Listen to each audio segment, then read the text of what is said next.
Well, good morning, race fans. Just to give everybody a heads up, we're getting pretty close. We've actually got the alcohol cars getting lined up, paired up back in the staging lanes, ready to go. That's what we're going to fire off with. So it won't be too much longer now. We'll have a brief pre-race ceremony, and then we're going to dive right into it with Alcohol Dragster, Alcohol Funny Car, and once we get going, it's going to be turn and burn kind of day. Because we're getting a little bit of a late start. We still got to get this baby wrapped up because, well, Mike needs to be in bed by 6. If you're out wandering around in the pit area, you might want to start wandering your way toward the grandstands or whatever your vantage point is going to be. We're getting closer. Not going to happen in the next 2 minutes, but it ain't going to be long.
in the pits and you want to get onto your seats, now's a good time. We've got some opening ceremonies coming up. We got the glue going down. The tractors will go for just a few minutes, and then we're probably 5, 6, 7 minutes away from start time, all right? So keep an eye out. Find your seat. Get ready. It is time for IHRA Spring Nationals racing going on here. IHRA Darana Raceway, Hebron, Ohio. Welcome, everybody.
Good 5 minutes before opening ceremonies, and he hasn't stopped talking yet. No.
Welcome, ladies and gentlemen. It is race day here with the IHRA Outlaw Nitro Series. We welcome you here to this beautiful race facility. It is Darana National Trail Raceway, stop number 3 on the 2026 tour, and we can't wait to get things started. We had to push things back just a little bit. We had some weather here this morning, but everything looks good for the rest of the day. We got qualifying in one night ago, of course, and all the fields have been set, so we're looking forward to this. It's going to be a lot of fun for sure. Ken Stout here. That is Tommy Johnson Jr. This is the 39th running of the Spring Nationals here with the IHRA, and this guy won his first ever top alcohol funny car race back in 1987 at the Spring Nationals. An event that's near and dear to the heart. Absolutely. A couple days ago. Yeah, it was a great event. And the first national event win, you never forget those. And Spring Nationals have always been sentimental to me. So great to see this weekend. And even though we had a little rain, at the end of qualifying, we got almost all the categories in. Wasn't able to finish the fuel alders, but it was a great show yesterday, and I'm looking forward to it today. We got the rain out of here. The track is ready to go. They've scraped all the rubber. It should be spectacular. Yeah, now, based on what Tommy just said, they've scraped all the rubber really almost to the finish line, about halfway down. So that's going to be a complete curveball for all the crew chiefs out here in this green track. It should be a very exciting round number 1. Of course, we have 2 great pit reporters as well. Sarah Daly will help us out in the staging lanes, and Kristen Banks always upstairs. So without further ado, let's get it down to our house announcer and Brent Carver for opening ceremonies. We didn't even know if we were going to do it, right? But we has turned into a beautiful day here in Hebron, Ohio. The track conditions seem to be fantastic, and it is race day here in Ohio. IHRA Outlaw Nitro Series. We've got our safety crew, and welcome to our veterans, the Save 22 and our veterans. Thank you all for coming out here and joining us on the starting line. We appreciate your service. Everybody give a hand to our veterans. There is no way we could do these things that we do here in the United States without these veterans taking care of us and making us a free country. So, again, we just can't say thank you enough for you all. We appreciate everybody for coming out. Are you ready to see some top alcohol funny car? Yes, they're sitting in the water box and ready to go. So we have about 2 things we got to do before it's race time, right? The first thing we're going to do, I'm going to hand the microphone over to Mr. Mike Imhoff. So everybody, please go ahead and get on your feet. We're going to have our invocation presented by Godspeed Ministries and Mr. Mike Imhoff. So, folks, here you go, and here you are, Mr. Imhoff. Thank you very much. Let's just pause for a moment of prayer. Father, we thank you that we live in the greatest nation in the world, and we are so blessed because of you and because of what Jesus has done for each of us. So, Father, we pray your safety over the racers, over the safety crew. Father, we thank you for the men and women in the military who have so faithfully served to allow us to enjoy the sport that we love. Father, we pray that you will be honored by our words and our deeds today. We thank you, Father, for the ownership, for the staff, Father, who makes this all possible. We bless them, Father, and each of us said thank you in the mighty name of Jesus. And everybody said, amen. Amen, Mike. All right, if you're not already, please, everybody on your feet, as long as you're able, remove those hats. I know I'm gonna. And it is time to hand the microphone over to this young lady, freshman in high school, Olivia Tyrone. I got it right, didn't I? Yeah. All right, so everybody join in our national anthem. Here you go. Take it away, Olivia.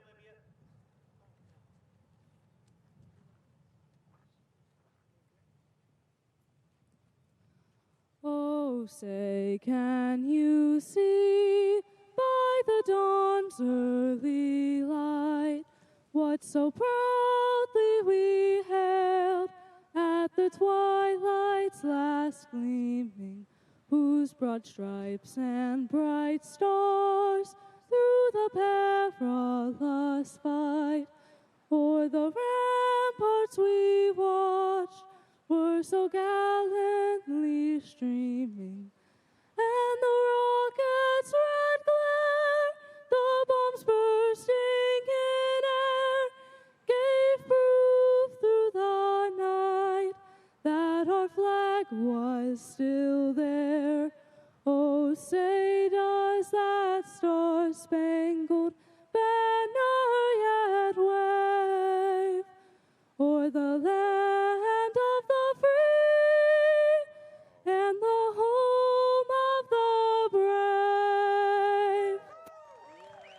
Excellent job, Olivia. Thank you so much. I'm sure Mom and everybody's super proud, just the way it's supposed to be. So I'm going to hand it back over to the tower with Mr. Alan Reinhardt. Take it away. Thank you very much. And we thank Brent Carver, the rest of the staff there for the opening ceremonies, national anthem, prayer, of course, everything that it takes to get one of these started properly. And we are ready to spin over some top alcohol funny car engines. Get these things fired up for round number 1. Here we go.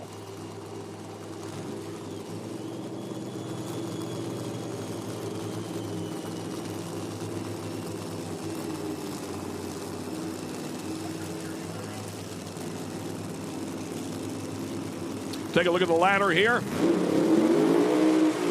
Chip Beverett, your number 1 qualifier here in this category. And Beverett definitely a player here as the second time he has qualified number 1.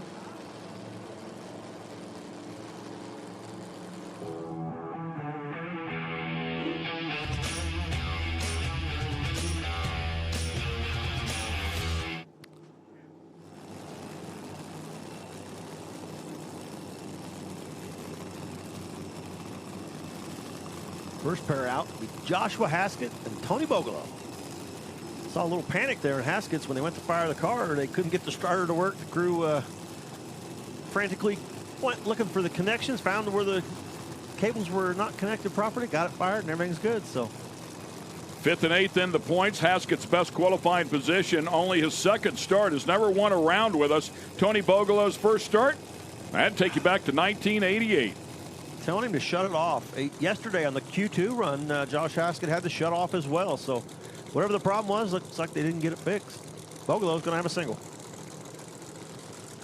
Tough break there for Haskett.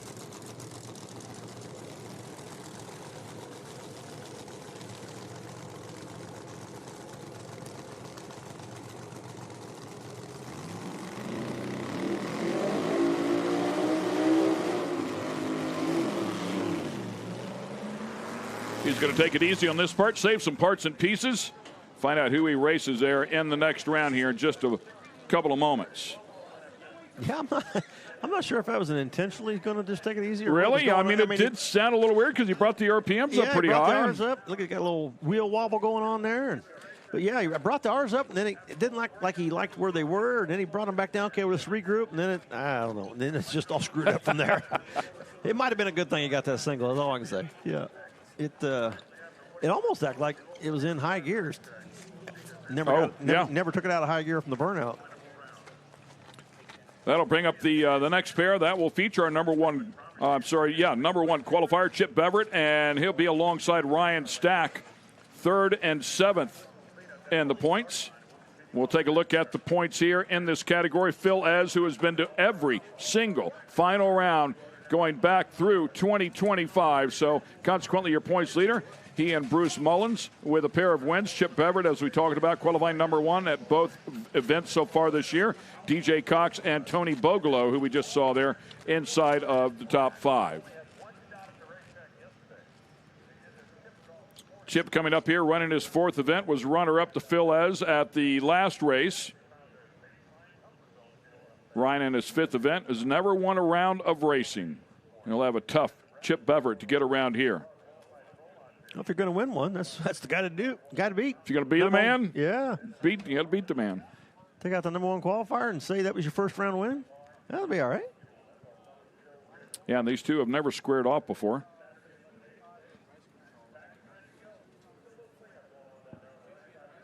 Ken Stout, Tommy Johnson Jr., Dad of Dave W. up here, helping us out, feeding us some good info. Took 2 showers today. Yeah. One at the hotel and one in the pit area. Courtesy of an awning. Just glad that all that weather's out of here and we're going racing.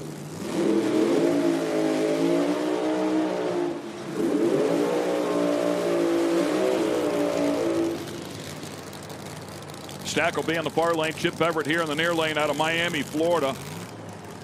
360, career best for him. Did that in Benson at the start of the season. Ryan Stack with his career best set at Benson as well, both ET and mile per hour. Larry Dobbs helping him out. So Dobbs, a longtime player in the category, crew chief, owner. Roy Stack taking care of the bottom end. Yeah, Ryan Stack. He didn't make the first call for Q1. He that's right. Got up here late. They pushed him down the return road. Came out Q2. Had to get a number on the board to get in the field. And had issues. Just idled on down the track. Took the tree and got it in there. But on the other side, Chip Beverett, he laid down 2 really nice, solid runs in qualifying. It's going to be tough to beat Chip. Take a swing at it. You got nothing to lose.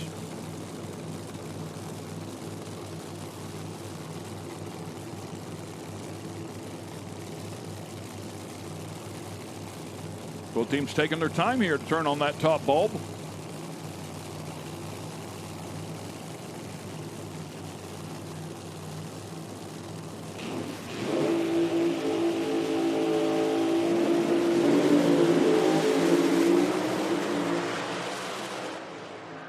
Well, reaction time's pretty close out of the 2, as you can see there, but it's going to go to Chip Beverett. 366 beats a 4 flat. Now look at the reaction times out of both. Nice job for Stack, 023 light to an 020 for Chip. Great job by both drivers. Yeah, both of them are on the tree in 020 lights. Both of them ready to go. They took their time staging, but they were ready to go when the light come on. No issues at all for Beverett in that lane. Just move around a little bit. Stack's car, boy, you can really see the bouncing of the parachutes back here. There's some bumps in that right lane, and I don't know. There's nobody really talked about lane choice so far this weekend, but looking at the cars going down the track right there, I'm going to say the left lane might be my preferred choice. I mean, I almost wonder, I don't know if we'll see a front end shot, and a super slow-mo has been incredible, but I almost wonder if his foot was on and off the throttle the way that thing looked right there. It was bouncing pretty good. I watched several cars yesterday bouncing a little bit in that right lane, and there's a bump, but it's way late in the left. But the right lane has some bumps out there, about 300-400 feet. You got to navigate that. Mick Steele and Bruce Mullins coming up. Mullins in the far lane. Mick Steele, mile per hour record holder in the near lane. Quick little short burnout for him. 6th versus 2nd.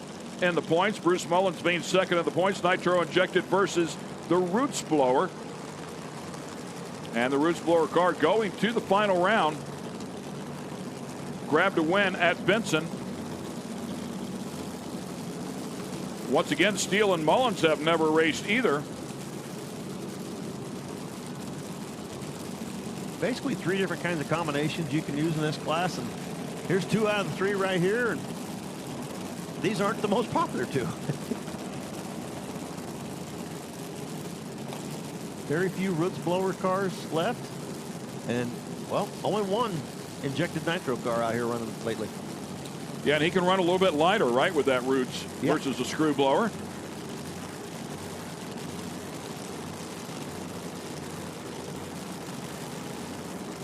Two great-looking cars. Top bulb on there for Mick.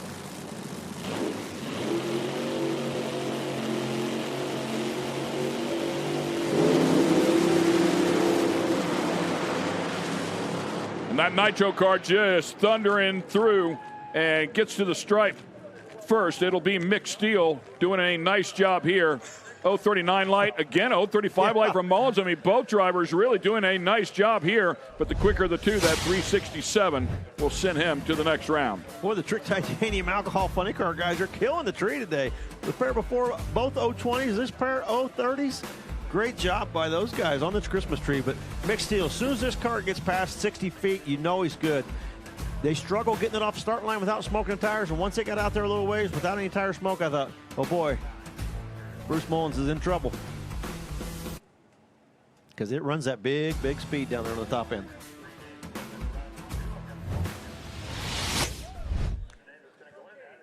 And one pair left. Here in the Trick Titanium Top Alcohol Funny Car category. And Chip Beverett, who qualified number 1, won this first round. He will line up alongside Tony Bogelow coming up in round number 2. Let's go to the top and hear from him.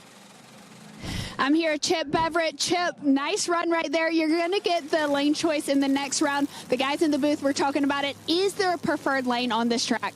I think there is. The right lane seems to have a bump out there. Based on the computer, during my first qualifying run, you could see it try to take the tire off when it hit that bump. So, yeah, it's nice to have lane choice, and I'm guessing we're going to be in the left lane. So, Tommy, you were right. We'll give you a gold star for that one.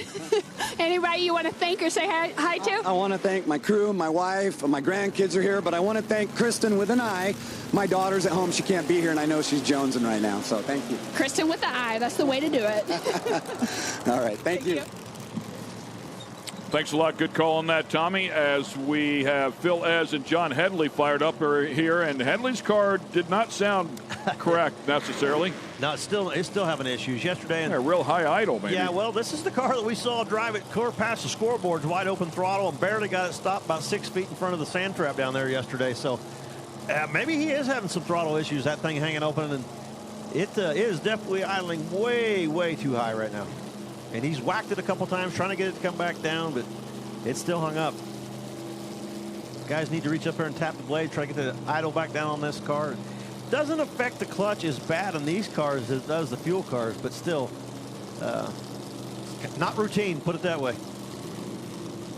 Phil Ez, your points leader, as we talked about, has been to every single final round going through 2025, and certainly this year as well, the first two. Headley 10th in the points. Headley qualified for the first time here. Good news, you're in the field. Tough news is you're going to have to race the man. Phil Ez qualifying number 2 with a 368, with 0.04 of a second off Beverett.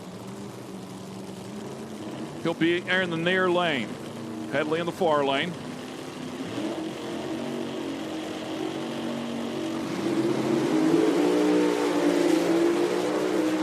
Phil Ez on the pipe here today, an 039 light, and sends it to the other end with a 365, 208. So nice lap for him, his quickest pass of the weekend. Excellent job. And right into round number 2, where he'll face off against Mick Steele. Nice job by Phil, just like we expected. You can see that thing leave the start line, dance front and right straight down the racetrack. Just what you'd expect out of Phil, but man, the guys are on the tree today. If you're going to win an alcohol funny car today, better bring the whole package, and they all are. Everybody's 020s and 030s. I don't know if a car can go any straighter than what Phil Ez just went right there. Look at the front end up, drove through a little bit of tire shake, and then to the stripe. Mick Steele, you have to be relieved with a round 1 win after last time. You still were trying to figure out some things on that car. Yeah, we've made some changes to the car. Yeah, this injected nitro car has been a challenge, getting the balance and everything. So we changed some stuff when we were in Virginia, and we went to Charlotte and actually did some testing there, and it's showing paying off on some of the runs that we've made here. Well, we'll see you in that next round. All right. That's Mick Steele.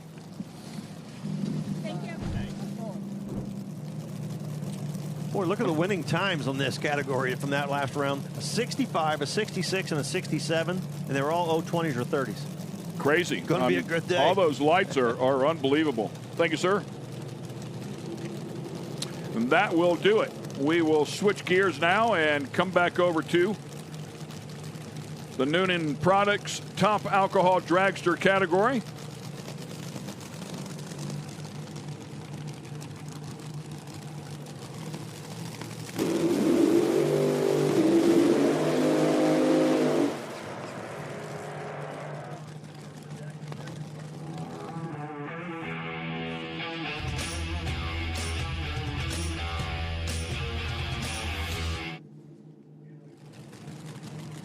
Burnout's complete here as we continue on round number 1 with the IHRA Outlaw Nitro Series. This is going to feature Jackie Frick and Matt Sackman. Jackie leading the points after winning her 4th Ironman at the last event in Richmond. She has 2 at Top Alcohol Dragster. She also has a couple in Quick Rod, and first ever win was in Richmond back in 2002. Sackman's first event will line up against a very tough competitor here. Jackie qualifying number 4 with a 352. Both these cars struggled in Q1. Jackie got loose, spun the tires, got sideways. Matt's car picked the front end way up in the air. Had to come back and get it in on that second shot. Both of them did. 4 and 5, evenly matched cars.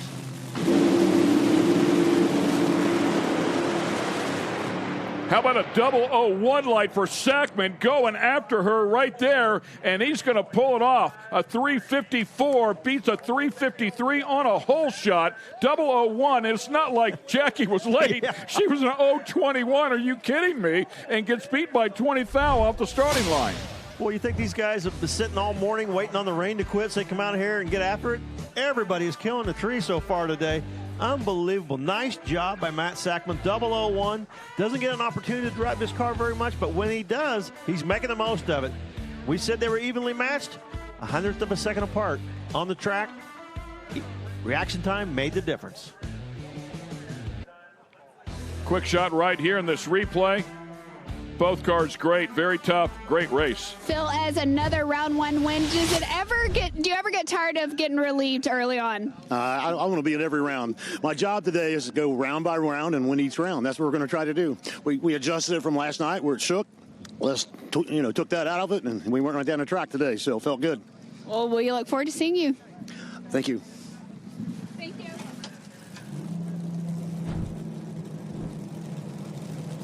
Next pair fires up, man. This is a powerhouse pair for sure.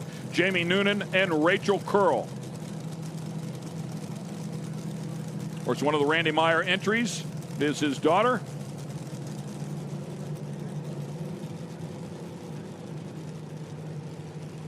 Got to feel pretty good. Just watch his other car go out there and pull off a whole shot win, and got to see what it tune up on it was. So if they're relatively close, you got to feel pretty good about it. Rachel Curl going to the final round 1 year ago at West Salem and pulled off the win there. Ends up qualifying number 6 here. I want to put this in perspective, though, to qualify 6. Qualifying second was Rich McPhillips with a 350. Number 3 was Jamie Noonan with a 352. Then it went a 352.2, 352.8, 353.5, 354.1, 354.4, 354.7. Yeah. I mean, incredible qualifying effort, and 3 people going home inside of the category. What is this, pro stock alcohol dragster? Second and fifth in the points here. Rachel needs to win to make up a little bit of ground here. Rematch of the semifinals that we had at Benson and won by Jamie. Jamie has never lost in round 1 with us here. Rachel, as mentioned before, they're winning in West Salem a year ago. You know, Rachel's saying, oh, yeah, watch this. We're going to give him his first round loss. But, man, you got to have a lot of confidence as driver. Jamie, not ever losing first round, it gives you a ton of confidence coming in the first round. 200s between them in qualifying. I mean, it's just a blink of an eye.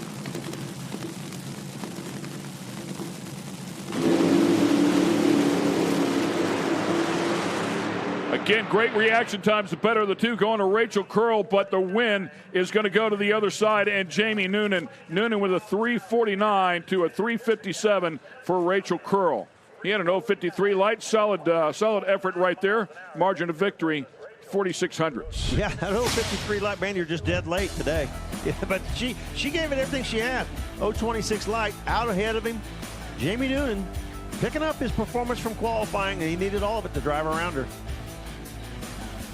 Solid first 2 pairs out. Love this slow-mo shot. You see here watching those rear tires, and both of them pretty smooth for a... Yesterday we saw that, and that rear tires were shaking at about that point. Today it looks nice and smooth. And that round will put Jamie Noonan in the points lead as it stands right now. Of course, a lot of racing yet to go here today as we are in round number 1 of the Noonan Products Top Alcohol Dragster category. One more time to the top.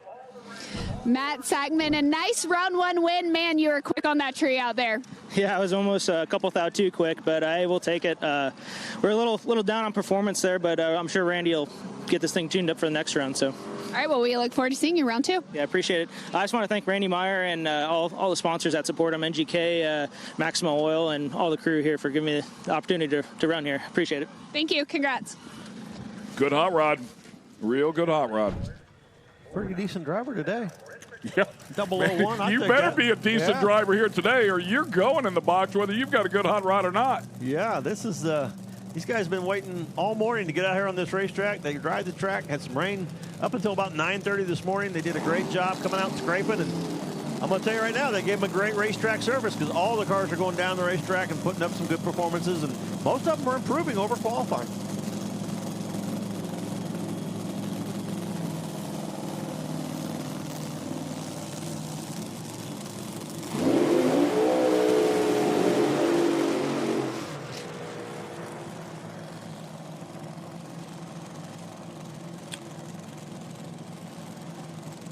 Rich McPhillips coming up here will line up alongside that car and Greco's Automotive. That is Brandon Greco. Last year we had 5 races. That would have given an opportunity for 10 people to go to the final rounds in this category. 9 different people made it to the final rounds. The only person with more than 1 was Rich. Well, McPhillips going to a couple of final rounds, and actually every race that he's come out to, he's made it to a final round. We'll see if he can keep that streak alive. Brandon raced at Columbus last year, losing to Mike Coughlin in round number 1. McPhillips Jr. making the final round at every race he has been to with 2 wins and a runner-up. So he's 4th in the points.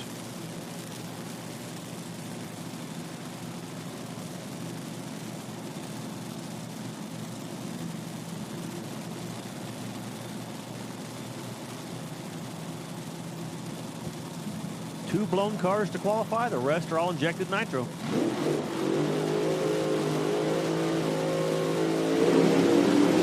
Red light start for Greco. Just a hair too quick. 0.14 too quick. Rich. And he had a good car. And he had a good car. Yeah. Wow. Had him covered and went red. Rich McPhillips. Rich McPhillips. 0.34. Man, I'm telling you today, if you aren't on the tree, you're going home. If you're on the tree too much, you're going home.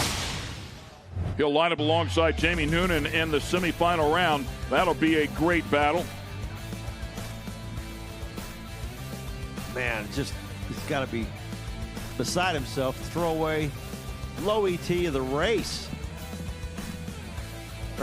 Low ET of the day. Missed it by 100th for the event, but man, got to be frustrating. Rich McPhillips gets that lucky round. Sometimes you need one. Jamie Noonan, you had a tough competitor in Rachel, and you knew you had to throw down something good. ET of 349. How'd you get it done? Well, I mean, when you go up against those guys and girls over there, we just, we know the car's got it in it. It's just how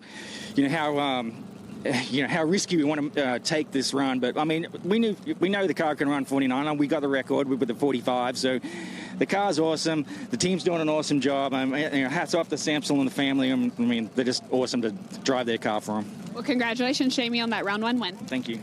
Thanks.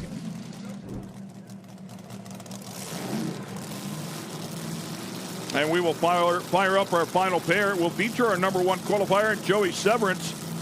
Joey Severance coming out here and putting one down. Put a 346 on the board. Nicely done, man. Some 0.04 of a second ahead of second place, and then it got pretty tight, as I talked about before. But Severance has just got a great car.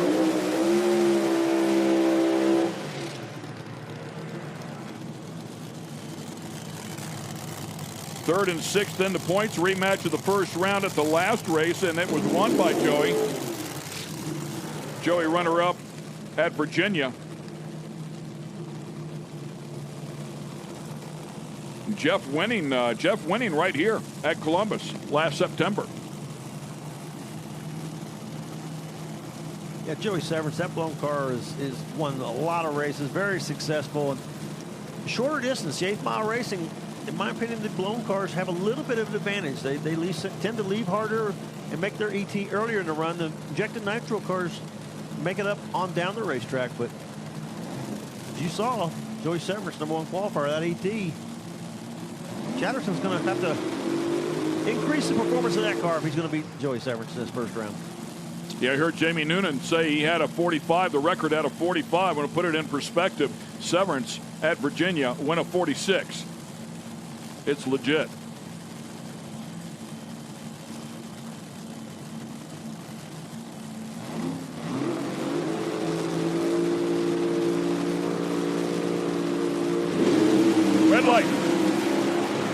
Chatterson just a tick too early. Severance with a 008 light and then puts a 48 on the board at 219. Nice hit there for Joey Severance. Exactly what you would expect out of the number 1 qualifier. Yeah, you think he's ready to go? 008 and the 348. Joey says that's enough of these runner-ups, man. We're going for the win today. And that's 2 red lights in a row in that right-hand lane. And both those drivers knowing they had to take a shot at the tree to get round win. And both of them just a hair too early. Joey Severance taking the win.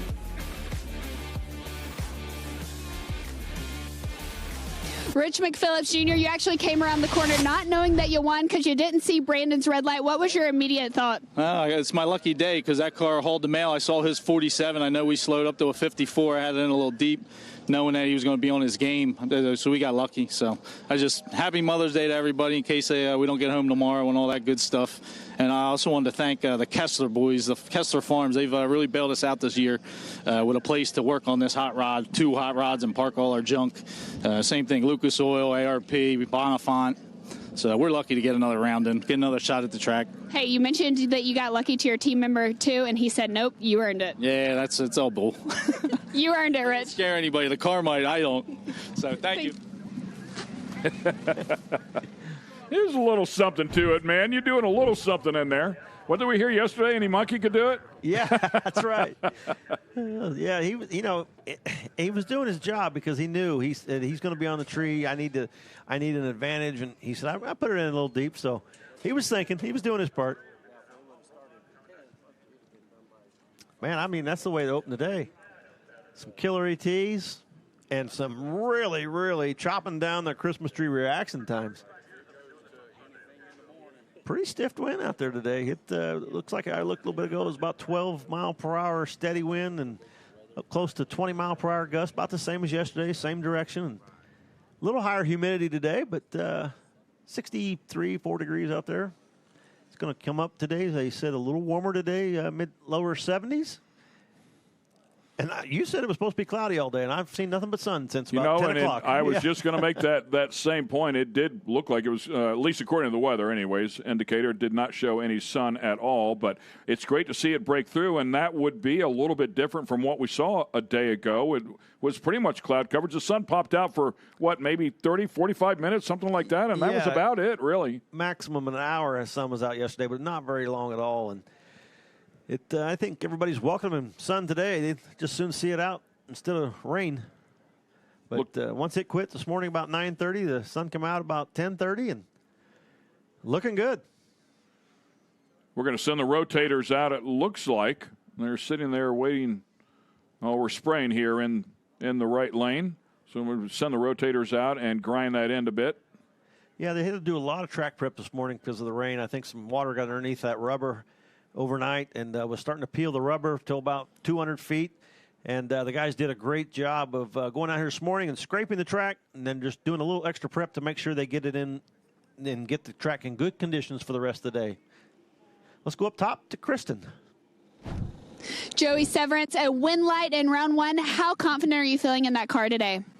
I don't know if I'm ever overconfident. Anybody can beat you anymore. So as long as we keep it tuned the way it is right now, we should do good. I want to say Happy Mother's Day to all the moms out there tomorrow, especially my mom and my wife at home, Sherry. She stays home a lot of the weekends to keep Woodburn Dragster running, so I can come out and play, and I really appreciate that. So hopefully we can go another couple rounds today. If not, I'll go home early. All right. Thank you so much, Joey. We're going to go talk to Sarah in the staging lane. Sarah?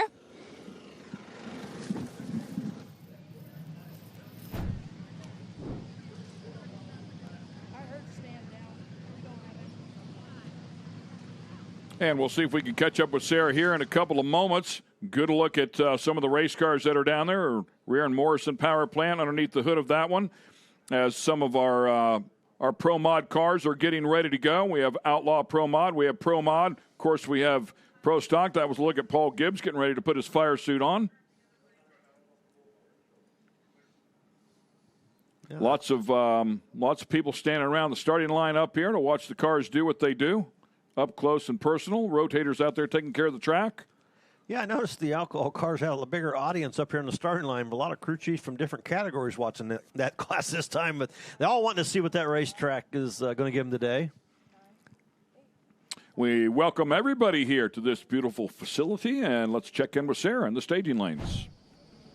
All right, guys, thank you very much. Joined now by Peter Noonan, and you've got a couple of rounds here coming up ahead of you, qualifying 3 and net 7 here. What's your mentality and approach heading into this afternoon's racing? A lot different weather out there now, and the track looks pretty good. Yeah, we made some adjustments to the car. This car is new to us, and so we're running an Outlaw this weekend, and we just continue to make some adjustments and go faster. We'll just go out there and cut a good light and try and make a nice straight pass down the track and hopefully go rounds. Some drivers have a tendency to have a lane preference based on what's happened so far. Is that something that you have picked out yet, or maybe that you're superstitious about? We're picked the left lane for this run just based off yesterday and what we saw today. I think it is the better of the two, and we have lane choice in both this car and the Pro Mod series, so we're going to go with left lane for now until we see something better. All right, well, good luck out there, and hopefully we'll see you next round. Thank you. Seems to be the lane of choice there, my friend, Mr. Tommy Johnson Jr., as you were able to point that out. And, I mean, I think both are prepped equally. I mean, I think all the racers out there have indicated that. But if there is a bit of a bump there in that right-hand lane, they're going to err towards the left. Yeah, I don't think the traction part of it is an issue at all. I think they both have plenty of traction. I think it's just a little bumpier in the right-hand lane out there in the middle of the course, and it just upsets the cars. You know, like we watched the Alcohol Dragster category, and they all ran really well in the right-hand lane, had no issues at all. Well, that's a long wheelbase car. It doesn't get upset by those bumps quite as bad. You start getting into the shorter wheelbase cars, and especially in the Pro Modified category with the suspension on them, you start hitting them bumps and it starts to unload the chassis, and it can become an issue. And we saw it a couple times that the cars get out there and get to bouncing around, and I saw a couple of them this weekend that bounced pretty good and picked the front end up in the air, and then they couldn't steer it and got over by the wall. So, well, we saw Larson over there in the right lane, which is it's starting to make a little more sense now, right? I mean, he was in that Brat's class with a small tire, and I mean, hooked up, carrying the front end, and he got down there, and then that thing tried to blow over. Well, it looked like he was pulling back on the yoke, and that thing started to take flight. He was taking off. Yeah, it was. It got pretty high. I think all four wheels come off the ground at one point, and he went for a wild ride. And you get to be a handful with them bumps out there. You're trucking down through there and hitting them bumps, unloading that car, and it's not something that sounds very fun to me. But definitely smoother in the left, and I think that keeps the cars hooked up, and it's just a mental advantage. If you got lane choice and you're going to pick the left, you feel like you've already got half the battle won.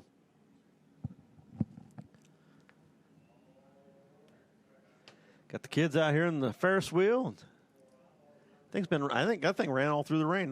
Everybody got jumping in it this morning is out here running early. They're having a good time. Speaking of blowovers at the Spring Nationals, this one courtesy of Dave, dug one up. Doug Foxworth had IHRA's first Top Fuel blowover in round 1 in 1993 at the Spring Nationals.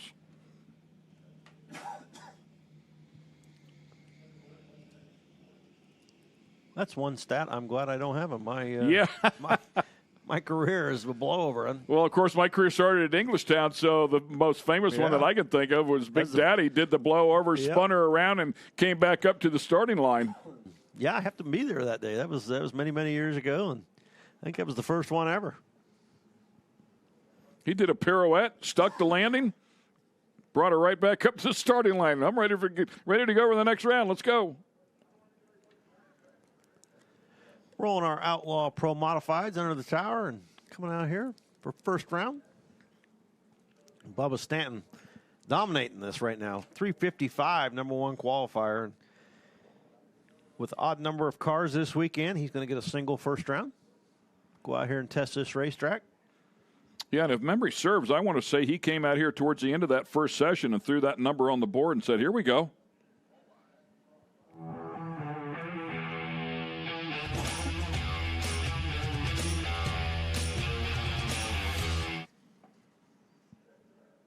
Look at the ladder here for the Outlaw Pro Modified category. As you can see, Bubba Stanton up there in the number 1 spot will receive a bye run here. This uneven ladder, a total of 11 cars entered here, and they decided to make it an all run.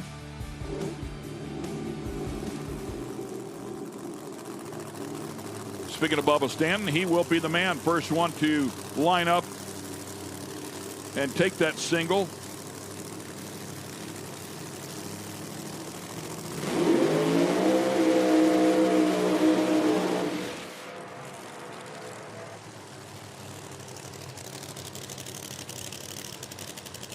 A lot of times you get a single like this, you get a freebie.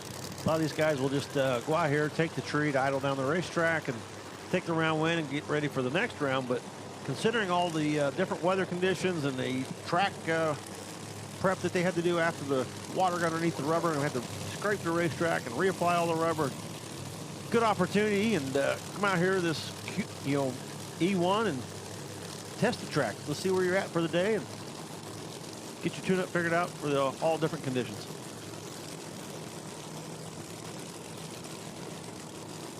He is tough. Of course, the current ET world record holder is Bubba Stanton. Bubba going to the finals at Virginia.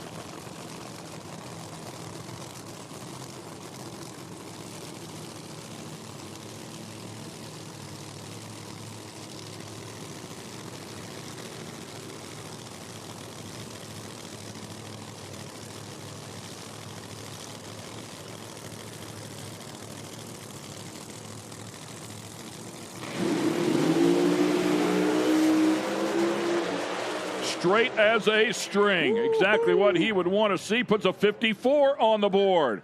How about that? Quickest pass we've seen so far this weekend in the category. Bubba Stanton ready for race day a little bit early there on the tree. So amped up and ready to go. Exciting pass. Yeah, he wanted to come out here and see what the track's going to give him today and the tune-up, and I'd say he got all of it. A nice, good-looking run. You see a little bitty bump in the left-hand lane right there, but much smoother than the right. Nothing wrong with that run at all. Bubba Stanton's going to be tough to beat all day long. Look at that slow-mo, man. Tires wrinkled up.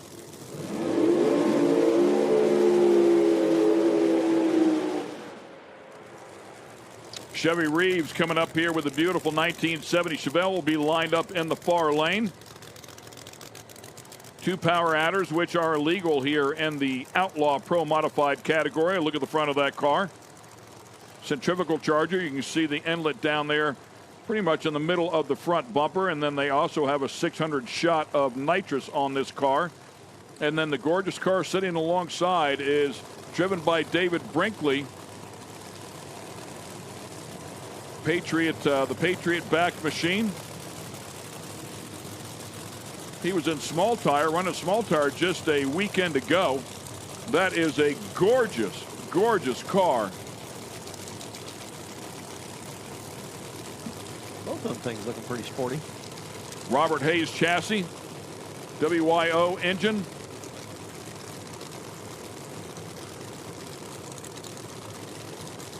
I love the vinyl top on Chevy's car. Yeah, I mean, they're both gorgeous cars in their own right. Two completely different approaches here.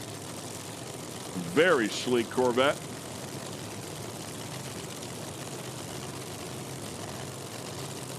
Brinkley qualifying number 5, and Chevy qualifying number 8. Chevy's had issues trying to get that car to leave in the first 100 feet or so, and they get that figured out. Give Brinkley a run for his money. Yeah, he had pretty good 60-foot time a day ago. Get it from the 330 to the 660, he'll be in good shape. Oh, and it does to the left again. Tries to hang on to it.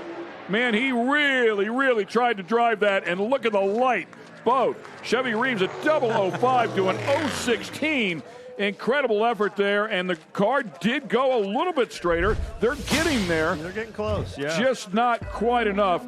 That Chevelle really made him, right off the bat, made a move towards the center line. You can see it rattling the tires. That's really what it did. Yeah, they've been fighting that for a long time now, trying to get to the suspension and get that sit up right.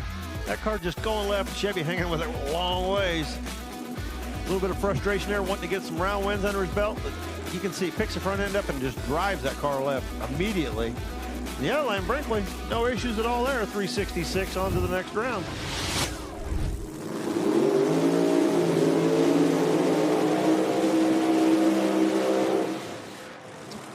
And for our fans at home that are watching, we are going to be switching over to Speed Sport 1 here right at the bottom of the hour. So we'll be laying out on a couple of these race calls as we prepare to go live onto the big network. Next pair coming up.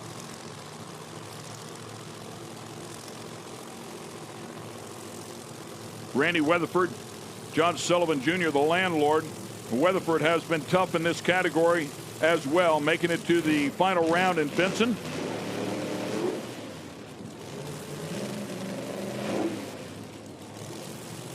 John Sullivan, he struggled in qualifying. He came out here and had issues with it. It kept car kept dying after the burnout. They got it refired. He staged it. It died when he tried to leave starting line. Then the second run, it came up here and went to do the burnout and it shut off again. So they're way ahead of where they were so far yesterday, and hopefully they got all those problems figured out overnight, because they're going to need to bring one if they're going to beat Weatherford.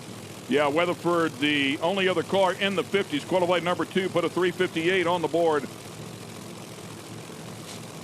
It's a good one, as you would expect. Weatherford in the near lane, the landlord in the far lane. Boy, he's keeping him honest at the very least. Weatherford's going to take it here with a 3:57. Great job for him. His quickest pass of the weekend. Yeah, I'm going to tell you right now, Sullivan, 040 to a 100. Randy a little tardy on the starting line in the 60-foot. Sullivan was ahead of 60 feet. Randy had to drive around him. Sullivan had issues about half track, and then Randy was able to drive around him.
It is race day, and we are excited to bring you all the racing action here with the IHRA Outlaw Nitro Series. Welcome to Darana National Trail Raceway here in Hebron, Ohio. It's a third stop on the 2026 tour, and it's also the 39th running of the IHRA Spring Nationals. Welcome to the booth. I'm Ken Stout. That's Tommy Johnson Jr. standing right alongside a man that won the Spring Nationals in Top Alcohol Funny Car back in 1987. In fact, his first ever IHRA win. We're looking forward to this one. We've already got Outlaw Pro Mods out there on the track. The track looks great. We had some weather one night ago. They scraped this entire thing, and it looks like they've done a fabulous job. They gave the great racers a great surface today. We had the water get under the rubber. They had to come out here this morning and scrape till about 10:30, 11 o'clock. They've prepped the track, and it has been outstanding so far. And also, these guys are ready to go. They're killing the Christmas tree today. Yeah, we've had a couple of categories that have already gone down the track here as we welcome you to Speed Sport 1, Top Alcohol Funny Car, Top Alcohol Dragster, and what Tommy just said is absolutely 100% true. They have been slaying the tree. You better be on your game. You better have a race car because everybody's on the tree. You better be as well. If you're going to turn on the wind light today, it's going to take the package, the driver and the car. We have two great pit reporters as well. We're going to send it down to the first of the two in the staging lanes. And let's go to Sarah Daly. All right, guys, thank you very much. As you mentioned, a lot of those topics are what we're going to discuss today here in the staging lanes after the first and second rounds, and then also at the tree with Kristen. But for right now, the sun is out, and the guys have been talking about how nice it is to have that rain out of the area. They're ready to race today, and things are on fire. You said at the tree or not, that's where you could lose or win based on how things have gone so far here today. But we also have Kristen Banks, who's at the top end, and she caught up with a couple of guys who gave away some T-shirts and a little friendly wager. Kristen? Yes, Sarah, you're right. And let me talk about this weather. It feels amazing up at the top end. We've seen great racing so far, and like you just said, this morning I got to start my day with Paul Miller and Ryan Hill. What started off as a friendly wager ended up in them gifting over 35 fans free admissions and tickets, and they were thrilled. We had some of the fans coming to a drag race for their first time ever, and some grew up die-hard drag racing fans. All I know is they promised these fans a show today, and they are on opposite sides of the ladder in that fuel alter class. So I don't know, Tommy Ken, we may see another friendly wager if they both make it to the finals again this weekend. Yeah, we love all the inter-rivalries, all the banter that goes on between. Also, the ladies inside of the fuel altered category, they've got a little action going on there as well. It's going to be who buys the tacos. I know it is. The taco man, he's wanting to eat some tacos. He wants to get the win today, so somebody can buy you some tacos. But, yeah, it's a great rivalry they got going and putting on a good show for the fans. And it's cool to see them get involved like that. So, as you would imagine, we have the Outlaw Pro Mods that are out there running now. We have Pro Mod that is coming up. Mountain Motor Pro Stock, once again, always shows up. And the qualifying efforts that we saw out of that class, again, one night ago, we had the quickest fields ever at the first two events. Didn't see that last night, but, boy, they were working on it. Yeah, I thought we were going to. You know, weather conditions as summer goes along, gets a little warmer, affects the Mountain Motor Pro Stock cars because they're naturally aspirated, and it didn't affect them too much. We had a really solid field, and 411 was the bump. That would have been almost a record not too long ago. That would have been the quickest field ever. So they are right there. They put on a great show, and they're tightly packed. The Christmas tree will make a difference in that category. It's going to be fun, of course, and don't forget we have our fuel categories as well. So all that just ahead here as we continue on with round one action here at the IHRA Spring Nationals.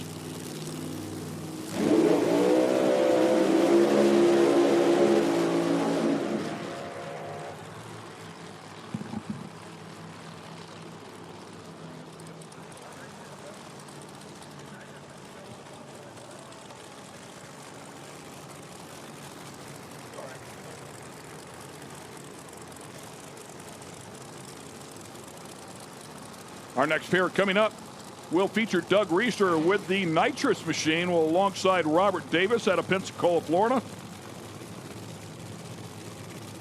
A look at Reister's car as he purges a nitrous, a rear and Morrison power plant. Of course, against the blower car there in the far lane. That's the interesting thing about Outlaw Pro Modified. You can have the different power adders, plus you can have multiple power adders. Some guys will be the centrifugal supercharger with nitrous, just all kinds of different combinations. The no minimum weight, you know, that's called Outlaw for a reason.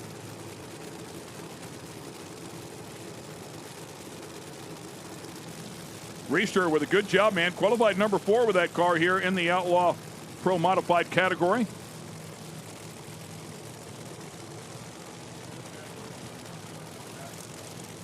Robert Davis having some issues in qualifying, just couldn't quite get it all put together, but we've seen other cars do that, come out today and get right down the racetrack.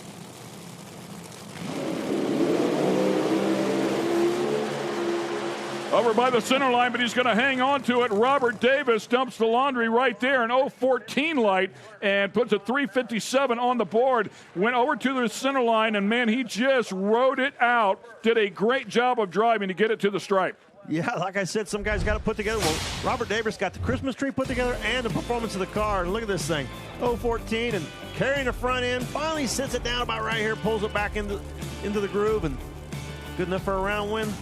First round. Reister, nothing wrong with his run. Nice solid run, but when there's a 57 in the other lane, that 63 is not going to cut it. Yeah, that's another 50 on the board. Weatherford with a 57. He went a 57. Reister ran better than he did in qualifying. Bubba with a 54, so they're playing ball out here. Yeah.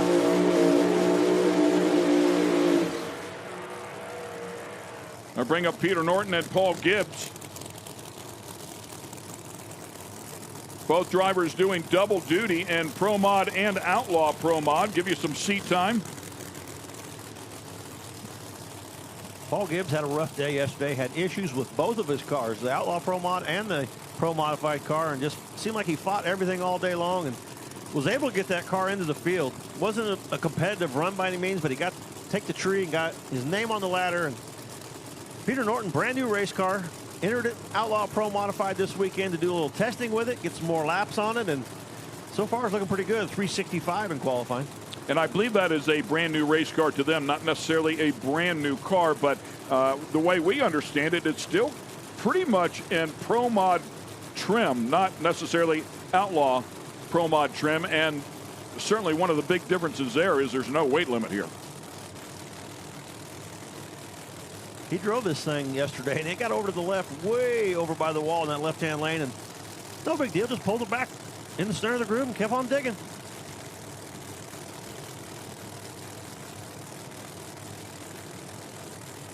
It was hard to keep it in the groove when the front end was about a foot in the air.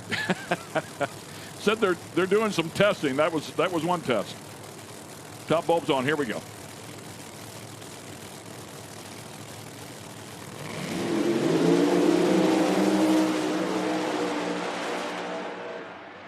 And the near lane's going to drive away with it. Peter Norton with a good effort, as Tommy mentioned. Paul Gibbs just struggling here this weekend and not able to put one together. Yeah, I'm not sure this is one of the weekends that Paul Gibbs is going to want to remember. He struggled all weekend, but Peter Norton getting some nice laps on that car. And man, neither driver was on the tree. 188 and a 234. Both them guys are a little slow on the tree. But Peter Norton, nice job. Keep getting more laps on that race car and figuring out what it likes and what it doesn't like. So far, it's pretty consistently quick. 65 in qualifying and come out today. 64 first round.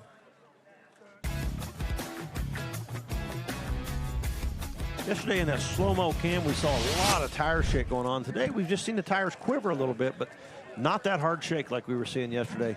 You give these guys a couple shots at the racetrack, go back, look at the computers, and make some changes, and a little smoother now.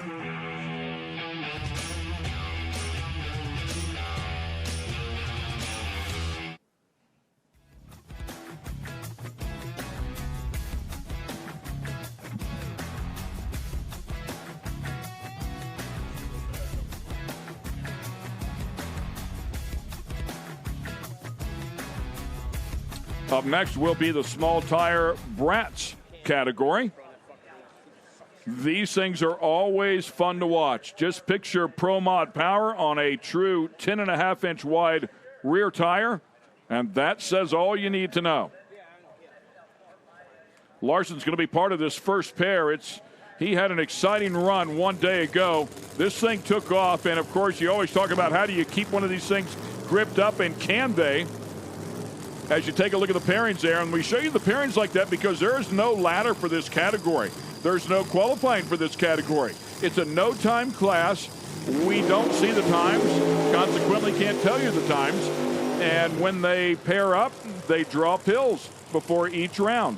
And it just is what it is. But watching Larson come out here one day ago in that far lane with that beautiful, I don't know if it's a 66 or 67 shoebox Chevy Nova, he came out here and he had some great grip. And if you were wondering if there's any grip in this track, he proved it to everybody because it carried the front end to about the 330, and then it tried to blow it over. Yeah, I wasn't too sure. That thing got way up in the air. And he was doing a lot of work to that car today. Even this morning, they were still working on the chassis of that car. It came back down to earth, and it came down pretty hard. A lot of sparks come flying out of that thing, so glad to see he got everything repaired and try to keep the nose on the ground this time. I mean, that was a Chevy 2 airplane, it looked like. Big power, small tire, power management. Get that power put to the ground, and that's been the key to this category. Corey Reed has been the man to beat so far in this category.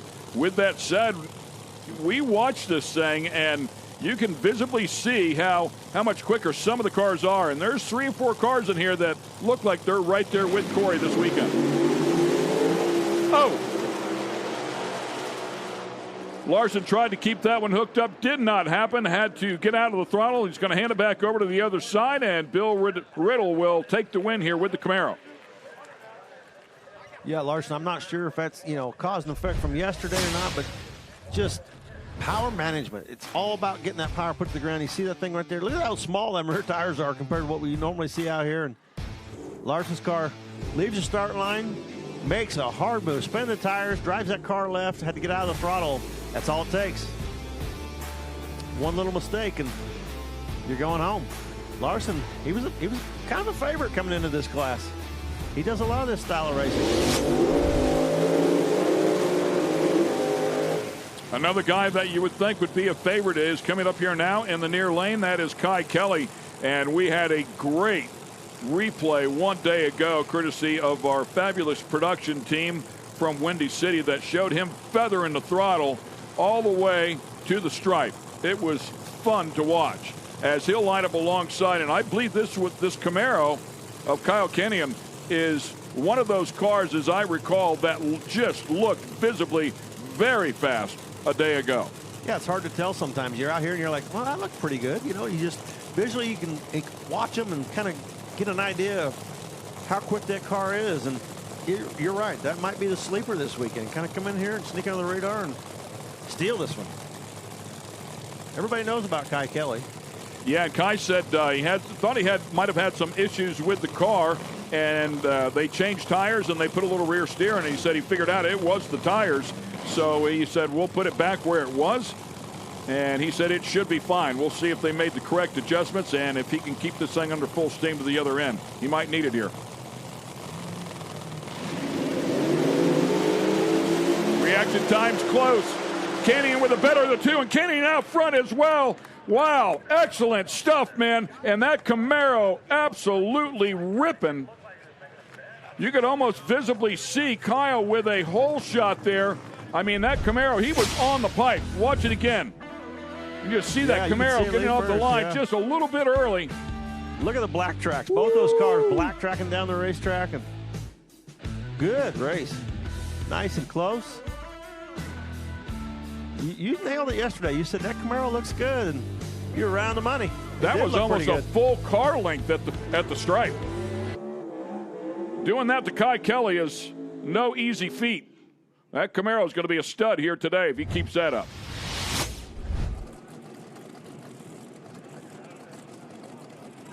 Good stuff as Holbrook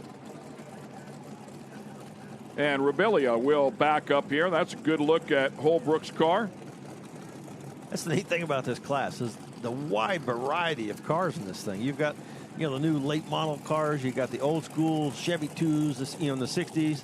And here you got a Mustang, late model Mustang that ran Factory X. That class isn't running right now. So what's Holbrook does? We're gonna run brats. So he ran the first event. Then he goes back and puts turbos on this thing. Come back, do it again. Great to see Ford involved. They were all about this, going out there and experimenting a little bit, getting some Ford backing, and kind of cool to see this. You got the, what is that, mid-90s Mustang? Del Holbrook there in the near lane. Of course, his father, Chris Holbrook, so talented as a driver and engine builders as well.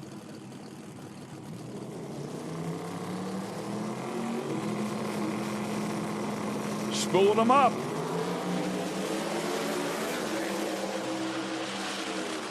And it's going to be the far lane. Nice job for Joe Rebellia. Man, like we talked about, it's managing that power. You can see it right there. Holbrook's car, they both leave pretty evenly. Then Holbrook, turbo comes in, starts black tracking and sliding around and has to get out of the throttle and feather it. By that time, right-hand lane. Yeah, and I believe I think the correct pronunciation is Rabiola for Joe. Either way it goes, he'll be happy to be called a winner here in round one.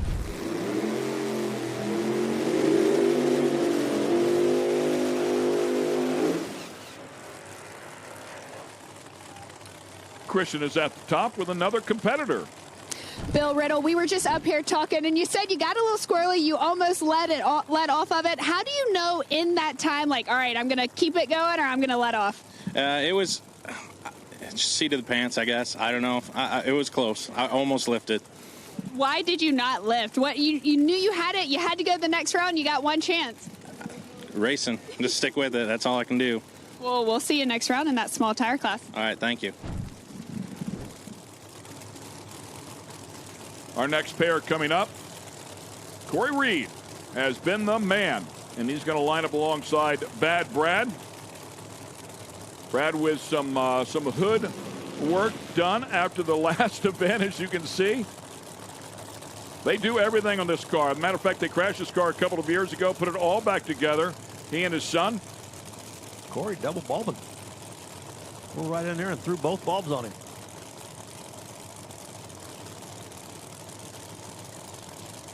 Brad's like, okay, I'll take my time, I don't care.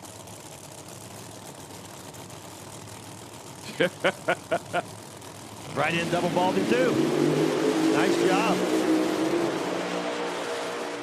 Boy, Corey does what Corey does, man. You know, he had to take a shot. Corey has dominated this class all season. He's won both races and just been the car to beat. Brad's like, okay, well, we're going to have to pull something out of the hat. Let's play a few games here. He let him double bulb. Okay, I'm going to run right in double bulb, and did what he could, but just can't outperform that car of Corey Reed's. That thing has been flawless all season long. All these guys are having trouble getting the power put to the ground and moving around, and that's probably the straightest car all weekend. That thing goes straight down the racetrack. Another look at it. I mean, for moving around in this category, that's not bad. Yeah, that's it's about as straight as you're going to get in this class.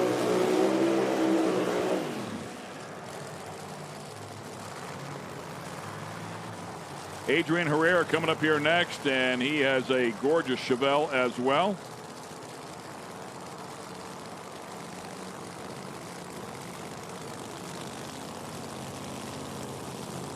Jimmy Dale on the left lane. 67 Chevelle on the far side. Yeah, Jimmy Dale here, and Jimmy Dale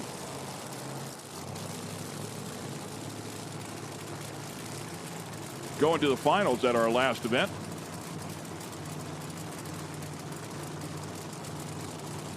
Does a lot of small tire racing and jumped in this Camaro of Bill Lute's own Camaro last race and took it to the final round. Yep, lined up alongside Corey Reed. Corey Reed got the better of him, but had a good hot rod.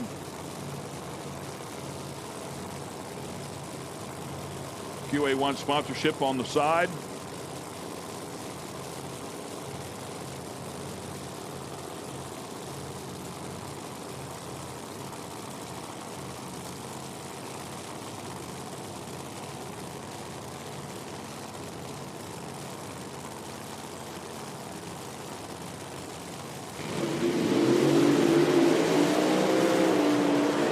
A good pass, and Herrera's going to get there first.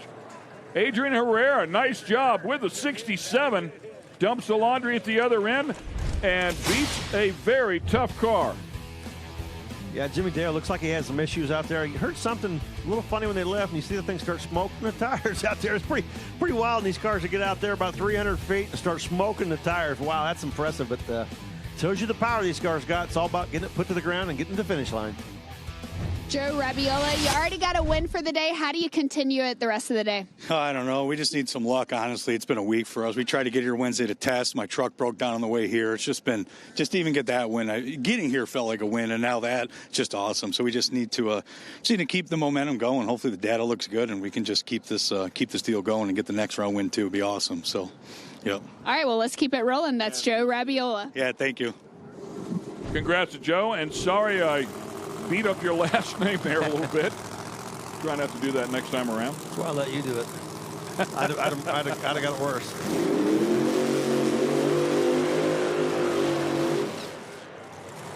Big boost. Bill Lutz coming up here next, and Jimmy Mayo. Jimmy Mayo in the Mustang, far lane.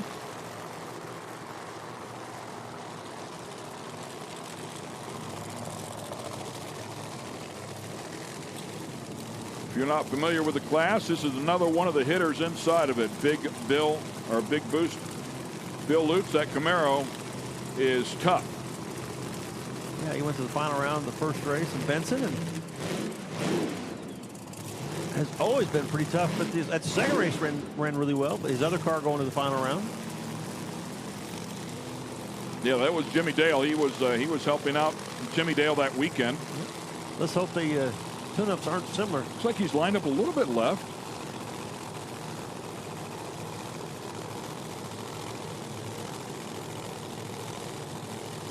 Kind of see the groove there, and the left front tire almost looks like it's just outside of it. I mean, know something we don't.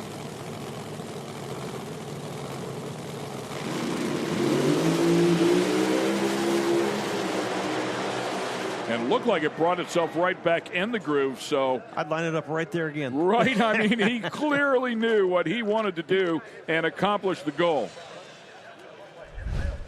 Again, this weekend, that car is nice and smooth and steady and going to be interesting. Got some solid performances in the first round. And man, it's going to be close.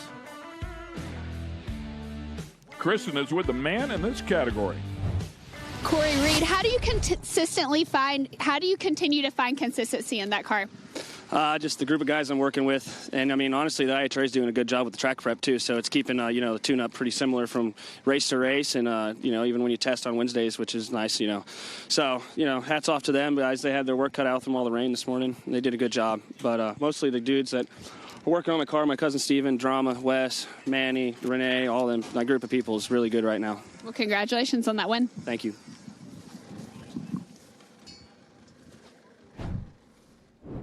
When your nickname is Drama. I like it. So does that mean everything goes smooth or not? Yeah. Well, but no, they do. They have their act together. That car has been flawless. I mean, we've not seen it make a bad run, and this is third race so far this season. I've not seen it make a bad run yet. It went down the racetrack every single time. Corey Reed with a ton of talent, but talent won't get you to the other end in one of these cars if it's not set up right, and that car clearly set up right.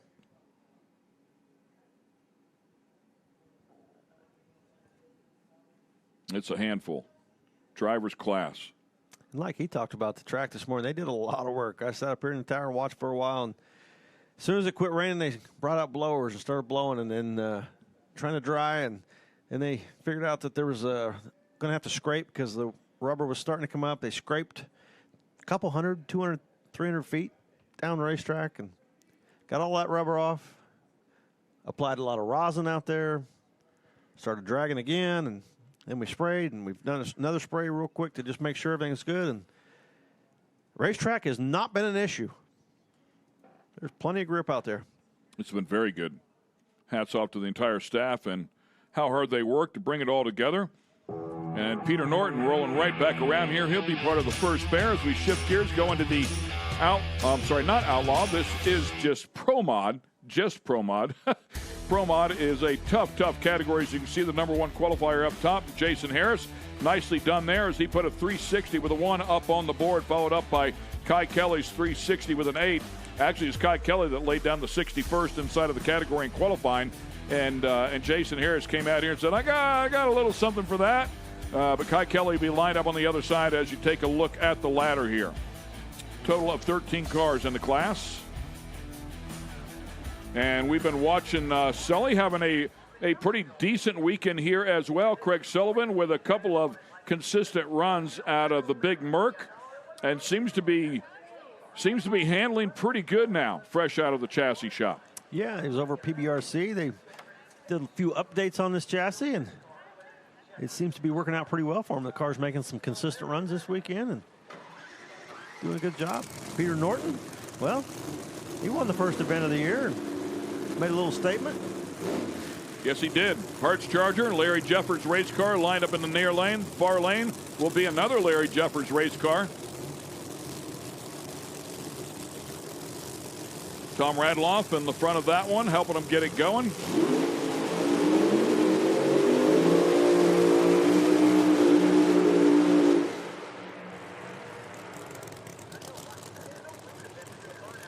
Sullivan getting the win here last year, this racetrack, so we know that Mercury knows its way to the winner's circle here in Columbus.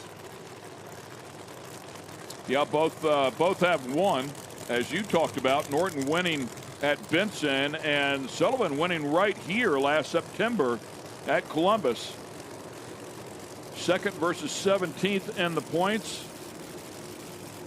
And as we talked about, unfortunately for Sullivan, while he wanted to be at Virginia, was not able to do so. The car just wasn't ready yet, so he missed that. Consequently, pretty deep in the points. Not a good indicator of how well this car runs, though. Sully qualified 8th. Norton qualified 7th. Norton did such a good job at the Drag Illustrated Winter Series, and kind of put himself on the map, and then come out here this year, the first event in Benson, and won that as well, and has become a contender very quick. Rick and Ricky Jones working on that car.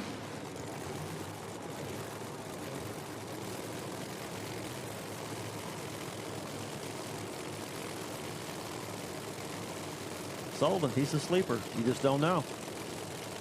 Yeah, and that is the same Rick Jones of Rick Jones race car in the past. So, some pretty talented people there on that side. And Ricky, a wheelman, too. Well, look at that beautiful Merc on the far side. It's a beast.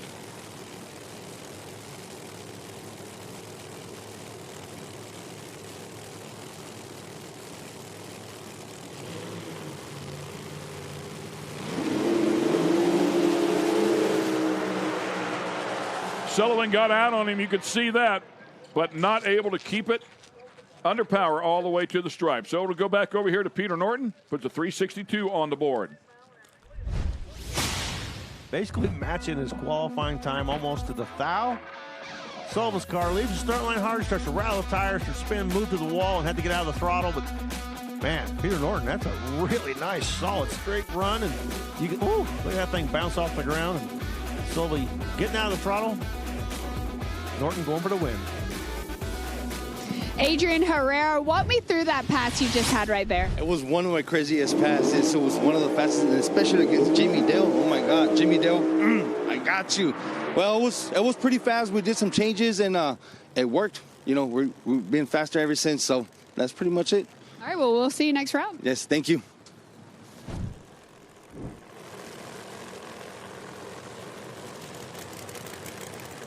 Backing up a pair of beautiful cars. Camaro and Mopar, love it. The muscle cars of the past. Jason Lee lined up here in the near lane. Jacob McNeil in the far lane. 8th versus 9th here in the points. Jason with a 3-7 win-loss record in Pro Mod. Jacob McNeil with 1 round win. It was at the last event. Of course, McNeil pulling double duty here. It's also in Funny Car, so we'll see him come up in just a bit.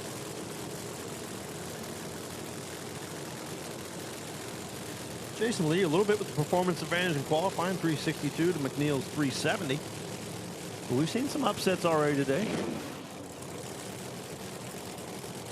That Coast car is pretty solid. We've seen it run some really big numbers in the past. Plenty capable of running the 50s this first round.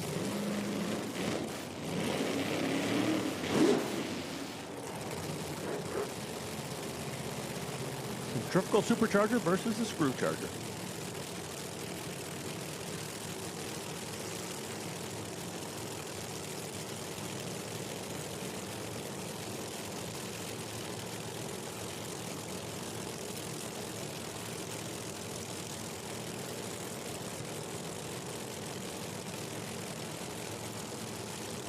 Pretty interesting crowd out there on the start line.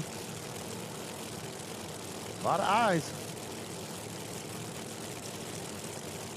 Oh, taking their time. Yes, they are. I felt like the entire process was taking their time. Better get her in here. There you go. Red light. Missed it by 3 thou. 65 for Jason Lee. He was going to have to be on it. The 69 just a little bit behind him, but oh man, that 003 backs off just a little bit, and he steals that one on a hole shot, but doesn't matter. He left too early, and he's in the box. Yeah, Jason Lee at 115. Just something a little off on that one. McNeil, 3 thou too quick. Otherwise, it'd have been a really close side-by-side race. 65 to a 69. Jason Lee going to second round. Bill Lutz, you continue to impress us out there. How's that car feeling this weekend? Car's running really well. We only got 1 pass yesterday. Was hoping for 2, but you know the rains came in and just thwarted our second pass. But no big deal. We have a car that's very consistent. Always goes down the track. Kenny Lutz, Patrick Miller, Jimmy Howe, John Monroe. Everybody always has my car ready for me. So I have the utmost confidence in the fact that it always goes down the track. and we're going to be extremely fast. I need somebody to take Corey out for me. I'm putting $100 bounty on Corey for whoever takes him. I may up that to $500. I need somebody to take Corey out, and maybe I can collect my own bounty at some point. All right, well, I don't think they need me up here. I'll be back. Sorry, guys. She's going to make some money. Love it, man. Love it. If there wasn't enough motivation to beat Corey, let me throw a little at it. Quick adjustment of the wheelie bars here for Chris Klein. He's going to line up beside Randy Weatherford, 4th and 12th in the points. Randy has never lost in the first round of Pro Mod with us. Chris and Randy raced round 1 at Benson. Randy had some issues on the burnout. I'm not sure what happened. Looked like it stuck the tire when he tried to do the burnout, and did not get any big smoke, huh? No, it tugged it down pretty good, and he had to get out of the throttle. We'll see if that affected the run. Chris has been working on Christine.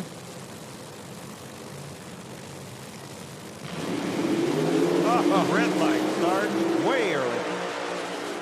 And Weatherford's car reacts nicely, puts a 64 on the board. 036 light for Weatherford. So nicely done there, and just a little bit slower, 200 slower than his qualifying effort. Yeah, burnouts are way overrated.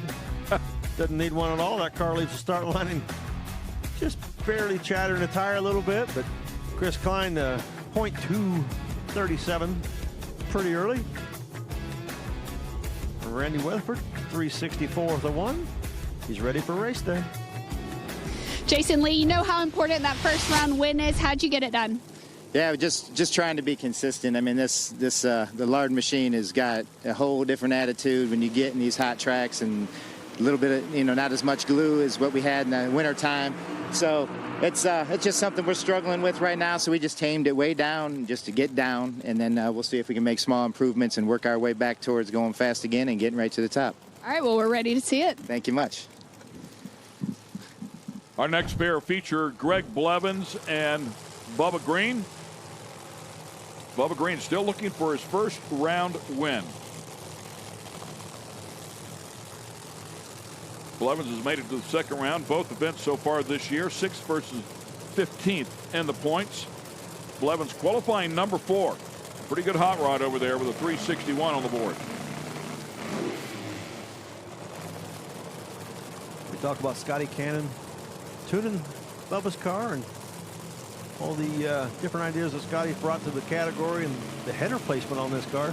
Well, they didn't change it. We thought they might move them today for race day, but they didn't. They're still coming out up higher than everybody else.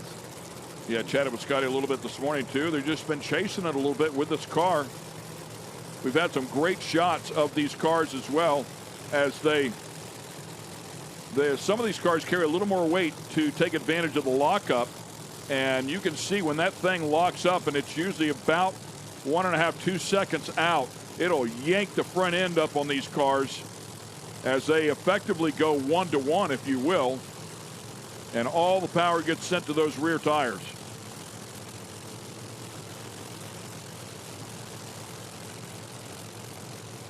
Scotty Cannon, of course, legendary IHRA competitor.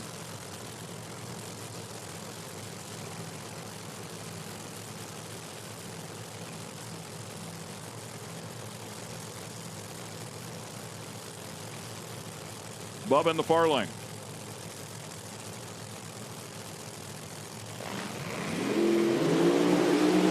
Bubba just dead late. Cannot do that in this category. They'll make you pay. Greg Blevins will take the win. 044 light goes 360. So a nice hit right there. A little bit quicker than his qualifying effort. Yeah, flirting with those 50s with Blevins. Qualified with a 61, comes out first round with a 60, and had everything put together.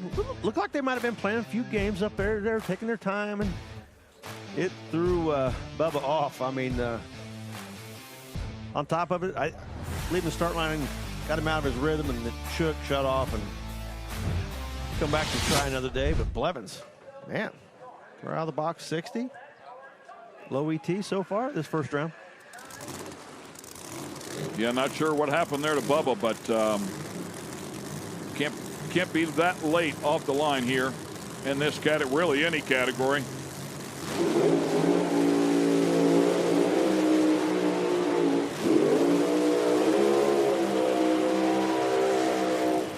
Well, if this isn't a classic matchup right here. Let me guess, this first time these guys ever raced each other? Right? Disco Dean, and he would refer to him as Cry Kelly. But, of course, Kai Kelly will be lined up in the near lane, Disco Dean in the far lane. Now, we've got to tell you, Disco Dean's had his fair share of trouble so far this weekend. Now, typically, he has race cars that just go to the other end. He will make you earn it, even if the car isn't quick enough. But he has not been able to make it to the other end one single time so far. No, and Kai Kelly come right out of the box Q1 yesterday and threw down that 360. Wasn't at the last race, showed up this weekend, and he was ready.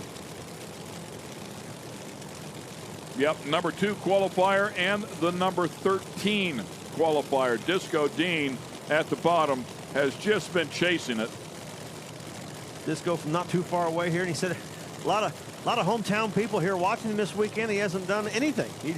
He said, I'm at the bottom of the field. I look terrible, and all he wants is a 360.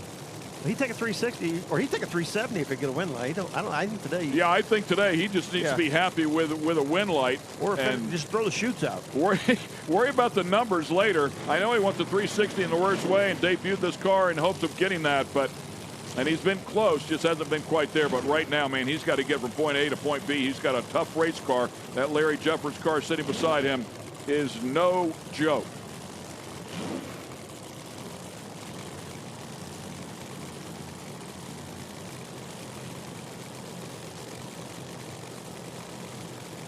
Oh, Kai opened the door, shut it, didn't like how it was. Gonna relatch it himself. Try again.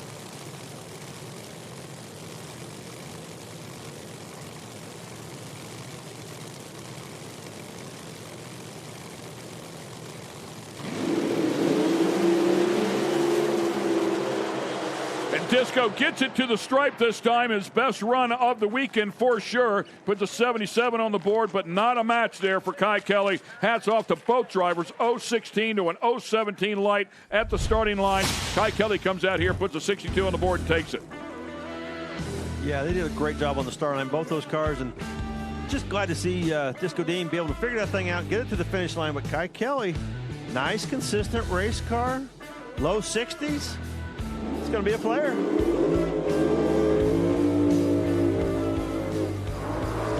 Greg Blevins, how do you continue to stay up on that tree the rest of the day? Oh, the competition forces you to be that way. I mean, you can't lay down against anybody because they're all going to take your head off. So we try to stay up on the wheel. Everybody's tough, and we're just trying to put 4 win lights on today. All right, that's all you got to do. Yeah, I'm looking forward to it. It's going to be a good day. Thank you so much. That's Greg. Tony Wilson and Paul Gibbs will be up next. Yeah, Paul was having some issues after the burnout. Looks like he's got it headed the right direction now. Worth a mention, Kai Kelly grabbing that win against Disco Dean will have a bye run in the next round. That'll send him right to the semifinals.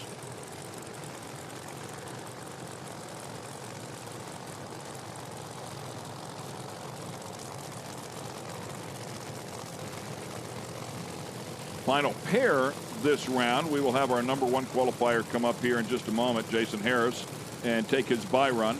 But this will be the final pair in round number 1 of Pro Mod, featuring Tony Wilson and Paul Gibbs. Tony Wilson qualifying number 3 with a 361. Gibbs down at the bottom of the pile at a 384. Just had a tough weekend out here in both cars. Yeah, and you're going up here having a tough weekend and got to try to take out the most recent winner, Tony Wilson, who the last race in Richmond just drove spectacular. Was killing the Christmas tree, won a bunch of rounds on hole shots, and put that car in the winner's circle. If Paul could turn it around and get a win here, that'd be a better weekend, but doesn't look like it's going to happen. Tony Wilson. Identical reaction times, a pair of 0.42s, but Tony Wilson, as you mentioned before, pretty consistent here as he puts a 365 on the board, a little bit off the pace from his qualifying time.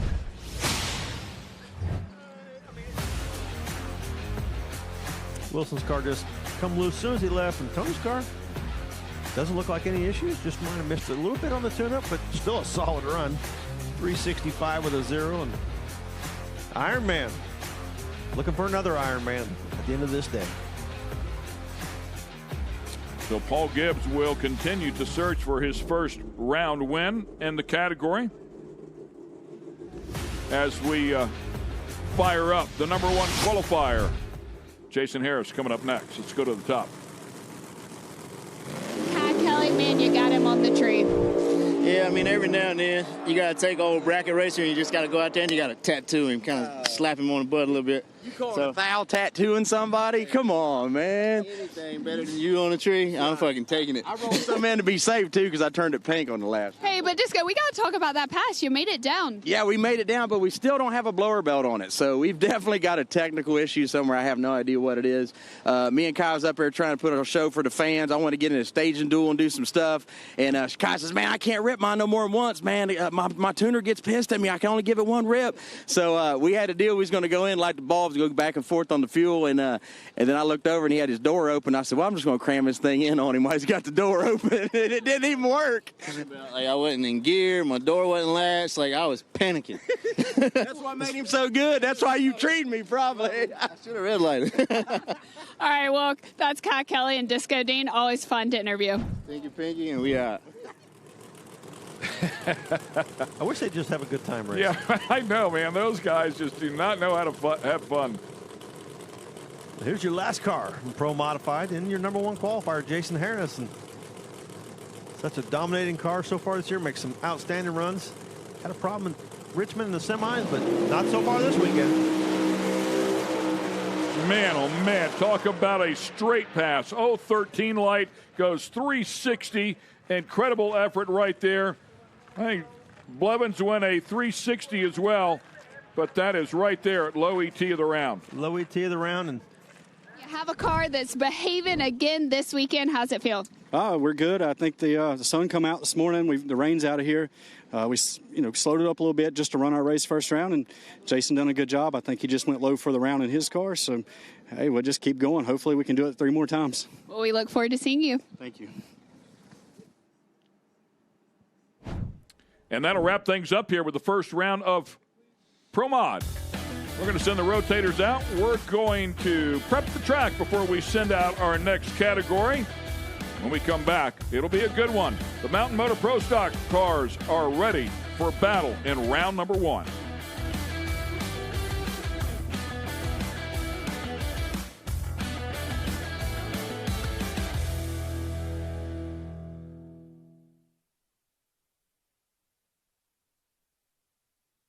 Speed Sport 1 is live again next weekend with the IHRA Offshore Racing Series. It's the Thunder on Cocoa Beach, one of the most anticipated powerboat events of the year. Next Saturday's coverage will start at 11 a.m. Eastern on Speed Sport 2, and then moving over to Speed Sport 1 at 1:30 p.m. Eastern. Sunday, we're on Speed Sport 1 beginning at 10 a.m. Eastern. You've got a front row seat, and it's free to watch. Go to speedsport1.com for details and viewing options.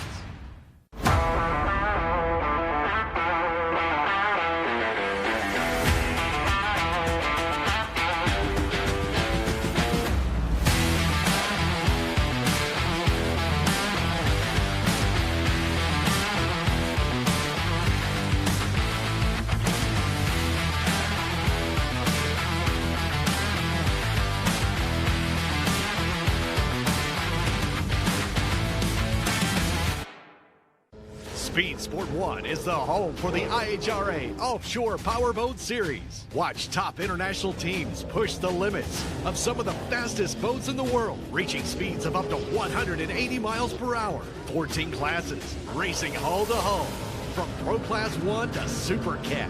It's the IHRA Offshore Powerboat Series. Catch the entire season on Speed Sport 1. It's free to watch. Go to speedsport1.com for details and viewing options. Speed Sport 1 is your home for IHRA Outlaw Nitro Series. All season long, feel the thunder of 12,000 horsepower, Nitro top fuel dragsters, and Nitro funny cars.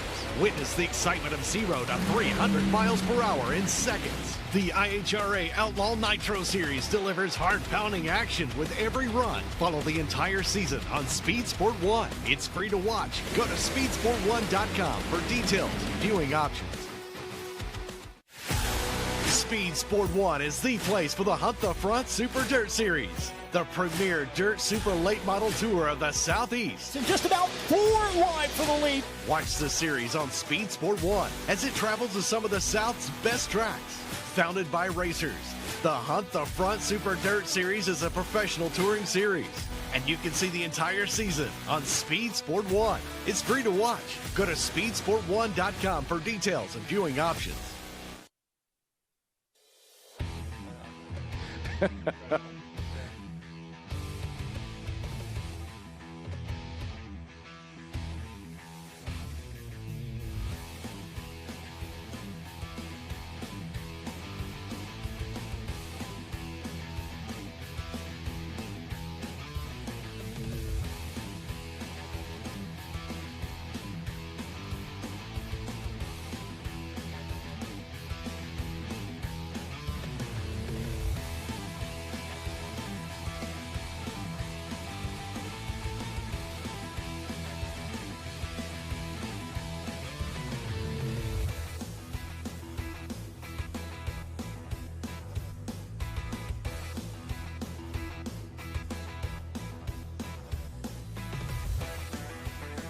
You're watching the IHRA Spring Nationals. Welcome back to the IHRA Outlaw Nitro Series. We're here at Hebron, Ohio, just outside of Columbus, about 20-30 minutes east of Columbus for the 39th running of the Spring Nationals. Happy to have you with us. We're excited to be here for sure, and we've got some great race cars coming up. Time for Mountain Motor Pro Stock. And just before we get them going, we're going to get it back down to Sarah Daly, who's in the staging lanes. Sarah? All right. Thank you very much, Ken. Yes, as you mentioned, here in the staging lanes with Jay Turner, and we're getting ready for you guys to head out there on the track. But what'd you do last night? Kind of give us a rundown and how you feeling headed into today's first round. We didn't do too good yesterday. We had a problem with electrical problem in the second round of qualifying. It held us back. We felt pretty confident we were going to put a good run down. And we didn't make it, and it ended up we're going to end up running our teammate first round, which is not ideal, but at least one of us is going to be in the next round. So we're looking forward to making a better run today and gaining some momentum. We haven't had a really good start to the season like we wanted, but we're hard triers, and we're going to keep going. All right. Well, fingers crossed, and hopefully we'll see you on the other side. Thanks a lot. Guys, back to you. Yeah, he's one of the best ever climbing the back of one of those things, and he has struggled so far this year. But don't count him out, man, because that is a guy that could light it up. He could start right here in round number one, and he could go on a string and jump right back in the middle of the fray. As we take a look at Mountain Motor Pro Stock, we'll bring you up some of the rules here for that category as well. Show you the ladder first. Congratulations to Dwayne Rice, who qualifies number one here. I believe it was the third time, as I recall, that he's qualified number one in his career in the Mountain Motor Pro Stock category. So congrats to him. I think the first time was back in 2002. First pair, Matty G and Brad Waddell out of Solomon, Kansas. There's some of the rules here. As you see, maximum cubic inches, 833. Yep. That's why we call them mountain motors. Wedge entries can actually be a little bit bigger. These things are stump pullers, NA motors, no power adders. Set it up, they still row the lever. Always a lot of fun. Matt Giagrande in the left lane. He was your number one qualifier just the last race. Ended up number 8. Brad Waddle, number 9. This is our closest matched pair first round. And they get the last pick of when they want to go. And everybody said, you guys go ahead and show us what the track's like. Bump was a 411. Low was 404.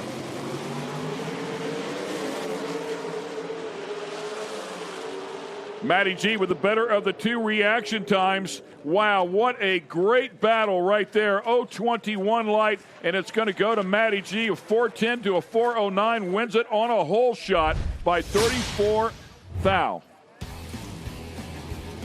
Matty G, I mean, he was a better qualifying car with 100 for the second. Come out first round, and Waddle made him get on the game because Waddle stepped it up. Matty G slowed down a couple hundred. But reaction time on the starting line got the win.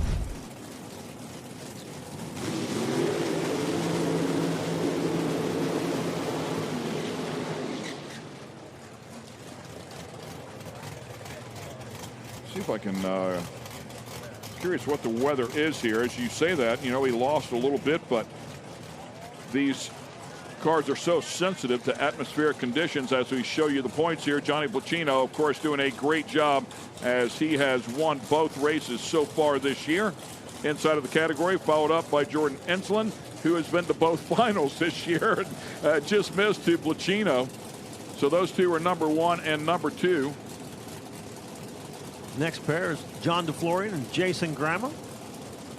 DeFlorian, the Big Daddy G from down under. That's right. Forgot about that yesterday. Wonder if he got that on the window for you. Matty G had a problem yesterday, not Matty G, but now see what you got me. Now you're Big Daddy Grima. Yeah.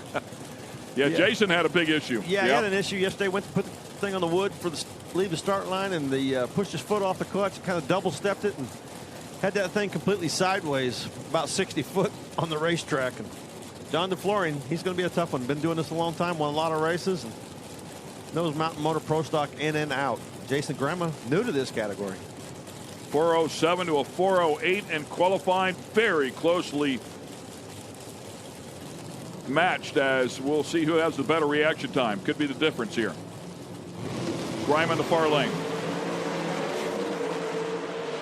DeFlorian with the better of the two lights, man, and he needs it too. Right there with him. A great battle. DeFlorian a little bit better at both ends of the track. An 010 light and a 411. And that'll beat up on an 034 and a 415, but a great side-by-side battle. Yeah, the weather must be a little worse out there today because the guys are slowing down 2 or 3 hundredths of a second from their qualifying times, but still solid, close racing. Close reaction times. You can see them going down the racetrack. Both those cars look pretty nice. You can see the bumps in the right-hand lane we talked about earlier with Jason's car just bouncing around a little bit, but not affecting the performance too much. Yeah, density altitude from what I can see here is up a bit at 2,100. It was in the teens, as I recall, a day ago, and it will affect these cars. Flags are blowing pretty good clip out there. Got a nice breeze.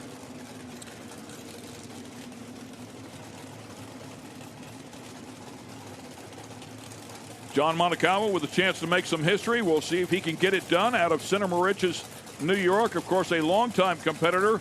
Kazi Haas combination here for the 3-time champ. Will line up alongside Dennis Furcus. Furcus out of Chicago, Illinois. Has been 409 as a career best. Did that at Benson this year.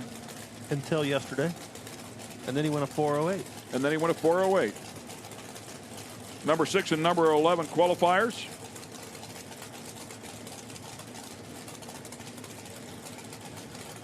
Spoke to John Kazi this morning, saw him standing out behind the trailer, and asked him how things was, and he said, man, he said, we've got engines and a lot of cars out here, he said, and it's a lot of work, but happy to have it. Resurgence of the Mountain Motor Pro Stock category. Seems like they're coming out of the woodwork. 23 cars trying to qualify for this field. Top bulb on already here for Furcus. Here comes Monty. Happy anniversary once again to Montecalvo and Lois Ann.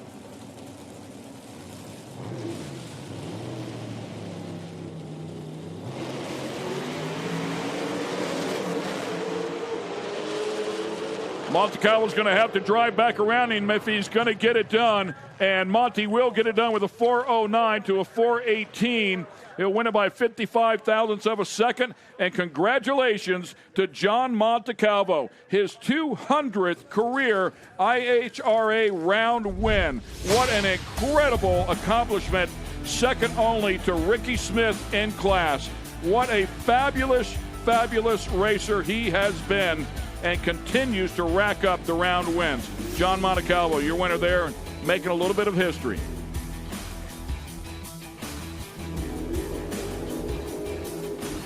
One more look at it here as we go up to Kristen.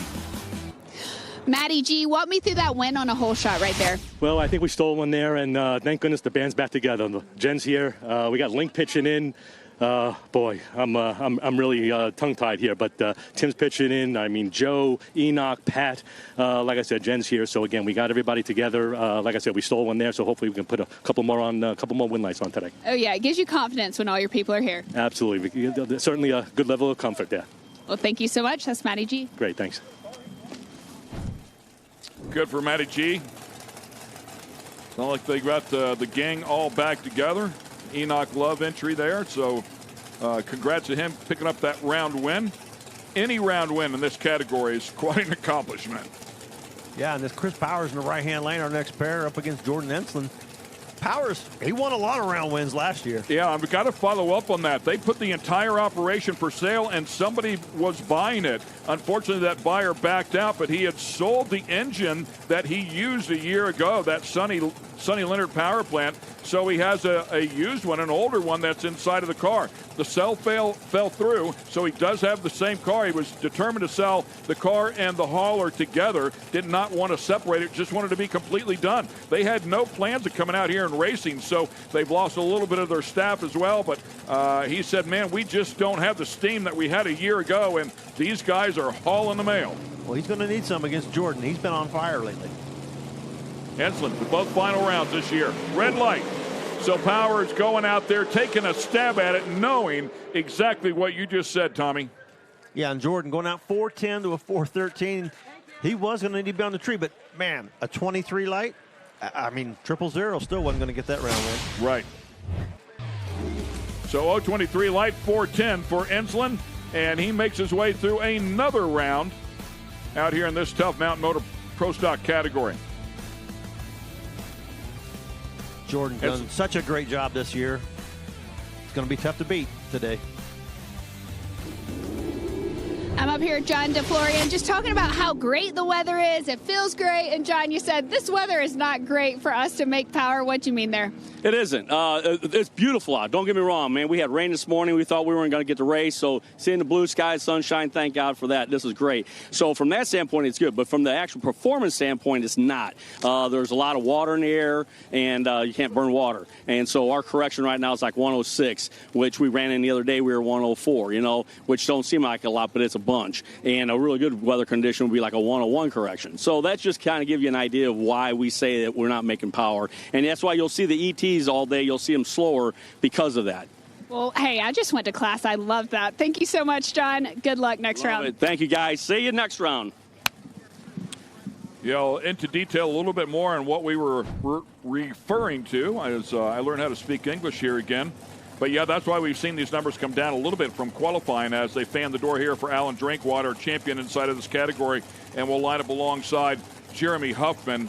Number 4 and number 13 qualifiers, Drinkwater being the quicker of the two as he was able to put a 406 on the board. Yeah, these cars are naturally aspirated, but they depend on the atmospheric conditions to make that power. They don't have a supercharger they can spin a little faster or anything. It's all relying on the weather.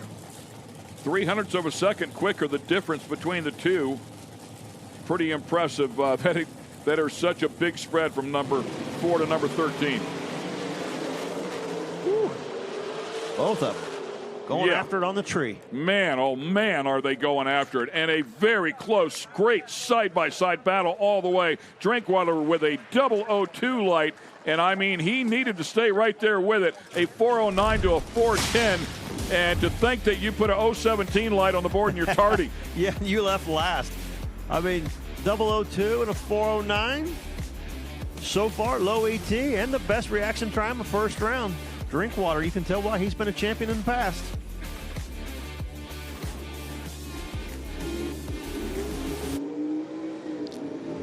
I'm up here with John Montecalvo and his wife, Lois Ann. It is y'all's anniversary, and it was just John Montecalvo's 200th round win. Wow. I wish I had something great to give you, but all I have is flowers from yesterday. Congratulations. Where's the Red Bull? What happened to that? I'm sorry. Yeah, 200 wins. It's been a long, winding road, and we've enjoyed every minute of it, and that's quite a feat to win 200 rounds here with this tough competition that we have, and I'm loving this new IHRA. It is awesome. And Lois Ann, how proud are you of John? Beyond words. Beyond words. Great couple here. Congratulations. Y'all go celebrate, but not too hard because you have another round. Okay. All right. Thank you, Kristen. Thank you. Sorry, those flowers are pitiful. Great stuff. Your number 1 qualifier this weekend, Dwayne Rice in the left-hand lane, up against a guy named Alan Johnson. Yes, that Alan Johnson, Pro Stock Alan Johnson. Pop. going for a ride. Round number 1 of Mountain Motor Pro Stock. Having a good time out here as we continue on in this brutally tough category.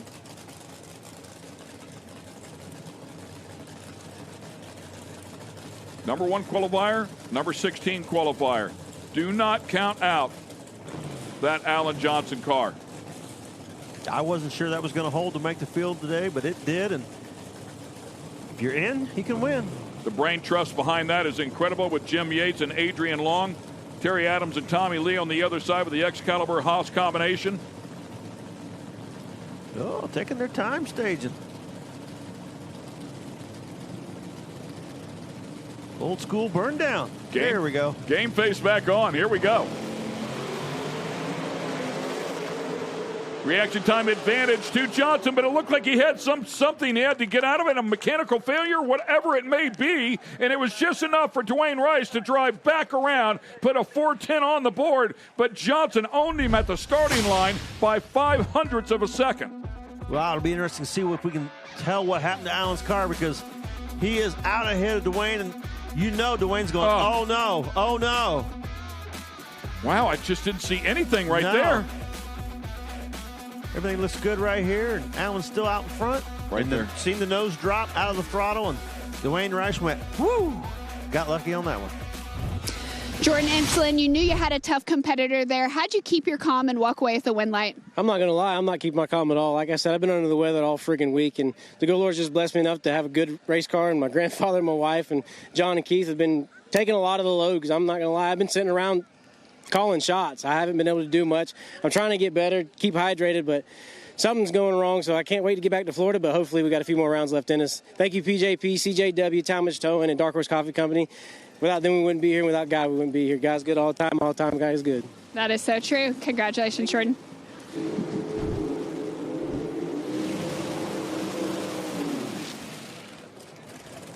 Crazy burnout in the far lane for Lenny Lodick. I saw Tommy Lane just shaking his head like, yeah, that's not what we wanted. We see a lot of times when these guys will start the burnout, somebody will stand on either side of the back of the car and make sure it gets off to a straight start in the burnout. That one did anything but. Factory X World Champ driving Grumpy's Toy Tribute Camaro, which is always cool to come out here and see. Great memories there from the Grump. And lined up in the near lane is going to be Jeremy Tucker. Jeremy Tucker, the number 3 qualifier, put one down with a 4:05.9 just one day ago. We know that's a very capable car. Huffman with a number 14 qualifying effort of 4:09.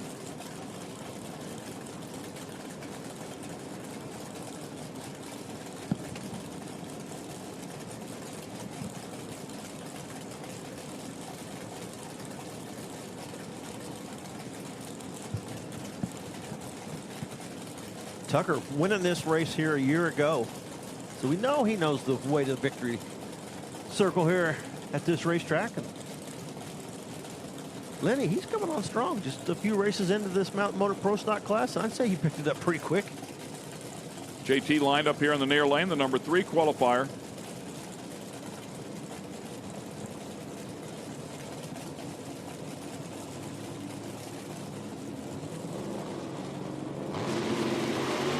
Oh, red light.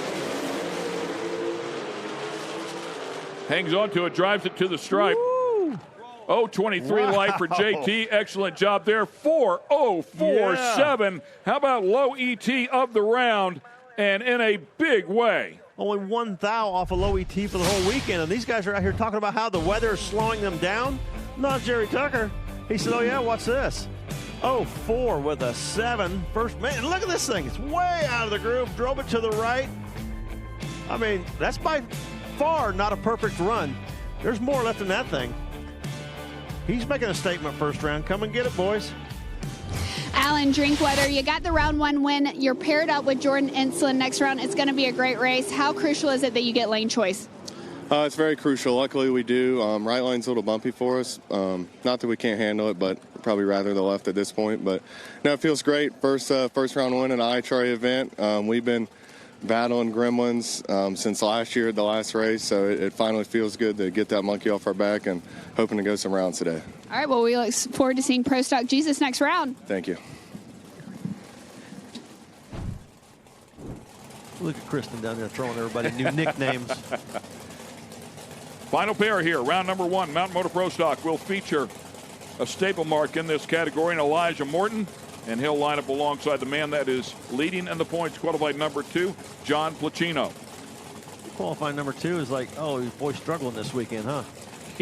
Man, he has just dominated so far this year, winning both races in the 26th season and kind of making a statement. He's the guy to beat. One guy could do it, Elijah Morton. Placino here in the near lane, I should say, going to the finals, and both Benson and Virginia, winning both Benson and Virginia. Low ET at Virginia.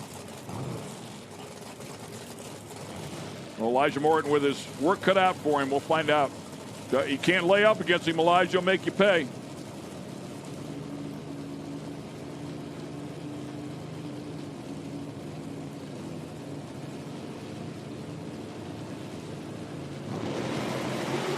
Red light. I think we've had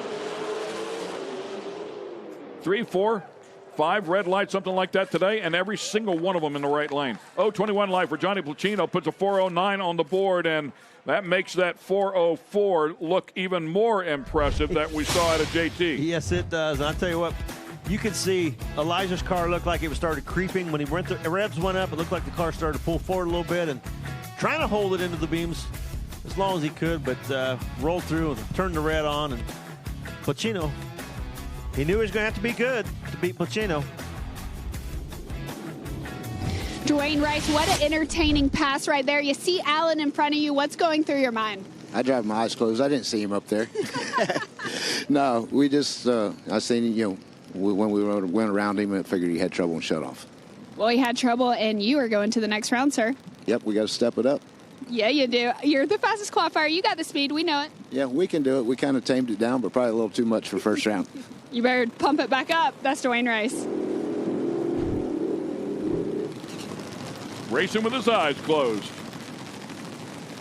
Nitro Harley's coming up here next. Congratulations to Chris Smith, the number 1 qualifier. That was towards the end of the session, second session, and we'd seen a handful of 20s that had been thrown down, and they ended up very, very tight in qualifying, but all of a sudden Chris Smith came up here and said, yeah, enough for the 20 stuff. Let me throw a 10 at him, and went right to the top of the charts by 1/10 of a second.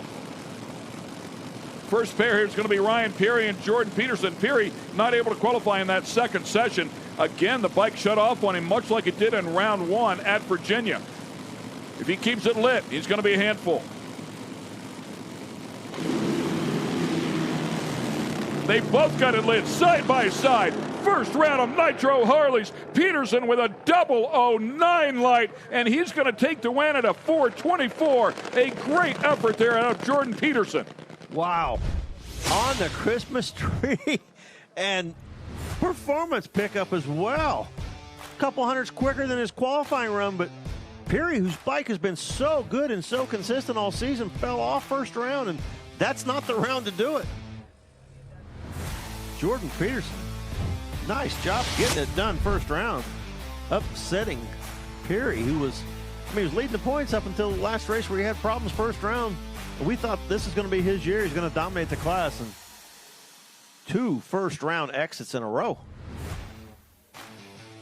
A look at the ladder as it lays out there. Chris Smith, number 1 qualifier against the multi-time champ Jay Turner, who has yet to put one together, but he could be tough, as we heard Jay at the top of the show talk about. He'll be racing his teammate there. It'll be an interesting pair. Jerry Tucker, we were just up here talking about how it's hard for you guys to find power in this weather, but man, ET of 404, where'd you find it?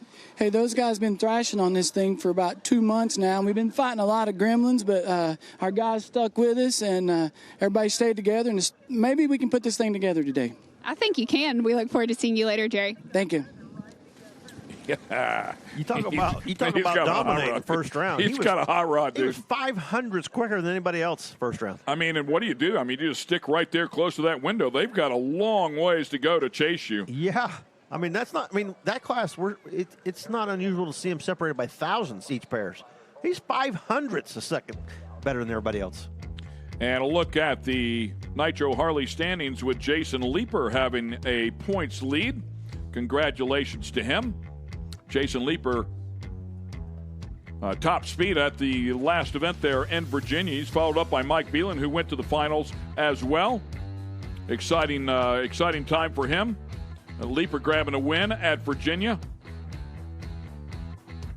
Ryan Peary, as you talked about there, in third. He'll probably fall just a little bit. We'll see how things shake out here. Chris Smith, Ray Robinson. Yeah, Leeper, you said he did top speed at the last race in Richmond, and I think that might have been on the run that he didn't have the chutes and couldn't get to the brakes and put that thing in the sand at the other end and had to drag it out, clean it up, got it fixed for the final, and came back up there and won the race. See Gerda June out there looking at the right lane as they get ready, prepping just a little bit there for the fuel class. Johnny Pochino, what you weren't allowed to make, or you couldn't make that qualifying session. Something went on. Did you get everything figured out? Because you just got that round one win and looked good. Yeah, broke a starter. These things got a lot of compression, so broke a starter. There was nothing we could do. We tried to push start it. It didn't work out, but well, maybe we'll practice that back at home one day. But he got the first round win. Elijah's tough. You never know what he could do. He can go out there and go low for the session, and you never know. So can't take him lightly. Got that round win. Definitely a lot of tough cars. A lot of guys went out here, went 09, 10, and we went a 9, and Tucker just showed everybody the way home. So we got some work to do if we're going to want to grab this trophy, and we know we want to do that. So we got work to do. Do you think you got a 404 in there? I don't know. We got to find a lot for that. That was a hell of a run. All right, well, we'll see you later, Johnny. Thank you all. Hi, Brady. And watching Mike Beelan do a burnout here, and Jason Leeper is going to push back. We just talked about him being the points leader. Did not fire the bike up, was not able to fire the bike up. We're not sure what that is. You could see a lot of frustration there, and man, these guys are very disappointed, but Beelan, he'll take it. Beelan was number 2 in the points. Go to number 1 here with a round win. Excellent job for him, 466. And he's been going from point A to point B, but it seems like it's been a little soft there at the hit of the throttle. Yeah, it didn't look like he gave it everything there. He just kind of rolled into the throttle. Well, normally they would get after that thing. It just sounded down on power when he left, so I don't know. It doesn't look intentional. I think he just missed a tune-up on that one, so he'll take that gift of a first-round win. And how big is it? Now you're the points leader. Yeah, we're saying down on power. Look at the thing carry the front end. Well, that's why I say it just kind of, he rolls into it. It just kind of leaves lazy, but then the power comes on, and I'm sure he's not going to be happy with that 466, but no, he's going to need a little more next round. But at least it's good, solid data. You can keep picking away at it.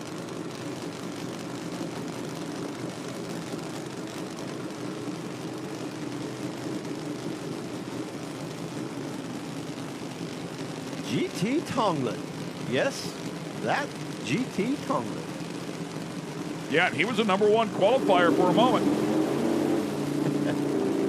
First time on a Nitro Harley. Said Dad loves Nitro, and we decided, hey, let's come out here and play with these things and see what we can do. And what did he do? Well, he jumped up to the number 2 spot. He was actually number 1 at a 420 with a 9 in that second session just before Chris Smith came out late and took the number 1 spot away. But GT lined up in the near lane, and he'll line up alongside Paul Anderson. Yeah, he says, that was my second run on one of these bikes. Right. Nothing to it, man. Was longtime Pro Stock bike competitor. Very good at what he does. Anderson already in. Number 7 qualifier. And they go side by side. It's going to be GT here, but another great side-by-side battle. A 421 beats a 435, but late for GT with the laundry coming out. But it was Anderson that had the better of the 2 reaction times. So GT, with his work cut out for him to get out and back around him, wins it by 79 thou. Yeah, you see GT going down through there, and that thing's going to the right a little bit, and he's staying with it. It's getting over there to the right, way over there to the right. Hanging in the throttle. Then he gets it down. Ooh, you see this puff of smoke off that tire when he sets the front end down. And I think that's why he's a little late getting to the chute. It was way down there. He was just trying to keep it up on both wheels and not get it on the side and get it squared away. Okay, now let's get that shootout. Wild ride. Always so much fun to watch. These guys do what they do. Look at that back tire rattle. Yeah, guys, after talking to some of the crew there about the bike, apparently last night they had a lithium battery that was swelling. So they took that battery out, replaced the new battery, and they wanted to fully charge it. So they charged that battery on the charger, got the bike up here, and the battery was not in the bike. So that is what happened down here at the starting line in the water box. Back to you. Man, such an easy mistake to make. I mean, it's you know what it is? It's one of those deals where you just get out of your system, and it bit them right there. So charged up the new battery, didn't get it back in. Thank you very much, Sarah, for the update on that. That's great information. But, man, feel terrible for the points leader. Such a simple mistake. Here comes the teammates, Jay Turner and Chris Smith. Your number 1 qualifier is Chris Smith. Number 8, Jay Turner, the boss. And Jay Turner's going to struggle here again. It's going to be all Chris Smith, and man, low ET of the round, 415. He gets it done 183.82 miles per hour. So a good hit once again for Chris Smith, who seems to be on point here this weekend. Yeah, that thing, you watch it on that run, you'll see in the replay, that thing's carrying the front end, and he's got this wheel turn. I kept thinking, man, don't set it down with it turned like that. Look how far the front wheels turn. Oh, sets it down, and just about the time it sits it down, he's starting to turn it back to the right and able to save that bike. You can tell he's rode these a few times. Turner's bike, we've seen so much smoke out of Turner's bike this weekend when he hits the throttle. I don't know if they're experimenting with some or something isn't right on that bike, but just having a rough weekend. And Smith, he's not having a rough weekend. That's Yeah, I know he said electrical issues, but that wouldn't create all that smoke, so No. I'm not sure what's going on there, but Turner and company struggling here this weekend. They'll get it sorted. We're going to take a quick break. Stay with us. We'll be right back.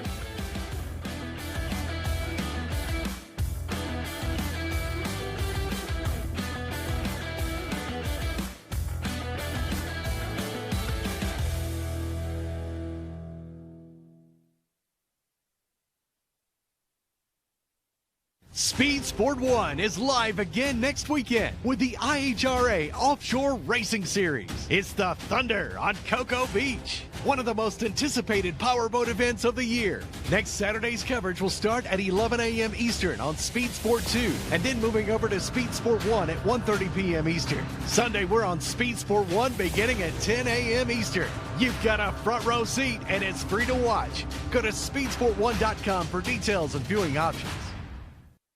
Get racing news, analysis, highlights, and more 24 hours a day, 7 days a week at speedsport.com.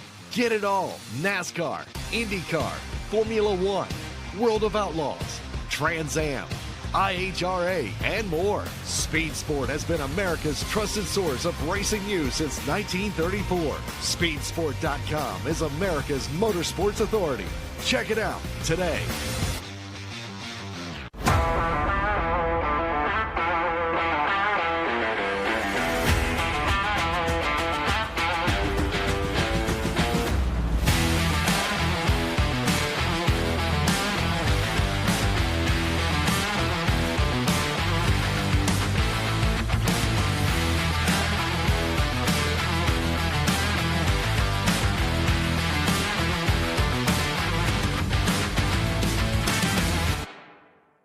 Speed Sport 1 is the home for the IHRA Offshore Powerboat Series. Watch top international teams push the limits of some of the fastest boats in the world, reaching speeds of up to 180 miles per hour. 14 classes, racing hull to hull, from Pro Class 1 to Super Cat.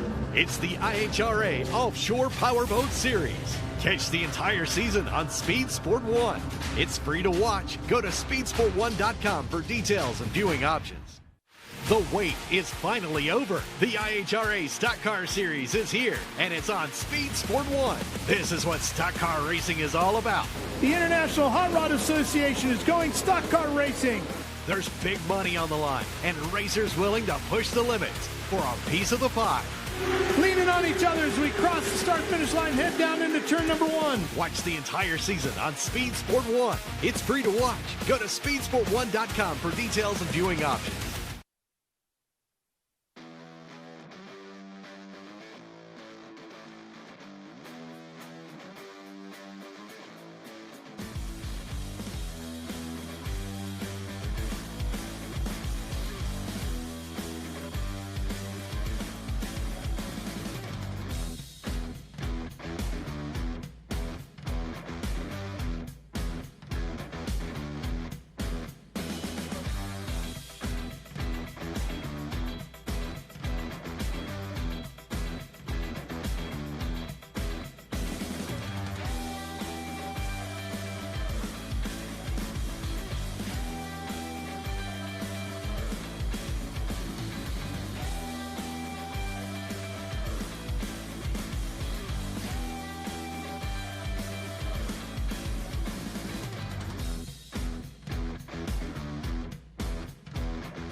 It's a beautiful day here in Hebron, Ohio. You're watching the IHRA Outlaw Nitro Series. This is the IHRA Spring Nationals. Ken Stout, Tommy Johnson Jr. calling the action for you. Sarah Daly and Kristen Banks up there at the top end as she has a chance to talk to the racers once they roll across. And they're hoping for a round win, of course. Speaking of round wins, we are still covering round number 1, but getting close to the end. The fuel cars are coming up here next, just a moment, but we've taken care of our door cars, and it's been a lot of fun to watch. We've had some great side-by-side racing, some really good performances for the weather being a little worse today than it was yesterday, the atmospheric conditions for tuning these race cars. And guys are figuring it out, making the adjustments, and still laying down some big numbers. And, man, have we seen some reaction times. They sat here all morning waiting for the rain to stop and get the track ready, and they were ready to go. Right now, we're going to throw to one of our driver features. Sarah Daly had a chance to spend some time with one of our drivers. It's called the Driver's Profile. Let's check in, find out who she spoke to.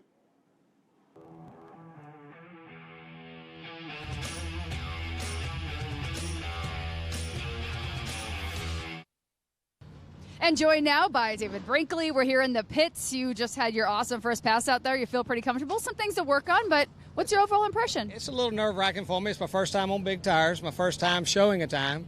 Proud to be here with IHRA. We're running Outlaw Pro Mod, and we're going to see if we can take a swing at it. So let's talk about the historical you. How did you get into racing? Where did this all come from, even at a young age, or was it later on? What kind of brought you into this world? My friends and I couldn't afford to have store-bought cars, so we had to build our own. And then we had to try to see who could who could build a better car, and then kind of got into a little bit of street racing, and then we started racing our local tracks. And then I met my wife Kelly about 10 years ago and told her, "Hey, let's check this out," and she was hooked, and so we've been racing professionally since then.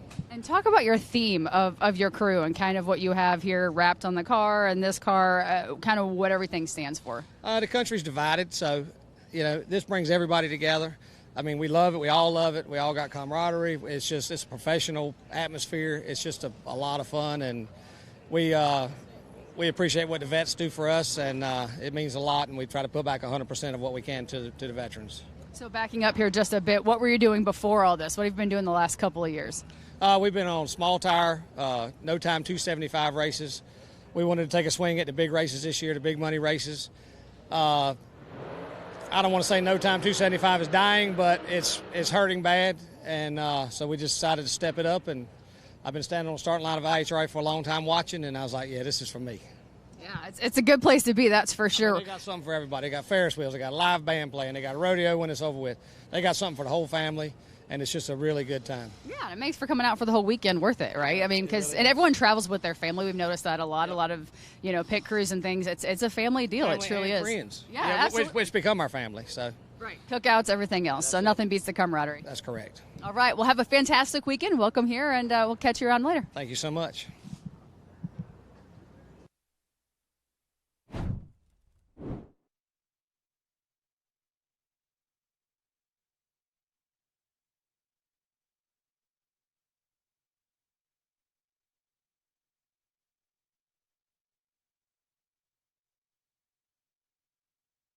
The wait is finally over. The IHRA Stock Car Series is here, and it's on Speed Sport 1. This is what stock car racing is all about. The International Hot Rod Association is going stock car racing. There's big money on the line, and racers willing to push the limits for a piece of the pie. Leaning on each other as we cross the start-finish line, head down into turn number 1. Watch the entire season on Speed Sport 1. It's free to watch. Go to speedsport1.com for details and viewing options. Speed Sport 1 is live again next weekend with the IHRA Offshore Racing Series. It's the Thunder on Cocoa Beach, one of the most anticipated powerboat events of the year. Next Saturday's coverage will start at 11 a.m. Eastern on Speed Sport 2, and then moving over to Speed Sport 1 at 1:30 p.m. Eastern. Sunday, we're on Speed Sport 1 beginning at 10 a.m. Eastern. You've got a front row seat, and it's free to watch. Go to speedsport1.com for details and viewing options. Speed Sport 1 is your home for IHRA Outlaw Nitro Series. All season long, feel the thunder of 12,000 horsepower, Nitro top fuel dragsters, and Nitro funny cars. Witness the excitement of 0 to 300 miles per hour in seconds. The IHRA Outlaw Nitro Series delivers heart-pounding action with every run. Follow the entire season on Speed Sport 1. It's free to watch. Go to speedsport1.com for details and viewing options.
People enjoying a nice ride on the Ferris wheel up there here of the IHRA Outlaw Nitro Series.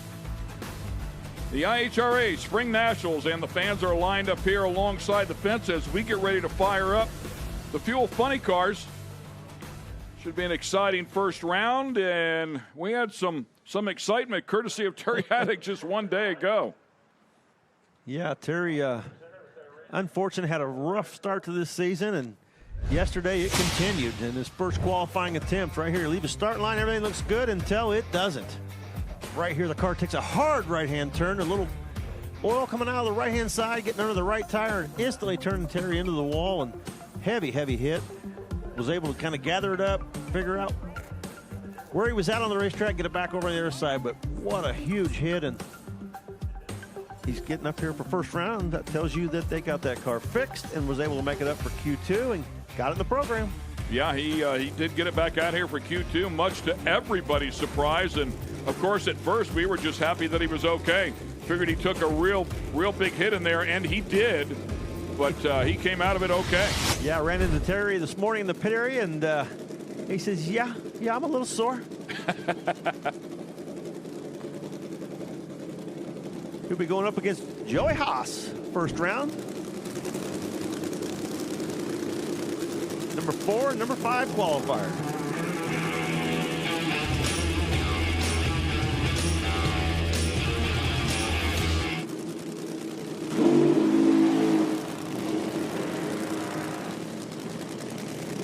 Quick little short burnout for Joey Haas. Terry Haddock with some work to do on that car last night as they got back and took a look at it. Worsham, as we take a look at the ladder here in the 8-car field.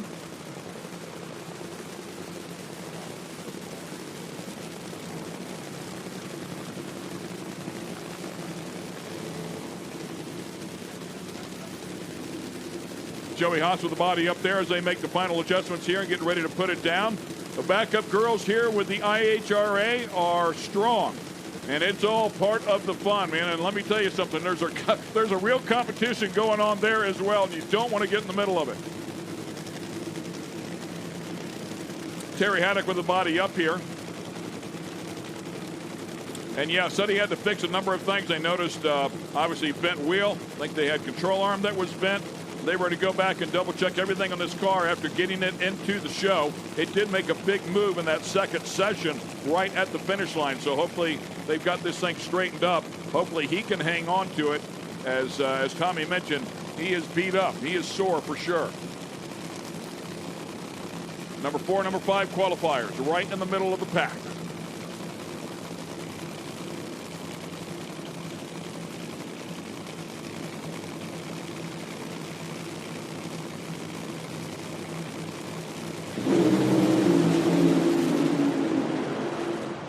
And Terry Haddock ready to play ball, no doubt about that. He kept him honest, nicely done. But it's going to go to Terry Haddock. My apologies there.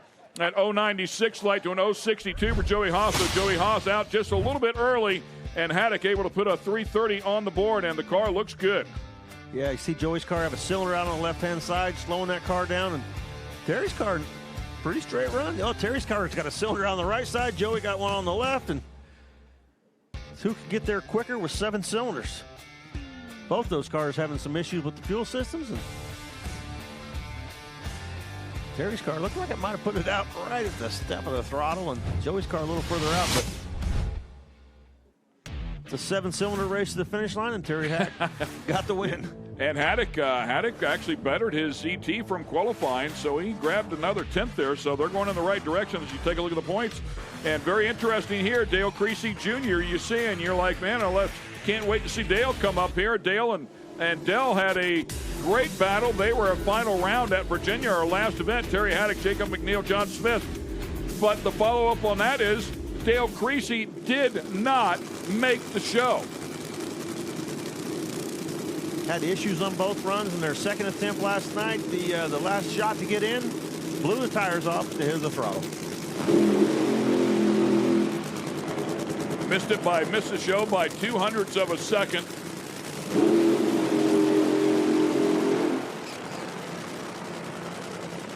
So not able to expand on that points lead. He'll find himself chasing after today. Coming up here next, Terry Haddock and Joey Haas. Well, we already had that pair. Let's go to the next pair. Jack Wyatt and John Smith. Jack Wyatt laid down a nice run, a 331 in qualifying, and John Smith, they only made one attempt on a 348, electing last night not to make the second run, and they told you why this morning, why they didn't make that second run. They're short on crew members this weekend. Paul Smith, 82 years old, down there doing bottom end this week. Doing the bottom end on the car, yeah.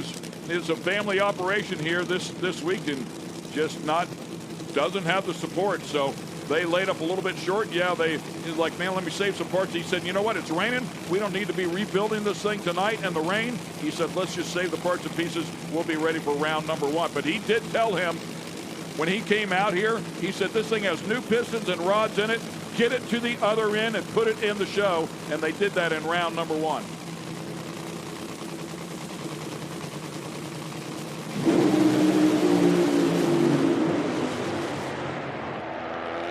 And the win will go to John Smith. Nicely done. Jack Wyatt was right there with him. It was a pretty good battle. In fact, Jack Wyatt a little bit quicker to the 60-foot mark, and reaction times very close to each other as well. But Jack Wyatt not able to stay in the throttle all the way to the stripe.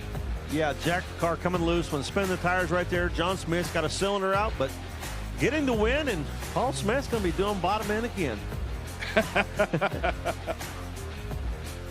You can see that cylinder out on the left side, but enough to get the win. 333 for John Smith and a round win. Paul be happy to do bottom end one more time. Terry Haddock, you even found something more that pass. You think you got anything else left in it? Oh, we got more. We got to take it slow. First thing we got to do is thank God and all the sponsors for letting us do this. In the last couple of weeks, we worked, and all the people that have ever helped me got together. Priority Systems, Concho Supply, T&D Express, PNC Cable Contractors, Silver Star Paint. There's so many people that just threw money so that we could buy a body, mount it, fix all the wires, hoses, cables, all the broken junk. Thank you to everybody. Thank you for everybody who put the hard work in it. And now we're going to go out today and have some fun and win some rounds. Still a little sore from yesterday, but I'm going to do my best. And yes, we got more. I was about to check in, make sure you're all right. A little sore. That's okay. I'm not dead yet. Too early. Thank you, guys. Thanks, Terry. Not dead yet.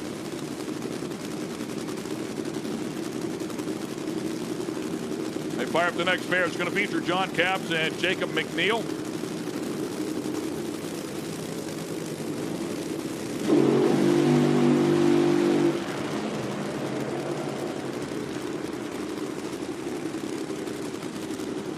Body's still up here for John Capps. Yeah. And now coming down. Talk to me, Tommy. What's going on here? Yeah, they had some issues. I saw the wrench in their hand there. Looked like might have had a little small fuel leak, trying to tighten it up real quick. And John do a little shorter burnout, try to speed up their routine and not hold Jacob up. 10th versus 4th, and the points. John Capps, as we talked about, was in a fuel car at Virginia, now inside of a funny car. Was runner-up to Jack White 2007 Spring Nationals, going back a number of years ago, of course, for John Capps. McNeil, his 4th event in the funny car, has one first-round loss. He has been pretty good behind the wheel of this funny car for Jacob McNeil. Yeah, we saw Jacob get go red in his pro mod earlier, so he's going to get a Ironman this weekend. This is his only chance left in the Jeff Deal's Surfer funny car. It'd be a special one if he could get that done. Number 2 qualifier is John Capps. He came out here in the first session, put a 330 on the board, and said, I'm done here for the day. Yeah, Bob Gilbertson bringing this funny car back out. It's been a few years since they've run the car, and it's been a little work to get it back up to speed and get all these new parts and pieces, and they wanted to take the time. They got it down the racetrack with a nice run and go over it last night, use that extra time to make sure everything was right, and come out here today. Tony Shortall working there on McNeil's car. They put a 355 on the board. They're going to need to find a little bit of steam here if they're going to hang with Capps. Yeah, it came loose in qualifying, and Jacob was able to just stay with the throttle long enough to get it in the show. Yeah, it was right down towards the end of the run. Here we go.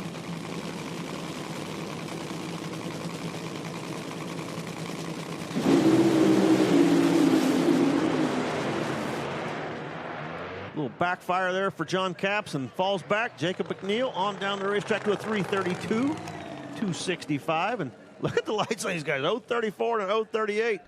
That's pretty quick in a funny car. Look at the ETs, 330, 332, 333 for our 3 winners. Incredible effort here once again.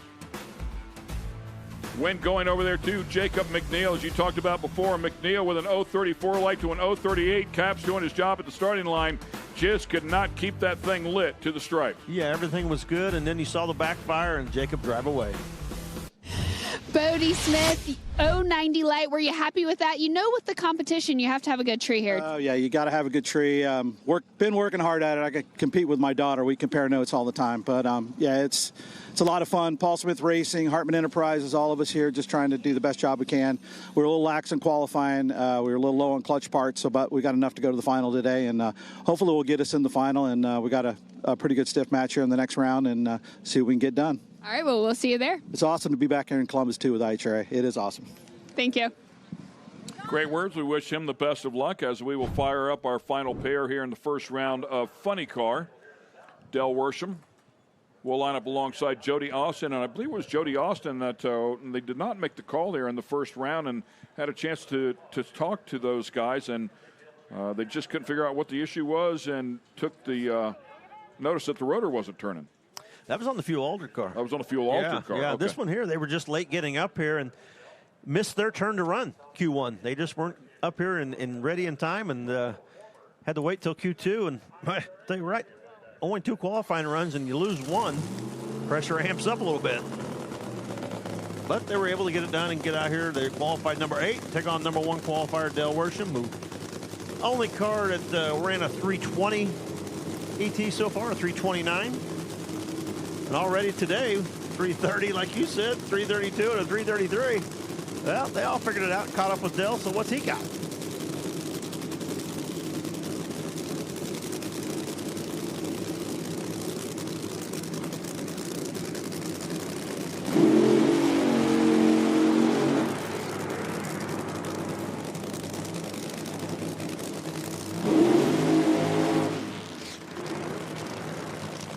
Short burnout here for Jody.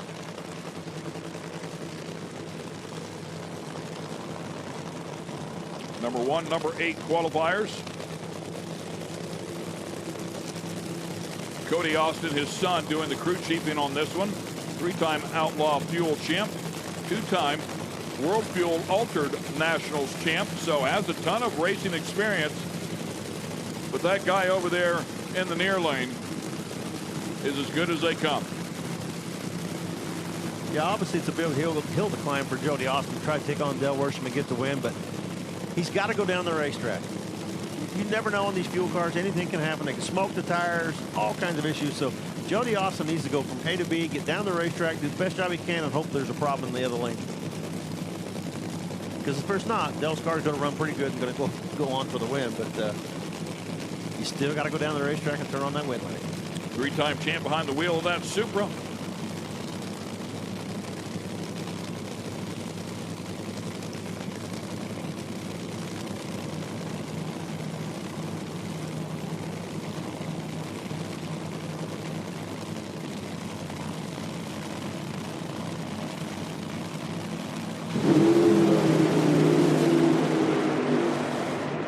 And a great side-by-side battle. Reaction times almost identical at the other end. It will be Del Worsham with the better performance at a 335 to a 364. So a 330, a 332, a 333, and a 335 going to the semis. Yeah, Del Worsham went right down the racetrack to a 335, slowed down from his qualifying time, but Jody Austin did a great job. He did exactly what he needed to do, went down that right-hand lane, put up a respectable time, and if Del Worsham had any kind of a bobble, Jody Austin was going on for the win.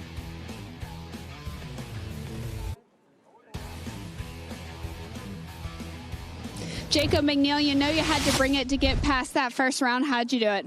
It was just, that car is going everywhere now. I just kind of going up, not really knowing what to do with my, sorry, I didn't put my hand on that, but it started going. I left early, it felt really good, and then it just kind of coming up, with everything on it and all that stuff, and just, the car handled real good. It was like it was floating on there, kind of going through, and that clutch started applying and everything. It was a good run for this SoCal Speed Shop on this. We're going to second round, see if we can do it again. Yes. All right, thank you, Ricky Bobby. Thank you.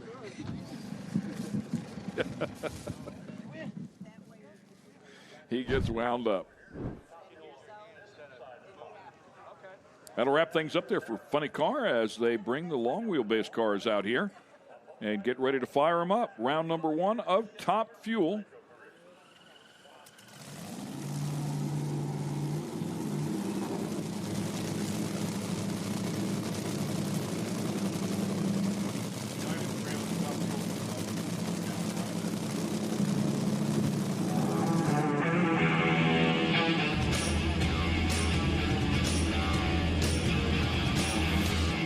They are fired up. United Trailers Top Fuel category coming out.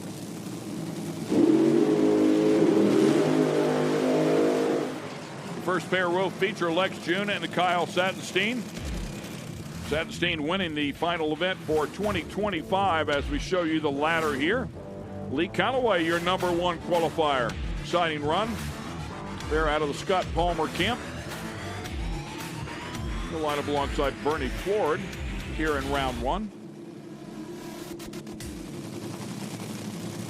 And Lex June, not able to make the call in the first qualifying session. Did come out here and make the call in the second, put a 340 on the board. Interesting to see Kyle Sattenstein. He has lane choice, and it's the first car I think I've seen all day long with lane choice taking the right-hand lane. Yeah, and as you said before, it didn't seem to bother the long wheelbase cars quite as much. Former Coletta Motorsports chassis, brand new for Lex June. They purchased that in the off-season. Got it prepped up and ready to go. His wife Gerda, of course, crew chief on that one. Gary Leverage helping out on the Kyle Sattenstein effort.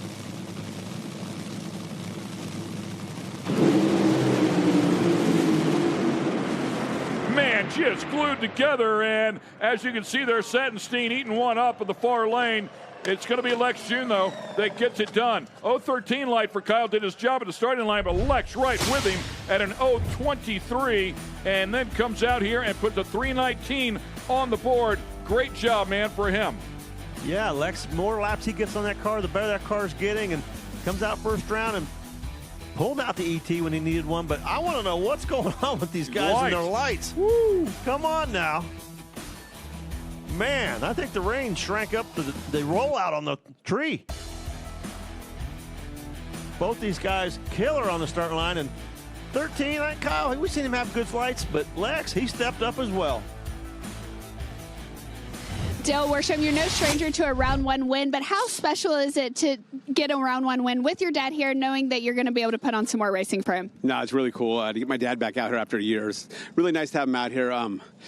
Probably not the fastest we can run, but it got the job done, and it was a good, safe run. And looking forward to the second round. Get to race Terry Haddock, and, he has lane choice, and he outran me by 500, so we're going to have to step up our game a little bit here and see what she'll do.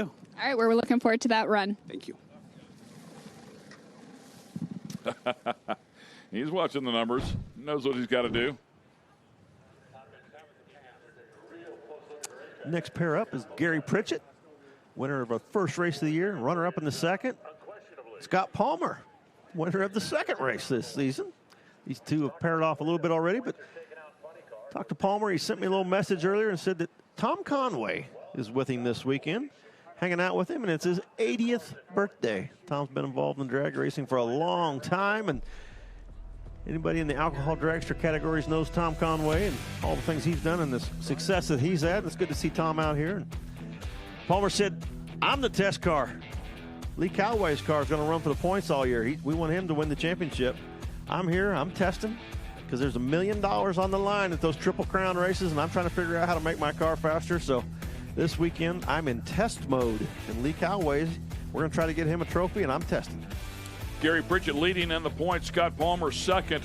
Lee Calloway, your number one qualifier here today. And third, Kyle Sattenstein in fourth. So Calloway certainly in it right there at 80 points back. Crew chiefs looking over at each other here and say, are you ready to go? And thumbs up. They fire them up. We've seen some of the points battles playing out already. Some of the guys that were leading the points are having issues today, and they're falling. So, yeah, and we're talking about points because this is the third event in of 8. I mean, we're going to be at the halfway point when we get to ready. Yeah, Gary Pritchett's... Well, Reading is a Triple Crown. Yeah, so, yeah. Man, look at that burnout. Yeah, Pritchett, if he's going to keep that points lead, he's going to have to continue to go some rounds today.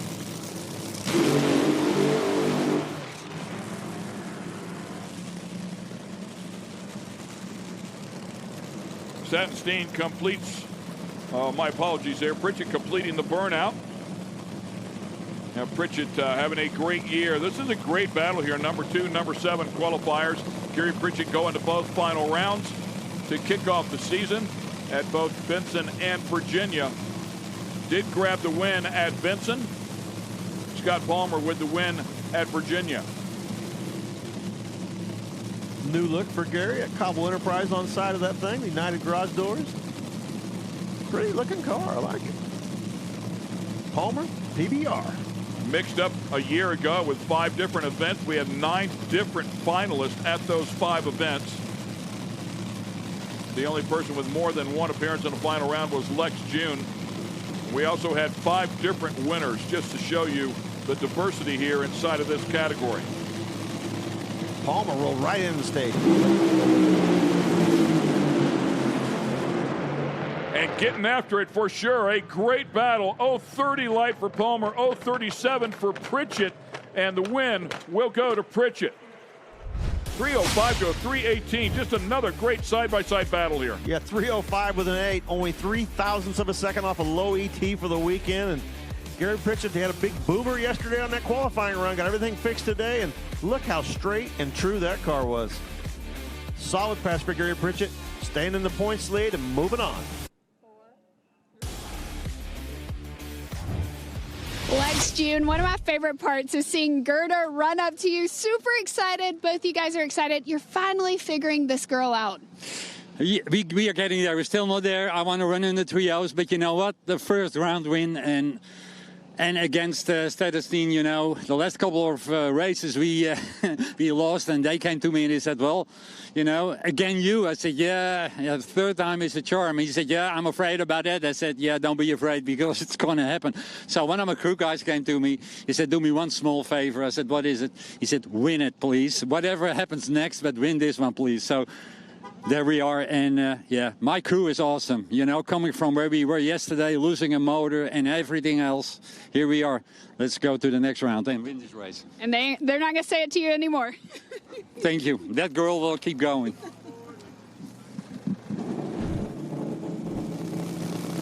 Number 1 qualifier is fired up in the far lane.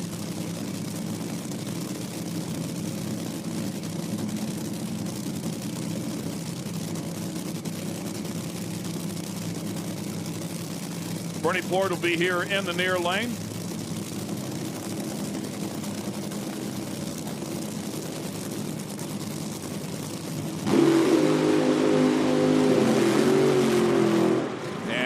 shootouts begin here in the United Trailers Top Fuel category for the next pair.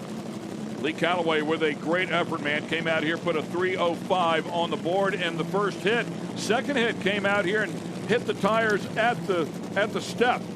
Yeah, the teammate cars, Palmer and Lee Calloway. And the first session, Palmer blew him off with the hit of the throttle, and Calloway lays down that nice run. In the second session, Palmer goes out and makes a nice run, and Calloway blows him off. I said, what they do, switch tune-ups? We'll see if they've recovered well. Got it right today. But Callaway's had a good season. Ran some really nice runs all year, and that car's really improved in its consistency. Scott Palmer doing a good job running two teams out here, and Lee Callaway's getting the benefit of it. Jimbo helping out Plord this weekend and picked the performance of that car up. Jimbo's been around a long, long time. Former DSR car over there for Bernie Plord.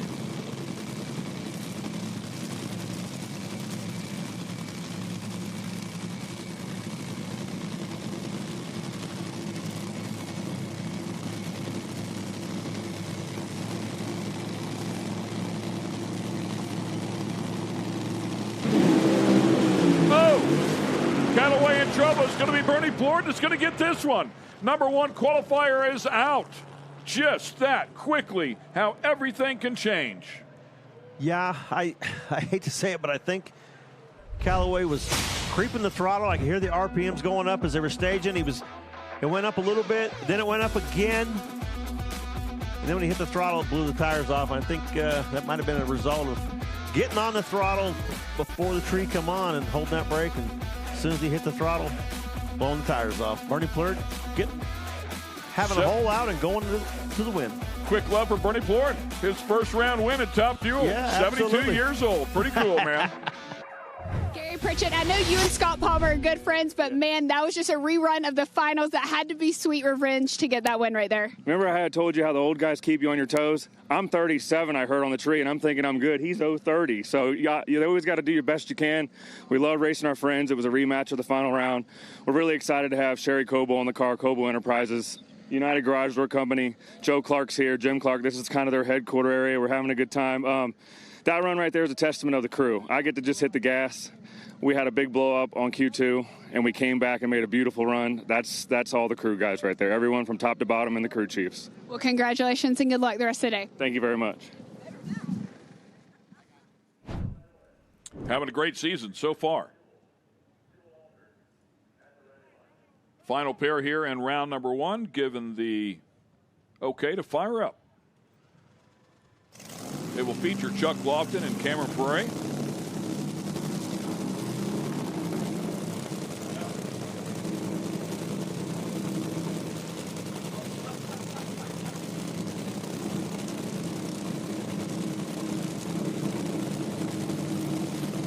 If you happen to catch that shot, you'll see that we are sitting directly behind the lane.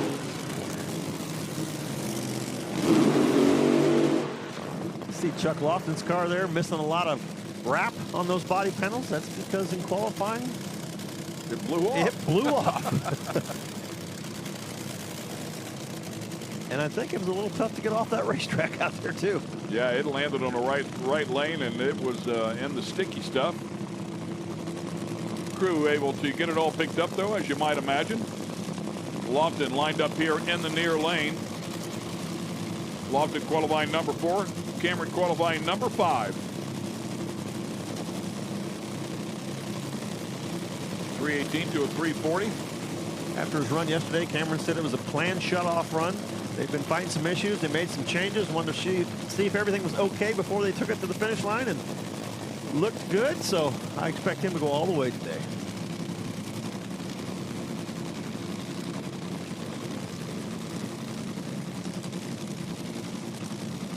Number 7 versus number 10 in the points. Both looking to add 20 more to it.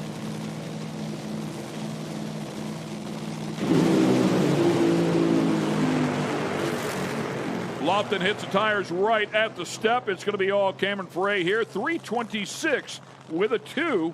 So nicely done there, right in the hunt with everybody else. Yeah, nice solid run. And he went all the way to the finish line that time, like he said he was going to do. And you could hear one of the cars at the start line. I'm not sure which one it was, but you could really hear it had a lot of tug on it. And I wouldn't be surprised if it wasn't Chuck Lofton's car, because when he hit the throttle, just instantly blew the tires off. And they step off the clutch pedal to stage these cars, and you could hear the tug on one of these cars really pull the engine down. And it needs to be free to get it off the start line without blowing the tires off of it.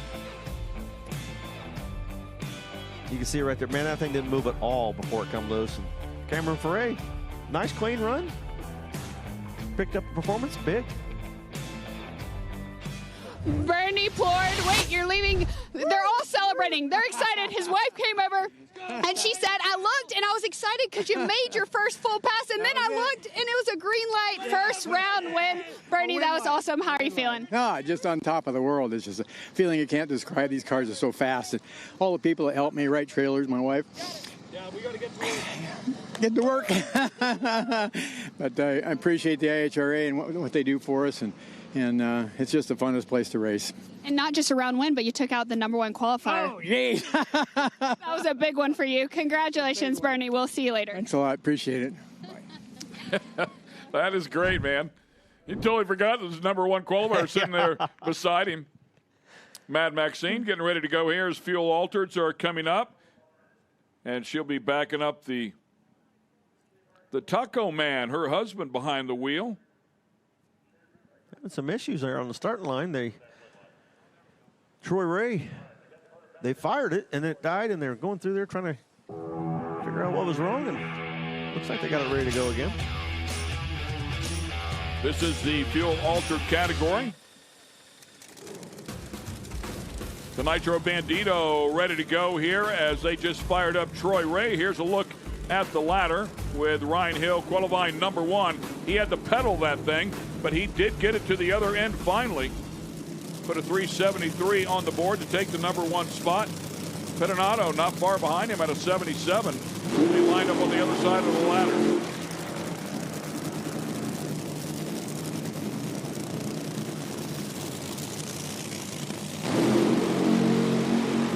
Yesterday afternoon, they were in the middle of their second qualifying session, and the rain rolled in, and I think Ryan Hill and maybe one other car was the only cars to get down the racetrack. These guys, most of them only had one shot at the racetrack in qualifying, so it'll be interesting to see what happens today. Mad Maxine, as we've documented many times, with a different outfit for every single round that they come out here. And more than just a backup girl, too. As you can see her run over there right away, and we've seen this issue with a number of the cars, but make sure that the idle is not up, push those blades back, and she'll go up here and make final adjustments, pull that pin off, that throttle stop pin.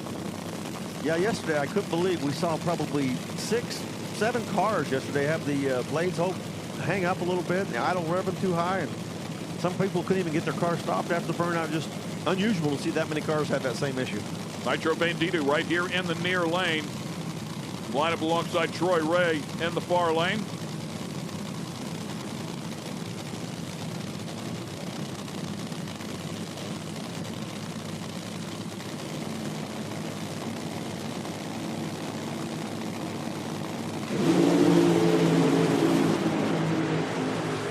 And the Nitro Bandito is back. That is the cleanest run we have seen him make since he smoked the wall at the season opener and puts a 346 on the board.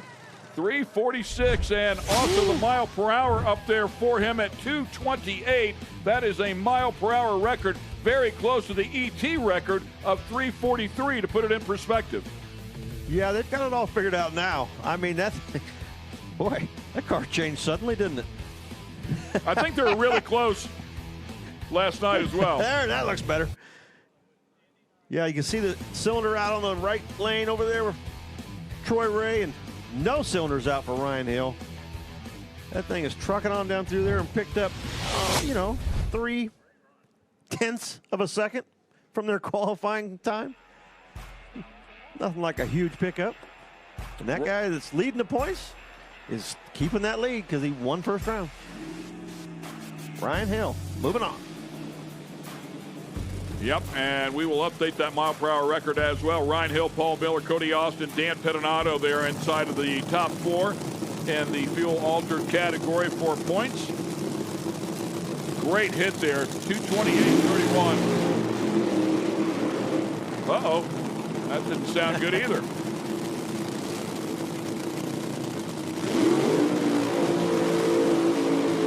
You can see the crew member right there. As soon as the car comes to a stop, reach up, hit the bottom of the blade, and get that idle back down. Just unusual to see that many cars have the blades hang up on them this weekend. Had the idle messed up, but it stayed that way too long. It puts too much heat in the clutch, and we saw just about every car that had that problem yesterday smoke the tires. Tim Barone and Dan Pettinato coming up here next. Pettinato qualifying number 2. Had a nice hit there at 377. Barone with a 544 needs to get this one to the other end. He's going to have a tough player beside him. Barone with that beautiful Mayhem car. Gorgeous looking ride.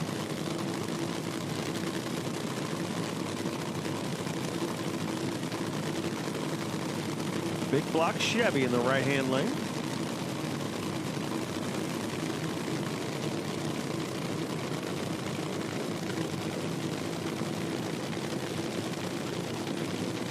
That's called the rat poison over there for Pettinato. And he had a nice lap one day ago. I love what you said, too. They all look a little different. Pettinato, that low wing. Looking here for Tim Barone. That big, tall, top fuel looking wing. Pettinato gets after it. Barone chasing him down. I thought Barone might get it done, but it's not going to happen. Dan Pettinato will hang on for the win. Barone hanging right there early in the run. Then car made a move to the center line and had to get out of the throttle. And Pettinato, it may not be the quickest car here, but it goes down the track almost every run, and that is super important in the fuel alters. They're so hard to get them to go down the track, and obviously get them to go down the track straight.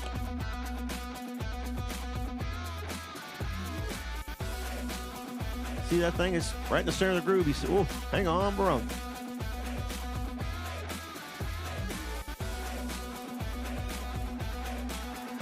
And once again, we're going to go up to the top as we watch our fuel altereds continue on. Ryan Hill, Ken Stout said after that run, Nitro Bandito is back. Ever since you hit that wall in Goliath, it looks like you've been trying to find it and you got it back. I tell you what, it was pretty stressful at Virginia. You know, it was a new car blues, trying to figure out what the thing wanted. My dad and Rick, we had a solid game plan coming into this weekend to know that the car needs more. And that's what we weren't doing in Virginia. That was more. And if we can do that 2 more times today, man, I think we got ourselves a good chance of winning this deal again. So I'm excited. I'm happy. This whole gang is fantastic. Missing my mom this weekend and missing Paul Miller, my Kentucky boy. He's silky smooth, but he ain't here. You know, so shout out to those. It sucks when they're not here, but you know, we're gonna keep going. So I'm excited. I'm so happy right now. Man, you can just see your confidence after that car's working just how you want it to. Mad Maxine, always looking beautiful. You're wearing pink this weekend for a special cause. Can you just tell everyone about it? Yeah, so I'm doing pink this weekend. We are doing it for suicide awareness. We had a 14-year-old girl, unfortunately, commit suicide due to bullying from our school, so we're raising money to help out with her funeral and doing pink. And they can go to Mad Maxine on Facebook and donate. Where can they find you? Yeah, so we have the GoFundMe posted on the Mad Maxine Facebook page, or if you're here in person, I've got 2 jugs. I've got one at the IHRA merch tent and then one at our tent. You can donate there too. Thank you so much. Mad Maxine always doing the most with the boots. Thank you.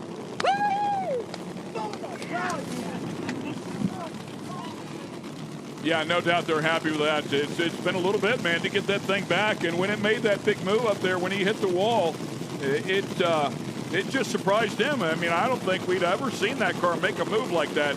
So it was just a fuel altered, busy doing fuel altered tricks, and they've had to chase it ever since. It looks like they finally will be able to build some confidence. That'll be a tough car to beat here. They keep doing stuff like that. John Umlauf and Paul Miller coming up here next. Miller in the far lane. Umlauf right here in the near lane. These guys only getting 1 shot at this racetrack. And oh, that's right. I mean, part of the class got 2, but I think these guys here only got one look at it. Yeah, John Umlauf come out with 380. Miller had the issues, 464. Gonna have to step it up today. And reason being is we had weather roll in. Oh, Umlauf was way ahead. They didn't have an issue spinning the tires.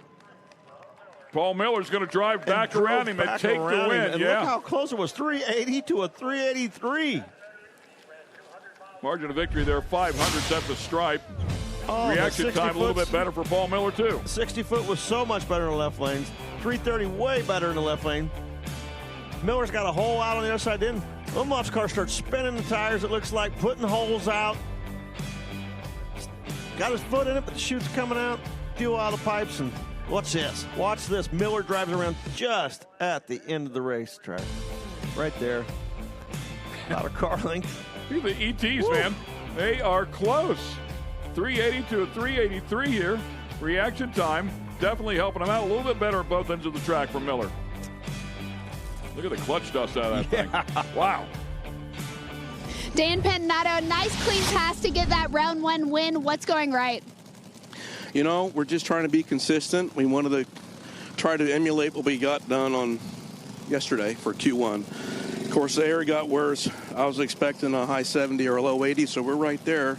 So we'll go back and make sure everything is good, put a clutch in it, and probably lean on it a little bit for round 2. But thanks. Fuel altereds forever, man. Right? Fuel altereds forever. They're definitely fun to watch, and we'll see you next round. All right. Thank you so much. And a hard time starting up the Anthony Whitfield entry. Took them a while, man. They had to spin that thing over for a bit, and it finally caught. Yeah, nice job doing a short burnout, not holding up the competitor, and kind of speeding up their routine. You can see the guy right there way down track. Wasn't expecting that short burnout, having to hustle to back him up.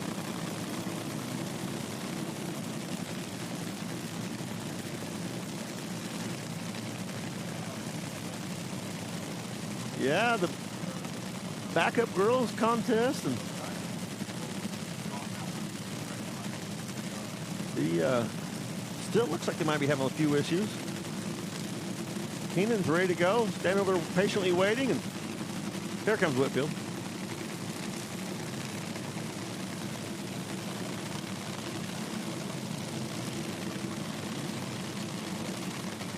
Number 4 and number 5 qualifiers.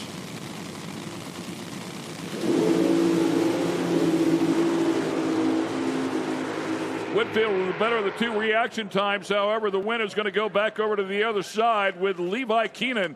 And Keenan puts a 397 on the board, gets it to the stripe, and will have another crack at it. However, it will be against some guy named Ryan Hill. Yeah, big starting line advantage in the left-hand lane, and just not enough to hold off the ET in the right. Keenan going to the second round up against Hill. Let's get it back over to Sarah. And joined now in the pits by Bernie. Just a quick visual here where you guys are thrashing to get ready for the next round. But what's it like to have some other teams and crews come down to help you guys now that they're out of the race? It's awesome. You know, this group here in the IHRA, maybe a little bit smaller group, you know, it's pretty integral. We all know each other. And I mean, I'd pull the fuel out of my car to give to those guys. So it's awesome to have them come helping because we're not real experienced. It might be a thrash to get it ready. So. And according to numbers, you know, it was supposed to be a different outcome, but of course it's a good thing that you're here. So what are you going to focus on this next round to make sure you keep going the direction you're going? Well, to go back on that, this is the only time I can probably say it that I'm at the double-double. One of my bucket lists was get to the first round, and then we won the first round. So we're undefeated in top fuel today. So this will be a wild experience to go back, and I think we have my buddy Cameron Fair over here next round, and I've known him for a long time, so it'll be an awesome time. Okay, well, I don't want to hold you too long, so thank you for your time and thanks for bearing with us. We're going to send it up to Kristen Banks. Kristen? Thanks, Sarah. I'm up here with Paul Miller. Man, you told me this morning you knew John was going to be a tough matchup, and you got him right there at the line. What a close one. Will you just walk me through it? Yeah, I mean, John got out there in front of me, and I could see him the whole way down, and I started shaking, and I kept my foot in, and I grabbed a little brake, and the car kind of made a little move, and I just kept in as hard as I could, and you showed me the replay, and my gosh, it was close. So we're on to round 2 and get to face our great friends, Dan Pettinato, and the winner of that one's going to go to another final, and hopefully it's us. Hey, you told those fans that you got admission for today that you're going to give them a good show, and you're Ryan and just doing that. Y'all getting there. Yes, we are. It's what a great time earlier this morning, getting fans in, giving away T-shirts. We had a blast, and I thank the IHRA for letting us have this opportunity, and we'll see you again in a few hours. All right, and see you later.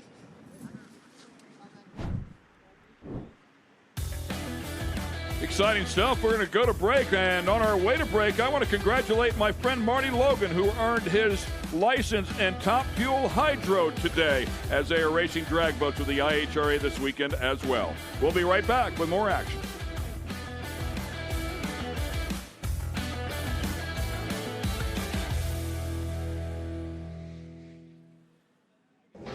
Check out Speed Sport 1 this weekend for the IHRA Offshore Powerboat Series. It's the New Orleans Powerboat Grand Prix presented by Harvey Gulf and Jefferson Parish. Saturday's coverage will be on Speed Sport 2 starting at 10 a.m. Eastern. Sunday, we're back on Speed Sport 1 with the action starting at 10 a.m. The IHRA Offshore Powerboat Series is on Speed Sport 1. It's free to watch. Go to speedsport1.com for details and viewing options.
Summit Lane and Jay Kirk.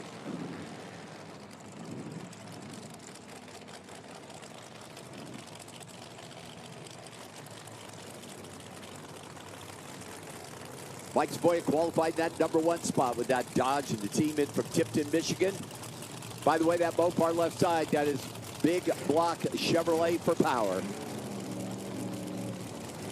Jay Kirk out of that #9 qualifying spot. See Kirk purging the Nitro system. Kirk at 4:33, getting a head start over that Mopar. This bow tie powered at 396.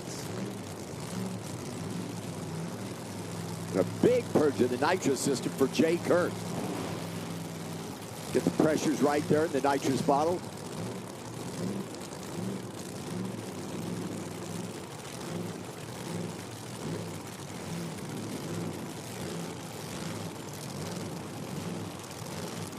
In set, head start right side, and a red light start bites him away by 3 thousandths of a second. Jay Kirk was 23 on the tree on that 40-33 dial-in. He goes 4-3-6-9. And Jay Kirk to the quarterfinal round of Top Sportsman. A great matchup here. Attention to the pits, attention to the pits. Outlaw Pro Mod to the lanes, please. Outlaw Pro Mod to the lanes, please. John Vesper sitting in the water box there, left side, waiting on Bob Mandel III to back up in that Pro Fab Racing 55 Chevrolet.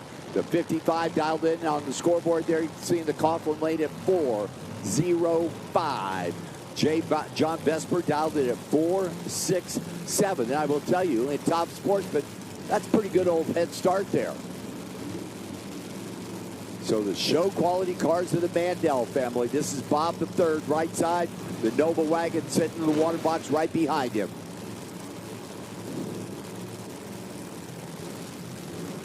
So the supercharged 55 Chevy and the nitrous car of John Vesper.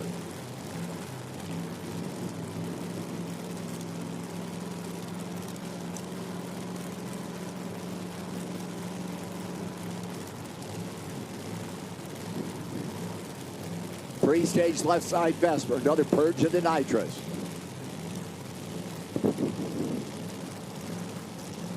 Mandel comes in, lights that pre-stage light. Head start, remember, going left side Summit lane.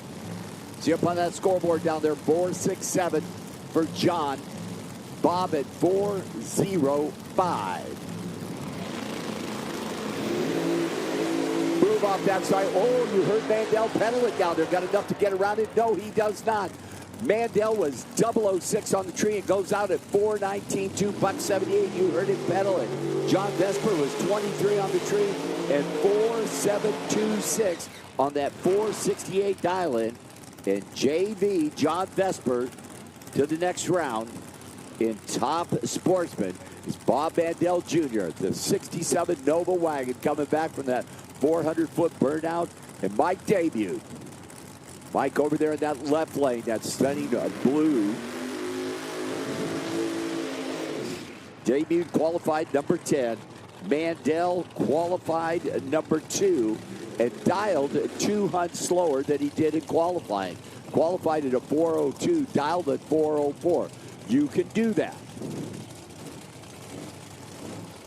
Debuted qualified at a 432, dialed up 2 because the conditions, well, it's a little bit warmer out there today than it was yesterday. As you know, we got interrupted a little bit yesterday afternoon with a little bit of that stuff from the sky.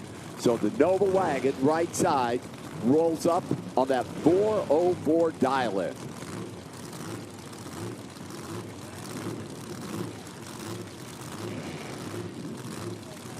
Debuted the last purge of the nitrous.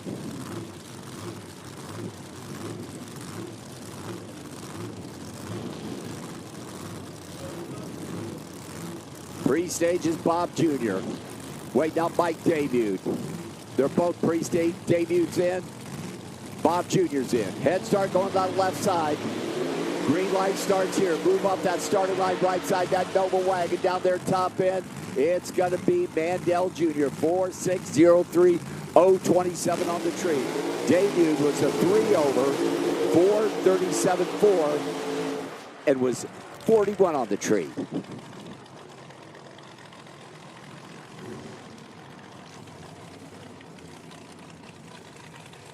Another one of the Mandel cars. Brand new car, the 57 Chevy for Jeff Mandel. Coming back in the Summit lane there. Dialed it at a 425, chasing Jacob Eldrod. Jake, one of the big-time players in the sportsman categories, the IHRA Pro-Am Series. 454 for the Mr. Ed's Auto Sales. Corvette out of Ohio. Sister Jamie walks away from her brother. Pretty darn good driver herself. Pro Charger Corvette taking on the supercharged 57 Chev.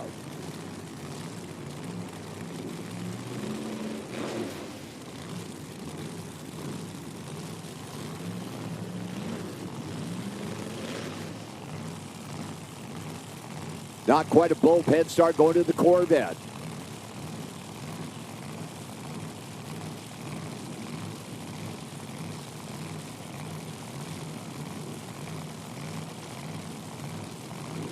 Jake Elrod pre-stage.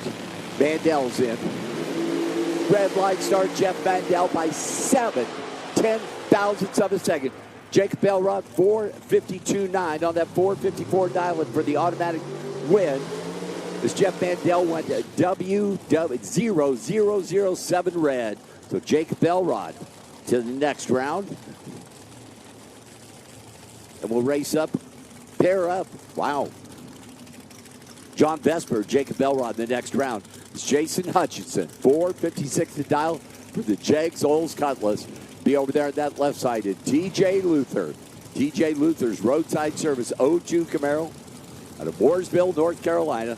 Dialed it at 471.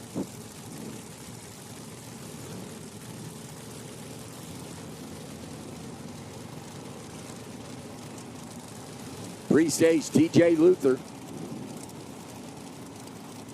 There we go. Jason lights up first light, inset. Red light start, TJ Luther. Trip, zip, 7 red. Jason also is 007 red, but by 3 thou, he was red less. 458 on that 456 dial in. Jason will race Jay Kirk next round. Aaron Glasser coming back, dialed in at 420, right side Aaron. And Keith Longlois, Michigan. Olds Cutlass, Big Inch Big Block Chevrolet for Lang's Transmissions, Boland's Auto, and Napa Auto Parts, and Bob's Profab. Bunch of Bob's Profab cars, those Mandel Company cars. 443 left side, 420 right side. Aaron purging the nitrous system.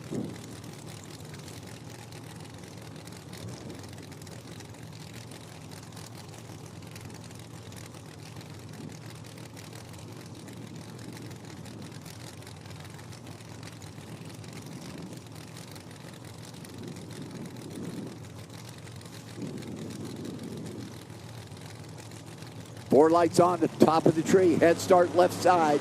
Red light start left side by 2 thousandths of a second. Aaron goes down through there. 4-2-1-3 on that 421 dialing. Aaron was 006 green.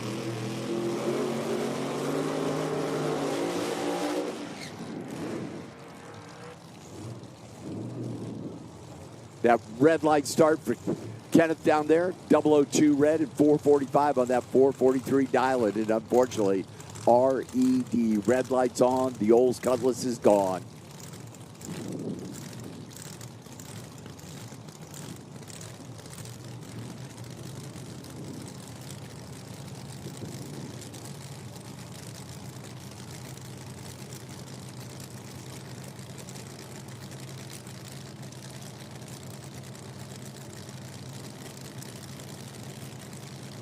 .452 right side, Jeremy Bargo. .460 left side, James Hayes. The 58 Corvette, itty bitty little old head start going over that Camaro. Right side for that Bargo Aviation Services team down in North Carolina.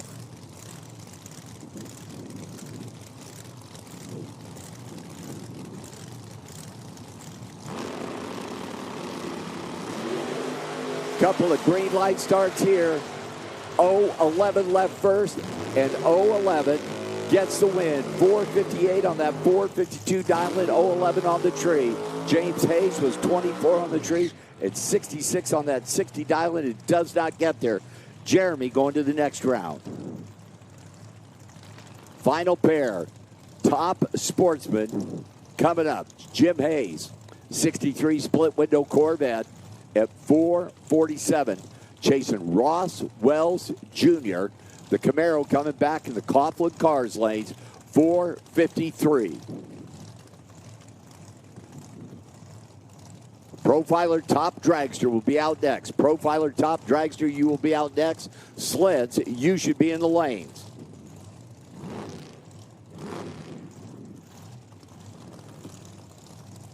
Winner of this pair is going to get Bob Mandel Jr. next round. Top Sportsman. So Jim left, Ross right. Final pair. Top Sportsman.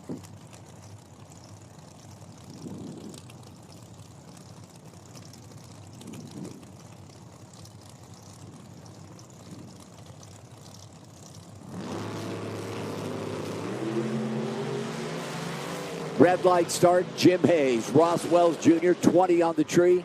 4-6-3-5 on that 453 dial-in. Ross Jr. and Bob Jr. next round. Top Sportsman. Profiler Top Dragster coming out next. Martin Cheeseman, the Cheeseman Racing Team Dragster, 481 in the Summit lane. And Dale Foss, 435 for the team right side in that Coughlin Cars lane. Profiler Top Dragster, round 2.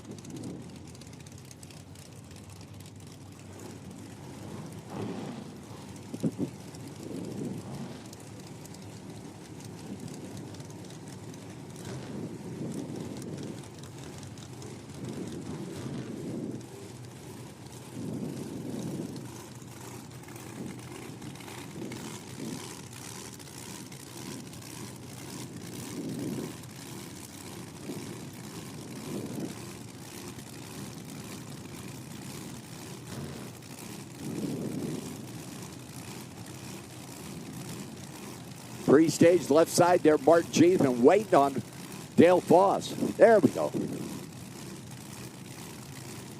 Now they're set. Head start left side, Cheeseman. Couple of green light starts there. Cheeseman out there. Here comes Dale Foss down there top end. Wow, Dale Foss gets around him. Cheeseman breaks out. He was 008, took too much stride. Dale Foss is 25 on the tree and goes dead free. Dale Foss to the next round.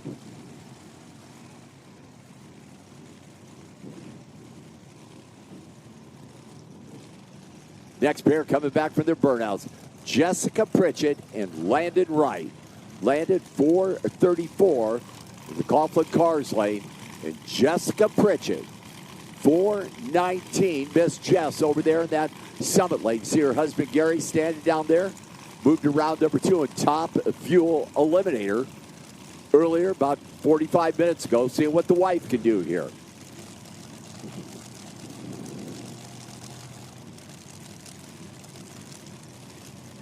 So a head start going right side to Landon Wright. Jessica pre-stage in that supercharged dragster. Landon comes up. Jessica tickles that light just so shallow. Move off that starting line. Jessica Pritchett down there top end. Jessica goes dead 7-001. And I will tell you right now with that 31 light, Landon Wright had no chance. He goes out by 3 thou, getting there first. It was just basically mathematically eliminated there when Jessica went 001.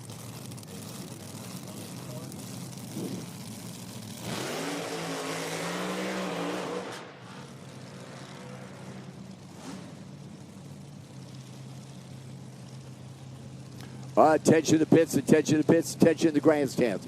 Connie Park to the spectator gate, please. Connie Park to the spectator gate, please. Chris Gobel, Goober they call him. Right side, 426. And Matt Albright. Wow, Matt dialed it at a 379 with the red rocket there in the Summit lane.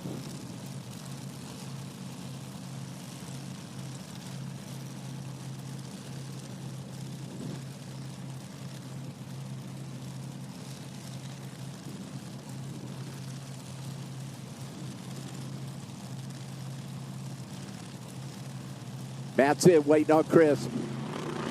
Goober getting the head start and a red light start. Matt Albright. 29 on the tree is Chris Gobel. Chris goes 4.275 on that 426 dial-in.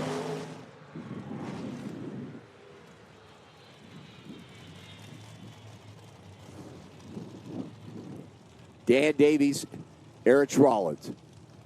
Erich coming back right side, down at 428, getting the head start over Dan Davies. Dan in that Summit lane at 410, doing the chasing.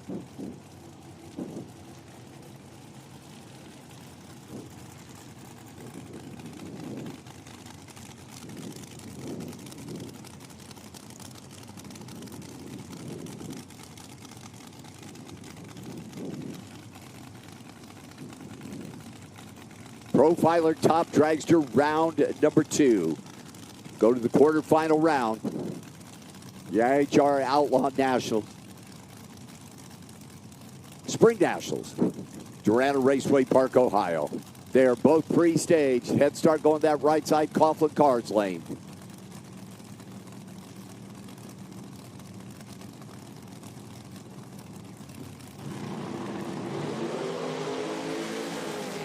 Move off that starting line, right side down there, top end. It's going to be left side. 28 on the tree, 411.5 for the win. Right side, Eric Rollins goes 14 on the tree, 432 on that 28 dial. It does not get there. So Dan Davies advances to race Dale Foss. Next round, Profiler top dragster.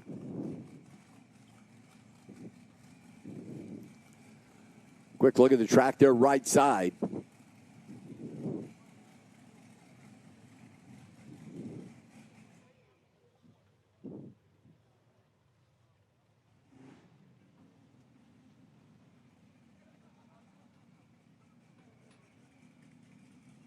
See way down the track there at the top end, waiting for one of the cars to clear the track.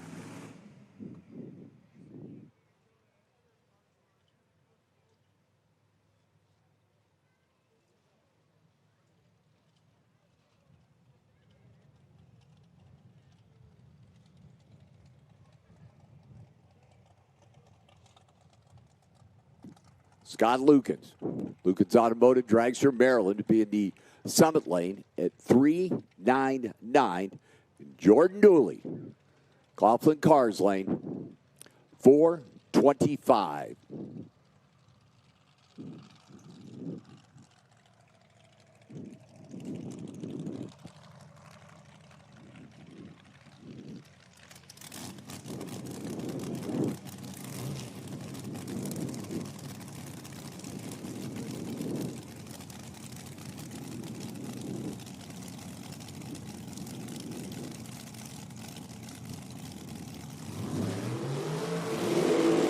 Continuing on round number 2 of Profiler, top Dragster with Jordan at 4.25, Scott Lukens at 3.99.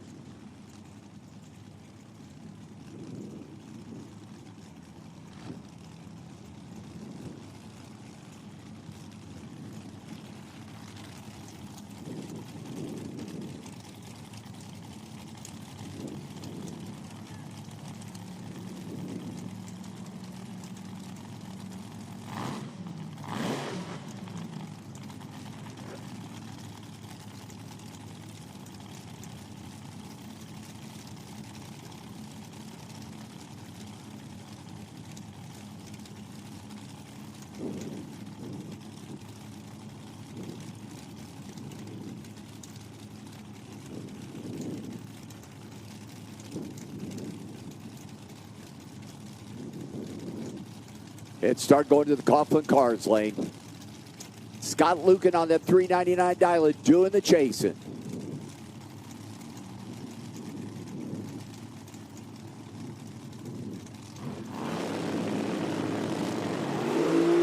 Clean green disc barrel. Oh, watch that down there right side of the track.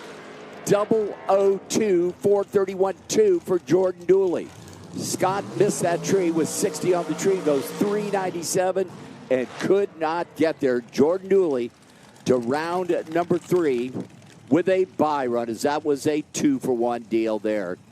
Buy run to the semifinal round for Jordan is Chris Stein.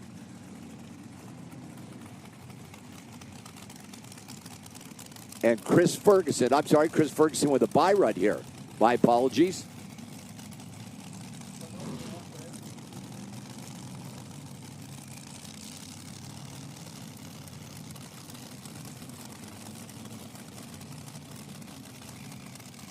So Chris Ferguson, the ladder buy, dialed in at 437.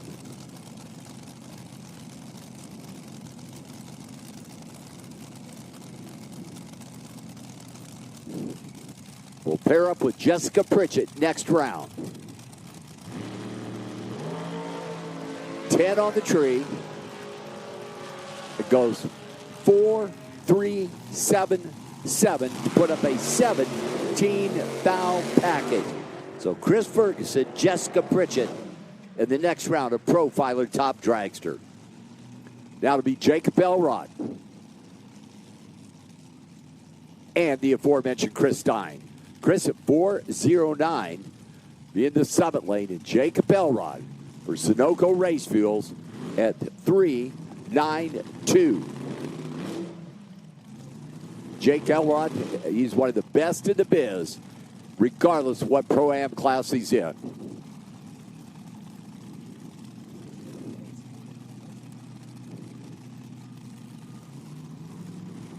I wrote it down here to use it. Just kidding. Just kidding. Come on. Head start right side, left side. Chris Stein. Brett Carver comes in and starts asking me questions. I can't believe that. What's wrong with you? Oh, I know what's wrong. You wanted to do the sleds. Love them things. Jake Elrod today. Chris Stein's in. 19 to a 25 down there, top end. How about that 25 light? 1 over 410 with an 8. 025 for the win for Chris Stein. Jake Elrod was 19 on the tree. 4 flat, way off that 392 dial in. So, Chris Stein, Chris Goebel, next round. Your buddy, Brett Carter, Goober. Nice job. Yeah, I was down there at the bandstand with the pit crew watching a little bit of racing. Great view from down there. Singing? I did not sing this time. We're working on a couple of new tunes over there, you know.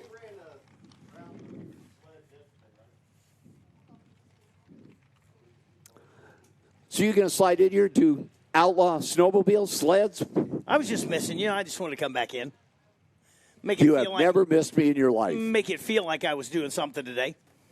First time for everything. Great day, though. Man, what a beautiful day. Can you believe I mean, serious biz. Had you thought today would look like this? When I went to bed last night, I definitely was like, they put out a preliminary schedule for the day, and I'm like, that ain't happening. And then right on schedule, you started looking at the weather per hour. It started looking better all the time. And right on schedule, it stopped raining and started clearing up. Wind started blowing, and there you go. How about Jason Ponceness, right side? The 25 Pro Line sled. Okay, wait a minute. What? Who scheduled rain this weekend? You? It was not me. Okay. I asked for there not to be any, but apparently somebody did not listen. Left side, Anthony Minnie, your number 2 qualifier. Away they go, and wow. Ponceness was a bit tardy. Anthony Minnie goes 451. 156 mile an hour. I think that's quickest pass of the weekend. Yeah, only here at IHRA have I seen sleds with parachutes. But when you're running 100 and almost 60 mile an hour, I'm pretty glad they have one. Rob Lowe Sr. right side. Jamie Nason left side. Nason, the relevant machine. Out of Foley, Minnesota, right side. Rob Lowe Sr. And Senior says, see, yeah. And I just said that Minnie had gone the quickest of the weekend so far. And how about Rob Lowe just goes 445 at 160. Nasty. Jamie Nason, 549, 128 mile an hour. Rob Lowe Jr. coming up next.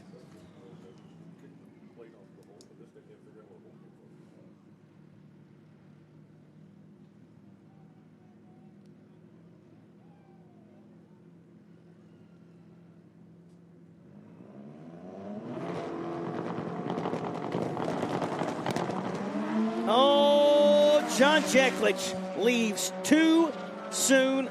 Rob Lowe Jr. goes 552.9 at 97 mile an hour. So we have both Rob Lowe's moving on.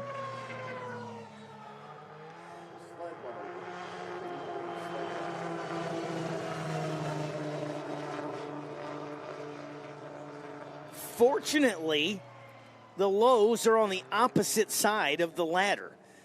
So Rob Lowe Jr. runs the winner of this pair, which is David Marshall and Travis Nason. Rob Sr. runs Anthony Minnie in the semifinals. Marshall on that Hurricane machine, Hurricane Performance Canada Inc. And the class brought to you by Relevant Glasses. And after the round, if you want to go check these sleds out up close, it's behind the grandstands there. All the sleds are parked together. They love to show them off. Those things are wild when you take the hoods off of them. How about 477 for David Marshall? And Marshall will face off against Rob Lowe Jr. in the semifinals.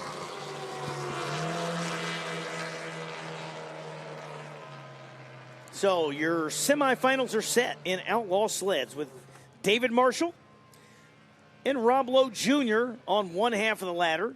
Anthony Minnie will face off against Rob Lowe Sr. on the other side of the ladder.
The IHRA is excited to announce the FAST program, and I got the opportunity to see what it was all about. We started the morning with a presentation, and then they got to hear from some of the best drag racers in the industry, and then they got the opportunity to walk around the pits. They're really putting the classroom experience into real life experience. What an opportunity they have.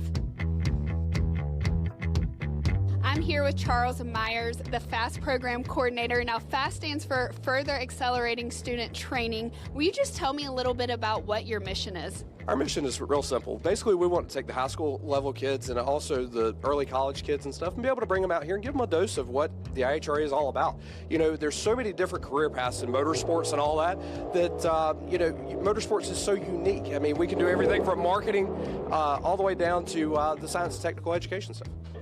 Now, bringing these kids to the track, a lot of them, it's their first drag race ever. What experience is their experience going to be like? Basically, we're going to take them and we're doing a quick little presentation with drivers and crew chiefs and all that good stuff, and then we're going to take them down to the pit areas. You know, drag racing is so unique. We have a great sport where they have access to the pits, but the big thing that we're doing is actually taking them down to the pit areas, showing them what the guys are doing, because then they can apply those principles that we're teaching up here in real life right here.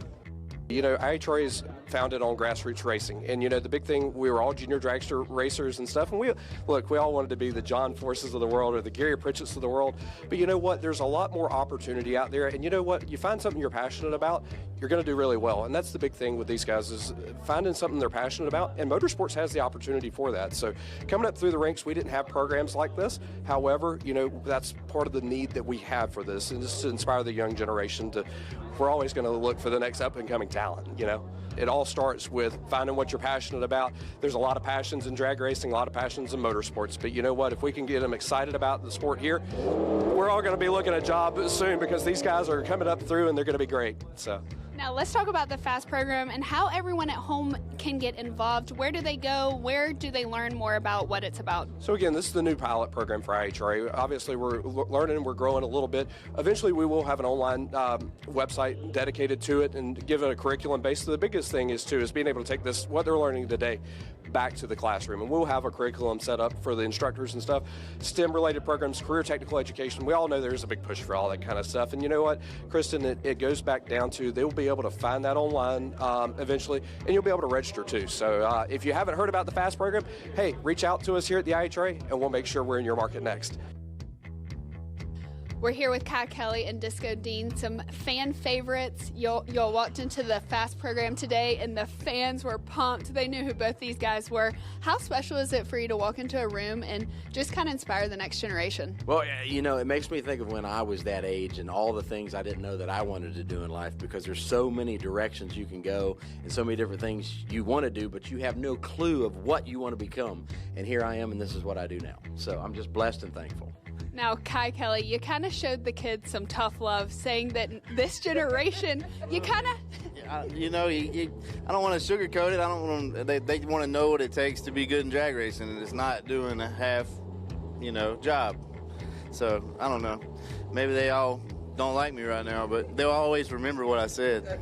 Well, I mean, I just wanted to instill that in their mind that, if they're going to be in drag racing, they need to take it serious, because you got somebody's life in your hands. As a driver and an owner and the person that has to pay for everything that gets broke, it really means a lot to me to let people know that. You got to do what you love. The best thing that my dad ever taught me is that if you go do something you love every day, then it's not really called work. So that's what I try to do. We have a blast at the tent shop. Jamie over there runs his mouth all day, and we just pick on him. So you got to have somebody at the shop you can just pick on all day. That's what we love to do. I'm here with Simon, who's a student at C-Tech. He came out to be a part of the IHRA FAST program. Simon, will you just tell me a little bit about C-Tech and what you guys are learning? Yeah, so right now we're learning basic foundations for automotive technology, and then we're going to move into more advanced systems like that so that we can find jobs in dealerships and other stuff. And it's a great opportunity and an amazing experience to be out here. I really want to be a motorsport mechanic, so I really can't wait to get down in the pits and go find out more about my future career. But it was honestly a great experience. They showed so much passion and commitment to the sport, and I've learned a lot of lessons from them. All right, we're here at the FAST program with Grant, Charles, and Caleb. You guys, is it your first time at the drag race? How much fun are you having so far today? I think it's been really great seeing the alcohol cars go behind us. I think it's really cool too. It's the first time experiencing something like this, so I'm having a good time trying to take it all in. It's beautiful here. The energy's crazy. I'm really ready for Nitro. You can hear it outside. It's loud, but I'm excited for sure. Now, going into today, did any of you guys want to ever work in drag racing?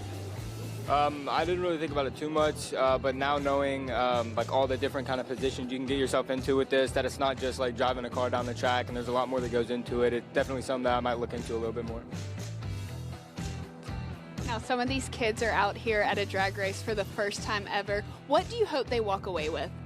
Well, I hope that it instills them about their own life, that how they can apply. You know, in there I told them how many people in here hustle, and nobody raised their hand. You know, if you can't get up in the morning and figure out a way to make yourself better and make your, you know, as you grow up and get married and have kids, how you're going to support all that and go drag race. You know, and I told them the only reason I work is so I can race. Scott Palmer, you just had an opportunity to talk to the kids of the future of this sport. What'd you tell them? I pretty much just told them the procedure on in between rounds.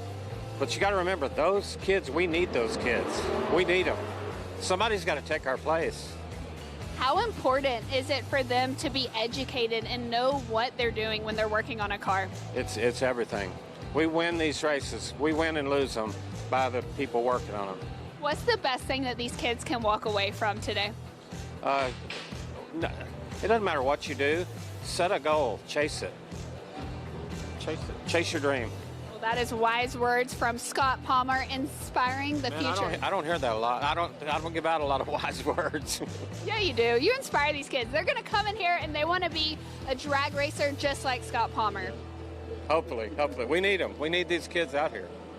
Thank you. Yeah.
Jeremy Huffman in the pits here in Ohio, and we're getting ready for another round here of the IHRA series.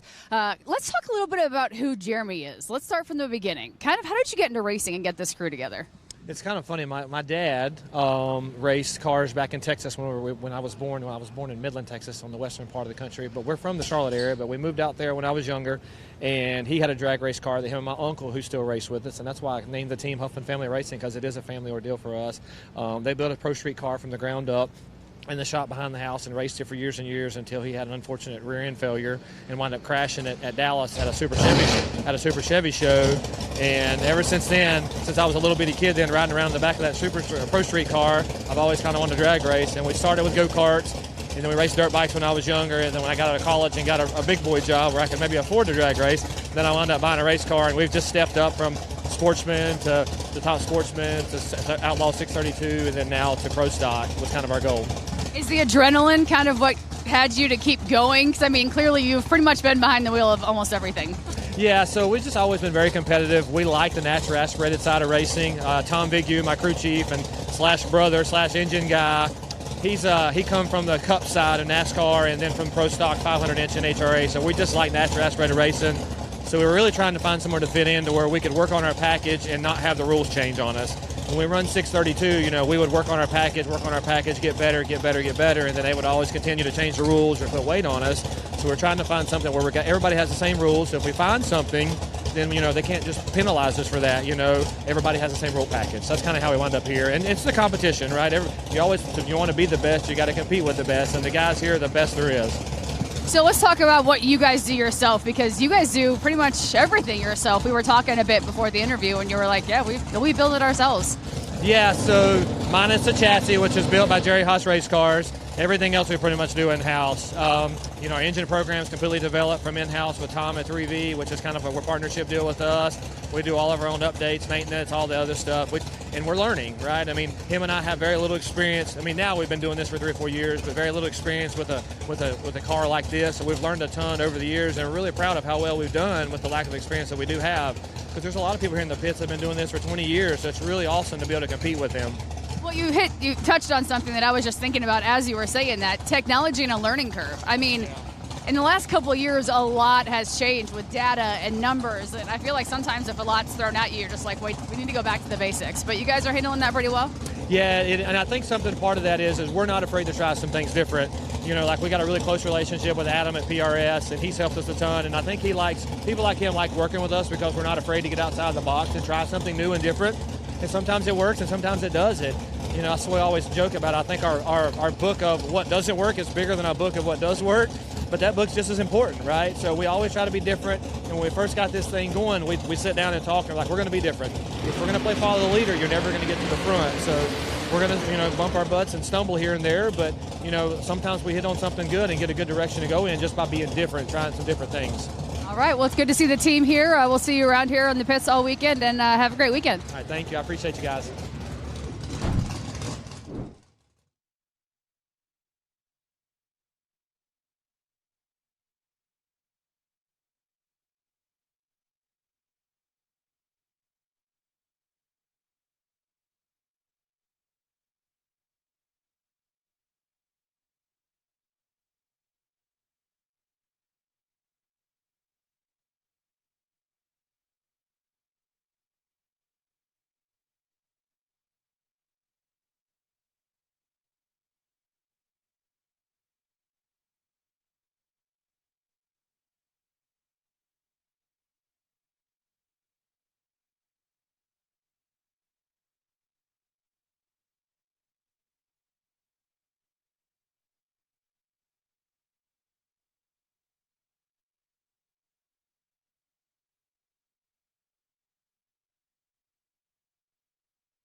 Welcome back once again to the IHRA Outlaw Nitro Series. We're here in Hebron, Ohio, just outside of Columbus. It is time for round number 2 for Outlaw Pro Mod.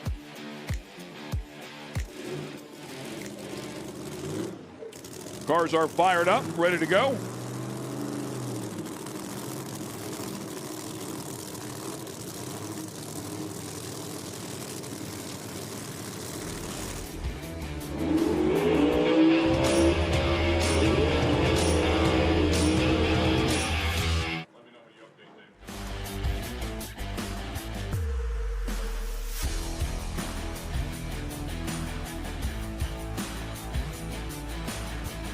First pair of cars out, Cam Hensley and Bubba Stanton. Bubba Stanton, your number 1 qualifier. Cam Hensley was number 6, both of them getting a win first round. And Bubba Stanton doing it on a single little test pass to see what the conditions were today. And how did he do? He went out and bettered his qualifying time, 3:54 in the first round.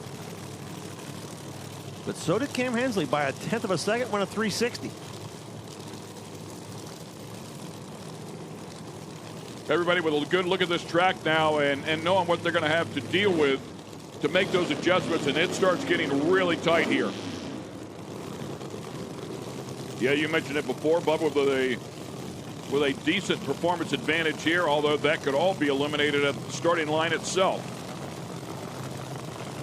Temperature's up a little bit. We're about 10 degrees warmer than we were for first round, 8 to 10 degrees, and the sun's been out this whole time. They just got done doing a big scrape on the racetrack and new prep, so first pair on the racetrack will be interesting to see how they can adjust to that.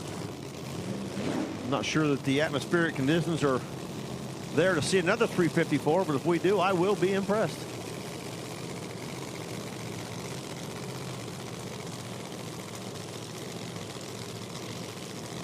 Bubba Stanton won the last race in Richmond. Cam Hensley, also a winner in Outlaw Pro Mod 5.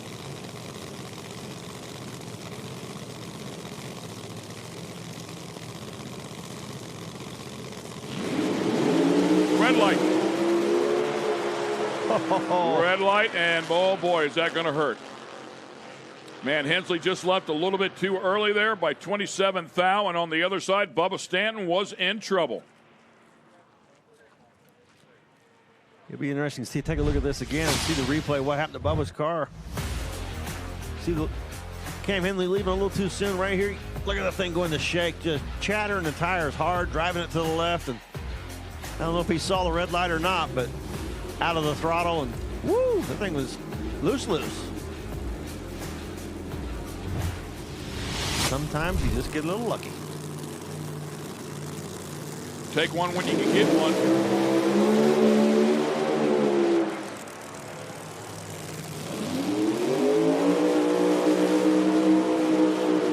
Davis and Norton coming up here next.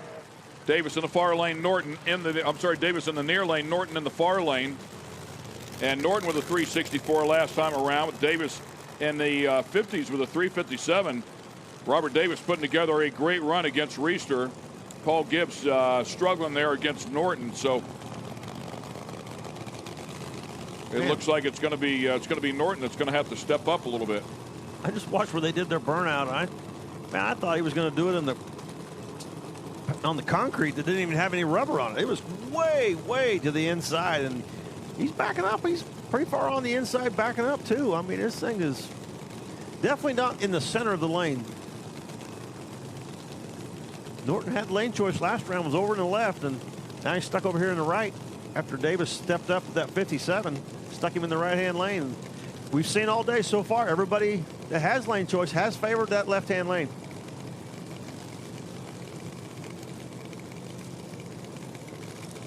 When you don't have lane choice, what do you got to do? You got to make adjustments to try to do the best you can on what you're dealt with. So have to watch this close to see how this pays off for him.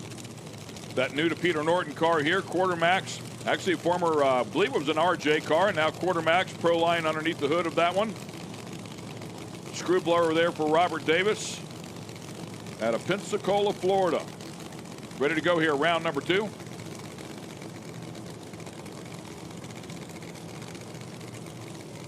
Double duty for the Norton team. We'll see him back up here in just a little bit as well, and Pro Mod.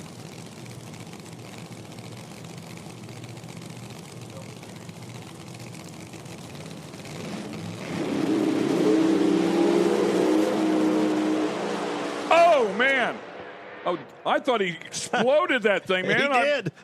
He did, but it was just enough to get the win. Woo!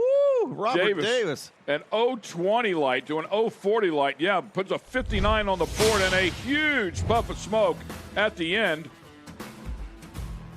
Watch right here. Here's the 330 cone. Here comes the 660 mile per hour cone, and kaboom. Man, that thing blew up way before the finish line. Holy cow. That 59 was going to be way better than that. So, of course, the question is, will he be able to make the call next round? Man, he knocked the supercharger right off that thing. And I mean, that was way before the finish line. I'm impressed, 59.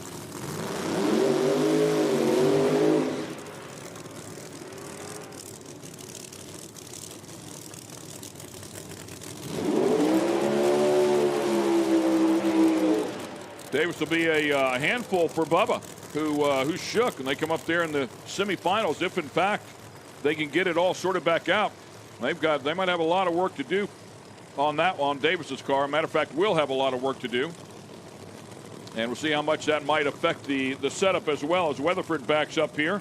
It's going to be Weatherford and Brinkley, that beautiful Corvette.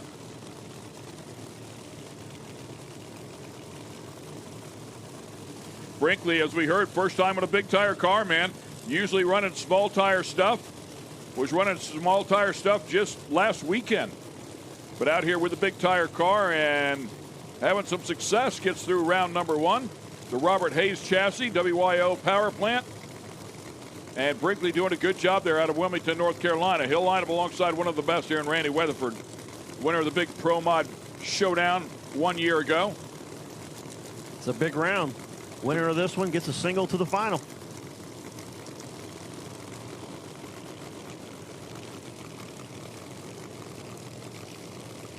The 2-for-1. Interesting to note, Norton in that right-hand lane didn't affect him at all. He ran the almost the exact same ET he did in first round, so I don't know if there is an advantage to lane choice after that. Yeah, we'll see. See what transpires here. Top bulbs are on. Showtime.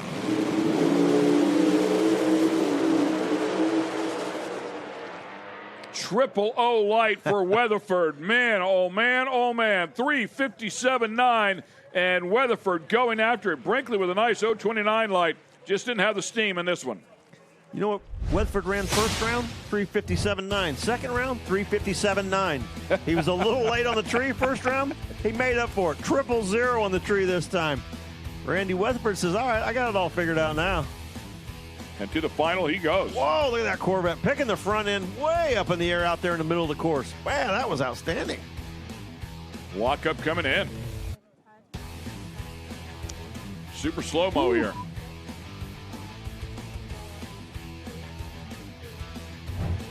Bubba Stanton, you put a little too much power in there that time. How do you find the sweet spot before the next round? I don't know. I mean, we should have backed the car down a little bit before that pass. The sun was out. The track's actually hotter than it's been since we've been here, but just made the wrong call. Lucky that I won. I hate it for those guys to go red like that, but I'll take the win. We'll go fix the car and get back ready for next round.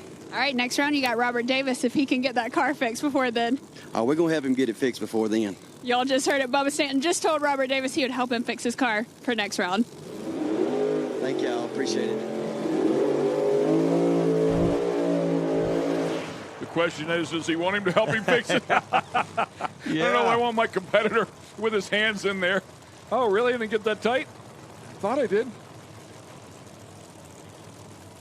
Here comes the Brats. Yeah, small tire car is back up here. Exciting first round. No times. First one there wins. Draw for your pairings. Big horsepower, little tire. Yeah, and this Camaro, as I recall, man, was one of them. Yeah, Canyon against Corey Reed. Oh, man, oh, man. This is going to be a great battle right here. Yeah.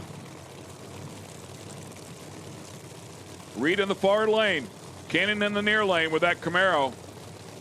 He can take out Corey's extra $100, I think I heard he say. Oh, that's right. $500. No, he raised it to $500 right there in the interview. We'll help him give money away.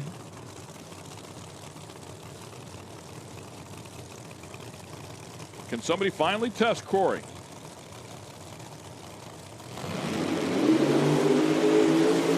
He's right there on him. He's going to get it done. Corey had to get after it. The first time we've seen anybody, any smoke off those back tires for Corey Reed, and it is done in a bonus $500 to Kyle Kenyon. Nice job. Yeah, the dominant car all season, both of the races we've had so far, and out of here in second round. Kyle's Camaro, in the time run yesterday, looked great. First round today looked really, really good. Man, Corey drove it as far as he could, just blowing the tires off. Kyle got way over towards the center line there, but he able to get there first. Crazy. Let's get back here to our Angry Farmer Brats class, the small tire class. And we just saw the King get knocked down. The King so far this season for sure, winning the first 2 races.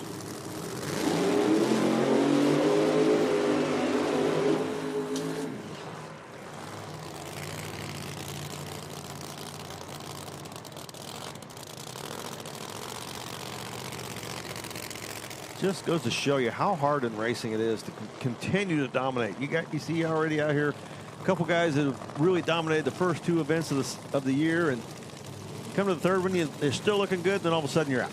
It's just so hard to maintain that level of performance all throughout a year.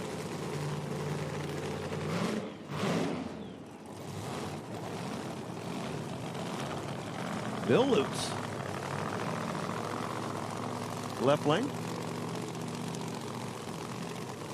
Joe Rabbiola in the right. Rabbiola all smiles last time around. Had a great pass. He's going to have a tough one here.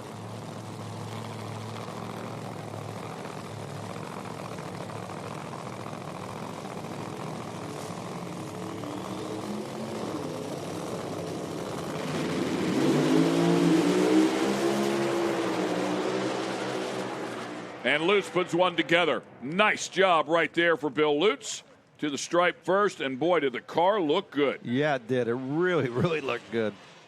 Smooth, and so hard to do in this category with that small tire. Put all that power to the ground and make a smooth run we're learning is kind of rare, but that's about as smooth as you can get right there. Carrera coming up with a 67 Chevelle. Will line up alongside the Camaro.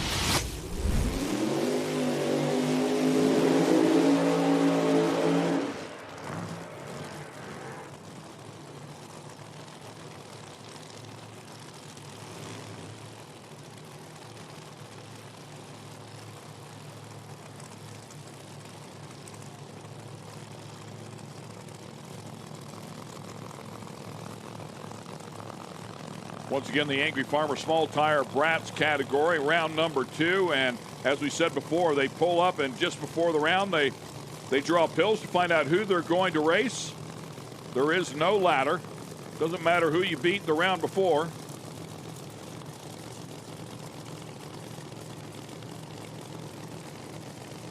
Carrera had a nice lap at first round, and he was pretty pumped up down there on the other end when Kristen talked to him.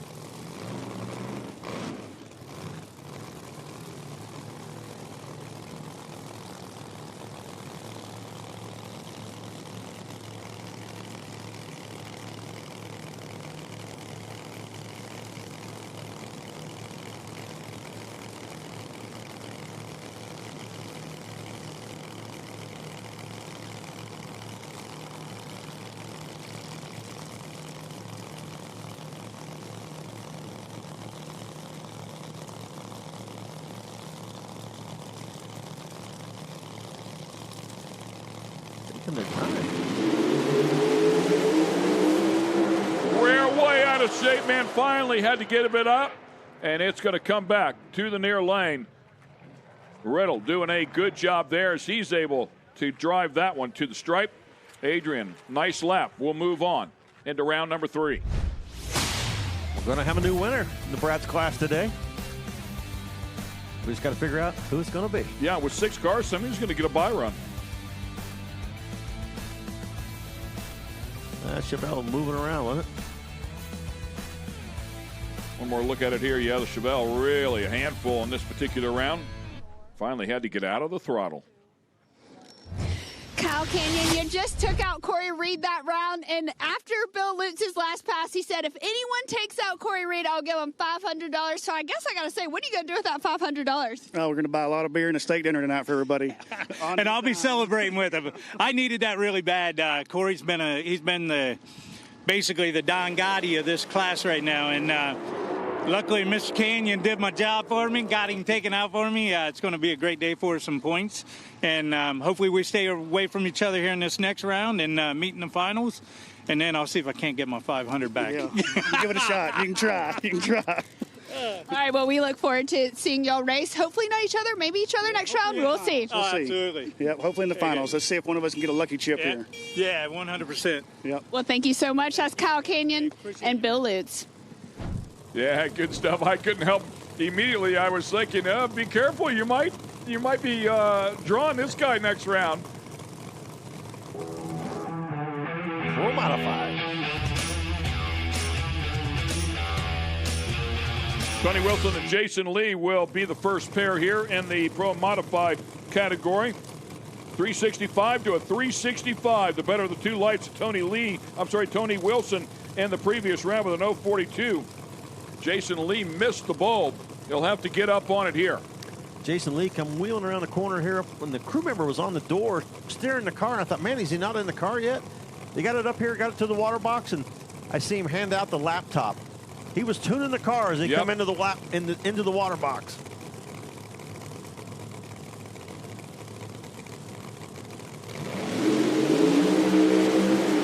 Let's see if the last minute tune works out, and he's gonna get the win light here. Nicely done, as Tony Wilson not able to keep his foot in it here. Jason Lee with an 040 light and puts a 364 on the board. Last time, a 365 right there. Yeah, great job by Jason. Tony Wilson has been on the tree. Once again, 025 light, but car got out in the middle of the racetrack, got a little loose, and Jason Lee, that's a nice straight run. Whatever tune-up he put on it with that laptop worked out really well.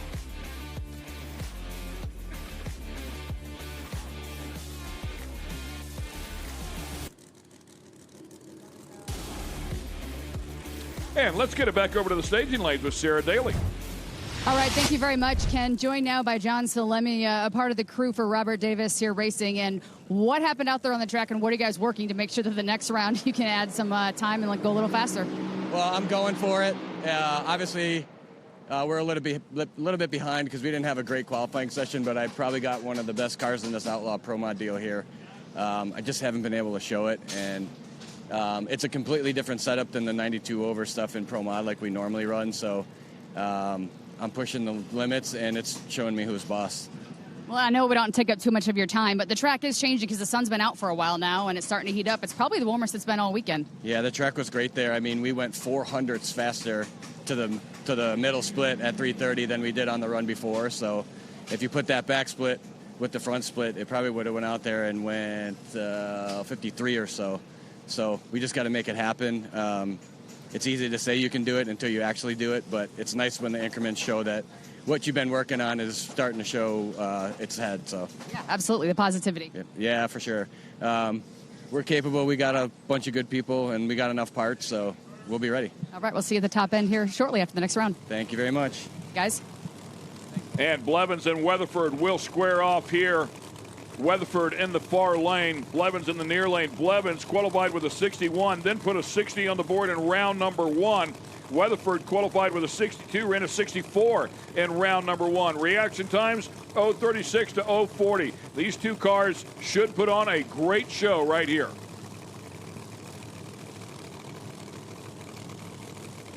We just saw Randy Weatherford go 000 in his Outlaw Pro Mod. What's he got for Pro Mod?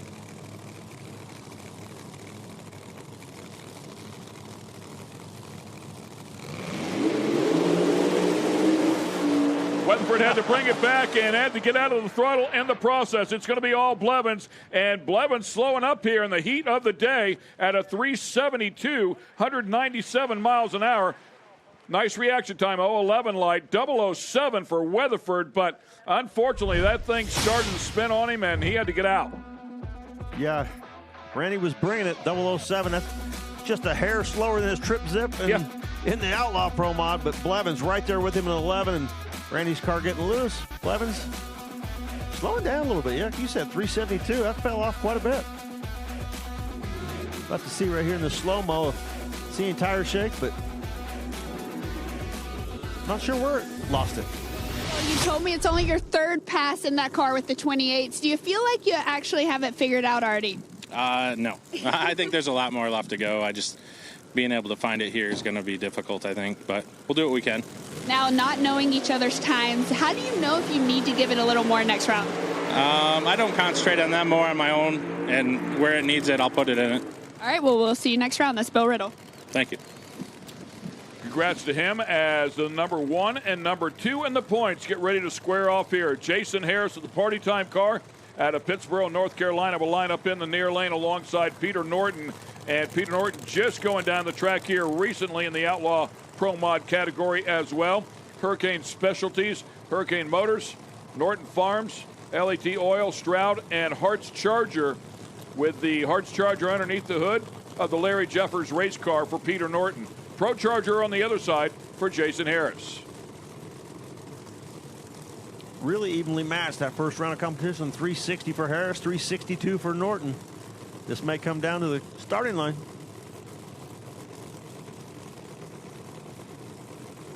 Saw a few guys having some issues in that right lane, but Peter Norton, like you said, in his Outlaw Pro Mod, just went down that racetrack in the right lane with no issues. Unfortunately, coming up on the losing end of it, but still got the car to the finish line under power. Slowly creeping forward, just about to turn on the pre-stage bulbs. There's the Party Time car.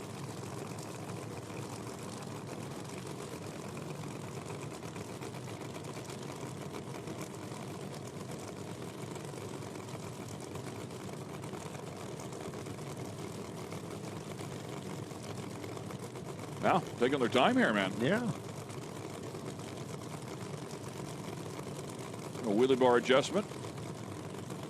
Peter Norton's car, just like they did in the Outlaw Pro Mod, they're moving way inside of the groove. You can see how close he is over there, the green paint. Maybe they found something. Yeah, the Outlaw car went straight, pretty good straight on that, moving it over like that.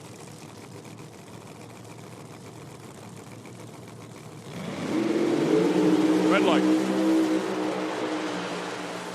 Red light in the right lane again. He's going to go a 62 to Harris's 59. Man, I'll tell you what, that was set up to be a great battle if he didn't leave too early, but he did. Yeah, the points battle's getting tighter. 1 and 2 in the points, and here they're going at it. You know how much pressure there is because Peter Norton pushed a little too hard, turned on the red light, but Harris, that car, strong, 359. Low ET of the round so far. Exactly right. And Blevins is going to have to find some performance back inside of that one for the semis. Greg Blevins Jr., after we talked last round, you were confident in your car and your team. Now you had a tough competitor in Randy Weatherford. How'd you get the win? Yeah, I mean, like I said earlier, every competitor out here is, I mean, they're all fantastic, and you got to be on the wheel every time. And Randy's he's no slouch on the tree, so we knew we had to step it up from round 1. We went a 44, that would win 11. And he still got me on a 007, but we got the win. And again, we're looking forward to putting on 2 more win lights today, and it's going to be a good day. The sun's out. I'm excited. It's a good day. We'll see you later, Greg. Thank you. Thank you so much. Kai Kelly coming up here. This is a bye run. We'll see if he throws everything at it. It certainly seems he's going through the process here as though he's going to run it to the stripe. Might be wanting lane choice here. It might be that important. Last time out, a 362. And if he could do that again, he would get lane choice over Jason Lee's 364. Yeah, he's got to run better than Lee's 64. So I was unsure whether he'd come up here and make a full pull or just take the tree, but looks like he's getting up here to make a run. And well, interesting he took the right-hand lane, too. Yeah, he's doing his homework, isn't he? Yeah, yes. If I happen to get stuck in that right lane, I want to know what it's all about.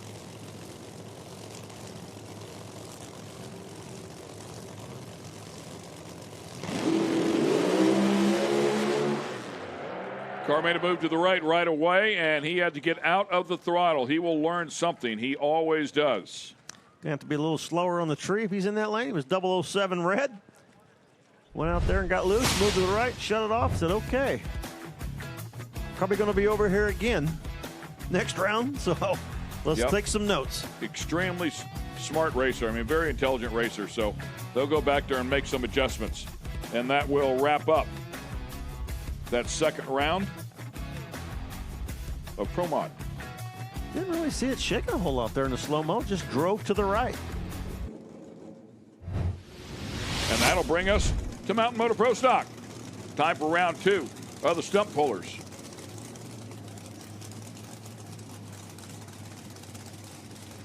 One guy with a dominating hit here earlier in round 1.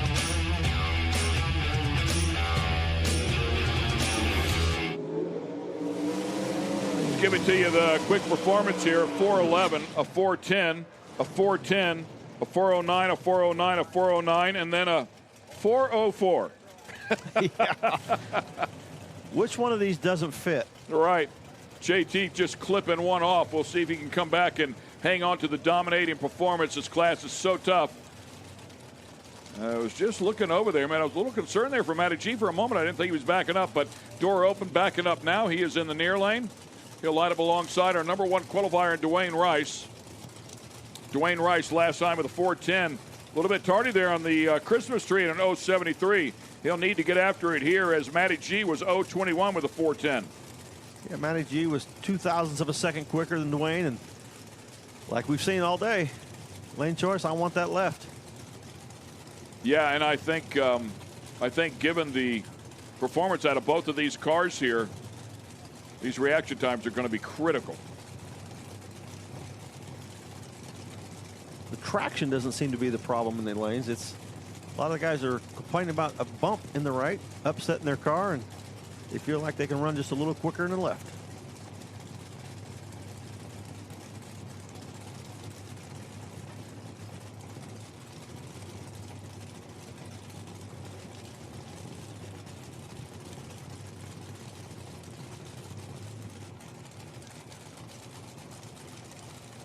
Excalibur power, Haas underneath the hood for Dwayne Rice, Kazi and RJ for Matty G.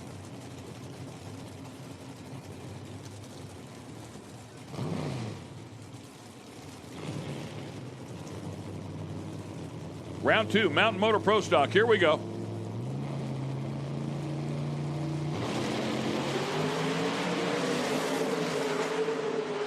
Matty G with a starting line advantage, and he's going to make it pay with a 407. Nice hit there for Matty G, and a nice improvement from that previous 410. Good enough to take him to the semifinal round. Excellent job.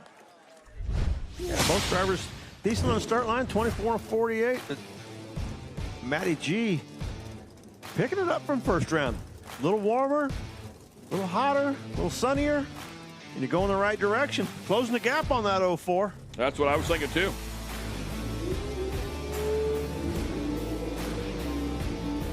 Super slow-mo giving us a great shot here. Matty G in the near lane, grabbing the win. Let's go to the top. Jason Harris, you just told me fastest time in the worst conditions. Where do you think you found the speed? I don't know. You know, it's just a tribute to this team right here. You know, the Party Time team, LAT Oil, Harts Charger. You know, it's just one of those things. Those Hoosier race tires had me hooked up, and the Mark Mickey transmission. Everything about the whole team has just been stellar this year, and we're just going to keep it up.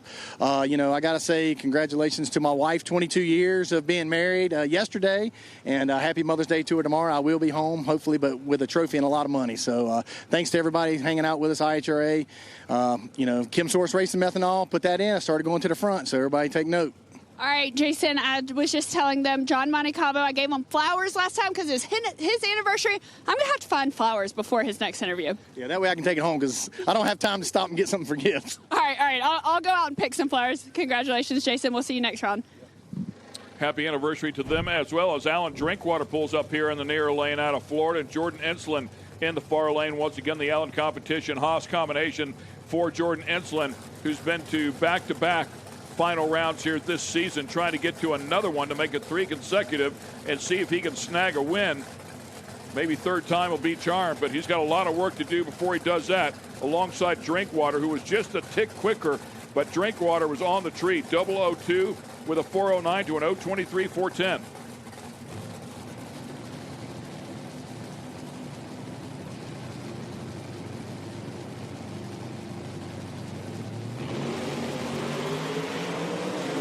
Both on the tree here. It's close. Enslin with a small advantage. It looks like Drinkwater coming after him, and Drinkwater's going to get the win here. 407 to a 410, and a great drag race. 16 thousandths at the other end. Enslin quicker on the tree, but Drinkwater able to drive around him. Yeah, I watched these guys line up. See how far inside that Jordan's car was. I think they've all learned yesterday. We had everybody going to the right on that right-hand lane. They're all lining up on the inside now, and Jordan was able to get it down there, but no match for Drinkwater's 407.9, who will go up against Matty G at a 407.9, identical ETs. Hi, Kelly. I have a couple questions for you. One, you chose not the preferred lane, the right lane, so I want to know why you did that, but also want to know why you had to get out of it so quick. Well, I wanted to see if I could go down the right lane. You know, you haven't seen a win in the right lane yet, and I think I probably could have drove through it. It's going to be nasty when I go down through there racing somebody. But we probably should have jumped another lane, tried to go fast. I don't know, but I mean, what if we wouldn't have went faster than him and we'd been stuck in the right? We had absolutely no data. So I don't regret doing what we do, and I think me and Jason Lee will be a good race. But when I'm beside him, I won't lift like that. All right. Well, we look forward to seeing it. Thanks, Kai. Well, I tell you, if he did stick with it, it was going to be entertaining. Yeah, that's for sure. It was headed in the wrong direction. We'll find out in just a little bit when they could bring him back up here. In the meantime, how about Johnny Placino trying to make it 3 consecutive wins if he can do so. But first he's got to get past a very tough John DeFlorian. These two have battled before, no doubt. 021 409 for Placino, 010 411 for DeFlorian. DeFlorian needs to find a couple. Number 2 in points just went out. You could make a move and widen that gap right here with Johnny Placino.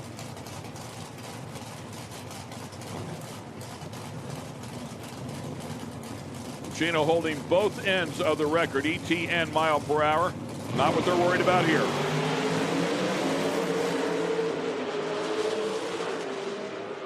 And Placino's going to get it done at both ends of the track. 018 light and puts a 408 on the board. DeFlorian keeps a 411, so very consistent there, but not enough to hang with Placino. Well, you talk about confidence, and when you got it going and the mojo and the momentum, Placino driving lights out, cars running great. I mean, you talk about a great start to a season. Win lights just keep coming on for that team. Matty G, you went from a 410 to a 407. Where'd you find that extra speed? Well, you know, I think we underestimated the track the first time out, so we kind of tuned it up the way we expected. We actually should have done for the first round. So I think that 7 was probably a pretty good run for the session, but we got Jerry Tucker back there who's kind of been showing us the way to do it, but almost took everybody out here with my parachute. Sorry about that, but first time here at Columbus. So anyway, hopefully that 7 gets us lane choice and we can make it to a final here finally. Hey, at least you didn't take Roger out. Someone tried to take him out earlier with their parachute, so hey, well, could have been worse. I'm glad I wasn't the one. Well, thank you so much and congrats. We'll see you next round. Great, thank you.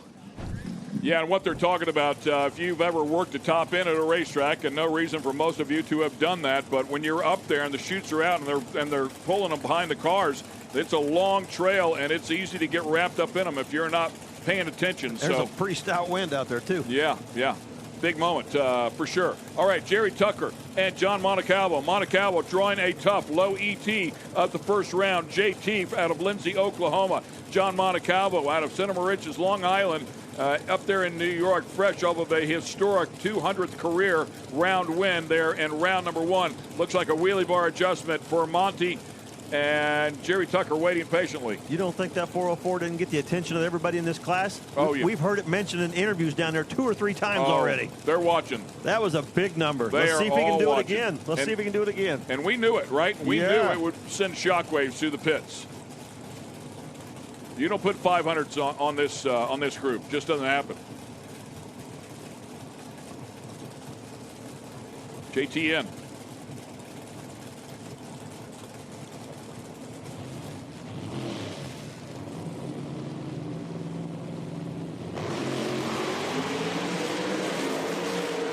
Montecalvo just late 035 light would have to have it. Oh, my goodness. Man. If they thought they were shocked before, he just threw it right back at them. 4:032, low ET of the event in the heat of the day. Jerry Tucker is on it. It looked like Monaco had shut his car off. He was driving away so fast. Unbelievable. 4:03.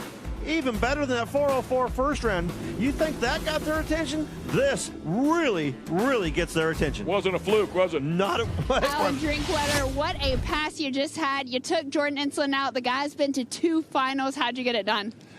We just had to put that streak to a stop, you know. We broke the monkey off our back, got through first round, and we're hoping to take it all the way to the end here, see what we can do. We'll have our work cut out for us. It's extremely tough competition, but we're up for the challenge. All right, well, we look forward to seeing you next round. Thank you. Wow, what a treat to watch those guys do what they do. Not very often in racing you're going to see somebody come out and have a dominating performance like that, and that's it's fun to watch. Only 400's advantage over the second quickest car this time. The factory hot rods coming out. Jason Deach and Kevin Skinner to line up.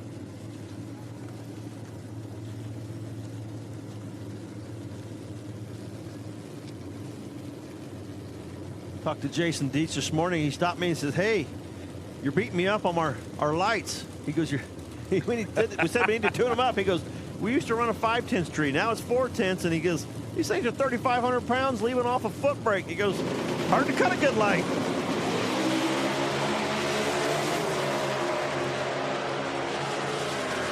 Skinner with the better of the 2 reaction times, but won't have the muscle to hang with Jason Deach, who puts a 497 on the board.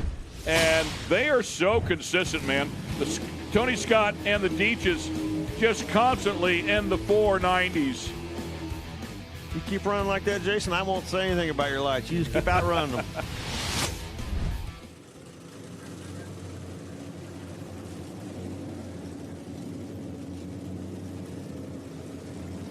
Tony Scott in the left-hand lane. Todd Early in the right. Tony Scott's been awful dominant so far this year in Pro Stock. Yeah, he has been tough, no doubt. And we'll see if anybody can step up and stop the roll that he's had going. Number 1 qualifier to 493. Todd Early, 695, having a couple issues there. Back-to-back wins at Benson and Virginia to kick off the season. He's going to grab another one here. And speaking of reaction times, how about an 083 for him? Yeah. I mean, that's pretty impressive. 498. 498, man. Deach, 497. Outrun him that round, so it's going to be interesting. One more pair. Yeah, Tony Scott gets that bye run into the final. That was a very important run there. They're all important, but you get a 2-fer into the final. You don't want to waste that. Taylor Deach and A.J. Burke.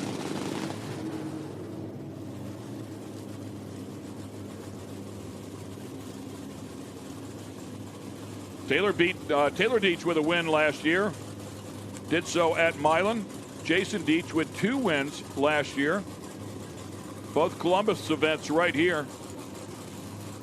And Kevin Skinner, who we just saw go out, had a win at West Salem. Tony Scott grabbed a win at Benson. Nice stuff. 4 different winners last year. Only repeat winner, as I mentioned there, Jason Deach. Taylor Deach in the near lane. A.J. Berg in the far lane out of Massapequa. Another car off the island, Mopar.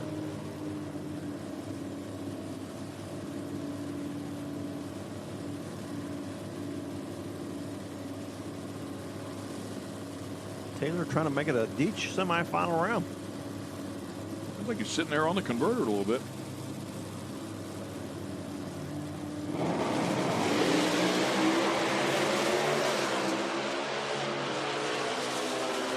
Taylor Deach with a better reaction time and the better performing car. Whoa, 493 with a 7. Nice hit there. Yeah, low of the round. Low ET for, so far. Deaches will go at it in the semifinals to see who goes to the final against Tony Scott.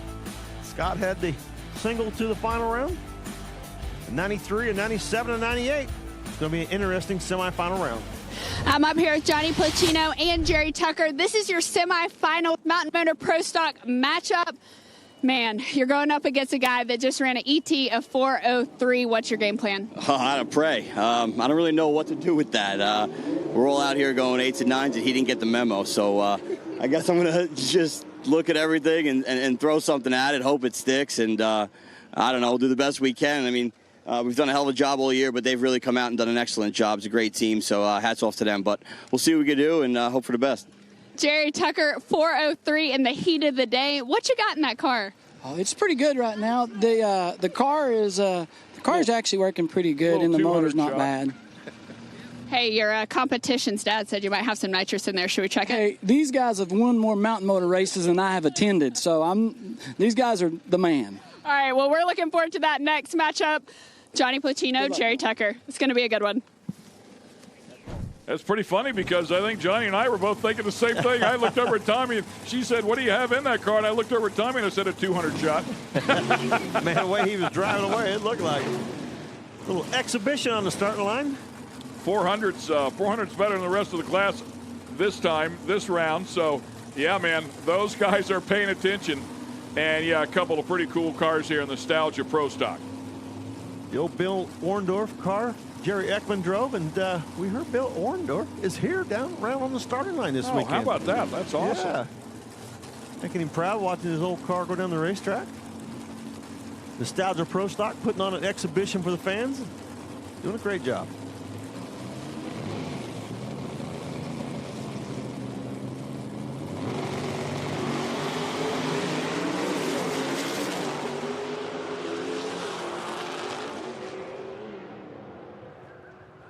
And rip off a 471 and a 482, so very respectable here. Love watching them do their dry hops.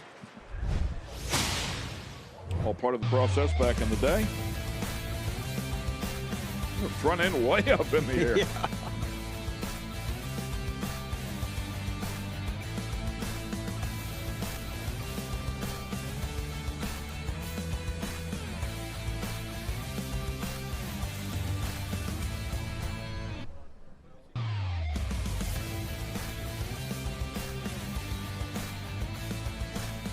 Got to be a lot of fun to drive. It was back when the overhangs played a big role. I'm not sure when they made that overhang rule change, what year that was, but depending on what I was talking with Chuck Samuel about that earlier this morning, depending on what car you bought, it was 2001. Thanks, Dave, for that overhang rule. So clearly before that, but that overhang rule, depending on what car you chose, you could get a little advantage there. As the sleds come up. Relevant sunglass sleds.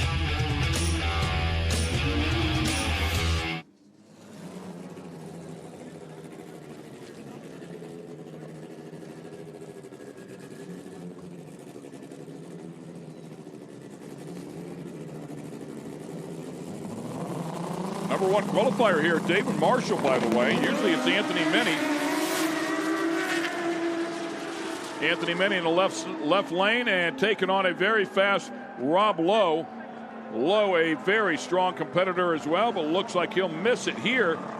Certainly at the starting line. Not sure if he drove it all the way to the stripe. How about a 441?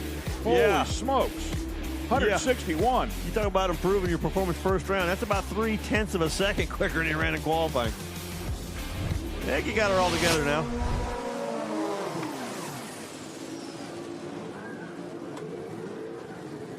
These guys only getting one shot at the racetrack yesterday due to the weather last night. And this is a semifinal round, by the way. So Rob Lowe and Anthony Mini both winning first round. That's why they met up in the semis. Round two. Oh, man, look at that sled move a row. And another big move right there at the finish line. I thought it was going to throw Marshall off of it. That thing was moving. Moving around, I should say. Yeah, I've made some big moves going down the track. Whew. Look at the right side. Yeah. Whoa. Right, that's what I'm saying. It was a pretty wild ride. That's a little bit of a handful.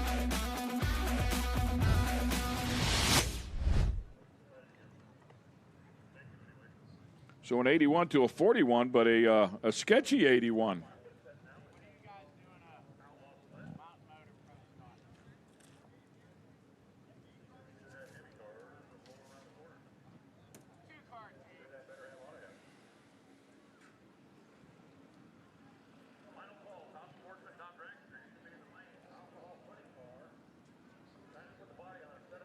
See a few of the guys coming up in the lanes. The Hemi shootout. Cars rolling around the corner. I think we had 3 of them, as I recall.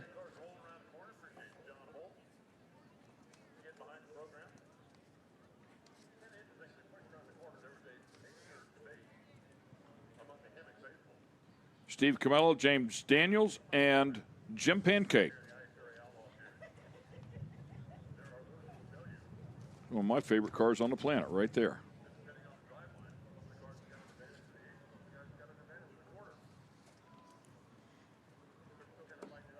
Number 1 qualifier, Steve Camella, with a 5:28 on the board, followed up with James Daniel, a 5:40, and Pancake at a 5:98. $10K to win this class.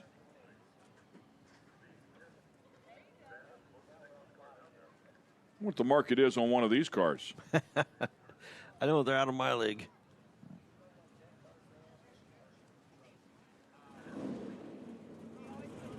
Bartone Racing engines underneath the hood for Jim Daniels.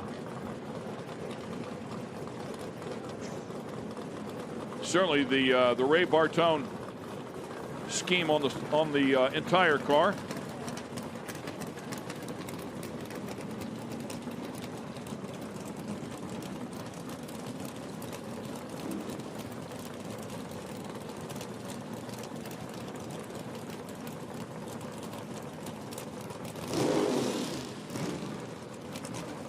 Fire off with a couple of darts. We've got a CUDA waiting back here under the tower.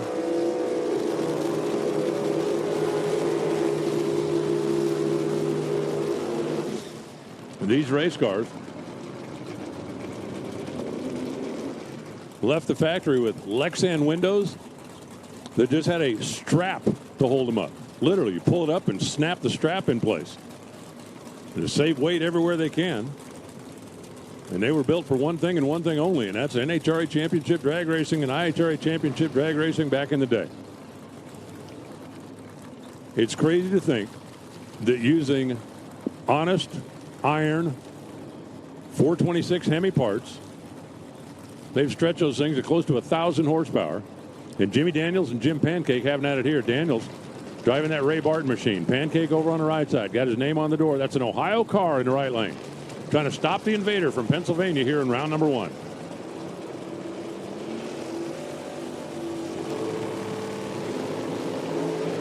Red light start. Jim Pancake dropped the clutch about 400 early, and he turned on the red light on his side to win light for Jimmy Daniels. 5:37. 129 the speed. Hey, Camella, I was talking there. You could have waited on your burnout. 5:37, 129. Winner for Jimmy Daniels. He's going to come back and take on Steve Camella in the final. And boy, we've seen that movie before. A battle of engine builders. A battle of Dart versus Barracuda. A battle of New York versus Pennsylvania. Camella, by being the quicker qualifier, earned the bye run here in this round. Top Fuel, Funny Car. I need you to lanes, please. Top Fuel and Funny Car. Come on down. So let's see what Camella's got. Jimmy Daniels just put up a 5:37. Listen to how fast this thing rips through the gears. As Camella makes his living as an anesthesiologist and actually has a couple of these cars. I know, right? And I don't even have one. I do have some Cooters and Challengers, but not Hemi cars.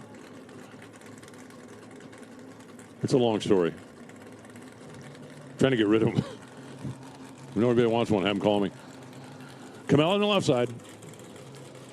All by himself. Here we go. 2, 3, 4.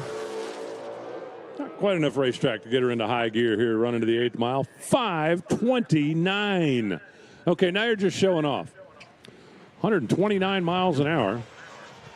Again, as we've talked about, you can disregard the red light on a solo run. But Camella flexing a little muscle out there. The Rochester Rocket.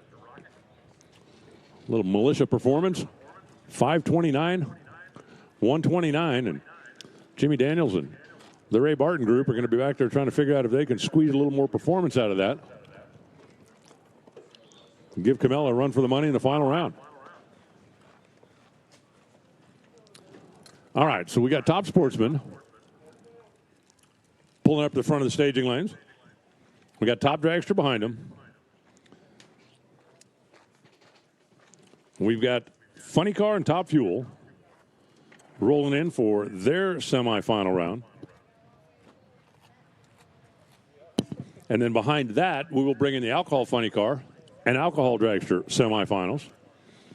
So race fans, if you're back someplace, maybe you went down to say hey to Shirley Muldowney, who's got her booth set up right across from the IHRA Hospitality. We got Top Dragster and Top Sportsman coming at you, and then it's going to be time to get really loud and really fast. And you're going to want to be back somewhere where you can see the track by the time we get to that. Top Sportsman rolling around a corner, 8 cars left. And I will tell you, a tip of the cap to the race director who earlier in the weekend decided, with the potential for having some weather issues that, well, we ended up having, to get a jump on Top Dragster and Sportsman by running their first round on Thursday night. Hi, guys. You're on the Jumbotron. Hey, everybody, you're on the Jumbotron.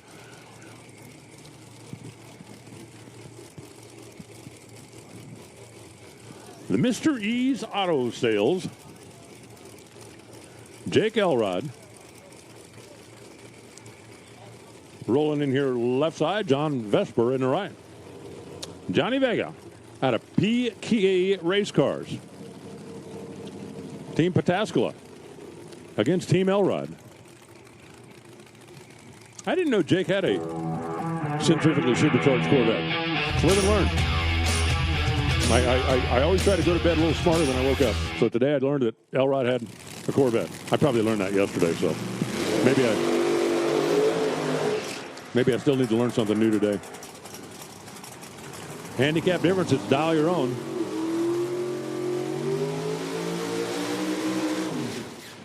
John Vesper is going to lead first by 2 Omars.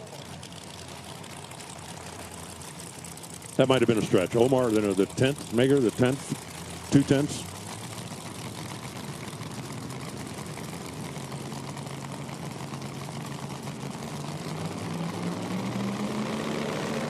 John Vesper is going supercharger. I don't need no stinking supercharger. Got a 471 on the window. Going to be a little giggle gas going in. More oxygen.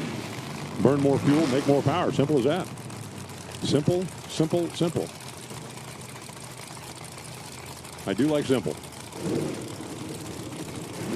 Right lane going to lead first. At least he better. Because if the left lane leads first and is green, John is going to be in a whole lot of trouble. I mean, a whole lot of trouble. Last little nitrous purge. Here we go. Elrod ready.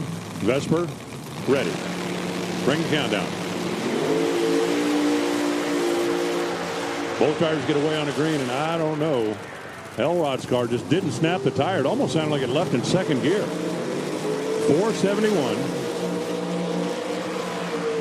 John goes 471 on a 471. Elrod left 006.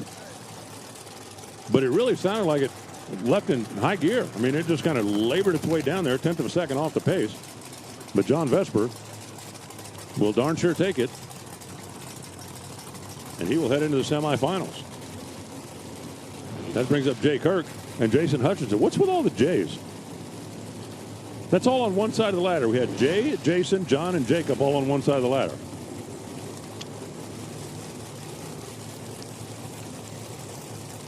Another nitrous machine over there on the left side. That's Jay Kirk. He's out 436. Hutchinson says 457 on that Dragster mobile. Certainly that car's got some pro stock lineage in the Coughlin family from right here in Ohio. They considered this place their home turf for a number of years. Still come out here and race from time to time. As a matter of fact, Brother John going to be in the Super Rod final later in the day. At the finish line, the Dragster mobile making it happen. Had the better reaction time. Goes 59 on a 57. Winner, Jay Kirk goes 37 on a 36. Comes up short. So Jason had the starting line. Jason had the starting line advantage by about 0.03 of a second. Got down there and took the stripe, and even though he was 2 above, he beats Jay Kirk's 1 above. Did it with a superior reaction time. One side of the ladder set. Let's figure out the rest of it. Here comes another Jay, Jeremy Bargo, in the left side. Aaron Glasser in the right. Gotta love Aaron's car. That's a profab machine. Big old nitrous big block providing the motivation. 421 is his prediction. Bargo says 454. So it'll be about half a bulb-ish.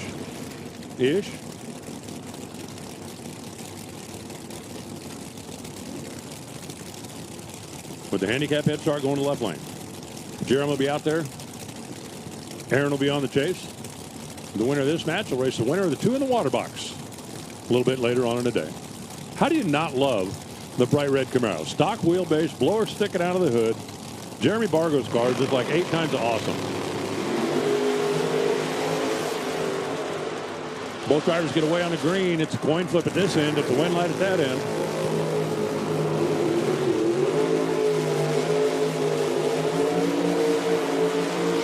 That's a burnout. Aaron goes 421 on a 421. He's 19 on the tree. Got there first 11th thou to run dead free. And you know what? Jeremy Bargo had room. Jeremy was actually 17 on the tree, 2 thou better, but he goes 55 on a 54, and that left the door open. Leave first, run 1 above the dial to go home. That's what Jeremy just did. And Aaron will go on and race one of these 2, either Ross Wells or Bob Mandel Jr. 540-inch supercharged, big block, 67 Chevy 2 wagon. Those Mandel machines are a work of art. If you're not familiar with the guys at ProFab, they build street rods that like Riddler Award winners, if you know what that is. If you don't, just trust me when I tell you that's the top of the food chain in the street rod, hot rod game. And they build their race cars with the same precision and the same attention to detail. Ross Wells in the left side. Classic first-gen Camaro. Pro modded out, dialed in 458. So pretty good handicap here. A full bulb head start is going to go to Ross. The whole race for Bob Mandel is 4 seconds long, and he's given up a half-second head start. Ready? Off on the green. Both cars driving to the left. Both cars fight back from the groove, and Mandel going to make it happen. Goes 408 on the 406. Wow, double 01 on the reaction time. Ross Welch goes 19 on the tree, 460 on the track to come up 200 short at the finish line. But Bob Mandel was double 01, and his 408 was enough. So on one side, it'll be A and B, Aaron and Bob. On the other side, it'll be J and J. That is Jason and John, semifinals, top sportsman.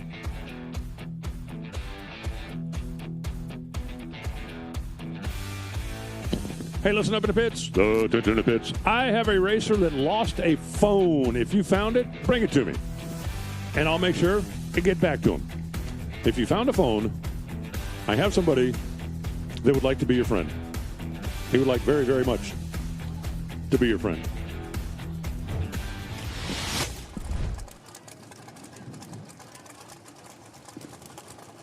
Top dragster rolling out now. Jordan Dooley, that's the solo run. 7 cars coming back, so the bye run is Jordan, and he's going to take it first.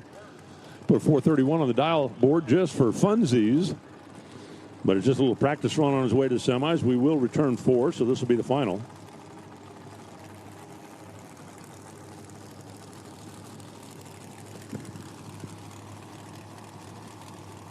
The final bye run for Jordan. Everybody else going to have to race for it.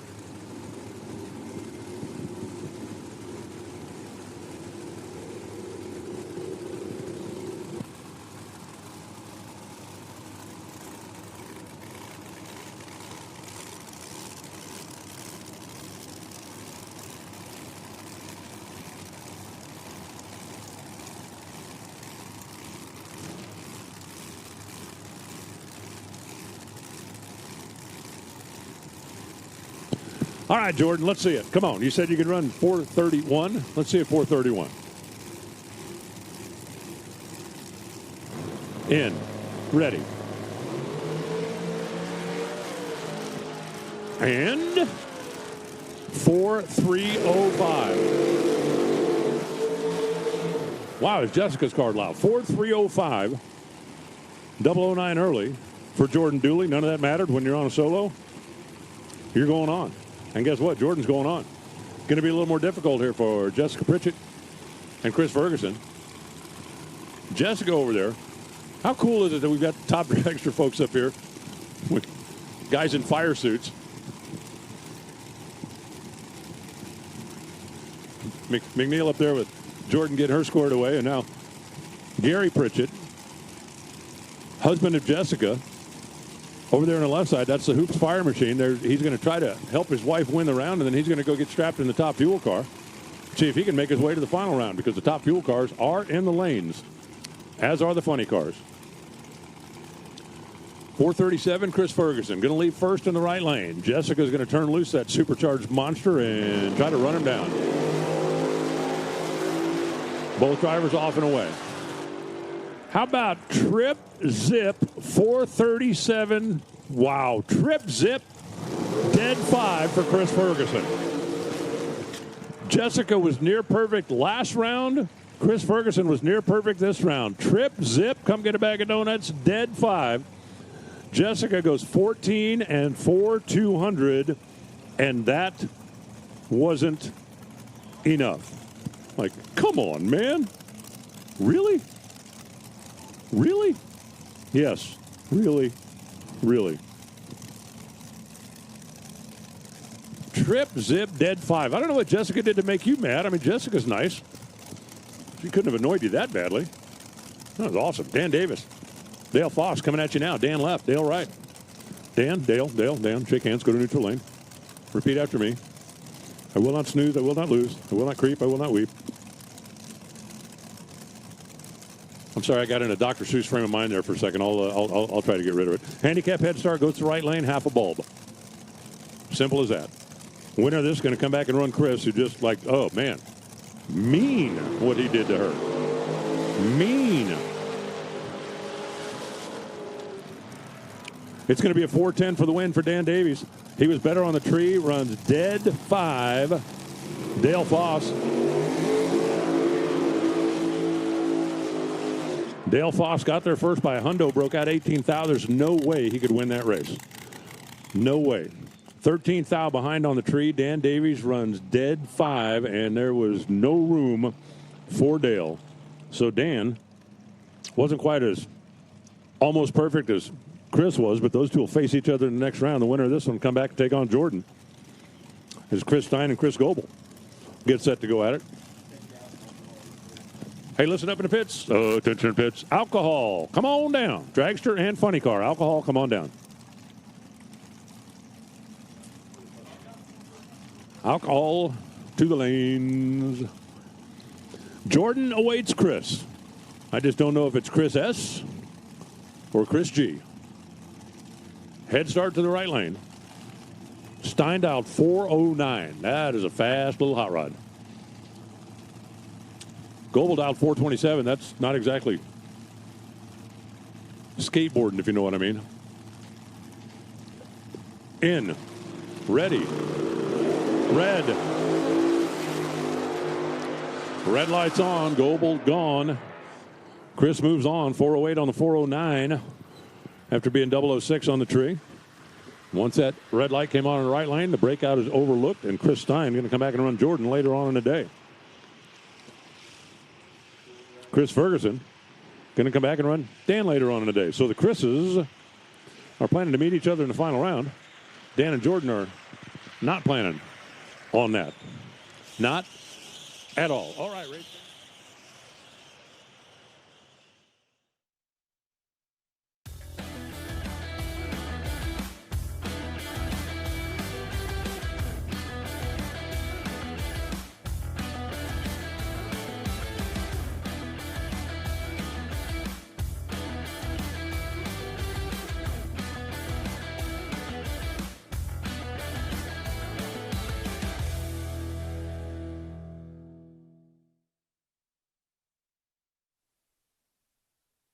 Speed Sport 1 is your home for IHRA Outlaw Nitro Series. All season long, feel the thunder of 12,000 horsepower, Nitro top fuel dragsters, and Nitro funny cars. Witness the excitement of 0 to 300 miles per hour in seconds. The IHRA Outlaw Nitro Series delivers hard-pounding action with every run. Follow the entire season on Speed Sport 1. It's free to watch. Go to speedsport1.com for details and viewing options. Speed Sport 1 is live again next weekend with the IHRA Offshore Racing Series. It's the Thunder on Cocoa Beach, one of the most anticipated powerboat events of the year. Next Saturday's coverage will start at 11 a.m. Eastern on Speed Sport 2, and then moving over to Speed Sport 1 at 1:30 p.m. Eastern. Sunday, we're on Speed Sport 1 beginning at 10 a.m. Eastern. You've got a front row seat, and it's free to watch. Go to speedsport1.com for details and viewing options. Speed Sport 1 is the place for the Hunt the Front Super Dirt Series, the premier dirt super late model tour of the Southeast. And just about 4 wide for the lead. Watch the series on Speed Sport 1 as it travels to some of the South's best tracks. Founded by racers, the Hunt the Front Super Dirt Series is a professional touring series, and you can see the entire season on Speed Sport 1. It's free to watch. Go to speedsport1.com for details and viewing options.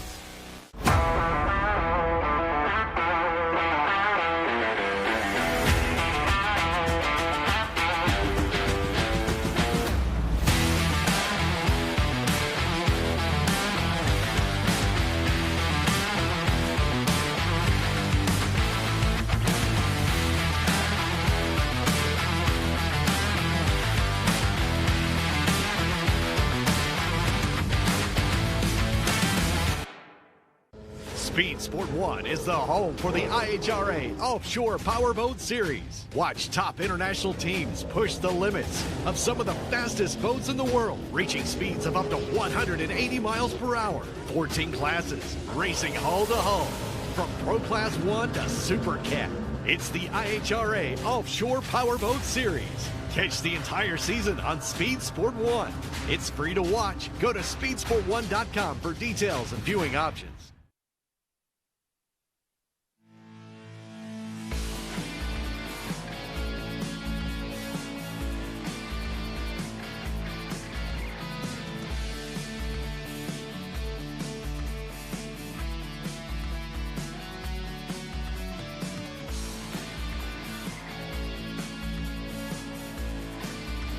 Still a beautiful breeze here as you watch the flag stand out. We're at Darana National Trail Raceway. You're watching the IHRA Outlaw Nitro Series. Fuel cars are getting ready to come back around here for round number 2. And it is cooling off pretty quickly already, I believe 69 degrees. Yeah, about 69 degrees. Feels like 67, I think, out there with the breeze. And the air might be coming back to us here a little bit too. Did you look humidity at was on its way down. Density altitude, yeah. Water grains were falling. So it's not mine shaft conditions yet, but it's in the right direction. Those NA cars that we saw earlier, we're going to be picking up the pace. JT gets any quicker, man. We might see a 3-second run. That's exactly what I was thinking. I was afraid to say it. Wait, he's dropped their draws to the, or dropped the draws. He has dropped their draws. He got me so excited I came to speak. Yeah, it was great. And earlier today, Sarah spent some time with one of our drivers and Greg Blevins. Here's one of our driver profiles.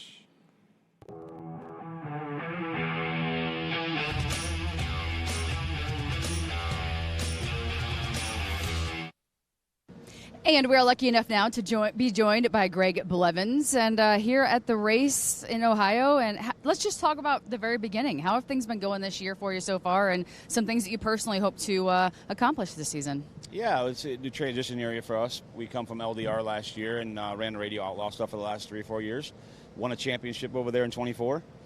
Transferred over to Pro Mod this year, so we're kind of a newbie, if you will. But the transition has been great. Same team behind me. We've had some early success qualifying for like the Winter Series, which is super tough to do. We actually qualified for 2 of the 3 races, which was accomplishment 1 achieved. Went a couple rounds, so that was good. We've come to Galat this year, run IHRA. Qualified well there and went a couple rounds, so that's been good.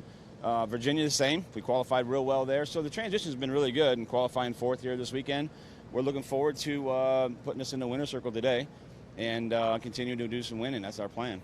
So what is the biggest lesson you've learned so far with this transition? I mean, there's a lot of things that you really learn every race, but I mean, what sticks out to you as like a key takeaway this far? Pro Mod's tough. I mean, radio racing was super tough as well, but everybody in Pro Mod is like a shark. It's like every round you have to be on your best, and if you're not, you're going home. I mean, if you go 040, which I've been there, and I've gotten sent home on a 5,000, loss, So you have to take every round like a final. The cars are much faster. Everything happens at a much faster rate. And but again, the biggest thing is the competition is fierce. Like, you get the best of the best over here. Talk about how you got into racing early on and how things got started for you personally. I mean, at a young age, kind of when maybe that was like where it started, then fired up as you got older, or kind of just had always been there maybe. Yeah, been around cars my whole life. My dad's a big muscle car guy. Went to school in muscle cars, right? My grandfather's same, big gearhead. So I've been around it my entire life. Started really professionally racing in 1993 with the NMCA. Ran that series, did real well, chased the series points for years and years, and it just escalates. You grow as you go, and you want more, go faster, and the competition gets more fierce. And my ultimate goal was to be in a big door slammer car, and which obviously Pro Mod, as you can tell, is the best of the best, right? And here we are. So it's been a roller coaster ride for sure, but we've enjoyed it for sure. Well, we're thrilled to have you here, so thanks for your time, and we'll see you out there on the track. Thank you so much. Once. I could do that once.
Welcome back, ladies and gentlemen. Good look at Paul Smith as they are getting ready to fire up that use the Nitro email funny address, car. You are watching the IHRA Outlaw Nitro Series.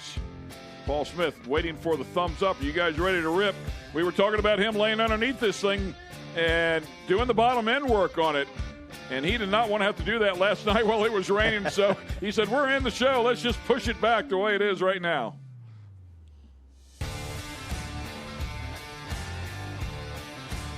Man, he has seen a lot out here his entire life, digging. Still loves the competition. Granddaughter there. Drives the alcohol dragster, not running this weekend. Out here helping her grandpa run the funny car with her dad driving. Her mom also out here. I think that's working. the entire town. I think there's only 4 of them here. Obviously, John in there driving, of course. You got Rhonda out there waiting for him to get out there to back him up. And yeah, Paul, that's working this weekend. Back in the old days. The entertainer, Paul Smith. He just chucked that gas bottle out there. I'm done with that. Nobody there to grab it? I can get rid of this. Surprised the cameraman didn't catch it for him. Pretty funny. If he was standing over to the right a little bit, he would have caught it. Jacob McNeil in the left-hand lane.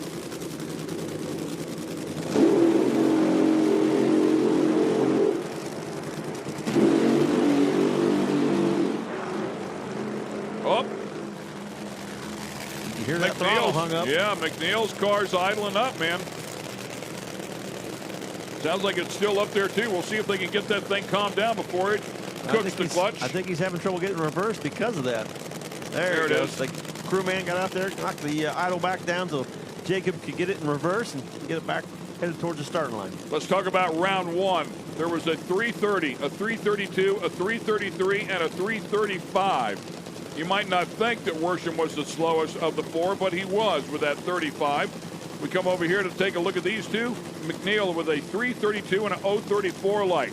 Smith with a 333 and an 090 light. Performance out of all 4 cars, you could throw a blanket over them. Tommy talked about the air coming back to these guys a little bit.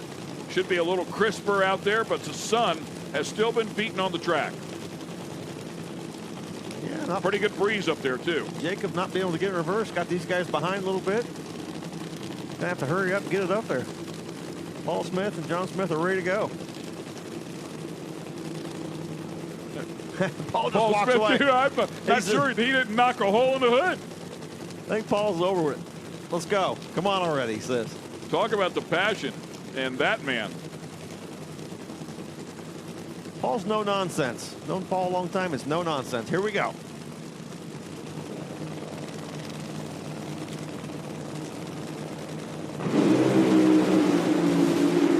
Reaction time's almost identical, and over there by the wall goes McNeil. I don't know if he tagged it or not. He was very, very close. If he wasn't, it won't matter. The win goes to the other side, and John Smith, who puts a 328.7 on the board. Quickest pass we've seen so far today. That's the quickest pass we've seen all weekend. Paul Smith doing the bottom end. I think, hey, Paul, you might want to keep doing that. That car's running great. Nice and straight run. We'll watch McNeil here. Puts a hole out on the left side, starts pulling him over and wisely shutting it off. Just shows you how hard these cars pull when it puts a cylinder out. Looks like he had he pedaled it right there, and then it went out there and put a hole out and started going to the wall, but way too late because John Smith already gone. 328.7, low ET of the event. Going to the final. See it right there, pedaled it, backing it. Exciting pass for sure. Congrats to John Smith on a nice pass there. And yeah, you're exactly right. Low ET so far of Del Worsham in qualifying 329, and he just put a 328.7 on the board.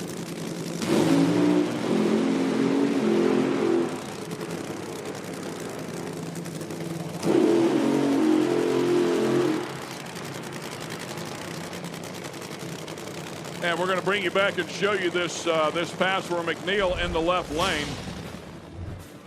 No, this is Terry Haddock yesterday. Oh, Terry Haddock in the semifinals. This is Q1 yesterday. Kapow! Into the wall. Oil underneath that right tire. Car turned right, smacking the wall. He didn't just smack it, he clobbered that wall. Came back, got it in the field on the last qualifying run, and here he is in the semifinals. And oh yeah, he had low ET first round. Going up against Del Worsham in this second round. Quite the shot right there, taking care of the sponsors. That's how you get it. And how about the photographer standing right there to click it? I thought they were going to show McNeil's when they said the replay there. I thought they were going to show McNeil. He was way over there by the wall, too. Wasn't sure if he grazed it or not. That was nothing. Nothing compared to that one, yeah. Priority systems still on the car and looking good. Terry Haddock in the near lane. Far lane will be Del Worsham. This could have a big impact on points right here. Dale Creasy, who was leading points coming into this race, did not qualify. Yep, we're going to have a new winner here for 2026 in the category. And both guys to the stripe doing a nice job. It's going to be all Del Worsham here. 3:28 with a 3 to a 3:28 with a 7 for Smith. Going up in the finals, of course, a 3:37 here for Terry Haddock. A nice hit there again for Terry. 082 light, but Worsham had him at both ends of the track here. Yeah, Del first off the start line. Nice solid run. 3:28 with a 3. We thought John Smith's run 3:28.7 was low ET. Del said, hey, trump this. Just threw a little bit at him right there in the hunt. Slow-mo with the cylinder out right there. Bodie Smith, incredible pass right there. How relieved are you?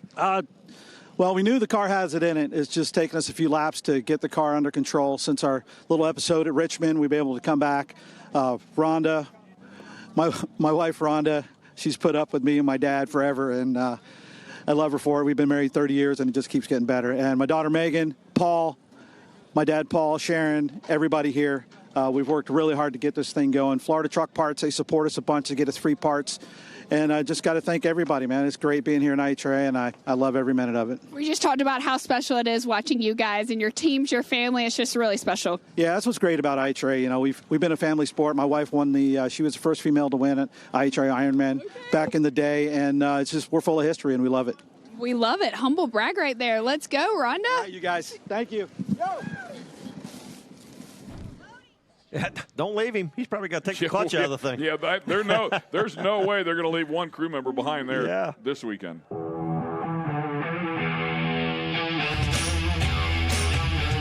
going to be a great matchup in the final round with Del Worsham and John Smith. Yeah, ET's almost identical as we take a look at the ladder here for fuel. United Trailers top fuel category coming at us. Freddie Floyd, with his first career win, was pretty excited, and rightfully so. He's going to have a shot at another one here against a tough Cameron Foray.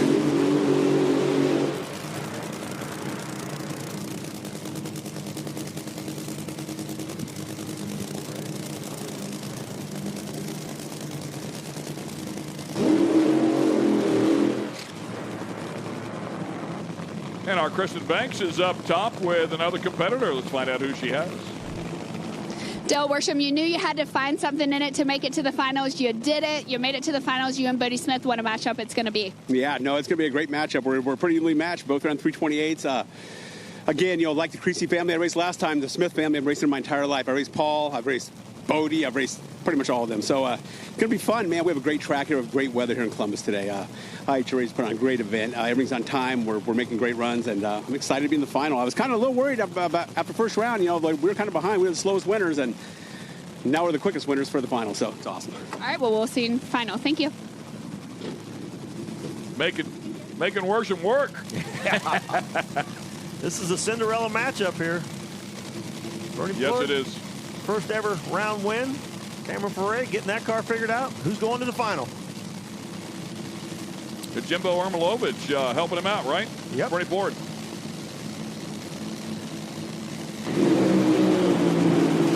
He had to pedal it right there, and man, I'm telling you, I know he didn't get the win here, but he pedaled that thing like a champ. It's going to go to the other side, though. Cameron Foray with a nice job at a 3:22.263. Cameron Foray, great 031 light and a 322. They're getting the performance of that car dialed in. This car's gotten quicker and quicker. Yeah, last time out was a 326, so He went in the right direction in the heat of the day here as well. Yeah, qualifying, they ran it down through there, shut it off early, made sure everything was good, and it's all good. It keeps getting quicker and quicker every pass. Another good reaction time as well to keep him in the hunt. Bernie Plord over there on the far side. Car took off, and he did have to slap it one time. Man, he slapped that thing like he has 100 laps in it. Definitely getting a feel for it.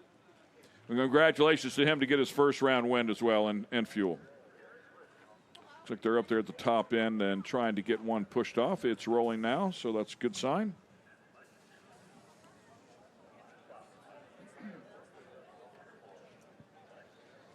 Pritchett, who has been on a roll, will have to line up against a performing Lex June. Kind of is the same as Cameron Ferre. Lex, every pass on this car gets better and better. New chassis to start the season, and every run he makes, it seems to be going in the right direction. They had some issues yesterday with, they said electrical issues. Weren't able to get the car up here for the first session, but got it up here to the second session and come out first round from the number 6 spot, taking the win, improving their performance to a 319 in that first round. But Gary Pritchett, he also improved the performance to a 305.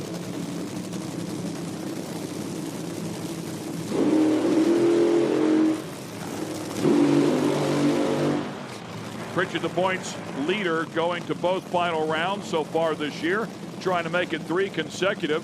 He has a win. Scott Palmer has a win. Palmer eliminated. Pritchett with a shot at going to the first 3. He'll have to get past a tough Lex, and man, Lex has been keeping people honest, been on his game. Lex an 0.23 light last time out here to Pritchett's 0.37. That could help make up a little bit of it. Yeah, Lex said it's like having a new girlfriend, trying to learn it. He's taking her on a few dates now, and they're starting to figure it out.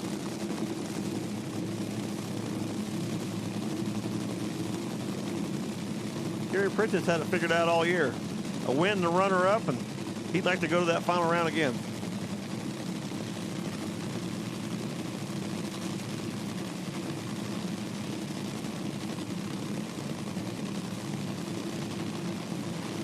Semi-final in United Trailers, Top Fuel. Top bulbs are on.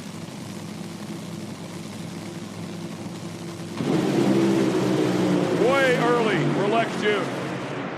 004 light for Pritchett, probably reacted to Lex's hit of the throttle.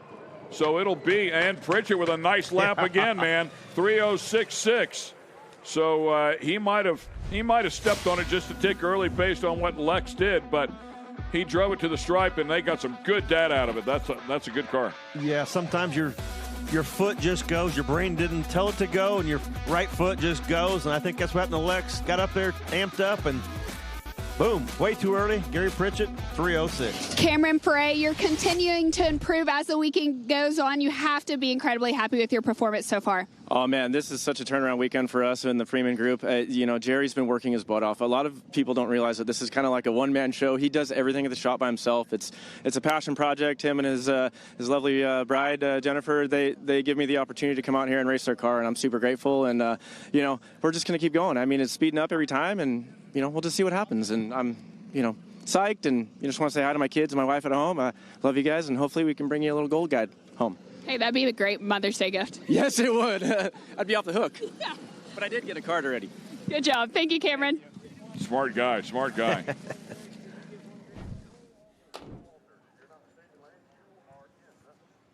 That'll bring us to the semifinals of Top Alcohol Funny Car.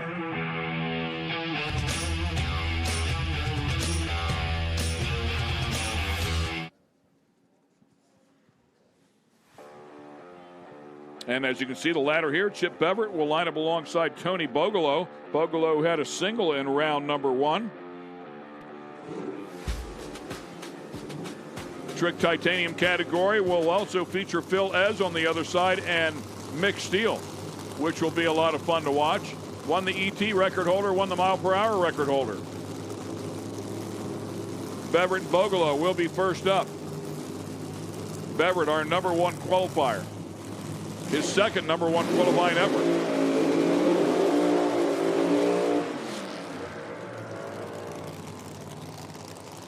Bevert's been very, very consistent. 364 qualifying, 366 the first round. #1 qualifier at Richmond and was very consistent that weekend as well. So getting that car really figured out. Tony Bogolo got that first round win, but had some issues. He got lucky with Josh Haskett, had to shut off, and Tony had issues on the run and just kind of basically idled it down through there.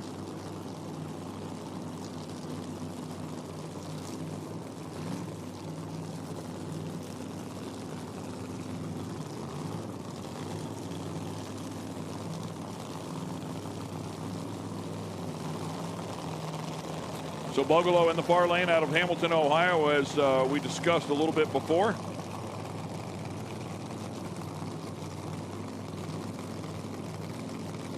Career best in Virginia this year to 373.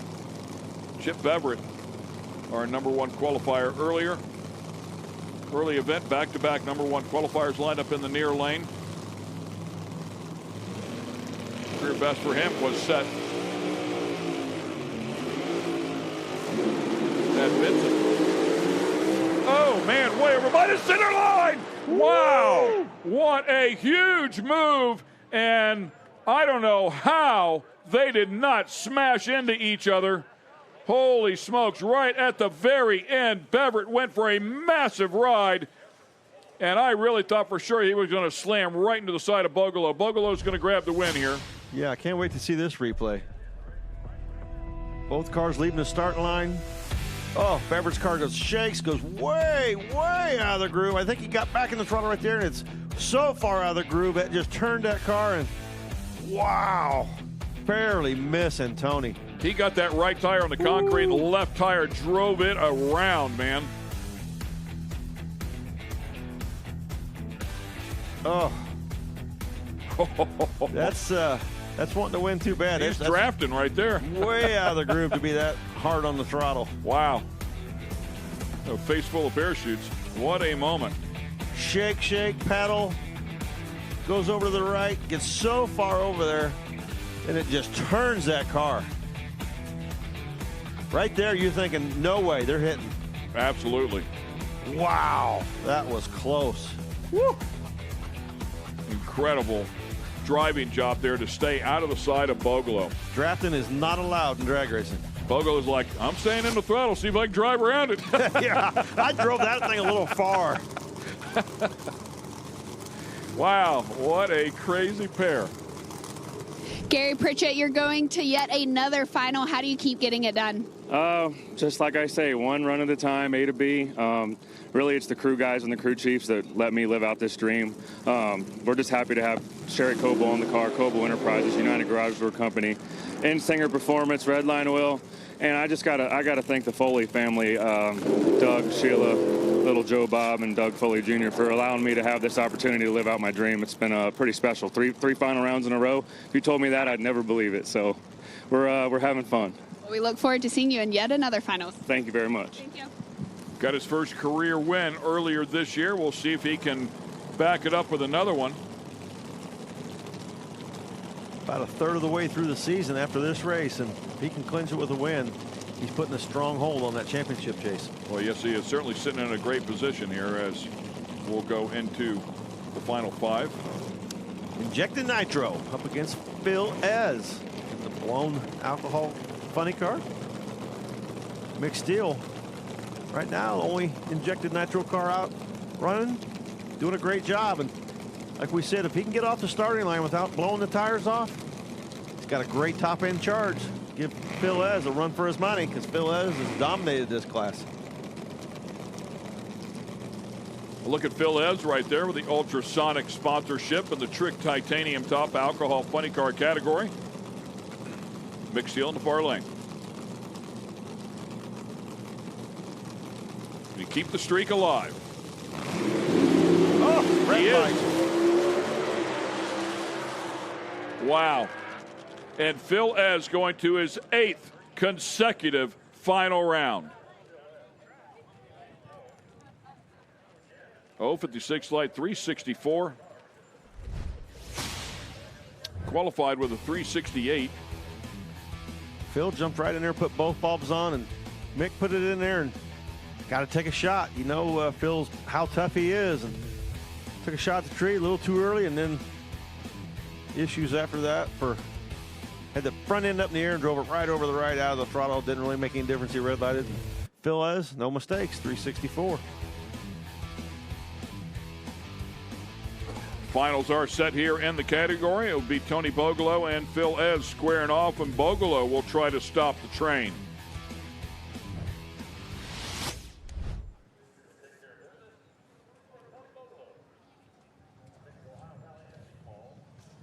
We'll switch categories here and go into top alcohol dragster.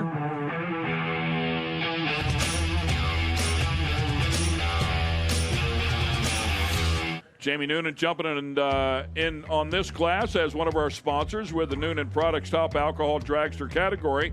And he is in the semifinals along with Rich McPhillips. Man, just a stacked house here. Joey Severance. That's what I was looking at that ladder thinking, Sackman, I mean, that's a pick 'em. That really is, man. That's pretty wild. It's going to be fun, man. Matt Sackman having that 001 first round, and this is anybody's game right here.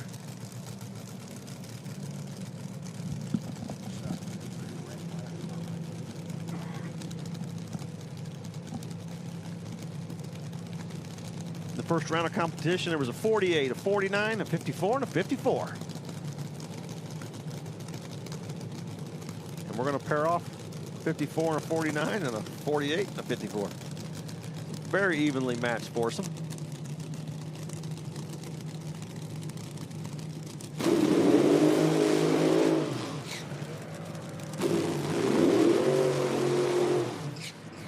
Three of our four finalists have already been to three of the four of our semifinalists have already been in a final this year, to put it in perspective.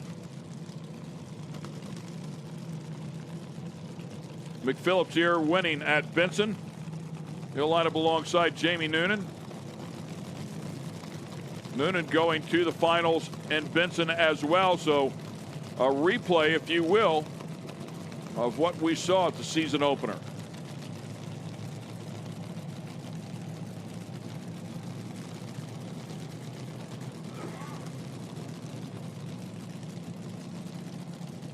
Noonan good on the tree in that previous round. Noonan having lane choice, 349. McPhillips 354 in that first round. Noonan said there was a little more left in it too. In his interview, he thought that was a pretty conservative 49.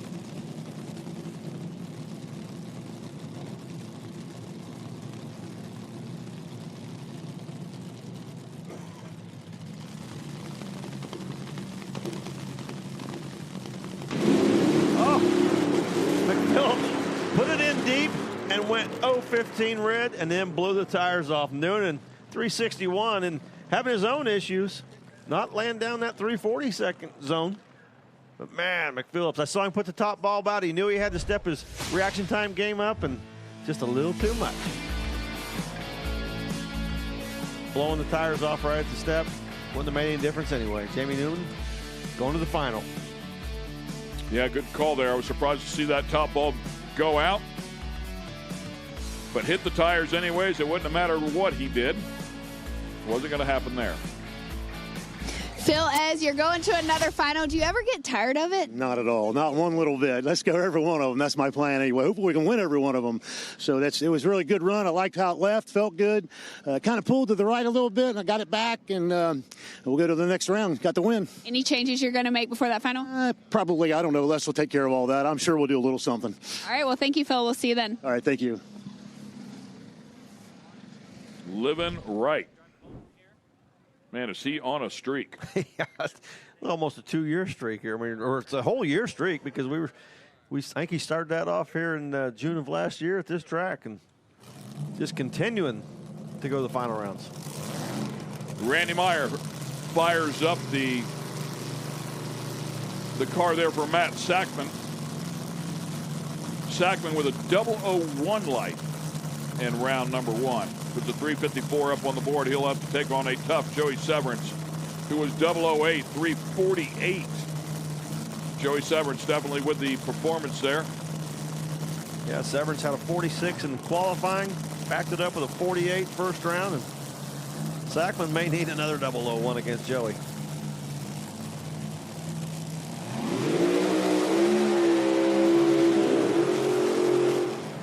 Definitely would not count out a Randy Meyer entry.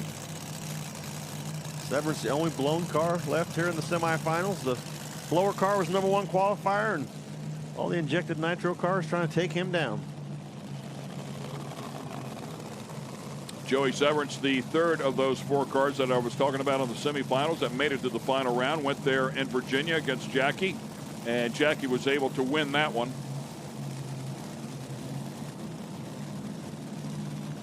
So Joey trying to make his way back. That long drive from the West Coast.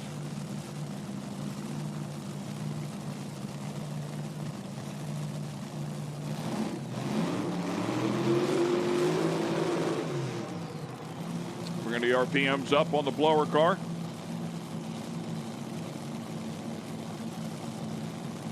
Matt Sackman on the other side has a number of wins over the course of time. Some 4 different years he's won inside of this car with Randy Meyer. He's very good at what he does as well.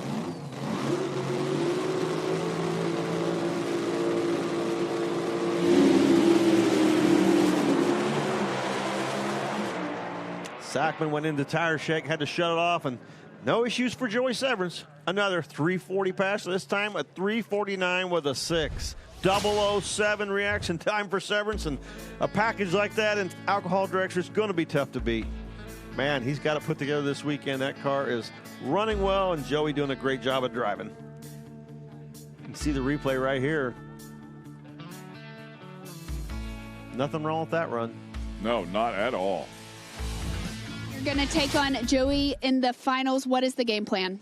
Well, I mean, he's our teammate, so but I still want to take him down anyway. So we just want to try and do our best and get the win line on. That's what we're here for. All right. Well, we look forward to watching 2 teammates go head to head. Thank you.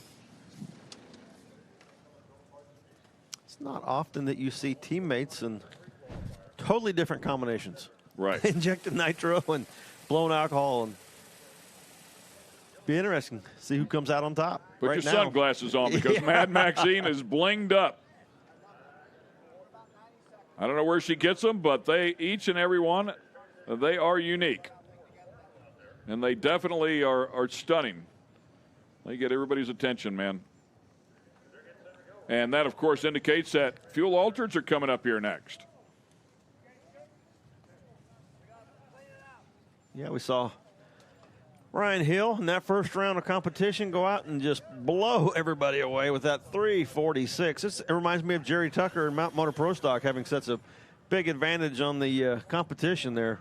346, and the second quickest first round was a 380. Yeah, he was just able to stay in the throttle all the way to the stripe for the first time in a couple of events.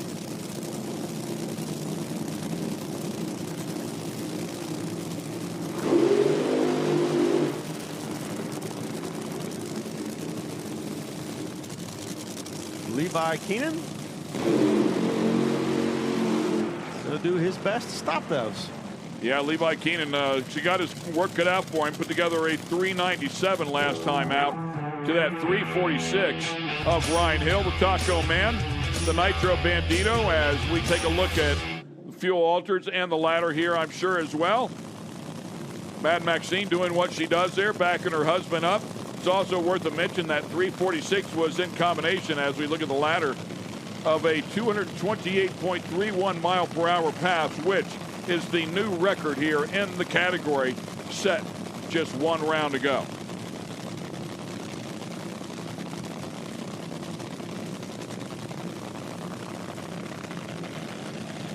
Consistency seems to be the biggest issue with these fuel alters. And can the Hill team put some consistency together and pull out another 340, or are we going to see an upset?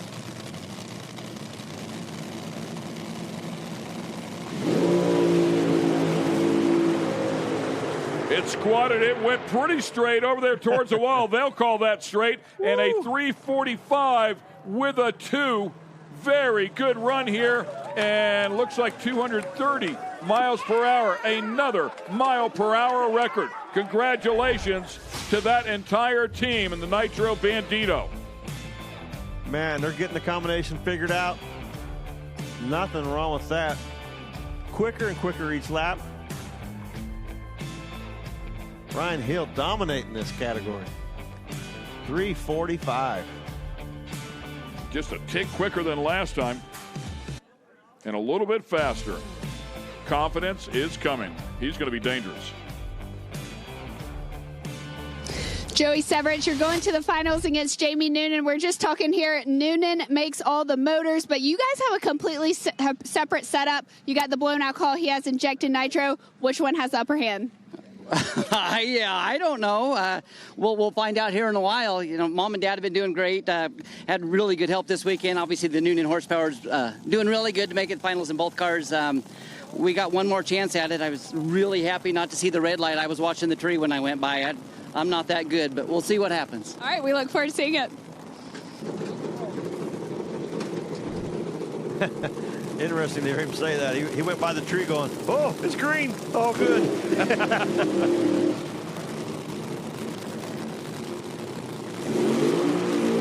Dan Pettinato fires this one up. He'll line up alongside Paul Miller. And, man, they fired Miller's car up, and that thing has got some pop to it.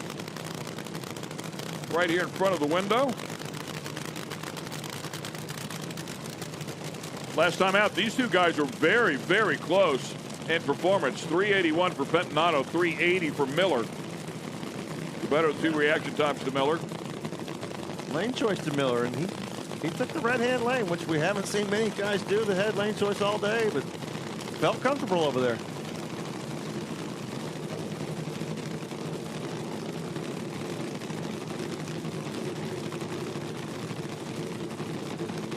Pettinato winning all these rounds on consistency, going down the racetrack. Like the last round, it just seems to go down the racetrack. And in a fuel altered, if you can continue to do that on a pretty good basis, you're going to get some round wins. Yeah, went a 77 in qualifying, 81 here in round number one. Miller struggled in qualifying, got back after it here in round one.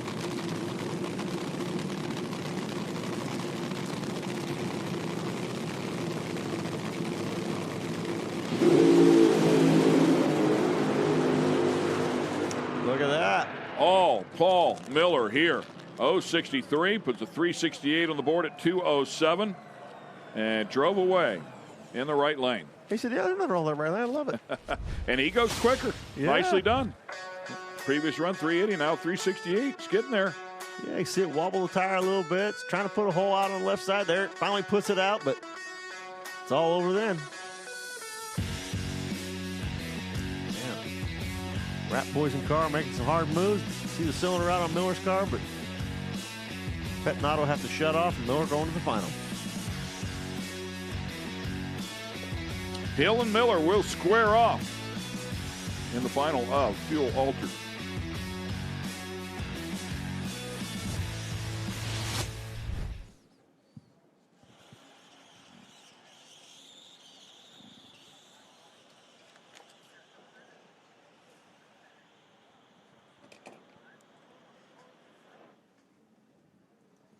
Sun poking down here through the big panes of glass into the tower.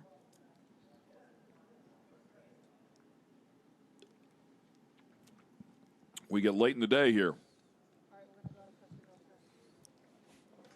Really, like how soon? Christian up top, working hard once again. Soon, like real soon. Chasing down all those guys winning, and It's not working. all those guys get excited down there after them wins. She's got to wrangle them in.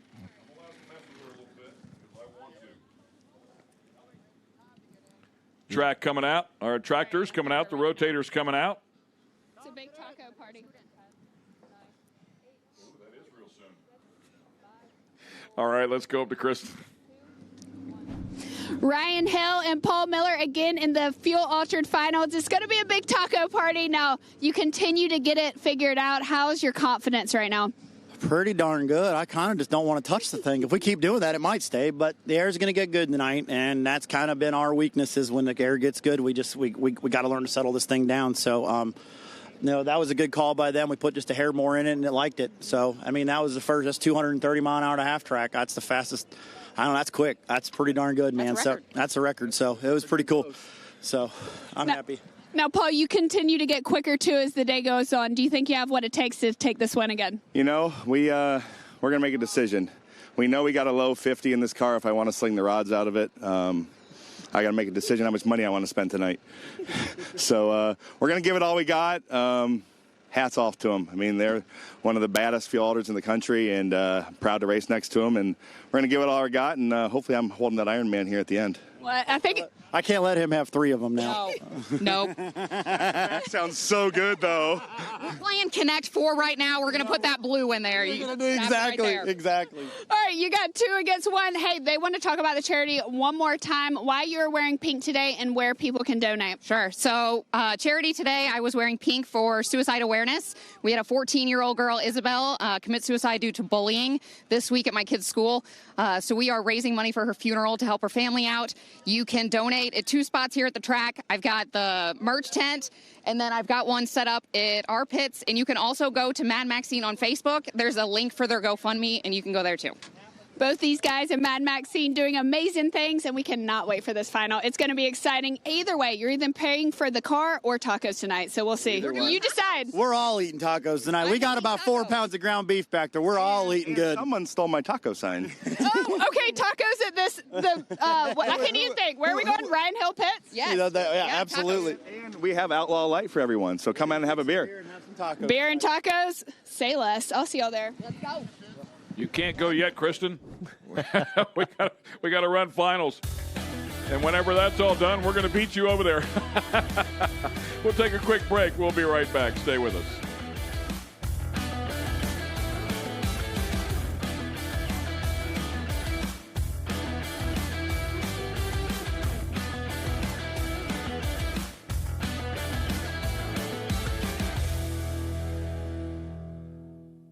Speed Sport 1 is live again next weekend with the IHRA Offshore Racing Series. It's the Thunder on Cocoa Beach, one of the most anticipated powerboat events of the year. Next Saturday's coverage will start at 11 a.m. Eastern on Speed Sport 2, and then moving over to Speed Sport 1 at 1:30 p.m. Eastern. Sunday, we're on Speed Sport 1 beginning at 10 a.m. Eastern. You've got a front row seat, and it's free to watch. Go to speedsport1.com for details and viewing options. Get racing news, analysis, highlights, and more 24 hours a day, 7 days a week at speedsport.com. Get it all. NASCAR, IndyCar, Formula One, World of Outlaws, Trans Am, IHRA, and more. Speed Sport has been America's trusted source of racing news since 1934. Speedsport.com is America's motorsports authority. Check it out today.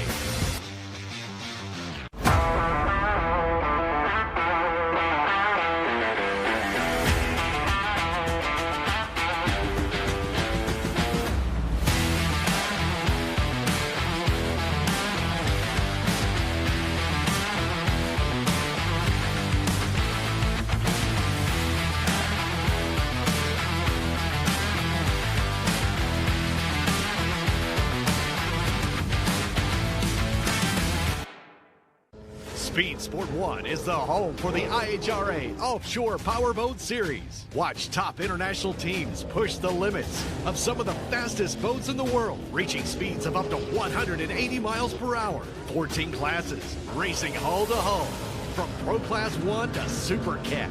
It's the IHRA Offshore Powerboat Series. Catch the entire season on Speed Sport 1. It's free to watch. Go to speedsport1.com for details and viewing options. The wait is finally over. The IHRA Stock Car Series is here, and it's on Speed Sport 1. This is what stock car racing is all about. The International Hot Rod Association is going stock car racing. There's big money on the line, and racers willing to push the limits for a piece of the pie. Leaning on each other as we cross the start-finish line, head down into turn number 1. Watch the entire season on Speed Sport 1. It's free to watch. Go to speedsport1.com for details and viewing options.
Welcome back to the IHRA Spring Nationals. This is the IHRA Outlaw Nitro Series, the 39th running of the IHRA Spring Nationals here in Ohio.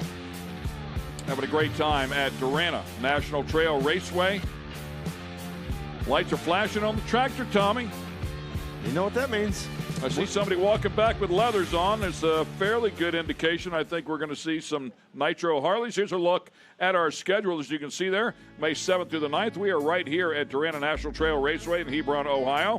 So that is our third event of the season. We have a total of 8 for the championship series. We'll end things up. As you can see there, we're going to go to Milan, Empire Dragway, Dragway 42, Heartland Motorsports Park, and Topeka. How cool is that? And then, yes, that is right. You're reading that correctly. Atlanta Dragway in Commerce. So that'll be a lot of fun as well. Then, of course, our Triple Crown will come up here in just a couple of weeks. The first event there at Maple Grove, historic Maple Grove Raceway. We'll also go to National Trail Raceway right back here. And then Memphis Motorsports Park is the plan in September. And you don't want to miss the Milan event and that Pro Mod Mania event. It was a ton of fun a year ago. The baddest door cars in the land will go out there and battle for some big money. Triple Crown event, $150,000 to win. You can win them all. It's $1 million. It's going to bring the best of the best. It's a good bonus. Yeah, that's a good pick-me-up. Yeah. I'll pay for some parts. Some diesel. I know it caught the attention of a lot of people, and it's going to be a fun race. Talk about pressure. Nobody's had the pressure for $1 million yet. Let's hope we can give some away. That'd be cool. That'd be a lot of fun. Just a pretty good hit just to win one of the races. We'll take a look at the flyer for that Triple Crown. Yeah, pit parties, qualifying, racing, concerts, jet trucks, bull riding. What else you want? That is all on Memorial Day weekend as well. Oh, yeah, and by the way, Top Fuel and Funny Car, 1,000 foot. Pro Stock, Pro Mod, Mountain Motor Pro Stock, Outlaw Pro Mod, 8th Mile.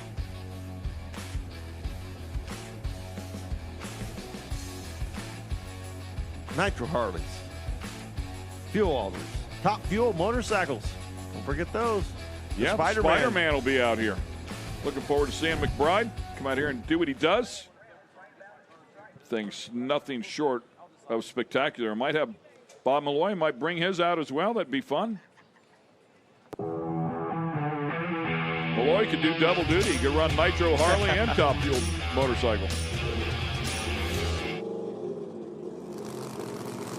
Well, unfortunately, I don't think that Robert Davis was able to get that thing fixed. Outlaw Pro Mod coming at us. Bubba Stanton doing the burnout and supposed to take on Robert Davis. Yeah, and he last round and Robert's car kaboom. He popped that thing pretty hard, and that's a shame. It is a shame because it went 359, shutting off way, way early. It was going to be a low 350 pass. He was a 57 of the previous round, and like you said, a 59, and I mean it blew itself up way before the finish line. So he was definitely on a pass. Unfortunately, not able to make the call. So this is what the final will be because Bubba's going to come out here. Last time Bubba shook, so he's got to see if he can get this thing to the stripe. And Weatherford is who will line up against him. We already know what our final is with Davis not being here because Weatherford had a bye run in the final. Yeah, and this is a who can have lane choice. And Weatherford's going to go to the left lane here because he wants lane choice. Yeah, nobody wants to go over the right lane and go, well, let me better try it and see what it's like. Everybody wants to go to the left and go, I need to lay down low ET and be able to stay here. Bubba, 354 in round number 1, qualified with a 355. We know it's a hot rod.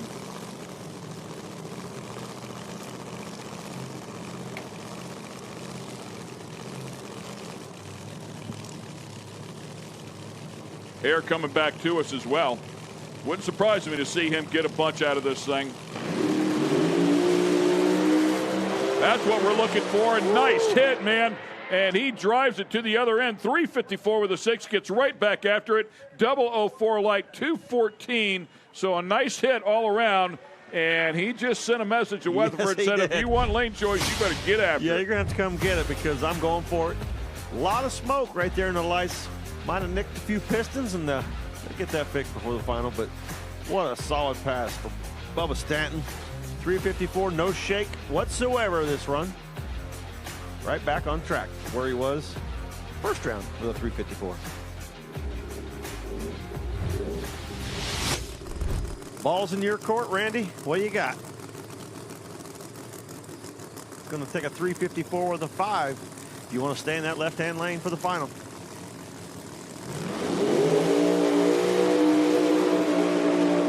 You walk into his pit and you will see two gorgeous race cars, one for Outlaw Pro Mod, one for Pro Mod, one better looking than the next. Hertz Chargers, you can see there. Nice smooth hood. Inlet right there in the center of the lower grille, if you will. Winner of our Pro Mod Mania 1 year ago up there at Milan, so put some big money in his pocket. And he's been a threat, man. Every class he shows up in. This is going to be his second final round that he'll go to. He was in the final at the season opener against Cam Hensley. Cam went on to get the win. Always seems when it gets down to the late rounds, there's Randy Weatherford. Right. I think that trip zip. Well, didn't he go trip zip last round as well? Randy's on it.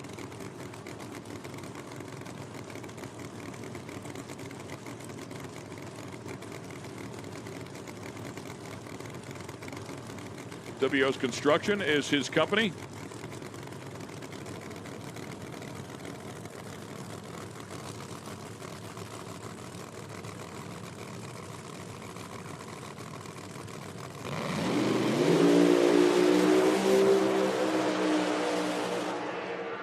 Oh, I thought maybe he had a shot, but a 357, just a little shy of that 354, but it's going to be a great drag race in the final.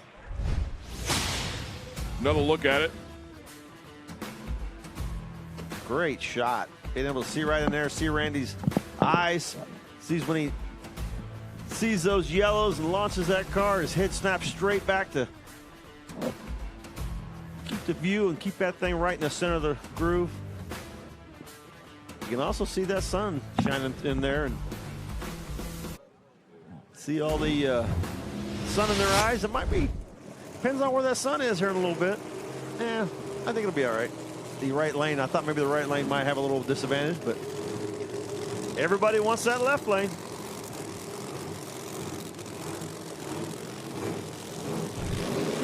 Stanton, an impressive pass right there. ETF 354, 004 light. You get lane choice. Which one are you going for? Probably going for the left lane. We'll put Randy back in that right lane where he needs to be. I just hate it. I mean, I'm glad I got the round win. I hated to get it the way I got it, but we got to take them however we can get them. All right, well, we'll see you in the final, sir. Thank y'all. All right, we're going to go talk to Sarah in the staging lanes. And in the pits now, an unfortunate situation there. Not exactly what we thought was going to happen. So we did catch up with you, but we didn't make it to the water box for you guys and didn't get a chance to see you on that pass. No, we just straight up ran out of time, and we missed one critical part on the engine swap. And unfortunately, this is a new team, and we all are growing. And we win together, we lose together, but we know we got a hot rod.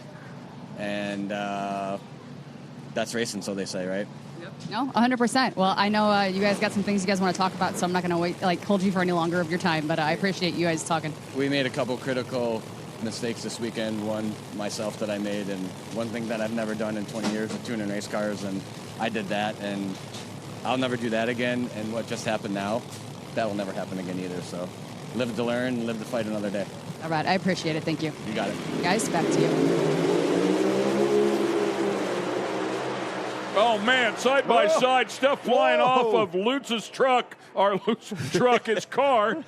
He was trucking until it wasn't. Yes, he was, man. Looked like he slung the blower belt off of it, from what I could tell. You can hear a little pop maybe, and I thought he was going to get driven around.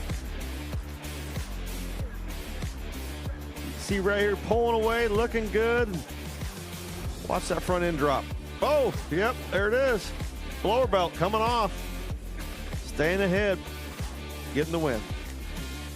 He was out front. They got the pill draw that they were hoping for as well because he did not want to run Canyon.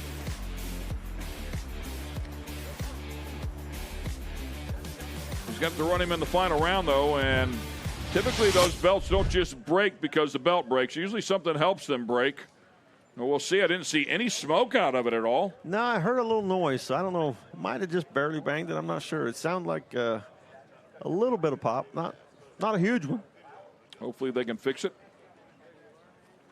Make it back up there for that Angry Farmer Small Tire Brats Class Final because they already know who he's going to go up against.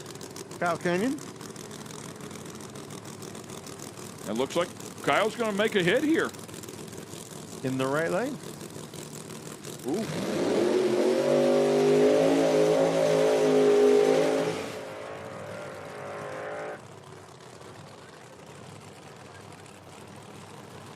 Good looking Camaro. A couple Camaros going to run it off in the final round. First Camaro this year that was able to take out one Mr. Corey Reed. Yeah, that was a big round win. That was a huge round win.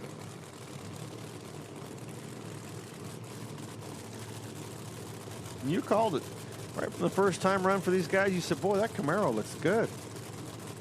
It has ever since. Kyle thinks it's going to look really good in the winner's circle as well. He's got to put it there, but he's going to have a shot at it.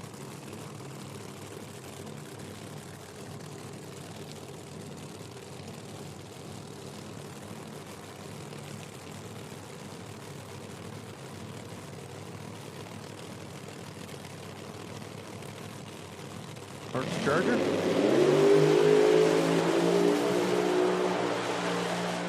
They don't go much straighter. I mean, in any class, but especially this class. They've got a combination, and it's working. I mean, that's what we've seen Corey Reed's car do at every round and every event, but they pushed them a little bit, and now he's after it. I'm up here with Bill Lutz. Yeah, the blower belt blew off, but hey, you still got the win light. And later tonight, you could win this possibility. No. Oh, come on. I'm going to keep it warm for now. I need one of these to go with my other ones. I have a couple other Ironmen. I need one more now. This will be our first Brats win. We made up great ground on Corey today. We need to win this finals here. The guys will turn this thing around, figure out why it kicked the belt off, and go from there. And, man, it's been an awesome day for us. Congratulations on a great day, and hey, just one more and this thing can be yours, sir. One more and I'm going to tattoo my name right on it. All right, good luck. With that tonight. Good luck. Okay, we'll shift categories and we will go into Pro Mod. That'll be a great final in that Angry Farmer Small Tire Brats category. Now we go into Pro Mod. Harrison Blevins will square off, and then Kai Kelly and Jason Lee, who are squaring up right now. The Larry Jeffers cars lined up on the right-hand side of the far lane.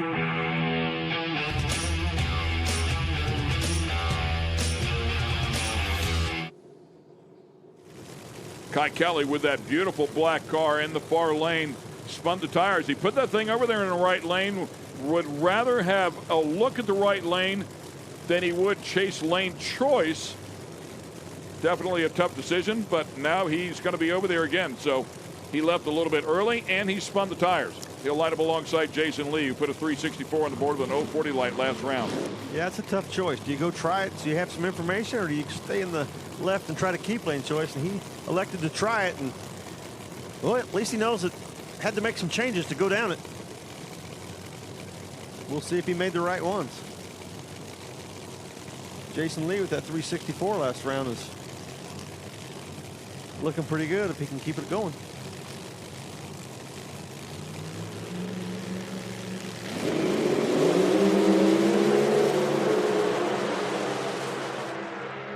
Good battle for sure. The better of the two reaction times going to Kelly, but it's going to be Jason Lee that gets the win here. 361 to a 363.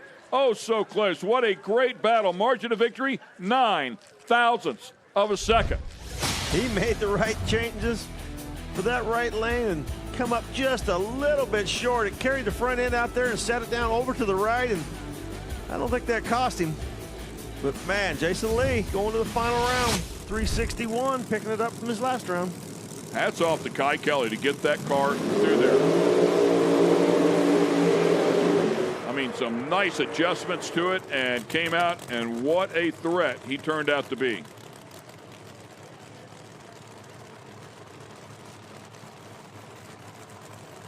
Jason Harris and Greg Blevins. Jason Harris, your #1 qualifier, lined up against Norton in round number 2. Put a 60 on the board against Norton, 62, and now we'll have to take on a very fast Blevins. Blevins stumbled, though, in the last round. Blevins with a 360 in round number 1, but a 372 in round 2 to Harris's 359. Blevins has got to get back after it. We know he's got it inside of the car. Blevins qualified with a 61.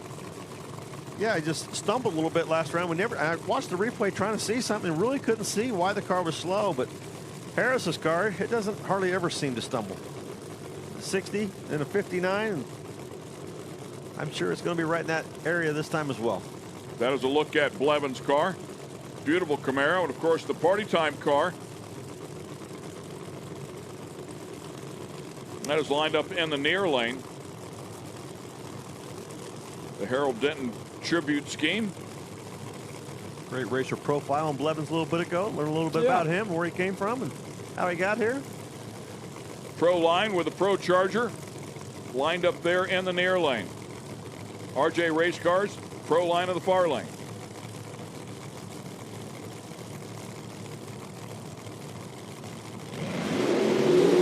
Red light. Huh. 000 red. It went out to the 4th digit to do that, and that was an 8. So 8 ten-thousandths of a second red for Blevins. That'll hand the win back over. And he went a 360-0 to Jason Harris's 360 with a 5. Oh, that was going to be a killer race because Jason Harris, 008. 8 ten-thousandths of a red light. Wow. Holy cow. I saw him up trip zip and I go, that's not red, but it's just a little bit red. Pink is red in this particular case. Man, oh man, what a way to go down. But good battle. Let's go to the top. Jason Lee, where are you finding so much consistency to put that car in the finals today?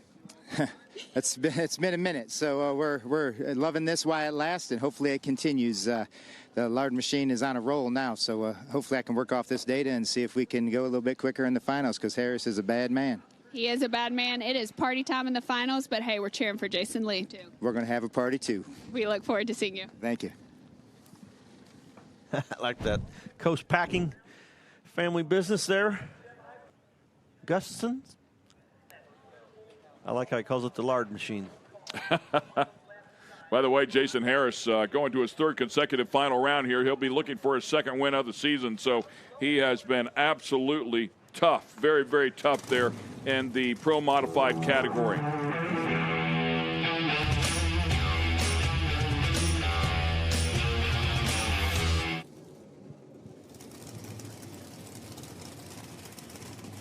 Time now for Mountain Motor Pro Stock. There's a look at the ladder and how they made it down to the semifinals. Great field of 23 cars qualifying for 16 spots.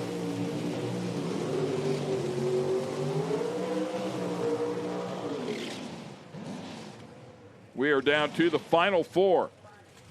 And the first pair will feature Matty G and Alan Drinkwater. Matt G and Grande out of Pleasant Garden, North Carolina, and Drinkwater out of Maitland, Florida. Both incredibly fast. At one point, Alan Drinkwater did set the record. Of course, a former champion in this category. It was eventually outdone by Placino. Matty G last time out here put an 024 light on the board with a 4079 to Drinkwater's 034 and a 4079. Had to go to the 4th digit on that to see who had lane choice, and I'm going to guess it was Matty G that was just a little bit quicker. Taking that left-hand lane.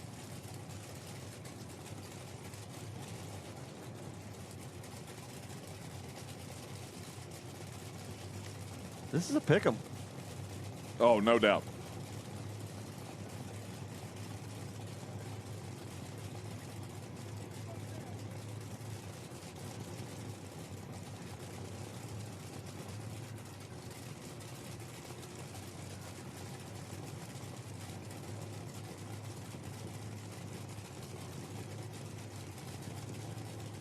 Drink water.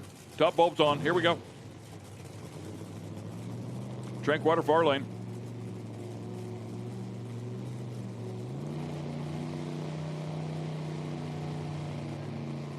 Ooh, drink water better get in there. Oh!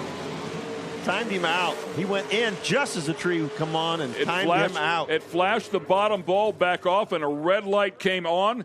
I don't know, we didn't put a stopwatch on it, but boy, it felt like it was right there, man. It was a long time. We kept going, man, you got to get it in, you got to get it in. And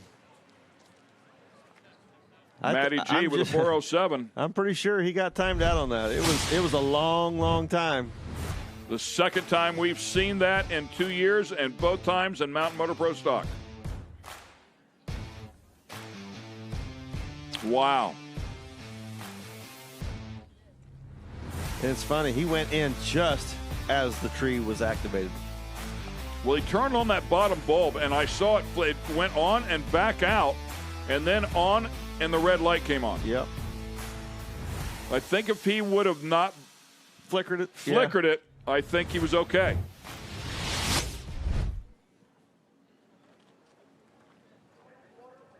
No, he was trying to stage it shallow and trying to barely bump it in. And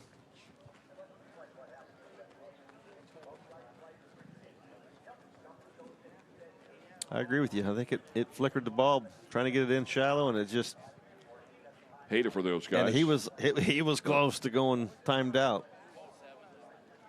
Man, everybody here wants us. I mean, we want to see these Titans race each other.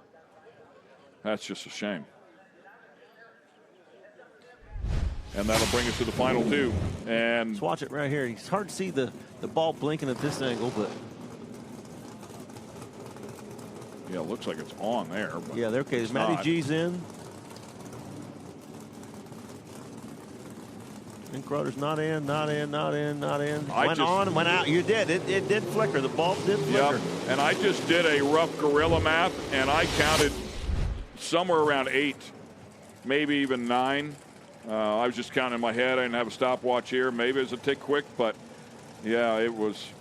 The bulb did come on, went right back out, and then the tree activated, and it was red. Wild. What a shame.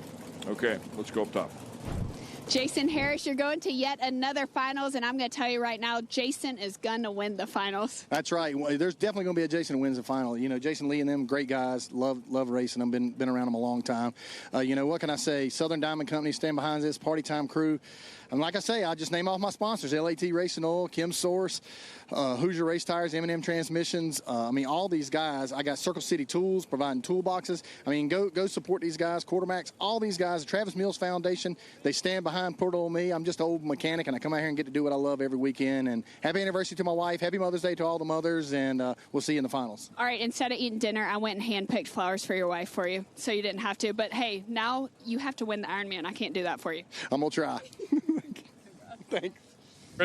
Kristen doing Kristen stuff up there. That's who she is. Here's the one we want to see. How low can he go?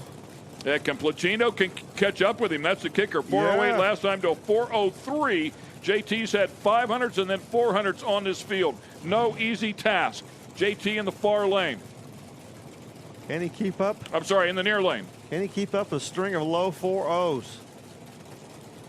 Placino in the far lane trying to make it 3 consecutive finals. And 3 consecutive wins.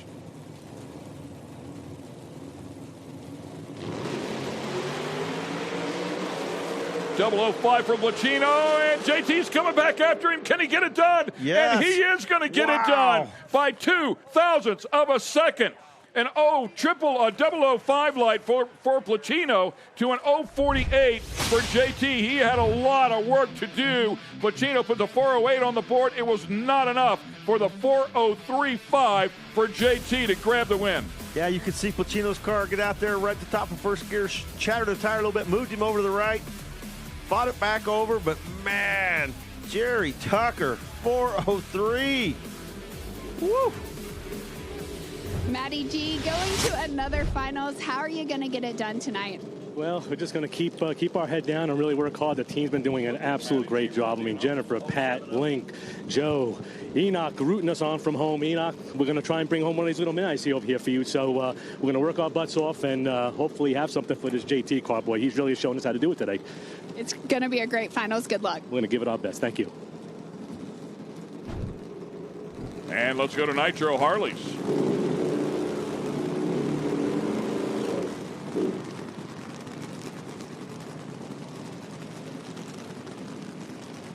First pair up, it's going to be GT Tonglet and Mike Beelan.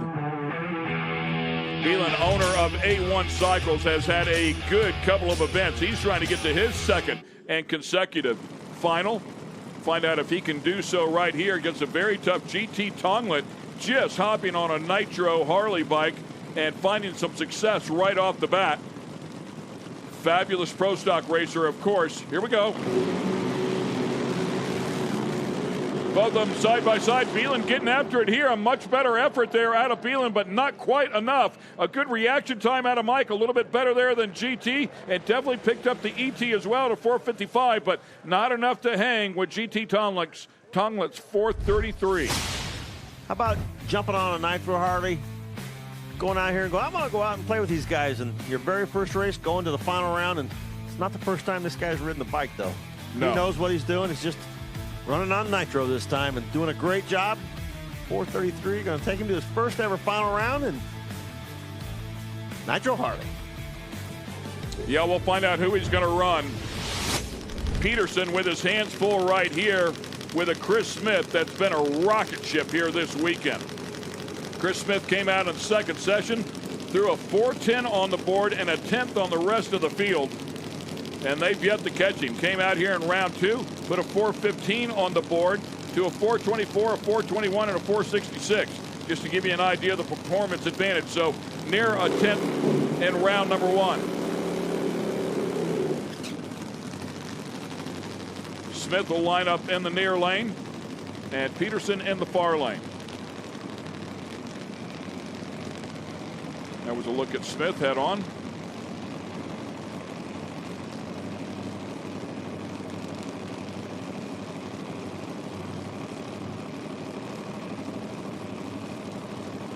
Visor still up here.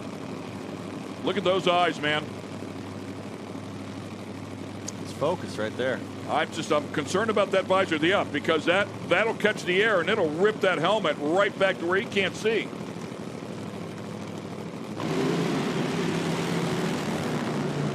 Wow, look at that. Peterson's going to get it done. Yeah, is he pumped or what? He throws it down, so Woo! Smith loses a little ET. Peterson finds a little ET. And slays the tree. Slays the dragon, man. And I think he did an excellent job. 420 with an 8. Nicely done for Peterson. That's how you rebound. And for Peterson, his quickest pass of the weekend. Man, was he excited. You know, you hardly ever see these guys go through the finish line and start pumping their fist. I mean, I'd be hanging on to the handlebars. He was excited. Yeah, he knew who he was racing there, yeah, and taking no down the doubt, number one qualifier. Smith was the man to beat here this weekend. Smith gave a little bit up, and Peterson took some. Nicely done. Very nice job there. To the final round he goes to face GT. Jerry Tucker, I'm almost lost for words. 404, 403, 403. I don't know how this day can get much better except you taking home an Ironman. Yeah, one more round is what we need. The car's been extremely consistent. We just need to start getting some runs under our belt, and it's starting to work, and those guys got a good tune-up for it. I think if I don't mess up, we'll win. Do you think we could see a 399 in there? I don't think the conditions are going to be there tonight, but we'll try. All right, I'm looking forward to it. Thank you. Keep the pressure on, Kristen. Yeah, I hate to tell him, I didn't think the conditions were there for the 04s and 03s. John Placino standing there to congratulate him as well, class act, as he stopped the Placino train. Beautiful look here at the racetrack. Boy, have they done a great job. They have the rotators out there now, once again, to keep this thing clean. Nice little breeze. And a beautiful Saturday afternoon, spring Saturday afternoon here just outside of Columbus at Darana National Trail Raceway. I think we're down to most of our finals, and some good finals they're going to be. Got some really good matchups, and I agree with Kristen. Can you bring a little more? I'm greedy. I'm greedy. I want a little more. We're going to take a quick commercial break here. And we are very close. We're going to double check here. It might be in the finals of all categories. Stay with us. We'll find out in a moment.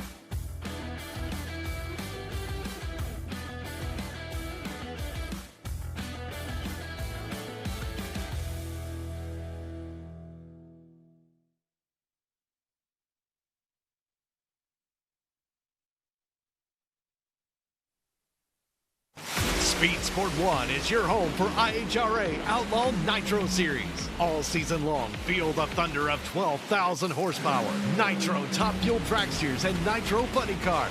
Witness the excitement of 0 to 300 miles per hour in seconds. The IHRA Outlaw Nitro Series delivers heart-pounding action with every run. Follow the entire season on Speed Sport 1. It's free to watch. Go to speedsport1.com for details and viewing options. Speed Sport 1 is live again next weekend with the IHRA Offshore Racing Series. It's the Thunder on Cocoa Beach, one of the most anticipated powerboat events of the year. Next Saturday's coverage will start at 11 a.m. Eastern on Speed Sport 2, and then moving over to Speed Sport 1 at 1:30 p.m. Eastern. Sunday, we're on Speed Sport 1 beginning at 10 a.m. Eastern. You've got a front row seat, and it's free to watch. Go to speedsport1.com for details and viewing options. Speed Sport 1 is the place for the Hunt the Front Super Dirt Series, the premier dirt super late model tour of the Southeast. And just about 4 wide for the lead. Watch the series on Speed Sport 1 as it travels to some of the South's best tracks. Founded by racers, the Hunt the Front Super Dirt Series is a professional touring series, and you can see the entire season on Speed Sport 1. It's free to watch. Go to speedsport1.com for details and viewing options.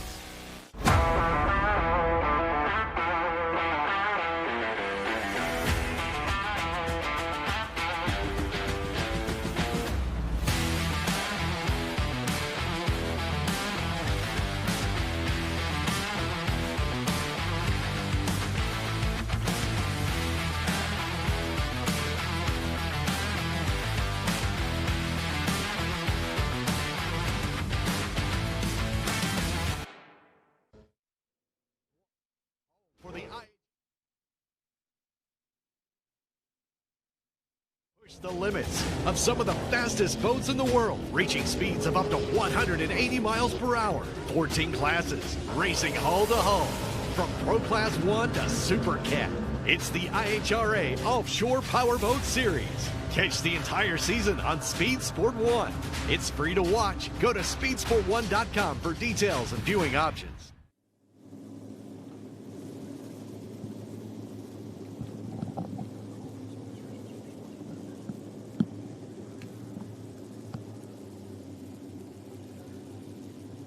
Taylor Deach lined up alongside Jason Deach here.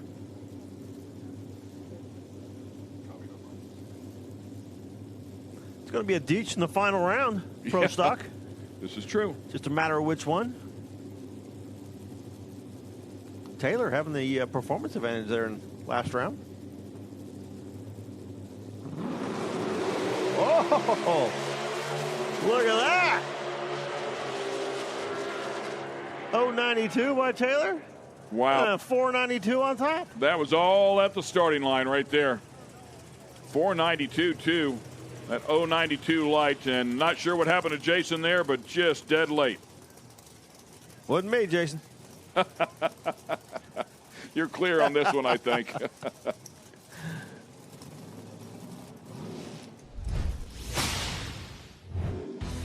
Man, look at them leave the start line, and huge starting line advantage.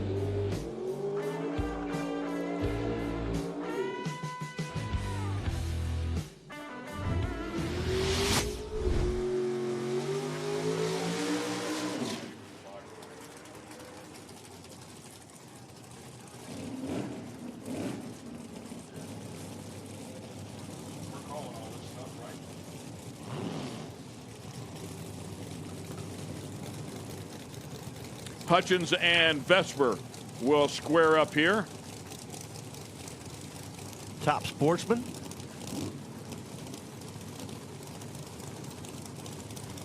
I looked out the window a little bit ago, and I thought Jake Coughlin Jr. was driving. Jake sponsored Oldsmobile.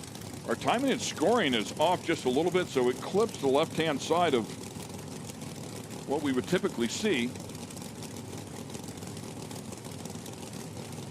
Dial in 457 in the near lane, 470 in the far lane. Trojan the Nitrous in the far lane for Vesper.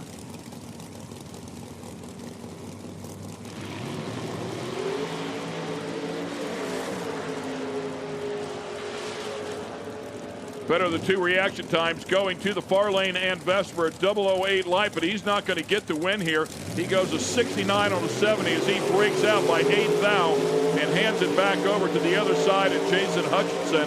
So nice job for Jason. Jason at Jason plus 03 there with an 031 light. He was laying there for the taking, and Vesper a little bit too quick at the other end.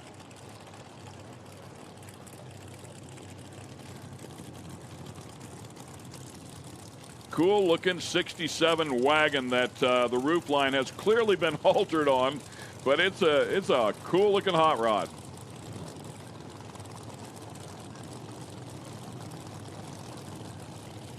A couple really good looking race cars. Firebird versus the wagon, Chevy 2 wagon.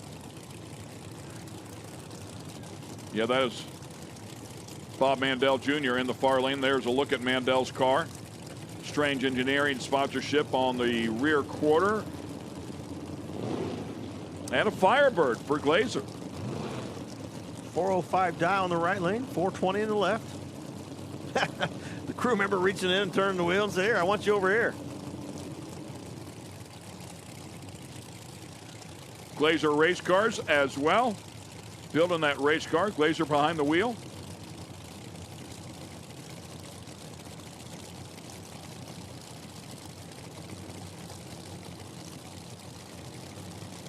Top Sportsman semifinals, second pair.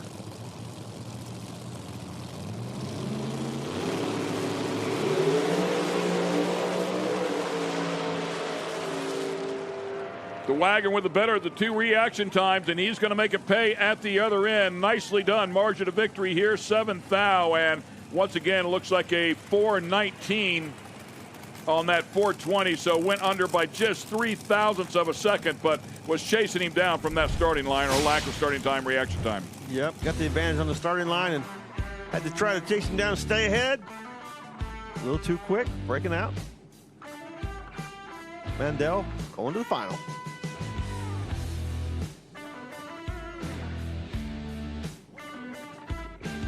Nice launch out of the Chevy, too.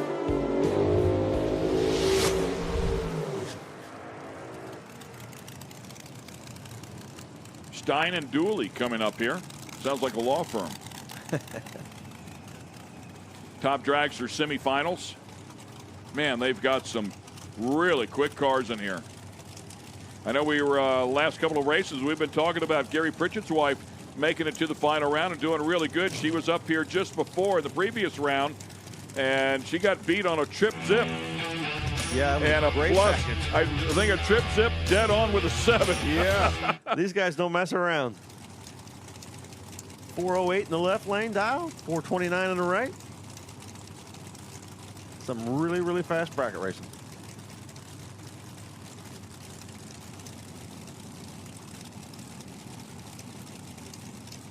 Jacob McNeil up there on the starting line. That's his dragster. Dooley got the wheel this weekend.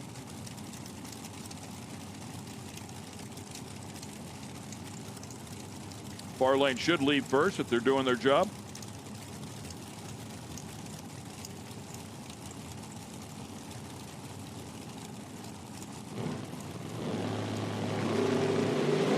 Redler. 3 thou too quick. And that one is done. Chris Stein will take the win here. Goes dead on with a 5.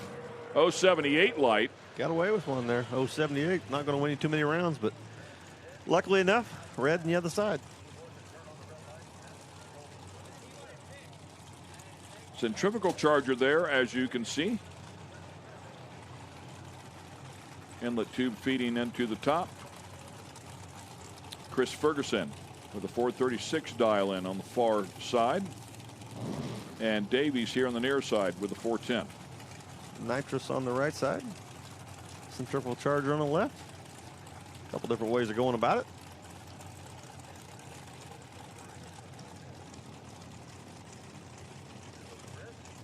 Nice looking dragster there for Davies. Both cars look like a blast to drive.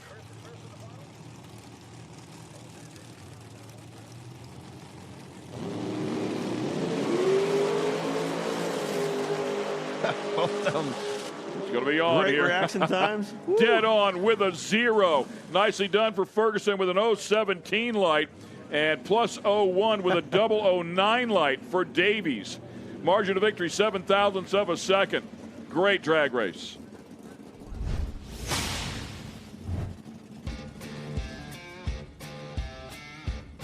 Nothing wrong with either one of those runs. Just one was just a hair better than the other.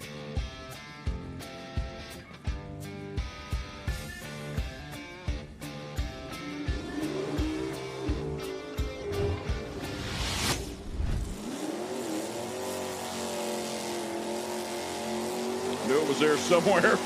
I just could not find it. And we go into stock. Randy Aikens will line up in the near lane alongside Michael Hours. Aikens with a 652 dial in. The Cobra Jet against the 71 Dodge Demon.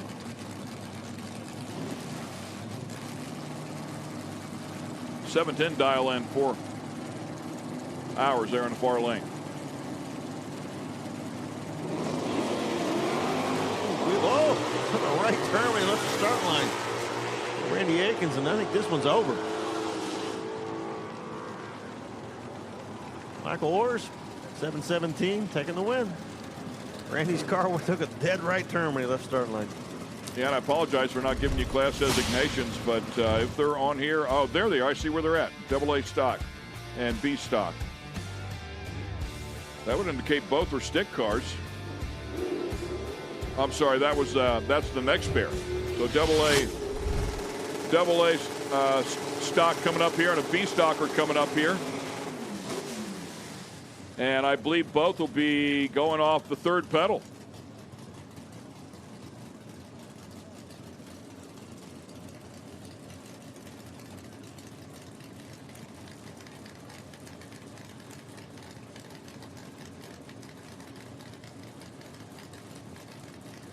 B-stock stick car right there as you look at Brent Derrick and McFarland here with the AA stock car right in front of you. It's got to be a big block Camaro.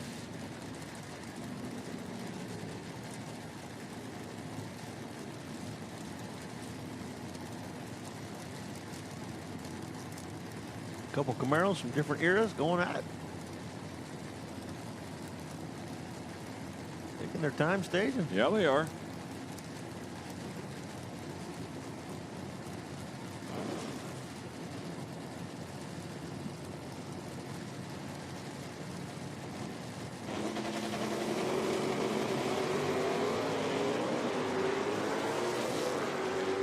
I love the sound of that coming down through there.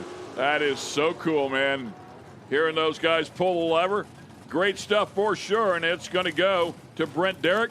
Nicely done, 659 on a 660, and what is a double breakout, a 31 on a 37, so McFarland way under. Under by 59 thou. 014 to 025 light, dropping the clutch, and picking the front wheels up and going.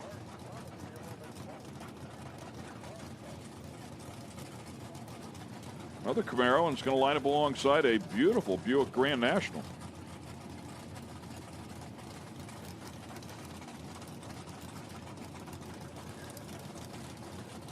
I think it's a Grand National. Might be a Regal, but definitely has that look. Shutting them off.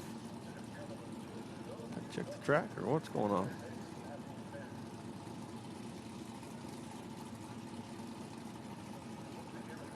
don't see anybody going out on the track. Backing them up.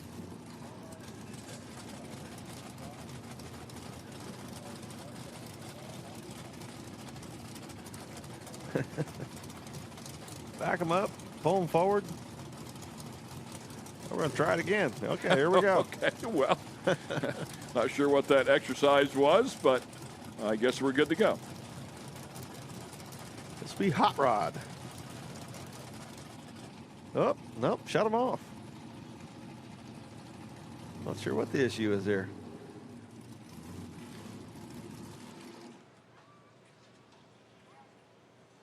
Just saw one of them look up there towards the top end. We see absolutely nothing at the top end from here.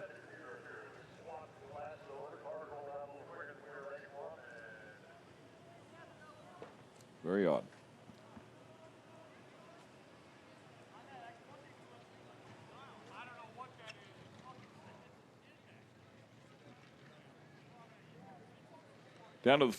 Working down to the final rounds here in our Pro-Am categories.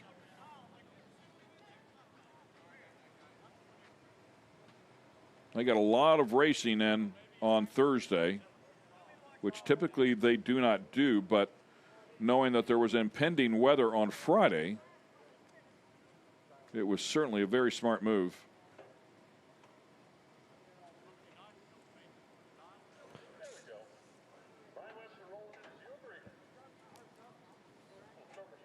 I just saw him change the monitor here, and it almost, I think they had the wrong car entered into the computer in the right-hand lane. Aha. Because they just changed it. Either way, it's Hot Rod. So they had to reboot the computers for the timing is what we just heard.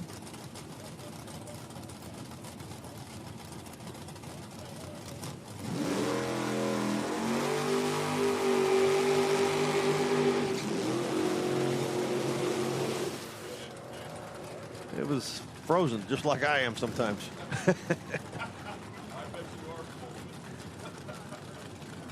Sean Pitts in the left lane. Ryan Webster in the right. 7 flat to dial. Heads up. Who can get there first without going quicker? And a cool-looking Fairlane coming up here as well.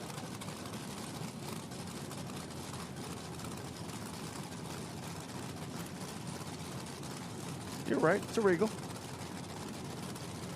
Index category. Brutal, tough racing. Hot rod category. Here we go.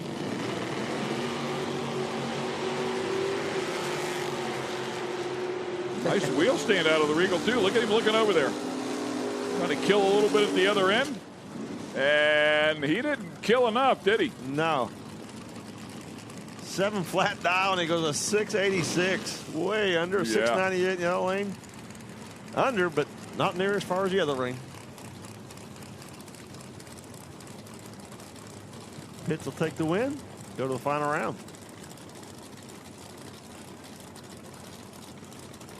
There's a look at that Fairlane I was just speaking of.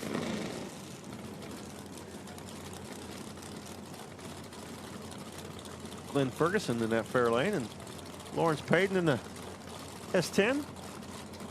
Semifinals here in Hot Rod. 66 Ford Fairlane out of Greensboro, North Carolina.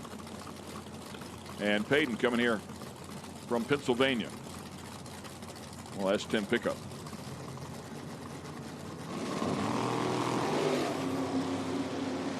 Fairlane's going to the final. Red light in the left-hand lane. Over. 008. It's going to be tough to beat. 701 on a 7 flat with a 008. Woo! Whoa, hang on. Hey. Don't be celebrating so much in there. That thing's a wobbling. 25,000th package there, and that combination for the Fairlane. Doing a little dance at the other end, a little high-speed dance. Both launch them hard, throttle stop to come on. He's celebrating already. He saw that red light. Saw that one.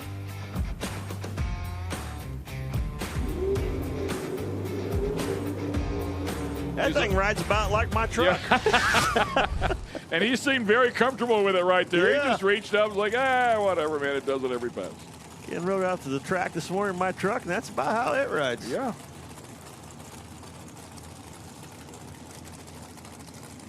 Quick Rod semifinals. Rick Stroud, Gary Flainer.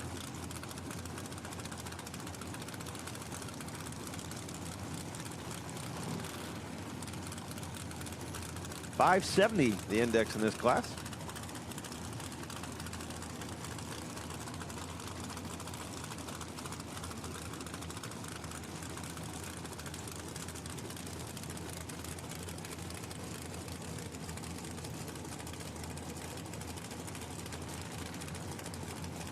Starting line, oh so important.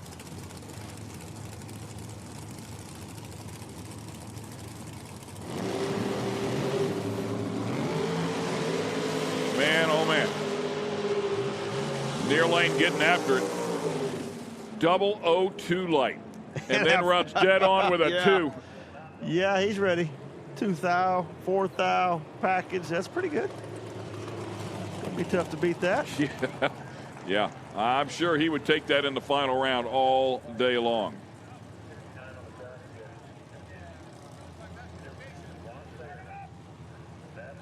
And this will be a single here for Stayer Jr.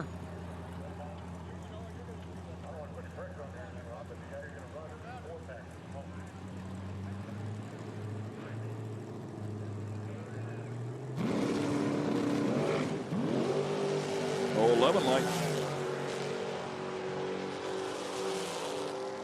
71 on a 70. Yeah, nice job. Gonna be a good final round. Probably would like to have a little bit more inside of that to play with just in case he was to need it, but looks like the car's pretty close. A short wheelbase dragster there, huh? Yeah.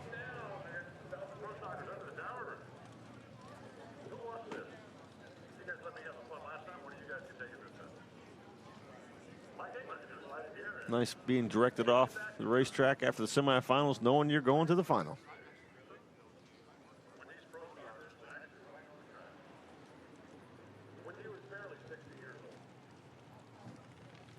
You are watching the IHRA Outlaw Nitro Series. Old Glory flying proudly here on a beautiful day.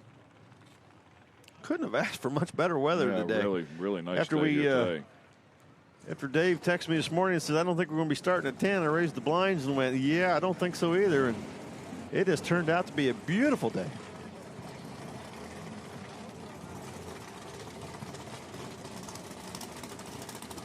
Another exhibition from our Nostalgia Pro Stock cars.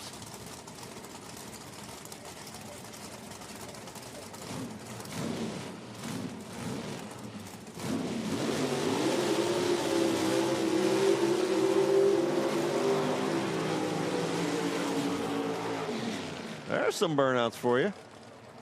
Love it.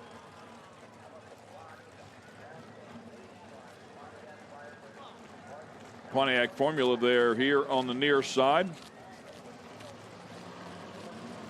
What the Pro Stockers looked like back in the day.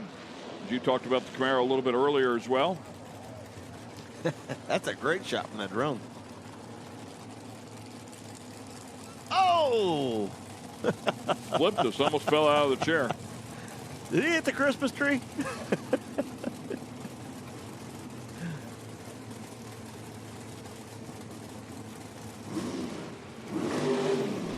Nice. Love the dry hops. Woo. Yeah, watch this. Look out for this Christmas tree. Incoming.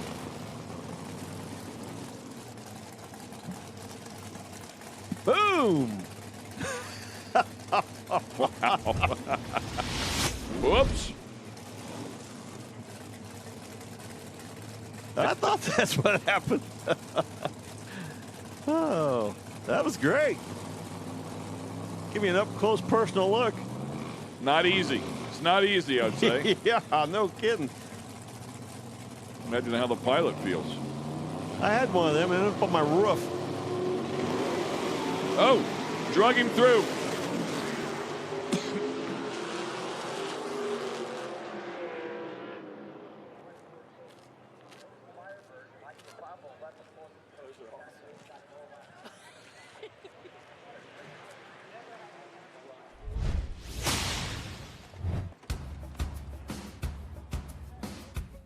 Almost a double step on that deal there. Right lane 471, getting it done. A good-looking old Bill Orndorff Camaro. It was driven by Jerry Ekman back in the day, and Bill Orndorff on site this weekend. Final rounds are coming up here very, very quickly. Phil has just rolled out here to the starting line to take a look. We'll be back. Stay with us.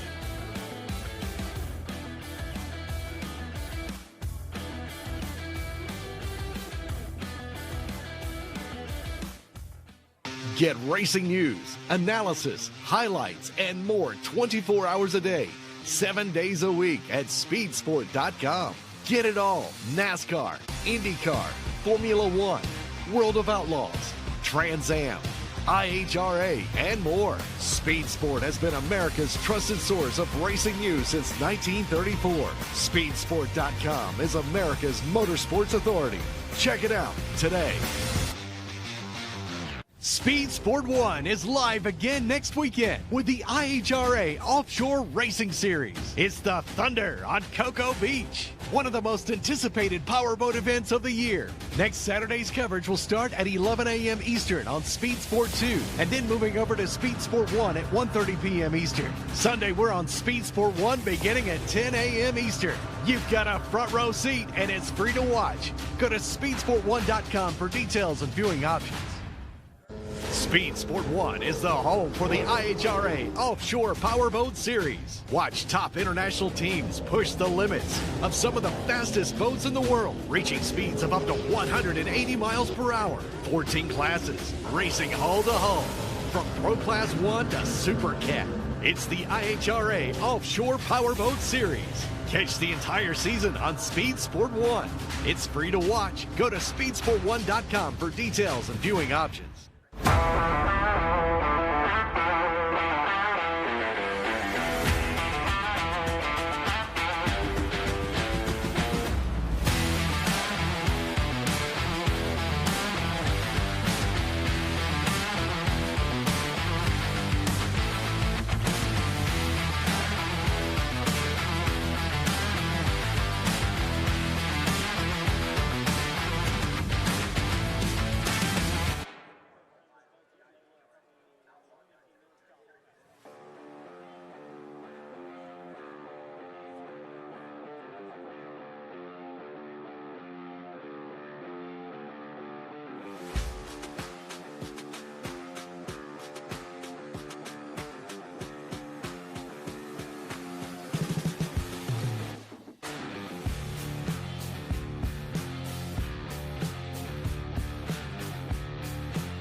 Beautiful, crystal clear blue skies here at the IHRA Spring Nationals. Welcome back to the IHRA Outlaw Nitro Series here in Hebron, Ohio. I believe we have Superstock coming up here next. Guessing semifinals in that as well.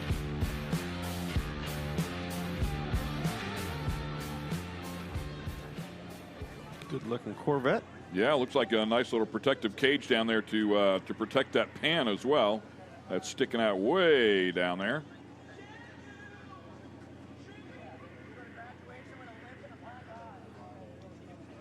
Early 70s.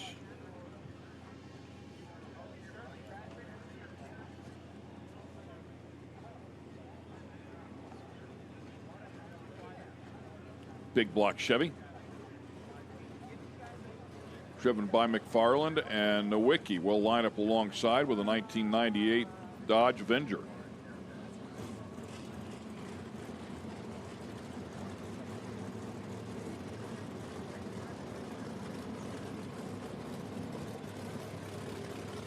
Super Stock B automatic, big block Corvette. How cool is that?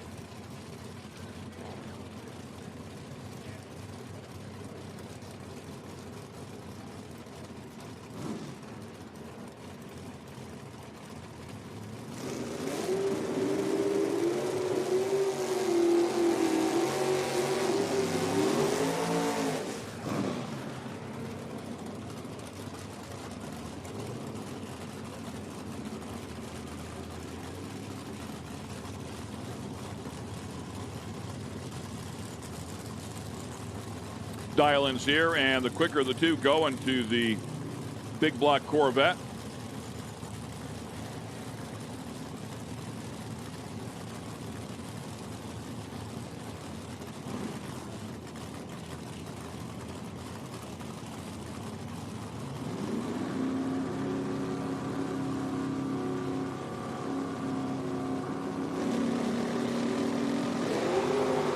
Red light. Corvette left too early by 23 thou. Plus 01 for Nowicki, so looks like the car's set up pretty nicely. An 81 on a 79 there for McFarland with the Corvette, but left too early. 021 light, by the way, for Nowicki as well, so nice job there. Another shoebox Nova coming up here. It's 1967. And a Ford Cobra Jet.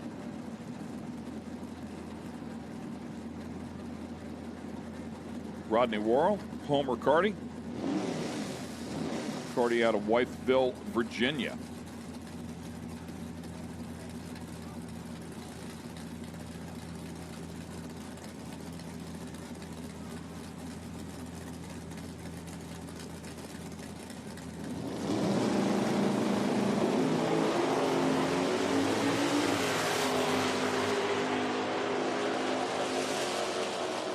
Did his job at the starting line, and it paid off. 003 on the tree.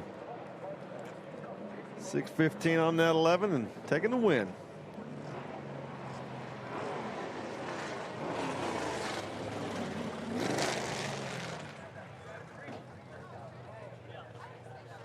Superstock P automatic, it says there, for the 67.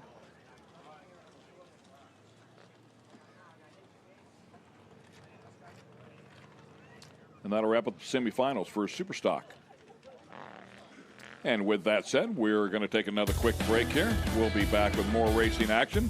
Getting them down to the final two. The money rounds are not far away. Stay with us here with the IHRA Outlaw Nitro Series. We'll be right back.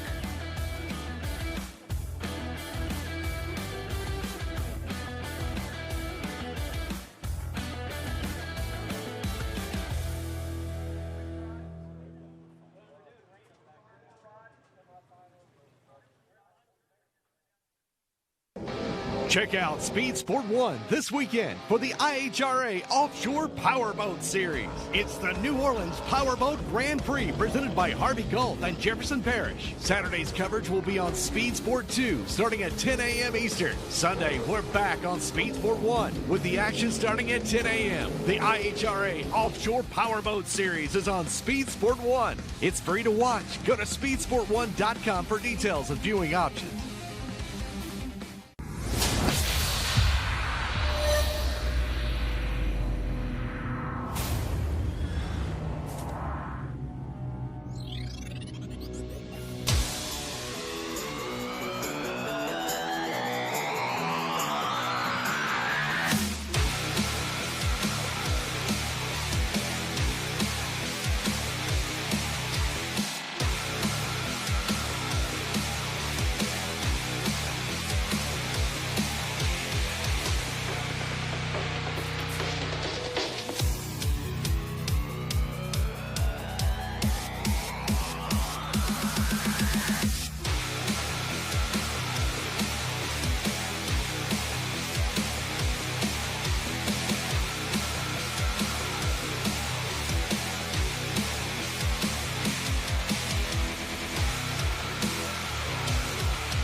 And we welcome everybody back here to the IHRA Outlaw Nitro Series, doing some track grooming here, giving some of the cars a chance to turn those things around as we're getting close to all of the money rounds, if you will. The finals are coming up here in just a little bit. In the meantime, we have put together a very nice feature for you. We had some of the fuel altar teams get together and do something pretty cool, so let's check in with them.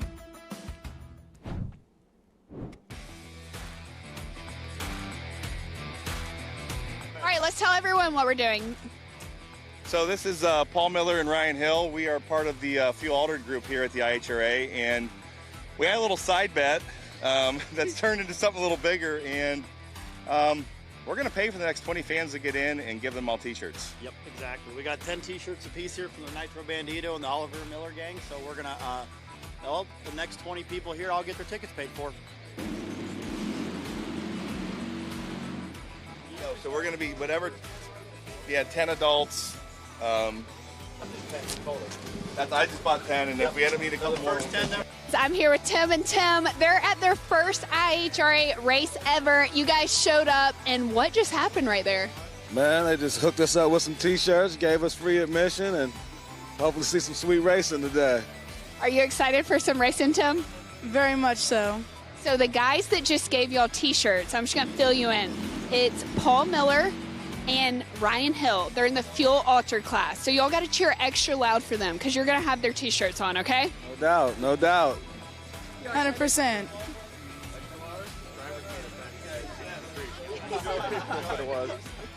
We have Ken and Kat here. Kathy, now you guys, you're big into drag racing. You came to IHRA today to watch some racing, and you got surprised with T-shirts and free entry. Just tell me a little bit about that. I'm loving it. I am loving it. I always do, though. All right, did you love drag racing before you met Ken? I did. So both of you guys have always loved drag racing. Oh, yes. Oh, yes. What's your first memory of drag racing? Commerce, Georgia, Southern Nationals. I have two here. Do you guys buy tickets yet? Come on over here. You are set. Guys, have a great afternoon. All right, I am with John and John, and you guys came out to IHRA to watch some great racing today, but what just happened? Some driver paid for our tickets, gave my son a free shirt, and we're here to have fun and watch some good racing. All right, I'm going to let you in on a little secret. The driver was Ryan Hill, and he drives in the Fuel Altar class, but his wife is Mad Maxine. And you're going to remember, do you know? Her, yep. I seen her on Roku TV last night. What are you most excited about today? The fast cars. It is a fun day out here at IHRA. The sun's coming out. We're excited for a great day of racing. And these guys, Ryan Hill, Paul Miller, they were going to let 20 fans in for free and give out 20 T-shirts. But I think there was actually more than that because you guys just kept giving. Yeah, we reached in the wall a little bit deeper here, and I think 30 fans got in, 30 adult fans got in for free. All the T-shirts are gone, and it's going to be a great day. Come see Fuel Altered. How awesome was that to see the fans light up when they said, you're getting in for free and you're going to get a Ryan Hill T-shirt? I think everybody likes when they hear the word free, so absolutely you'd perk up, and then a T-shirt to go along with it. Heck yeah, why not? So, I mean, we're happy to do this. We want people to be a part of this because we are privileged enough to be a part of it, so we kind of want people to experience what we get to experience. This is right now is the greatest show on earth, I think, and I think it's going to continue to grow. And if we do this is what it takes to get people here. So come on out. This is fun.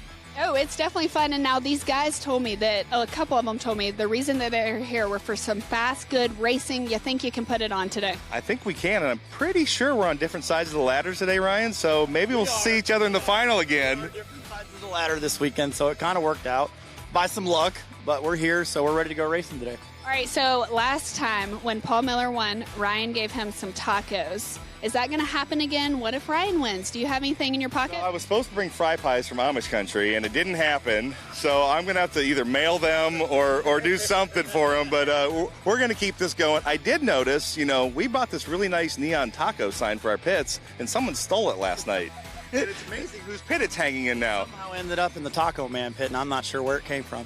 Okay, I'm not gonna lie. My camera guy, we drove by and he's like, oh, look, they have tacos. So are you telling me that this is a scam? Y'all don't really have tacos? I mean, Shannon bought 4 pounds of meat last night, so regardless, win or lose, we still eat tacos. All right, so we're eating tacos. After racing, everyone, we're going to Ryan Hill's tent. Mad Maxine's making tacos. And we got beer.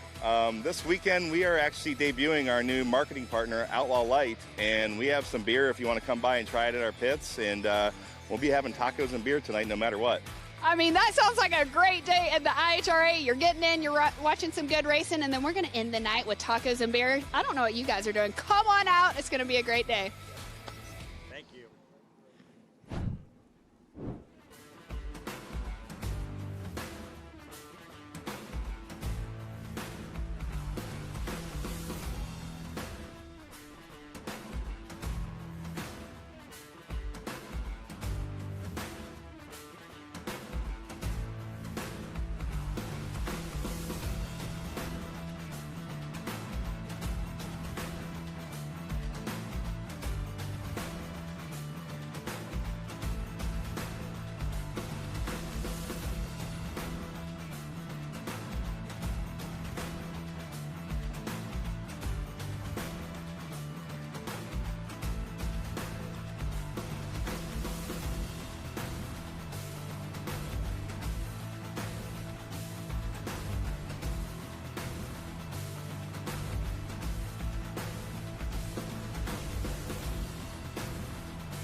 Welcome back, ladies and gentlemen. It is time for the final rounds here with the IHRA Outlaw Nitro Series. We've been looking for this all weekend long. We have some great stuff set up here. Of course, a lot of money on the line as well.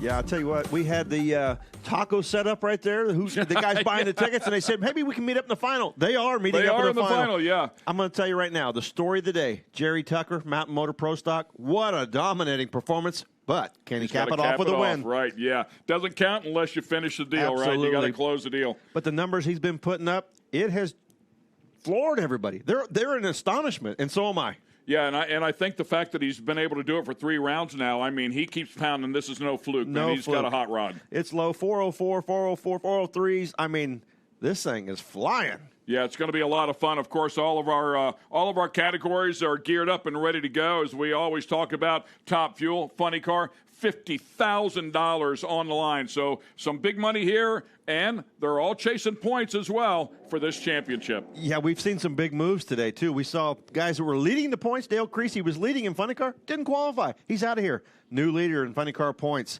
There's been some guys really making a statement. If Gary Pritchett can win this, 3 final rounds and 2 wins, he's your early points leader, and he's going to be hard to beat. Yeah, that'll be a pretty big step right there. It'll allow him a little bit of wiggle room, if you will, and that takes a little pressure off. Scott Palmer was second in points. Gary Pritchett took him out first round. Yeah. So, and that's how the dance goes for sure. Weather out here is great as well. It is cooling off. It's coming back to us. Certainly the NA power plants will take advantage of that, but everybody will have to make adjustments. The track we know is good. It's tight, but the air's coming back to them, so they've got to keep after it. Sun's starting to go down a little bit in the west. Track's going to get a little cooler, get a little tighter, and getting a little cooler, more power, and who makes the right adjustments for the final round? Yeah, it's going to be a lot of fun. Hang on, baby. Here we go. Now, a little bit earlier today, we had a chance to get together with Phil Ez. Let's check in on that.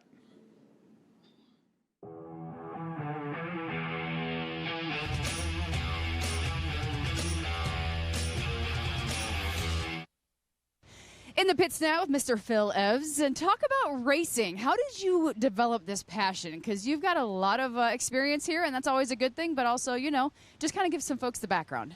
I think I've been racing anything I could drive since I've been little. You know, I started on a three-wheeler, raced that thing. I didn't race it, but I raced it in my backyard on a little track, and then I started truck pulling when I was 15 years old. I drove a pulling truck, and we raced that for I was about 18 or 19, and then we did real well with that, and I decided to go drag racing. So I built a rear-engine dragster with a motor out of the pulling truck in it. We raced that for a while, and then we went top dragster racing for a while. Then I ran a quick 8 outlaw car, like a heads-up car in PDR when they had that. We ran that class. And then that kind of went away, and I decided I always wanted to build a funny car, so I put a funny car together with a converter in it. I didn't ever want to run a clutch.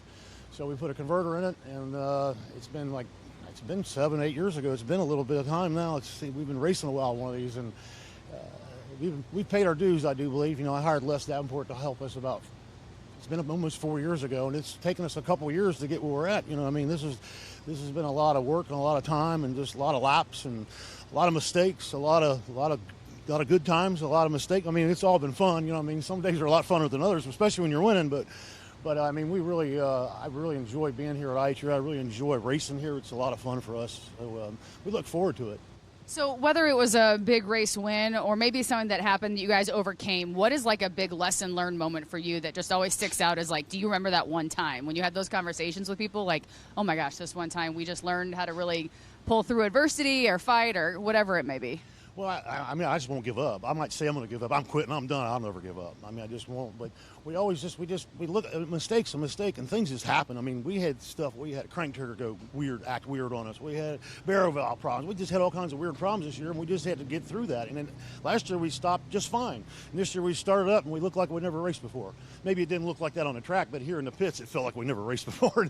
It took us 2 or 3 races just to get back into the groove of me driving and doing. They do what they do. I mean, you take time off, and it really does. It does hurt us. I mean, laps mean everything. That's what makes me better.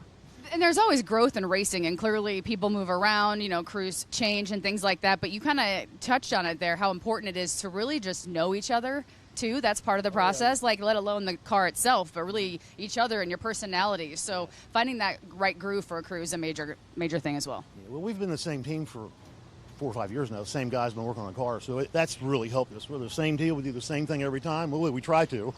Sometimes we can get a little mixed up, but we're really pretty smooth at all that. And it's just takes time to make that happen. It's hard to come out here and be new and and try to overcome some of the stuff you got to do. You know, I watch guys come here, or new teams come in. I watch them. I did the same thing. So it's kind of like it's just part of it. You got to pay your dues. I was told that. I thought I was going to come here and do really well when I first started. And it took me 2 years of beating my head against the wall, kind of like to kind of like get going again. You know what I mean? Right. But getting Les to help me was probably the turning point, because I was about ready to quit. I wasn't having fun. I was tearing up all my stuff all the time. I wasn't going all that fast. And I finally got him to help me, and we tore it up for a while. Then we got it going fast, so it's all good. We have a lot of youngsters that want to do this when they get older. What would be your advice, or maybe a words of wisdom to someone who wants to get into the industry and maybe grow up and have a car? I don't know. I think it's just in your blood, man. It's like a drug. That's how I can explain. That's all I think about. That's all I've ever wanted to do. And I really never dreamt that I could ever race at this level. When I was younger, I can remember going in shops and watching cars getting built, and I'm thinking, I can never afford that. I can never do that. Oh my God, that's so cool. You know what I mean? And here I am. I got to pinch myself. I'm living the dream that I always dreamt about. And thank God, thank everybody around me, thank my team, the guys at the shop, Dustin and all that, they run the shop, man, they do a good job there. They just freed me up to go race. This is my new job. You know what I mean? That's what's cool about it. It's a great passion that gives you a pulse, right? Absolutely. Well, we appreciate your time. I know you got a lot to do before we start racing here today, so thank you once again. All right, thank you. Appreciate it. Very cool. I didn't know Phil Ez and I had something in common. Said he started racing on a 3-wheeler. Well, guess what? I started racing on a 3-wheeler as well. Taking that 3-wheeler down the drag strip, 8th Mile track in Eddyville, Iowa in 1976, and that was it. Like he said, you're hooked. That was it. I clearly see where I went wrong. I rode a three-wheeler around my yard, but that didn't pan out as good. Okay, here we go. It is time for the money rounds, ladies and gentlemen. $10,000 on the line in this one here for the Hemi shootout.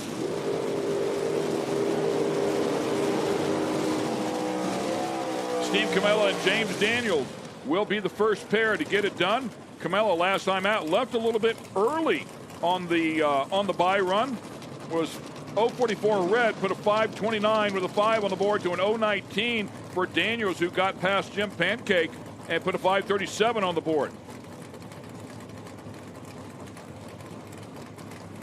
Good looking cars and a fun class to watch. Wheels up. Charging down these racetracks. Daniels lined up in the far lane, as you can see there. Ray Bartone, just an absolute animal in this category. Look at that shift light right in your vision. You're not going to miss that, baby. Can't not miss that one. How important it is to hit that shift point. The John Holt Hemi shootout. Final round. Here we go. Wheels up, baby. Let's go. 003 red. Daniels. Camella taking the win. 531 to a 535. Man, carburetor sticking up there in that scoop. Man, what a sweet looking ride. We have seen so many red lights today. Unbelievable. And they've all been really close. Everybody pushing it, pushing it. Camella, he's okay with it. Yeah, man. Yeah, it just looked like he just lifted Daniels just lifted the tires up out of the beam, man. That thing squatted and just a little antsy. 3,000's too quick. Quick rod coming up here. 570 dial in for the pair. Fleener and Stayer Jr. Stayer will line up in the far lane out of Navarre, Ohio. A couple of Ohioans. You can see from that shot, that sun right in the guy's eyes. It's sitting in the west and just a little bit above the grandstands over there, still shining bright at him. Saw that before. It's a cool looking 433 Hemi inside of that dragster, that short wheelbase dragster over there. Look at the difference in the wheelbase of those cars.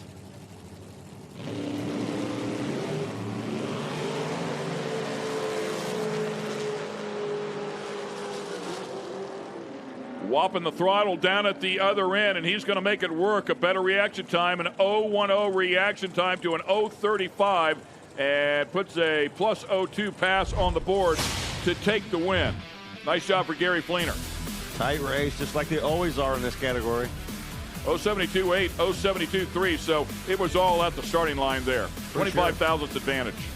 You just see the difference in the throttle stops and the approach there. One coming on earlier, laying out for a little longer, and then here he came, running down.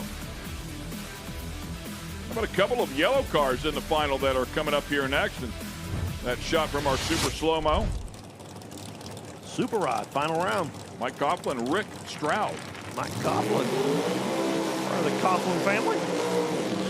And yes, it does say Jugs on the back. And it better be yellow. Yeah, it is yellow. The nose is yellow. A pair, and that's it right there, that gorgeous 55. Mike Coughlin's driven so many different styles of race cars. Didn't we see Mike out here in the top alcohol dragster last year? Yep, for sure. Just loves to race and jump in about anything. 640 to dial for both of these cars. Super Rod. Love the open air roadster as well, man. Great looking ride.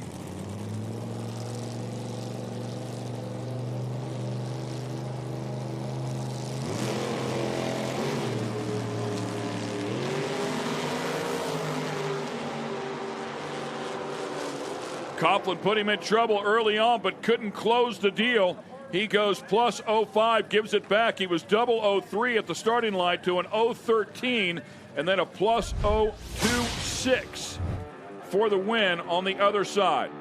Had the starting line, the car just didn't run the number. And Couldn't run him down. Yeah, I mean, you look at the speed there, 125 on that 645, but no, it doesn't look like he gave too much of it back. Maybe it did just lay down. Yeah. Maybe spun a little bit. Might have, just didn't run the number. 003 light wouldn't indicate a spin, though, but something going away there. Didn't run the number. Hot rod now, 7 flat in the index. Sean Pitts and Glenn Ferguson. Ferguson in the far lane. Glenn Ferguson, 1994, 2000, and 2008 champ. Won the 2009 Spring Nationals. 7 national event wins. Bad, bad.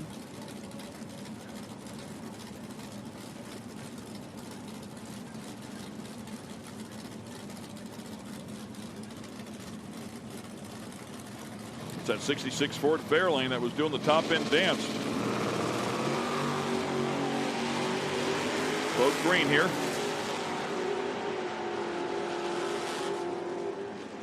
And whomping the throttle on that 66 at the other end because he had him covered up an 016 to an 067. And plus 049 will get the win here without any issues at all. Went plus 01 on the other side, but man, you just can't be that late here in this category. No, you could hear him playing with him on the other end. He knew he had the starting line advantage and just keeping that fender out in front. You can hear him down there, whop, whop, whop, whop. Just enough to stay in front of him. Amazing how good they are. That 66 looks really nice too, man.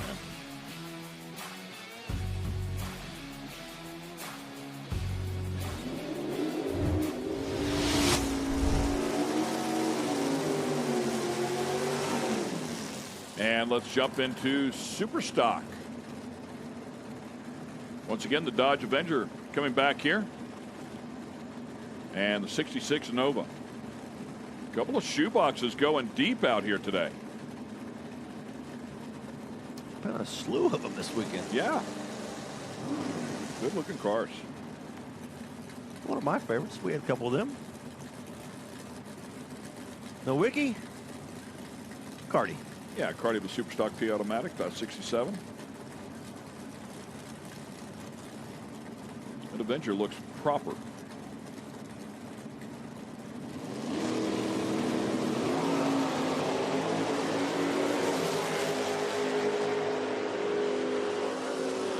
'67 sitting right there, but it's the Avenger that has the big advantage at the starting line and will capitalize on that as he goes plus 05 and grabs the win. Boom, by just 9 thou. Might have been a little closer than he was hoping for at the other end. He was closing it up down there. You could hear him whopping off the throttle and closing that gap and staying just enough ahead to take the win. Yeah, that was plus 03 to plus 05. The plus 05 gets the win here. That thing carried the front end. Nice.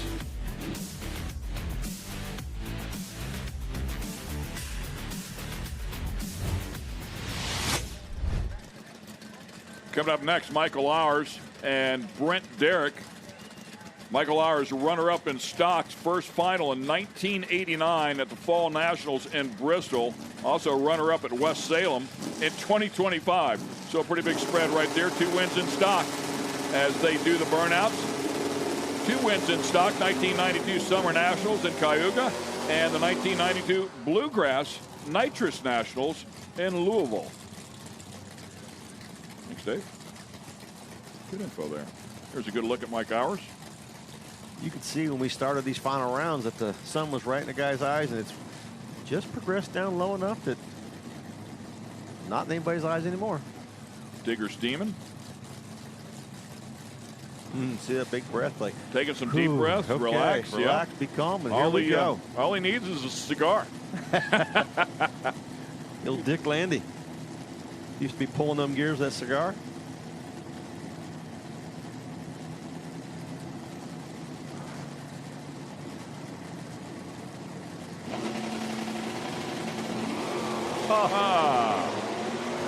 Red light start for Hours. Just get out of the throttle. Don't even see how close you can be. Yeah. Congratulations to Brett Derrick. He will grab the win here, and the Iron Man that goes along with it.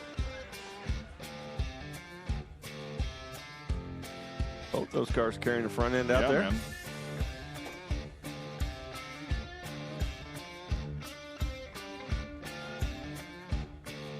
Another replay here.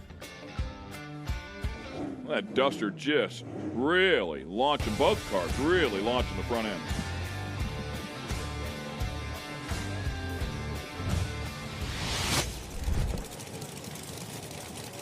Top Sportsman, final round.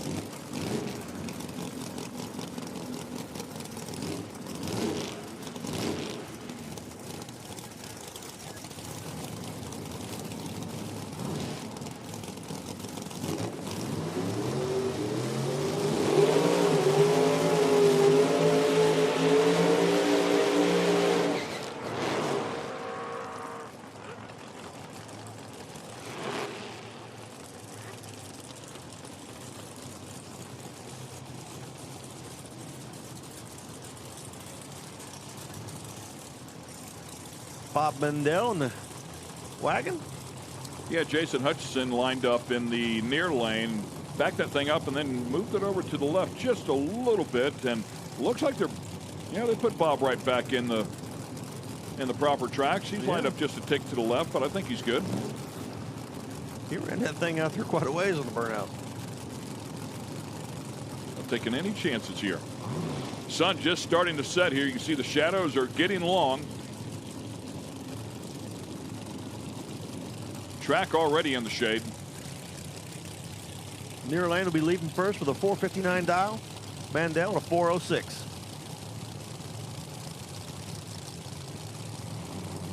Big 540 under the hood of that Chevy too.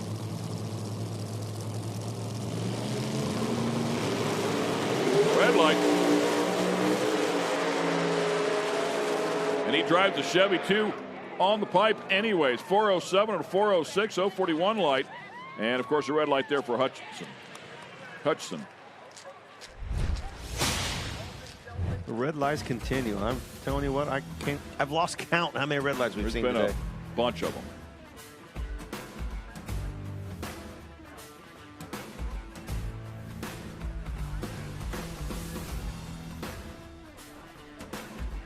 So much work and just as happy. Doesn't matter what class you're in. You come out here and win at this level, you've accomplished something.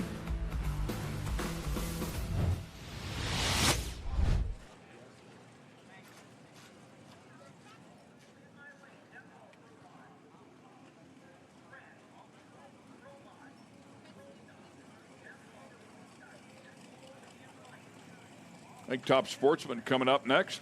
Top Dragster. Top Dragster, yep. Yeah, but we saw Top Sportsman. Yes, it is. So Top Dragster coming up next. Dragster. Man, look at that thing.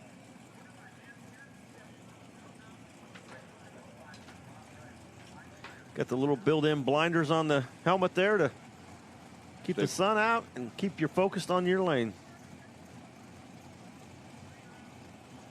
Yeah, a real thing when that tree's staggered like that.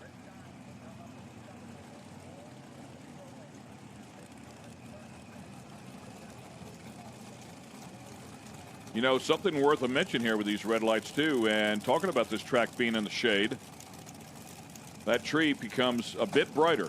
You start seeing things a bit quicker than you did before. That is true. These yellow bulbs get a lot brighter.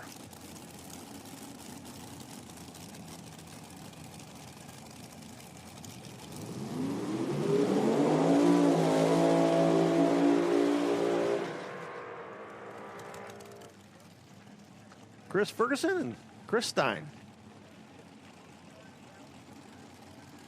Quicker the two here in the near lane with a 408 dial in, 435 for Ferguson.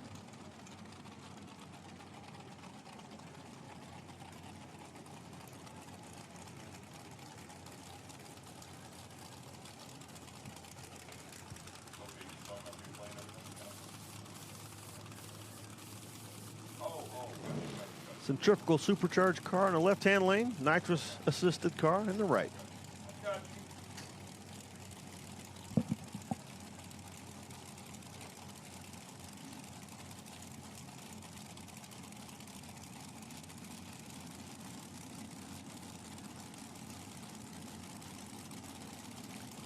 435 die on the right, 408 on the left. Right lane will be leaving first.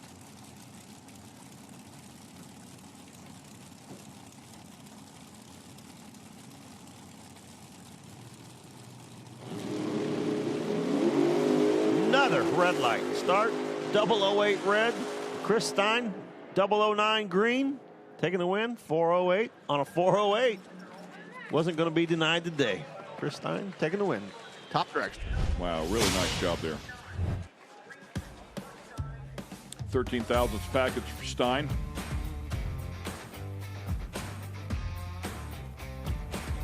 Lined up there in the near lane. The Pro-Am's coming out here throwing down in the final round of competition. Let's go to the top and start talking to them. Steve Camella, you're taking home that Hemi shootout Ironman. What went behind this win? Long weekend for only a couple of days, but here we are. Did y'all push through some trials to get here? No, just all these deals, no matter how many runs there are, it makes for a long weekend. So, it's late running day today, so you're kind of sitting around all day thinking about things. Car was good yesterday. Car was good this morning. Not overly impressed with myself in the finals there. Car kind of seemed unhappy, and I wasn't very good, but you win some, you get lucky, you lose some. So I've been on all sides of it, so we'll take the lucky win. Hey, at the end of the day, you're taking home an Ironman. Congratulations, Steve. Thank you so much. Appreciate it.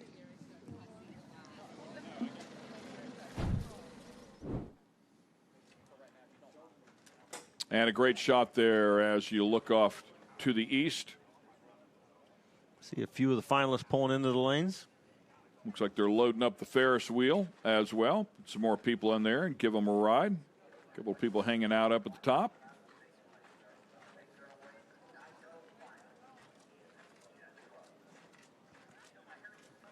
Beautiful green grass of the Midwest.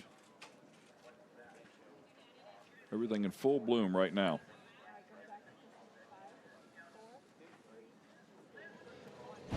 Gary Fleener, tell me what you're feeling right now. You're taking home that quick run Ironman. I am very blessed to be here. It's awesome. I'm glad to come out and race here at IHRA and run this stuff, and I plan on doing a few more. So got a lot of people to thank. My wife, we lost my dog.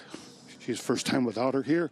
Level performance. And my brother for helping me all the time with the engines. And my little brother, hope he's watching and feeling better at home.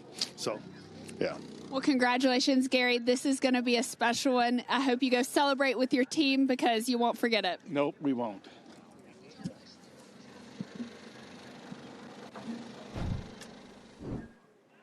It is so tough to lose a dog. Oh, man. Oh, man. My heart broke for him right there. Tears your heart out, man. Tears your heart out. My wife was sending me pictures of ours a little bit ago. All weekend I've been getting pictures of the dog. I've seen that little tyke. Rick Stroud, tell me what it took to get to that finals and cross the line first in that super ride class today. Years of preparing and lots of help.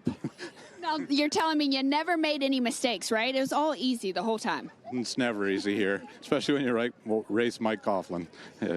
A tough competitor, but hey, it has to make you feel even better that you're taking home the Ironman with tough competition in the final. Absolutely. It was all good running. It was tough. 2 days waiting for the final is a long wait, too. So. Well, congratulations on your Ironman. Thank you. Nice medal, and that'll make it worth the wait. Absolutely. Carry one of those Ironmen home. Makes it a little easier. Yeah, the weather threw everybody a curve here, so we appreciate all the Pro-Am people sticking it out. No.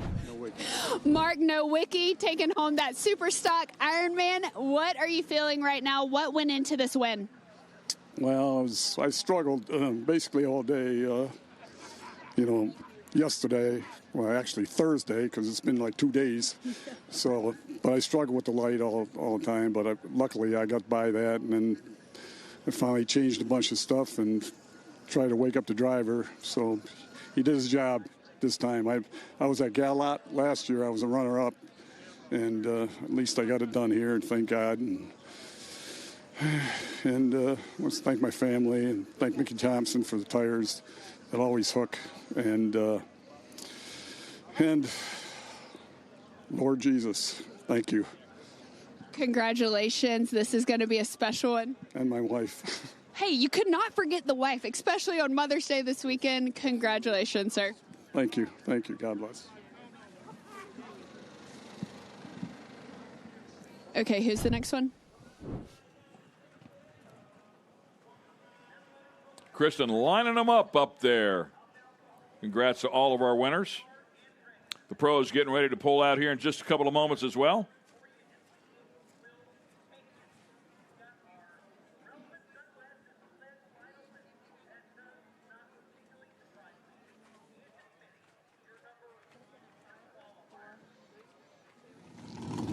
Brent, Derek, you're no stranger to the Ironman. Does it get easier to win a final, or is it just as tough every time? No, it's tougher each time. I mean, it seems like a really long time between them every time, even if it's weeks, you know.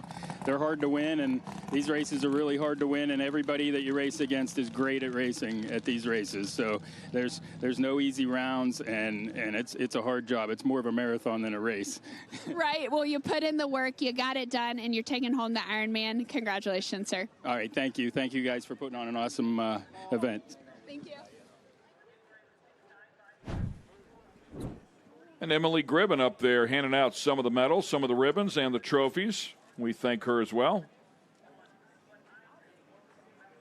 Looking back at the tower, we were sitting on the bottom floor there, looking straight out. Great seats. Yeah, number 88 trophy. I am very blessed, and to thank the Lord up there and my crew, and thank Daryl and the IHRA and all you lovely people here. This is awesome. You can't ask for anything better. Man, what a great day. Everything was just clicking, and I was super excited to hit stage in the car. I even made a mistake, but it came out okay, you know. All right, Bob, with 88 Ironmen, where do you put them all? Do you have a special place? Well, I have Ironman, I have Wallies, I have PDRA, I have ADRLs, I have a lot of trophies. I've been doing it for 53 years, and I'm proud to say I love every single one of them, you know. Well, congratulations, sir. This is a special one, Bob. Hope you guys celebrate and have fun tonight. Thank you. Thank you very much, and thank everybody IHRA. Thank you. All right, here we go with the final round for the sleds. We've seen Anthony Minnie dominate this class, but David Marshall was your #1 qualifier this weekend. How Give about Minnie that? a run for his money. Yeah. Let's see if he can finish it off. Minnie has been to both final rounds. He's won both final rounds. 5K Tour winner here. They're already pre-staged and staged. Here we go. Better the reaction time's going to Marshall, and Marshall's going to get it done. He's going to stop the juggernaut that has been Anthony Minnie. David Marshall grabbing a win here with the IHRA in the sled category. Congrats to him. Yeah. Outrun Minnie, left on him, and #1 qualifier, and wins the race. That's the way to come in and knock the guy off. It has not been easy, man. Anthony Minnie has been tough. Man, he just owned him from the start.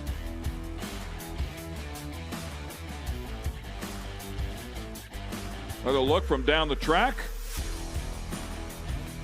This one all Dave Marshall. Nice job, Dave. Go to the top. Glenn Ferguson, 50th Ironman. Man, it's got to be special. And what's even more special, come on in here. Your son was in the finals in Top Dragster, too. This is a special family event. How awesome does it feel to have your family here racing with you? Well, I wish you hadn't said that about Chris, because I'd rather see him win than me. Thanks to my two boys here, and Julie, my girlfriend, who lost her sister a couple days ago unexpected. And got to thank these guys, Victor Lane, Nesbitt, the Hoosier, McCarty Auto Parts, MJ Print, and One Stop. Without these guys, I couldn't do it. And IHRA, you guys are awesome. And we had a great weekend. So we'll be at Milan in 2 months. Well, we look forward to seeing y'all then. Congratulations. Y'all, you also had a great weekend. Y'all go celebrate. Thank you. Thank you. Quite a number. Very accomplished, no doubt. Tough competitor.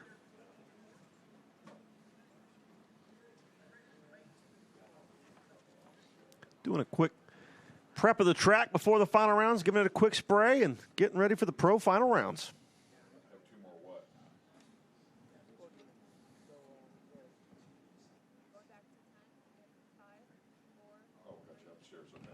Let's go to the top.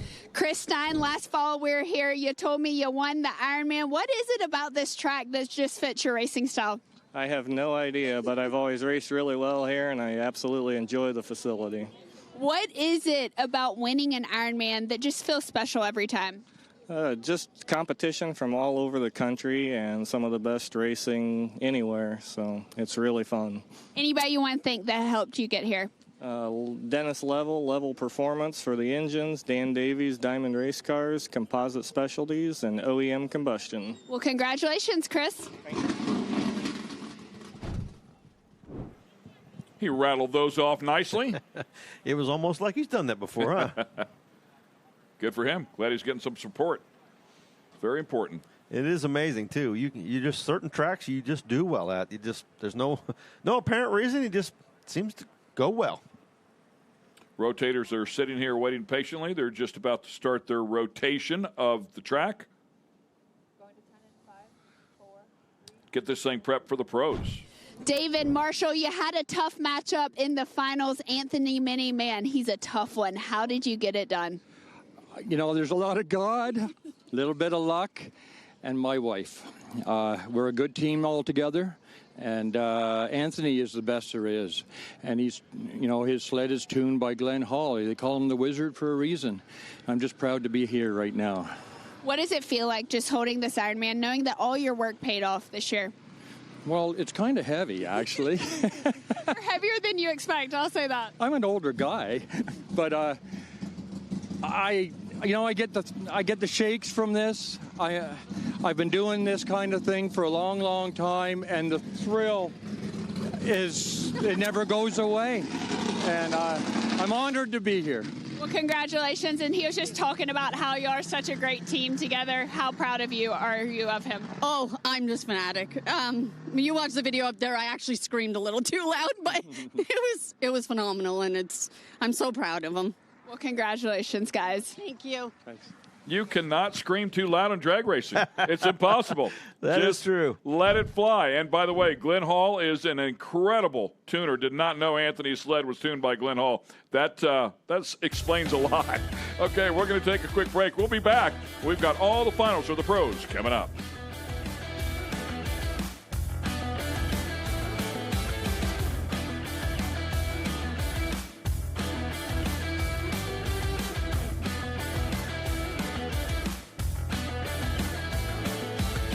Speed Sport 1 is live again next weekend with the IHRA Offshore Racing Series. It's the Thunder on Cocoa Beach, one of the most anticipated powerboat events of the year. Next Saturday's coverage will start at 11 a.m. Eastern on Speed Sport 2, and then moving over to Speed Sport 1 at 1:30 p.m. Eastern. Sunday, we're on Speed Sport 1 beginning at 10 a.m. Eastern. You've got a front row seat, and it's free to watch. Go to speedsport1.com for details and viewing options. Get racing news, analysis, highlights, and more 24 hours a day, 7 days a week at speedsport.com. Get it all. NASCAR, IndyCar, Formula One, World of Outlaws, Trans Am, IHRA, and more. Speed Sport has been America's trusted source of racing news since 1934. Speedsport.com is America's motorsports authority. Check it out today.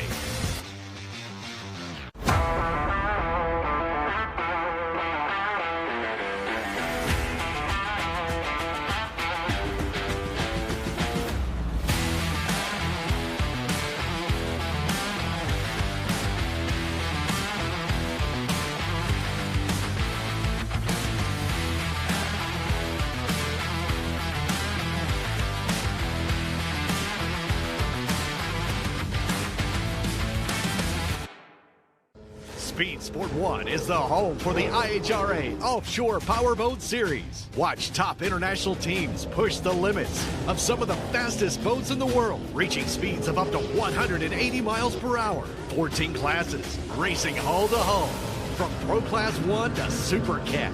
It's the IHRA Offshore Powerboat Series. Catch the entire season on Speed Sport 1. It's free to watch. Go to speedsport1.com for details and viewing options. The wait is finally over. The IHRA Stock Car Series is here, and it's on Speed Sport 1. This is what stock car racing is all about. The International Hot Rod Association is going stock car racing. There's big money on the line, and racers willing to push the limits for a piece of the pie. Leaning on each other as we cross the start-finish line, head down into turn number 1. Watch the entire season on Speed Sport 1. It's free to watch. Go to speedsport1.com for details and viewing options.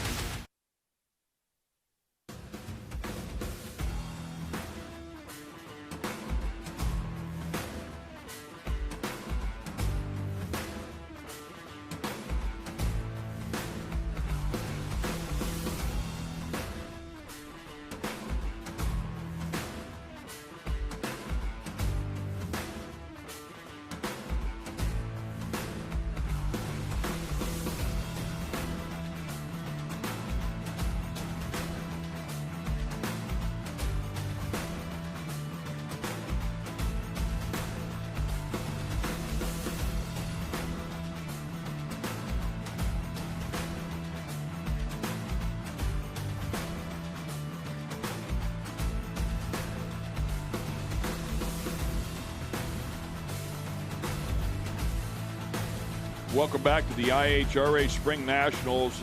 You're watching the IHRA Outlaw Nitro Series. 8 events long here in 2026 as they chase a championship. Then, of course, a Triple Crown where they will be chasing big money, including $1 million if they can win all 3 of them. And we don't want to forget about the, it looks like they're backing up here. They had no flashing lights on. They kind of threw us a curveball. We thought the rotators were going to make one more lap. Looks like they are done.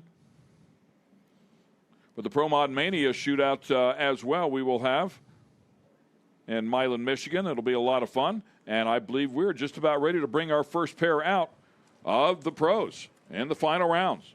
We believe we're going to kick it off here with Outlaw Pro Mod. Bubba Stanton pulling in front of the tower. He's going to take on a guy named Randy Weatherford. $30,000 on the line.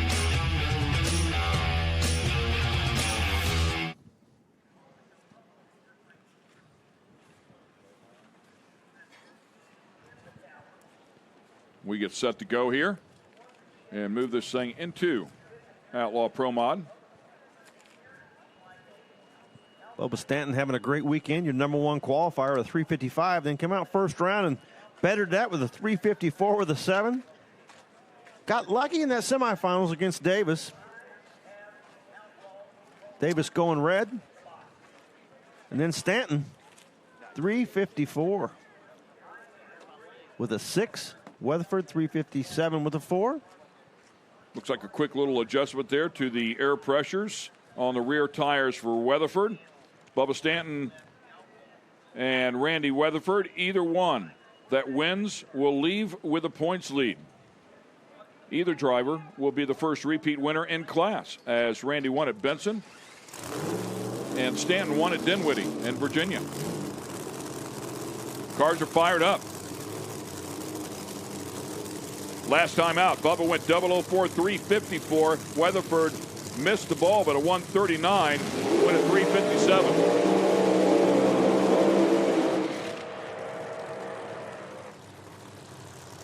Weatherford's probably got a couple more in there, but Bubba has been just a tick quicker all weekend long. Bubba qualifying #1, Randy Weatherford #2, a 55 to a 58, and it's kind of where they've stayed. Just a 200-300 difference. Yeah, and they've got different conditions that we've seen all day long. We've had sun on the racetrack pretty much all day, directly on the track. Now that sun is gone. The track is cooling down. Air's getting better. Track's tight. They just finished the prep. Who made the right adjustments? Randy's going to have to throw a little bit at it to catch up with Stanton. He's going to have to get up on that tree, too. And maybe that 004, maybe that'll get in Bubba's head a little bit. He might back off a little bit and open up the door. We saw Randy cut a triple zip earlier today, too, so these guys have been on it. This is going to be a great drag race.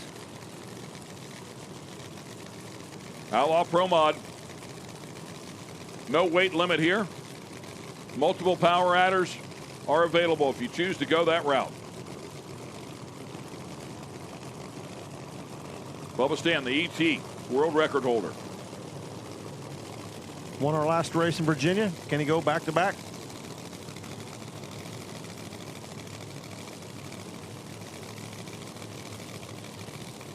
Top bulbs on. Here we go. Final round, Outlaw Pro Mod.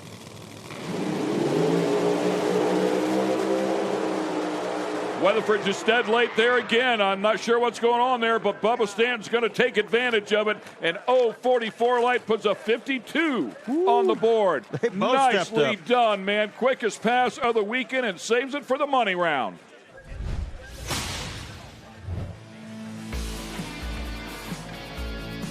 Both the guys stepping it up in the final round, and Randy Weatherford just a little late on the starting line, and that made a big difference. 52 and a 53. It really wasn't that close. You can see it right there in the slow-mo. You see how big an advantage Bubba Stanton had off the starting line.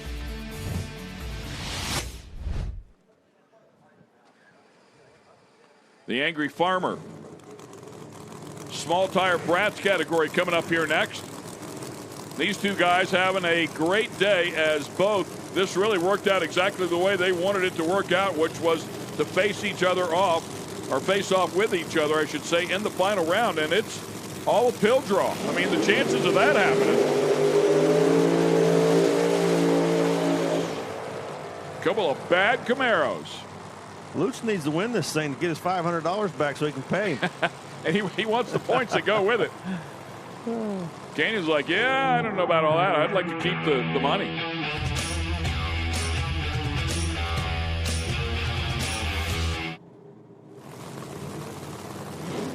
Lutz putting a little bit of bounty money on Corey Reed, and Canyon taking it. Corey Reed dominated this class first two events, and Kyle able to take him out. Cars are a lot of fun to watch. They are a handful, to say the least.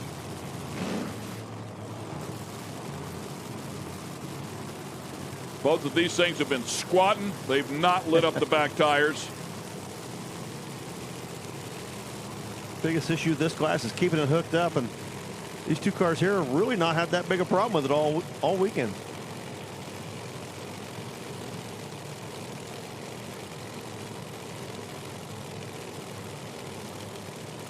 No time, so they looked evenly matched. We're about to find out. We will see our second winner of the category here right now, whichever way it goes. Wow, great race. Man, oh man, what a great battle. Awesome job for Kyle Canyon. Comes out here, and I mean, he was the giant slayer today. He's been fast all weekend, visually fast. And I saw it in the first session, if you will. They call them practice sessions and not qualifying. And I said, man, that Camaro looks legit, and he has been all weekend. Look at him black tracking. Great drag race. Brat's class putting on a great show for the fans. Driving away from Corey Reed and Big Boost Bill Lutz. That is no easy task, man. That's quite an accomplishment. Congrats to Canyon. Bubba Stanton, congratulations. You've been consistent. You knew that Randy Weatherford was going to be a tough competitor. Did you think that you'd be up on the tree for the second time today? I don't know. I mean, I knew Randy was going to be fast. I knew he was going to go fast in the finals, and I had to do my job. I didn't want to let the guys down, but it all worked together, and we come out with a win. Now, when your team comes up here, they lift you up. They're smiling. You're smiling as big as it can be. What does this mean to you? What are you feeling right now? Oh, I feel wonderful. I mean, this is just a statement of what all my guys helped me do. I mean, it takes every one of us, and we just put it all together and got to win. Congratulations, Bubba. Thank y'all. Time now for Pro Mod. Another exciting pair going on here. Either driver will be the 9th consecutive first-time Pro Mod winner and 66th different winner in class. Harrison is 3rd consecutive final round here for the season. We've had 3 events, and he's made it to all 3. 2 previous runner-ups. Lee is in his first final. These guys coming in here. Previous round, 360 for Harris, 361 for Lee. Man, that's a tight race. Yeah, so Harris said to every final round, but Peter Norton won in Vincent. Tony Wilson won in Virginia. So he's made it to every final round. He's yet to win it. See if he can change his luck here. Maybe third time is the charm. However, with that said, Jason Lee's quite okay with sending him home without another win. He'd like to keep that runner-up streak going. Yeah, Harris last time out, 008, put a 360 on the board. Lee, an 027, put a 361 on the board. The party time car here in the near lane. That is Harris. Jason's going to win it, as we all know. Which one will it be? Party time or the lard car? Lard car. $50,000 on the line here in Pro Mod. Top bulb is on for Jason Harris and Jason Lee. Here we go. Red light. And Harris will get his first win of the 2026 season. Congratulations to him. An incredible effort right there. And as we talked about, the 66 different winner in class. Awesome job for him. 9th consecutive first-time Pro Mod winner. He might have been there for the taking. Fell off to a 368 in the final. See that thing going left? Black tracking, trying to pull it back, but all for naught because Jason Lee went 095 red. Quick little stat here from our buddy Dave. Last win for the Party Time paint scheme, 1992 Mid-America Nationals in Scribner. Everybody's Disco Dean with your Brat's first-time new winner, Kyle Canyon. Me and him go back. We've been on Street Owls together, filmed some episodes. How exciting is it for you to come here and just trudge through everybody? Your first time here, your first time racing Brat's with IHRA. Well, we definitely weren't expecting that, but really, really exciting. We've had a great day, great couple of days here. The cars just worked really well, so just glad to be here. It's an excellent experience. Now you're hooked like a fish. Yeah, I'm here hooked like a fish, yeah. So on behalf of XPEL, IHRA, Daryl Cuddle, and all the IHRA staff, congratulations on our first-time new winner of the Brat Series. There's 2 winners, Corey and you. So congratulations. Thank you, sir. See you next time. It. Thank y'all. Boy, he did. He came out here and he put it together, man. What a great weekend for him. Yeah, when he showed up, he showed up to play. Yeah, he had to be watching, thinking, I might have a little something for that Corey Reed guy. Yeah. Let's put him to work. Let's find out where we're at. And it's good. I mean, I'm sure Corey loves the competition, too. Yeah, My guess is he would rather have it go the other way. Yeah. I think you could see how good that race car was running. They pushed a little bit, and Corey's car blowing them off out there in the middle, and got the job done today. Thank you. Jason Harris taking home that Ironman in the Pro Mod class. We got the flowers, and you got the Ironman for your anniversary and Mother's Day. What a weekend it was for you here. Yeah, party time. You know, we've been in the finals, and I've screwed up a bunch. We've had some mechanical failure. We had a plug go out then. We've been struggling with it all day, putting stuff in and out. But Southern Diamond, LAT Oil, Hoosier Race Tires, M&M Transmissions, Hart's Chargers, you can't beat them. You know, Proline Racing, TKM, Alliance Racewear, Kim Source. You know, all these guys that stand behind me. I lost my mother-in-law about a week ago. This is for her. And I'll be home, baby. I love you. That's extra special. Congratulations, Jason. You definitely deserve this one. We know a lot of hard work went into it. Yeah, definitely did. I got to thank my crew. When you got a car like this, it's your job to screw up, and I hope I was there all day. Jason Lee and them are great guys. Everybody we ran today, super good competitors, and you just got to do your thing and be up there and be on the wheel. And, you know, it is what it is. And this was special. Congratulations. I hope you celebrate. Yeah, congratulations to him, and sorry for their loss.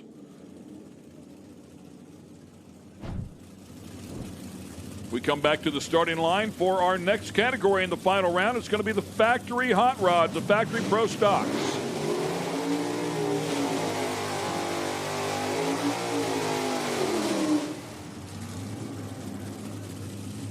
Tony Scott been taking home those Ironman all year long. And Taylor Deech's going to have to, he wants a little something to say about that. He'd like to take this one home. Yeah, Tony Scott's been the man, and Jason Deech has been beside him. Taylor Deech will line up beside him now and see if he can get it done. Jason's been beside him the previous 2 rounds, the previous 2 finals, I should say. Let's find out how Taylor does. Scott's like, bring it on, man. I don't care which one of you Deeches line up over there. Man, look at that Mustang carry that front end out. Reaction times very close here to each other, and the win's going to go to Taylor Deach. Congratulations. He's able to stop the Tony Scott juggernaut. 490 to a 495, 081 light to an 085 light. What a great battle with the factory hot rods. Yeah, nice, solid race. You knew Mustang was on a pass when it carried the front end like it did. And Tony Scott finally getting stopped. 2 wins and a runner-up. Not a bad start to the season. But Taylor Deach getting it done. Look at that thing carry the front end. Shift light coming on. 90 to a 95.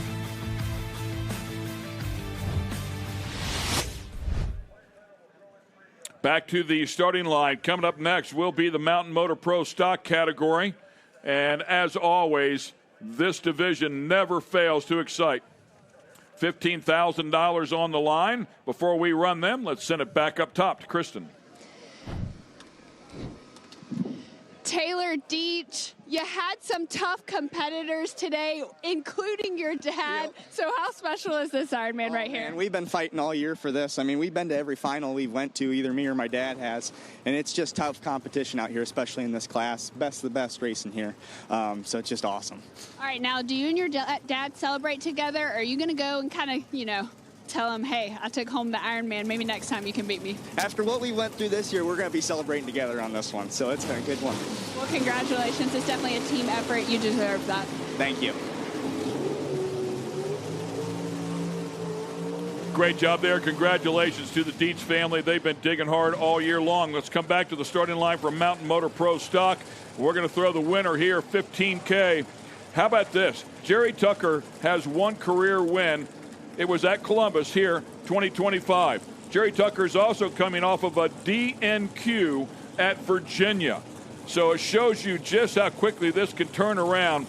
Jerry beat Matt in round 2 at Benson, and their only other head-to-head meeting. And Matty G, if he could pull it off here in his first final, would be the 77th different winner. JT lined up on the inside, Matty G on the outside, the far lane, if you will.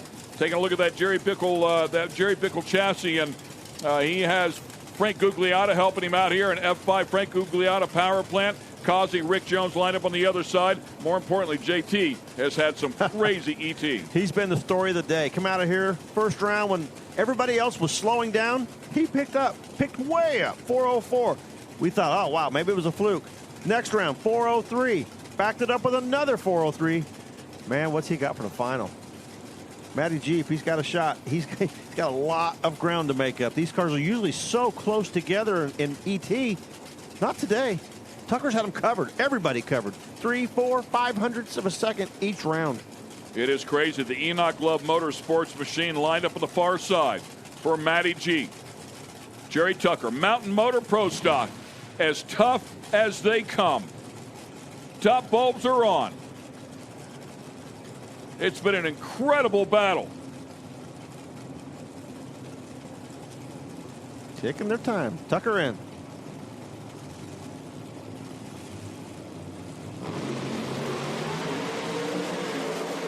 Oh, he does it. They both go green here. Wow. Matty G is way green, and he is 018 light. He got a huge start on Jerry Tucker's 125 and an amazing 407. Tucker, a 404, gets beat on a huge hole shot. Man, we knew it was going to be on the starting line if he was going to have any shot at beating Tucker today, and he did it. Actually, Tucker did it. He was late. You're not going to win with a 125 light in this category. Even as quick as he's been running all day, wasn't enough to make up that ground. And Matty G getting her done with a 407. Tucker, another 404. I guarantee you that's still got the attention of everybody in this category. Yeah, I mean, absolutely flying, but he's going to be sick when he finds out he got treed there. And not sure what happened, but you could visually see that one at the starting line. Hello, hey, everybody. Yeah. We'll wave to you here from the booth.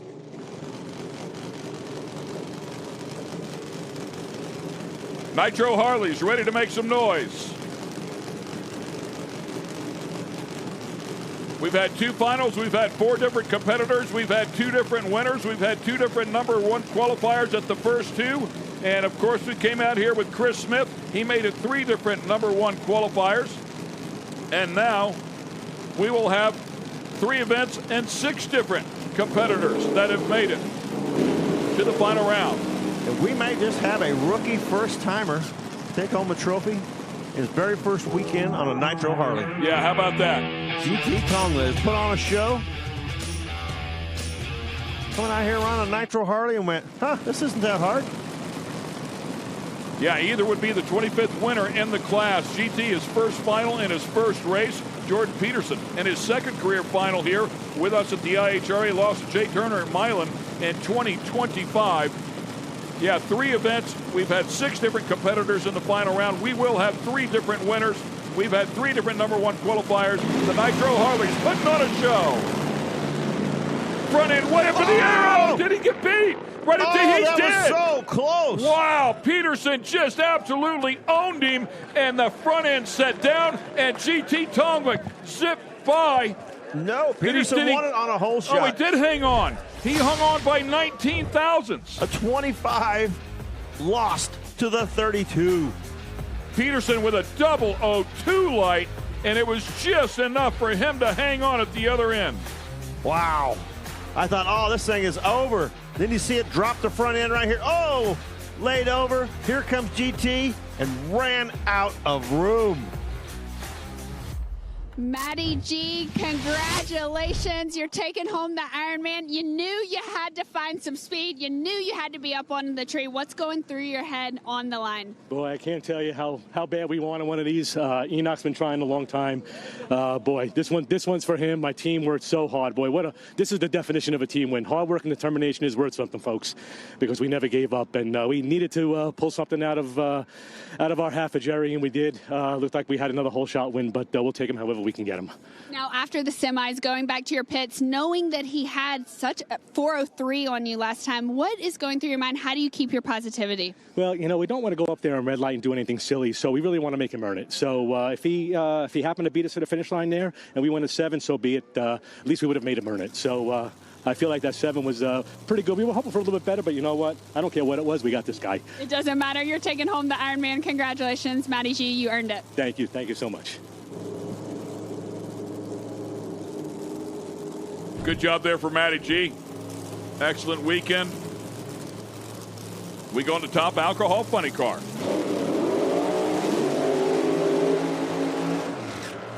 Good stuff here in this category as well. Tony Bogolo against Phil Ez. Tony in his 12th final round. His first was Darlington in 1990. Slate here for top alcohol funny car. Bogolo's last win was San Antonio 2003. He would like to tighten that up a bit. Tony would tie Paul Noakes for 11th on the all-time class win list if he can pull it off here tonight. However, he is going up against a buzzsaw that is on a roll. Phil Ez in his 8th consecutive final, a new class record, and has raced Tony Bogolo in 4 of them, beating Tony in the previous 3. Scott Winnie went to 8 out of 9 finals in 2009. This is 8 consecutive for Phil Ez. Yeah, you want to talk about dominating the class. This is domination. And Phil Ez is just like, yeah, we're doing okay. Yeah. Bogolo 378 last round, Ez 364. Bogolo had a little advantage in the starting line. Let me tell you something. Bogolo's had some luck on his side today because he could have very easily not even made this final after Maverick coming his lane. Red light. Oh, how about Bogolo's that? gonna win I'm telling you, it was his day. How about that? Tony Bogolo will grab his first win since San Antonio 2003. Congratulations to him and that team. They just keep scrapping. And how about that? They brought one home. How many times are we going to see this in Alcohol Funny Car? The first race of the year, you could have won with your tow truck in Alcohol Funny Car again today. Bogolo, first round, Hackett gets shut off. Second round, Bebbert crosses the center line, pulls right in behind him, he gets the win. Ez goes red in the final. Jordan Peterson, you're taking home the Ironman. You've been on the rails all day. What does this win mean to you and your team? Oh, this is huge. I mean, this is a brand new setup with a motorcycle. We weren't even sure if we were going to come out here, and we figured, what the hell? Come out and run it. Started off really good performing. Stepped it up a little bit at a time, and it just kept getting better and better, and we like it. It's working good. All right, you like it. Does that mean it's motivating you to come out here and get another one? Yeah, I can't wait to get back. Definitely. Well, congratulations. You deserve that. All right, thank you so much. Yeah, nicely done, man. What a great job. Incredible starting line effort there out of him, man. 002 on a Nitro Harley. That's unusual. That is no joke, and we're going to bring back the other replay for you. So you were treated to that last race from Top Alcohol Funny Car, and you'll watch Phil Ez, unfortunately, leave just a tick too early.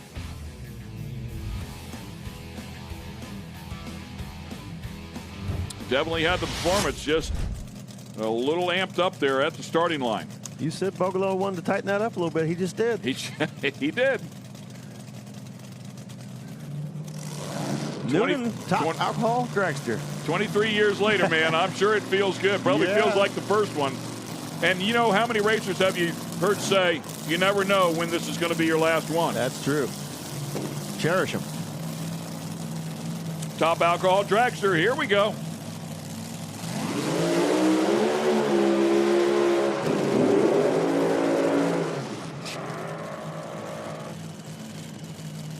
Both have already been to a final round, but neither won it. The winner will leave here with a points lead. Either driver will become the 10th different winner inside of the category. Jamie, runner-up at Benson, and Joey, runner-up at Virginia. Severance has had a hot rod. Jamie, we have to thank for sponsoring the category, and Noonan Products, Top Alcohol Dragster. So Noonan Products going to win this final round because both cars running Noonan parts. They're teammates. Yeah.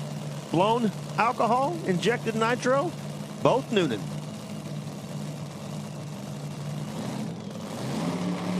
Severance qualified at a 46, a 48 first round, 49 last round. Noonan have to dig a little deep, get some performance to catch up with Severance, his teammate. Yes, he will. He did go a 49 in the semifinals. Noonan did.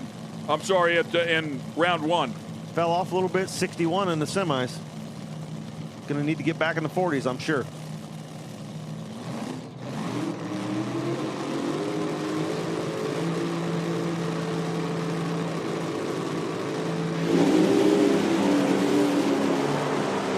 Side by side they go, and Joey Severance doing what you said, man. He has just been digging all weekend long, and that blower car comes out and serves him well. 348, 020 light, and beats him at both ends of the track. Yeah, Jamie Noonan stepped it up to a 49, but on the starting line, 020 to a 68 made a difference. Noonan, another 40, 48. What a consistent race car all weekend, and well-deserved trophy.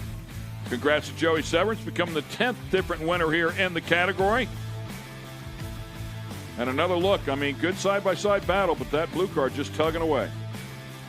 Make that long trip back to the West Coast a little more enjoyable. Yeah, back to Oregon. It's a hike.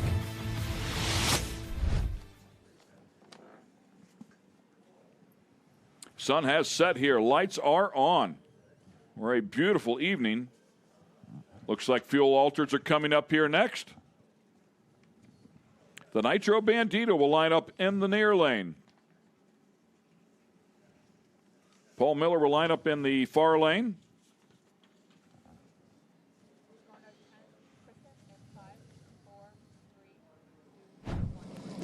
Tony Bogolo, I am always trying to get an interview with you. You never get out of the car. One of your crewmen said, we'll win for you and get him out of the car so you can get your interview. When did you know you had a car capable of winning today? You know, I didn't know I won until I got to the end and everybody's got their thumbs up and I realized that I won. And you know, after the last round, we're probably just lucky to be here.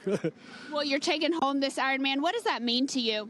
Man, this is great. It's been a while since I've won one of these things, and I've always won them in IHRA, so I'm back to winning again. You're back to winning. Now that you're back, it's going to be hard. I mean, look at your team. They're so excited. It's going to be hard not to win every weekend now. Yeah, do what now? It's going to be hard not to win. You got the feel for it. Oh, yeah. Well, right now it's just getting parts. It's hard to get rods. We need this, we need that. And so we're trying to get it ready for Maple Grove, but we can't get parts. All right, guys, give this man some parts. We need some more competition at Maple Grove. Yeah, we need everybody we can to get there. That's going to be a really good race. Pays a lot of money. Oh, yeah, it does. $1 million on the line. Congratulations, Tony Boccolo. We'll see you there. Okay, thanks. Yeah, congrats to Tony. That's awesome. Been doing it a long time, and yes, good to he see has. that thing pay off. And like he said, he was just lucky to even be there that round. Yeah. Great stuff, man. As we talked about, his first was back in Darlington, 1990. So it's he's been out here digging for a long time. Okay, let's go into fuel. Altered. Good stuff here as well. Rematch of the Virginia Finals. Miller could close up to 5 points behind the lead with a win here. Paul would be the first three-time winner in the class. Ryan Hill won West Salem 2025 and would be the second two-time winner if he can get it done here. Ryan Hill has been to both final rounds so far this season, but he's yet to win one. Cody Austin won at Benson. Paul Miller winning at Virginia. Hill's had the dominant car today. 346 in the first round, 345 last round, and set mile-per-hour record in the last two rounds. 228, then 230. I mean, qualified with a 73 and then comes out first round, runs a 46. It's nothing like a 0.3 of a second improvement. With that said, Miller does have a new beer sponsor. That's right. Outlaw Light. Outlaw Light. I like the way these guys think. Tacos and beer. Yeah, man. Let's get this over and see who gets the trophy so we can go eat.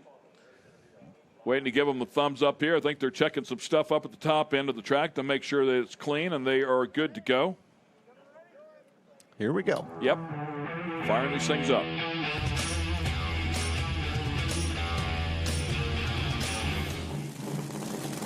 Miller needs to find a couple of tenths if he's going to hang, and he actually said in the interview after the semifinals, he said, I've got a low 50 in this thing if I want to kick the rods out of it. He said, I gotta figure out how much money I want to spend. Well, how much you gonna make?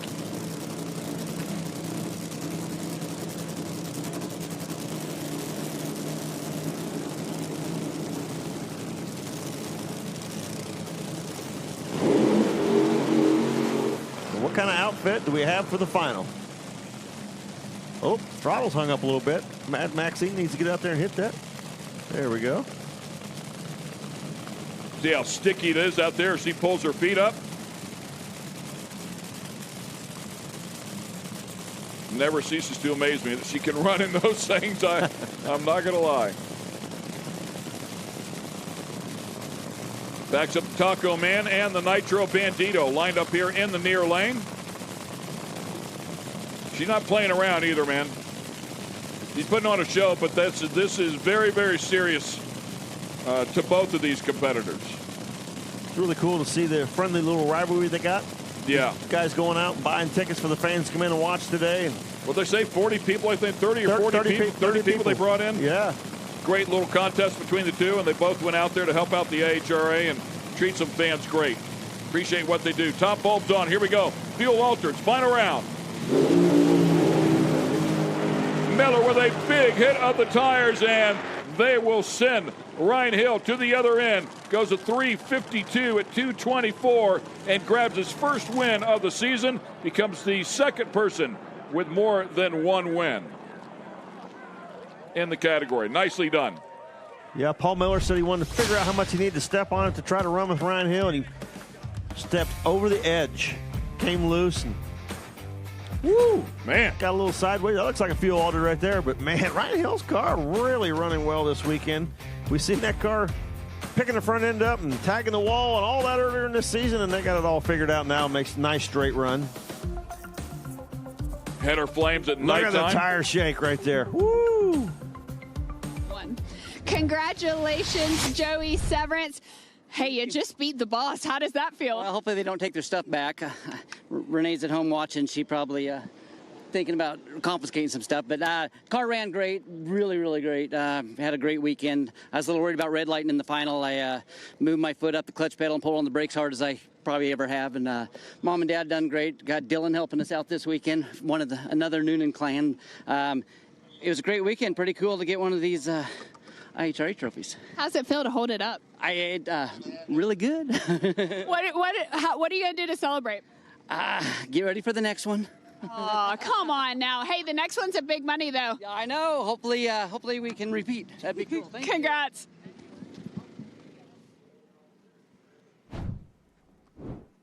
Yeah, congratulations to him. Big win there between those two. That car's been just on point. It's amazing what a win will do. Yeah, okay, I think we're going to the next one.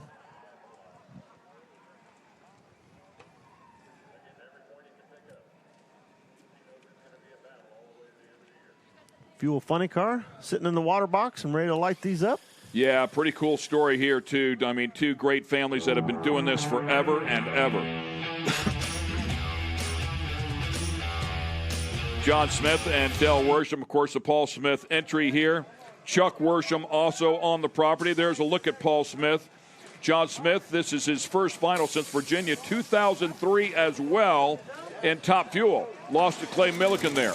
John and Paul Smith, if John can win here, would be the first father-son funny car winners in IHRA history. Paul Smith's last win, 1987 Fall Nationals, Bristol, Tennessee. John would join his brother Mike, Dad Paul, and wife Rhonda as a national event winner if he can pull it off here. With that said, that guy is not going to make it easy. Dale Creasy went to back-to-back finals to kick off the first two races. The points leader coming in here and then failed to qualify here. If Worsham can win this one, he will take the points lead by making the finals. Worsham would take sole possession of 8th on the all-time win list if he can pull off this win. Two drag racing families going at it. Two sons driving, two dads standing on the outside. Couldn't ask for any better. Last round, 328.3 for Dell, 328.7 for John. I mean, this doesn't get any closer. These cars are very evenly matched, and John won from the right lane last time. Dell was in the left, so nothing's changed. Only 4,000 separated them last time. Let's see what happens here.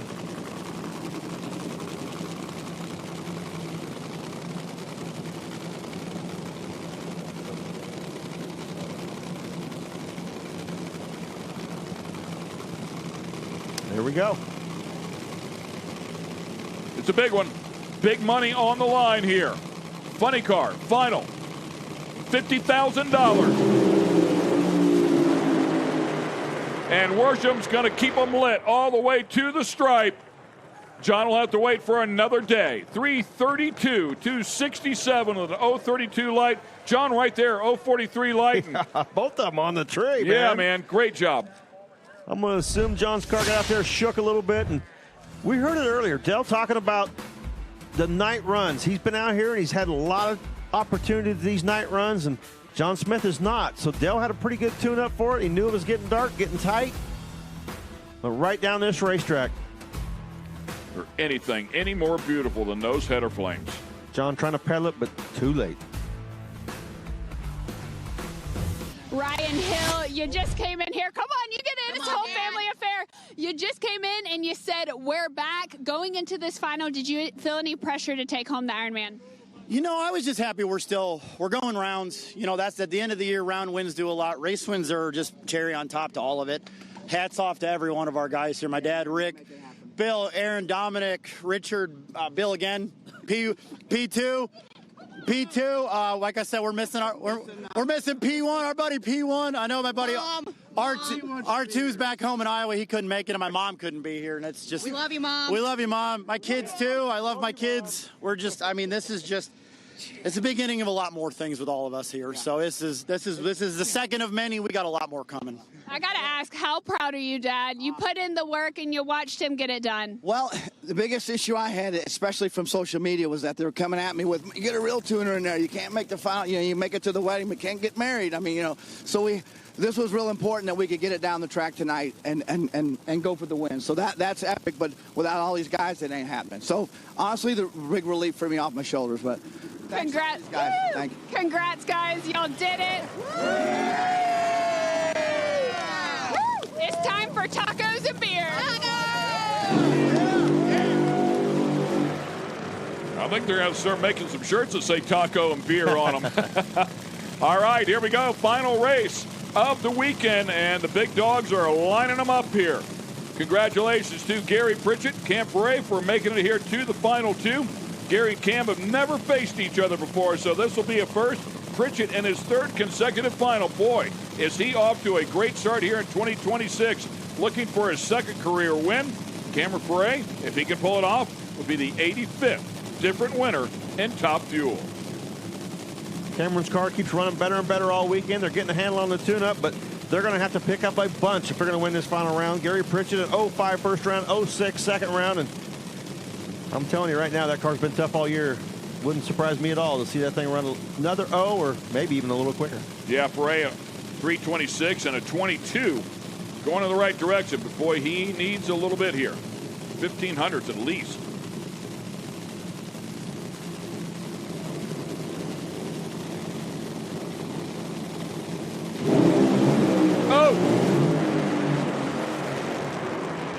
And hit the tires at the start. Gary Pritchett will put another 306 on the board and grabs his second career win in Top Fuel. There's a look at the car owner as well. Doug Foley, congratulations to that entire team. Boy, Cameron Ferre gave it a shot, 020 light. Gary, 118, off just a little bit, but 306. When you got a car like that, you're confident. I'm good. I'm just going to drive her down there and get the win. And Cameron's car, they stepped it up and just a little too much. Blew the tires off, as immediately hit the throttle and blew them off. Gary Pritchett, no issues at all. Straight to the finish line and another trophy. Dale Worsham taking home another Funny Car Ironman. This one's got to be extra special. Dad here for the first time in a year. We've been talking about it. How special is it? It's extremely special. To get my dad back out here, a year ago, I wasn't sure, what path or what direction he was taking, but we have a lot of people got to thank right now. Tomorrow's Mother's Day, and I'm not going to be home for my mom, so I want to say hi to my mom and happy Mother's Day to all the mothers out there. And our partner, John Fink, who comes to all the races, he got sick, and he's in the hospital. He couldn't come out this weekend, so say hi to him and Frank, and my family couldn't come. But, for all of our sponsors, for Toyota, Richmond Gear, everybody at IHRA, and what they do for us and what they provide for us, I just can't thank them enough. This has just been a hell of a year, It's been a heck of a 12 months from when this started to where we are today, and after 3 tries, I won Columbus. I lost it the last 2 times, won it this time, and pretty special. My crew, they just, I don't ever really give them props. And the amount of work they do and the way they prepare a car and the kind of car they give me makes it really easy for me to go out there as a driver and just do my job and work hard at it. So I got to shout out to the crew again, and whoa! All right, this is your first one this year. I got to ask, how does Dale Worsham celebrate? You seem like a pretty, chill guy, but no, a lot chiller now than I was. I'm a lot older than I used to be. Right, I used to burn it down, but now I just go back and chill. All right, I'm going to send Tommy over with something, and y'all can burn it down tonight. You got it. Thank you. I've seen that Nitro margarita machine run. He burns it down all right. Good to see. Glad to see Chuck here this weekend to enjoy that as well, and that makes him special. Yeah, what a great day of racing, you guys. I mean, not a single wreck, not a single oil down, no rain. We just ripped off some race cars all day long. It was a wonderful day out here with the IHRA Outlaw Nitro Series. Yeah, it was tough, this morning, getting that delayed start with the rain this morning, and the guys doing a great job scraping that track and giving them a great surface to race on today, and, man, it was excellent. All day long, some great numbers and really nice side-by-side races, and what a day. Gary Pritchett, second Top Fuel win, points leader. How does that sound? Like a dream come true. I mean, we're 3 finals now, 2 wins. just can't believe it. It's all because of the people that's been in my corner my whole life. Coble Enterprises is on here, Redline Oil, Insinger Performance, United Garage Doors. We finally got Joe Clark a win in his company. This is their headquarters. Very exciting. And I know my mom's watching right now, and happy Mother's Day to you. I love you. And Jackie Eastburn and Sheila Foley and all the moms out there. So happy Mother's Day. What a win. You get to get, I mean, are you going to give this to your mom, or are you going to keep this for yourself? I think she's going to get this one, for sure. That's a special one to give to the mom. Now, I just asked Dell, I kind of want to ask you, how are you going to celebrate this one? Oh, just keep our heads down and keep track of everything that's going on with the car, keep the parts in it, and that's a big thing, and just have fun. Did you give me that answer just because Doug Foley, Jr. and Sr. are standing right here and they're your bosses? Well, I didn't want to tell him that I'm spending his inheritance, so. He already knew. Doug Foley Jr. already knew. Congratulations. You deserve it. Thank you very much. And we're going to drink some beers. We are. Yep, Doug. Sounds like plenty of beers going to be drank over there in that pit as well. That might be a good sponsor there that Miller had, Outlaw Light. Yeah, that's exactly right. I hope he brought enough. As you can see here, we're getting ready to spool up the jet truck as well. This is how we will end everything up tonight. Yeah, can you sit here? I'm going to head out. Yeah, I see what you're thinking. Yeah. I'm probably going to go towards the back of this room as well. Not sure how much commentary will be done here as we sit directly behind this thing. I'm probably going to pass on that option to sit at the glass. You might look like that guy right there.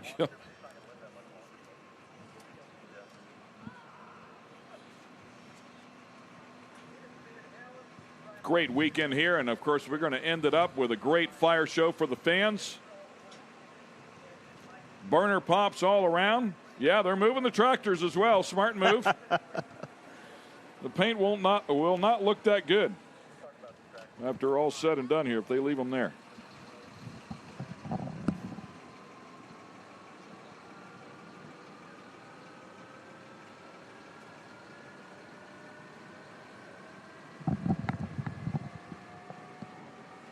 Step back. There is a fire in the hole, baby.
crazy. Wondering what all that white smoke smells like. Just come on in. Woo! Woo! That is, I didn't know what kerosene tastes like now. Oh, man. Oh, my goodness.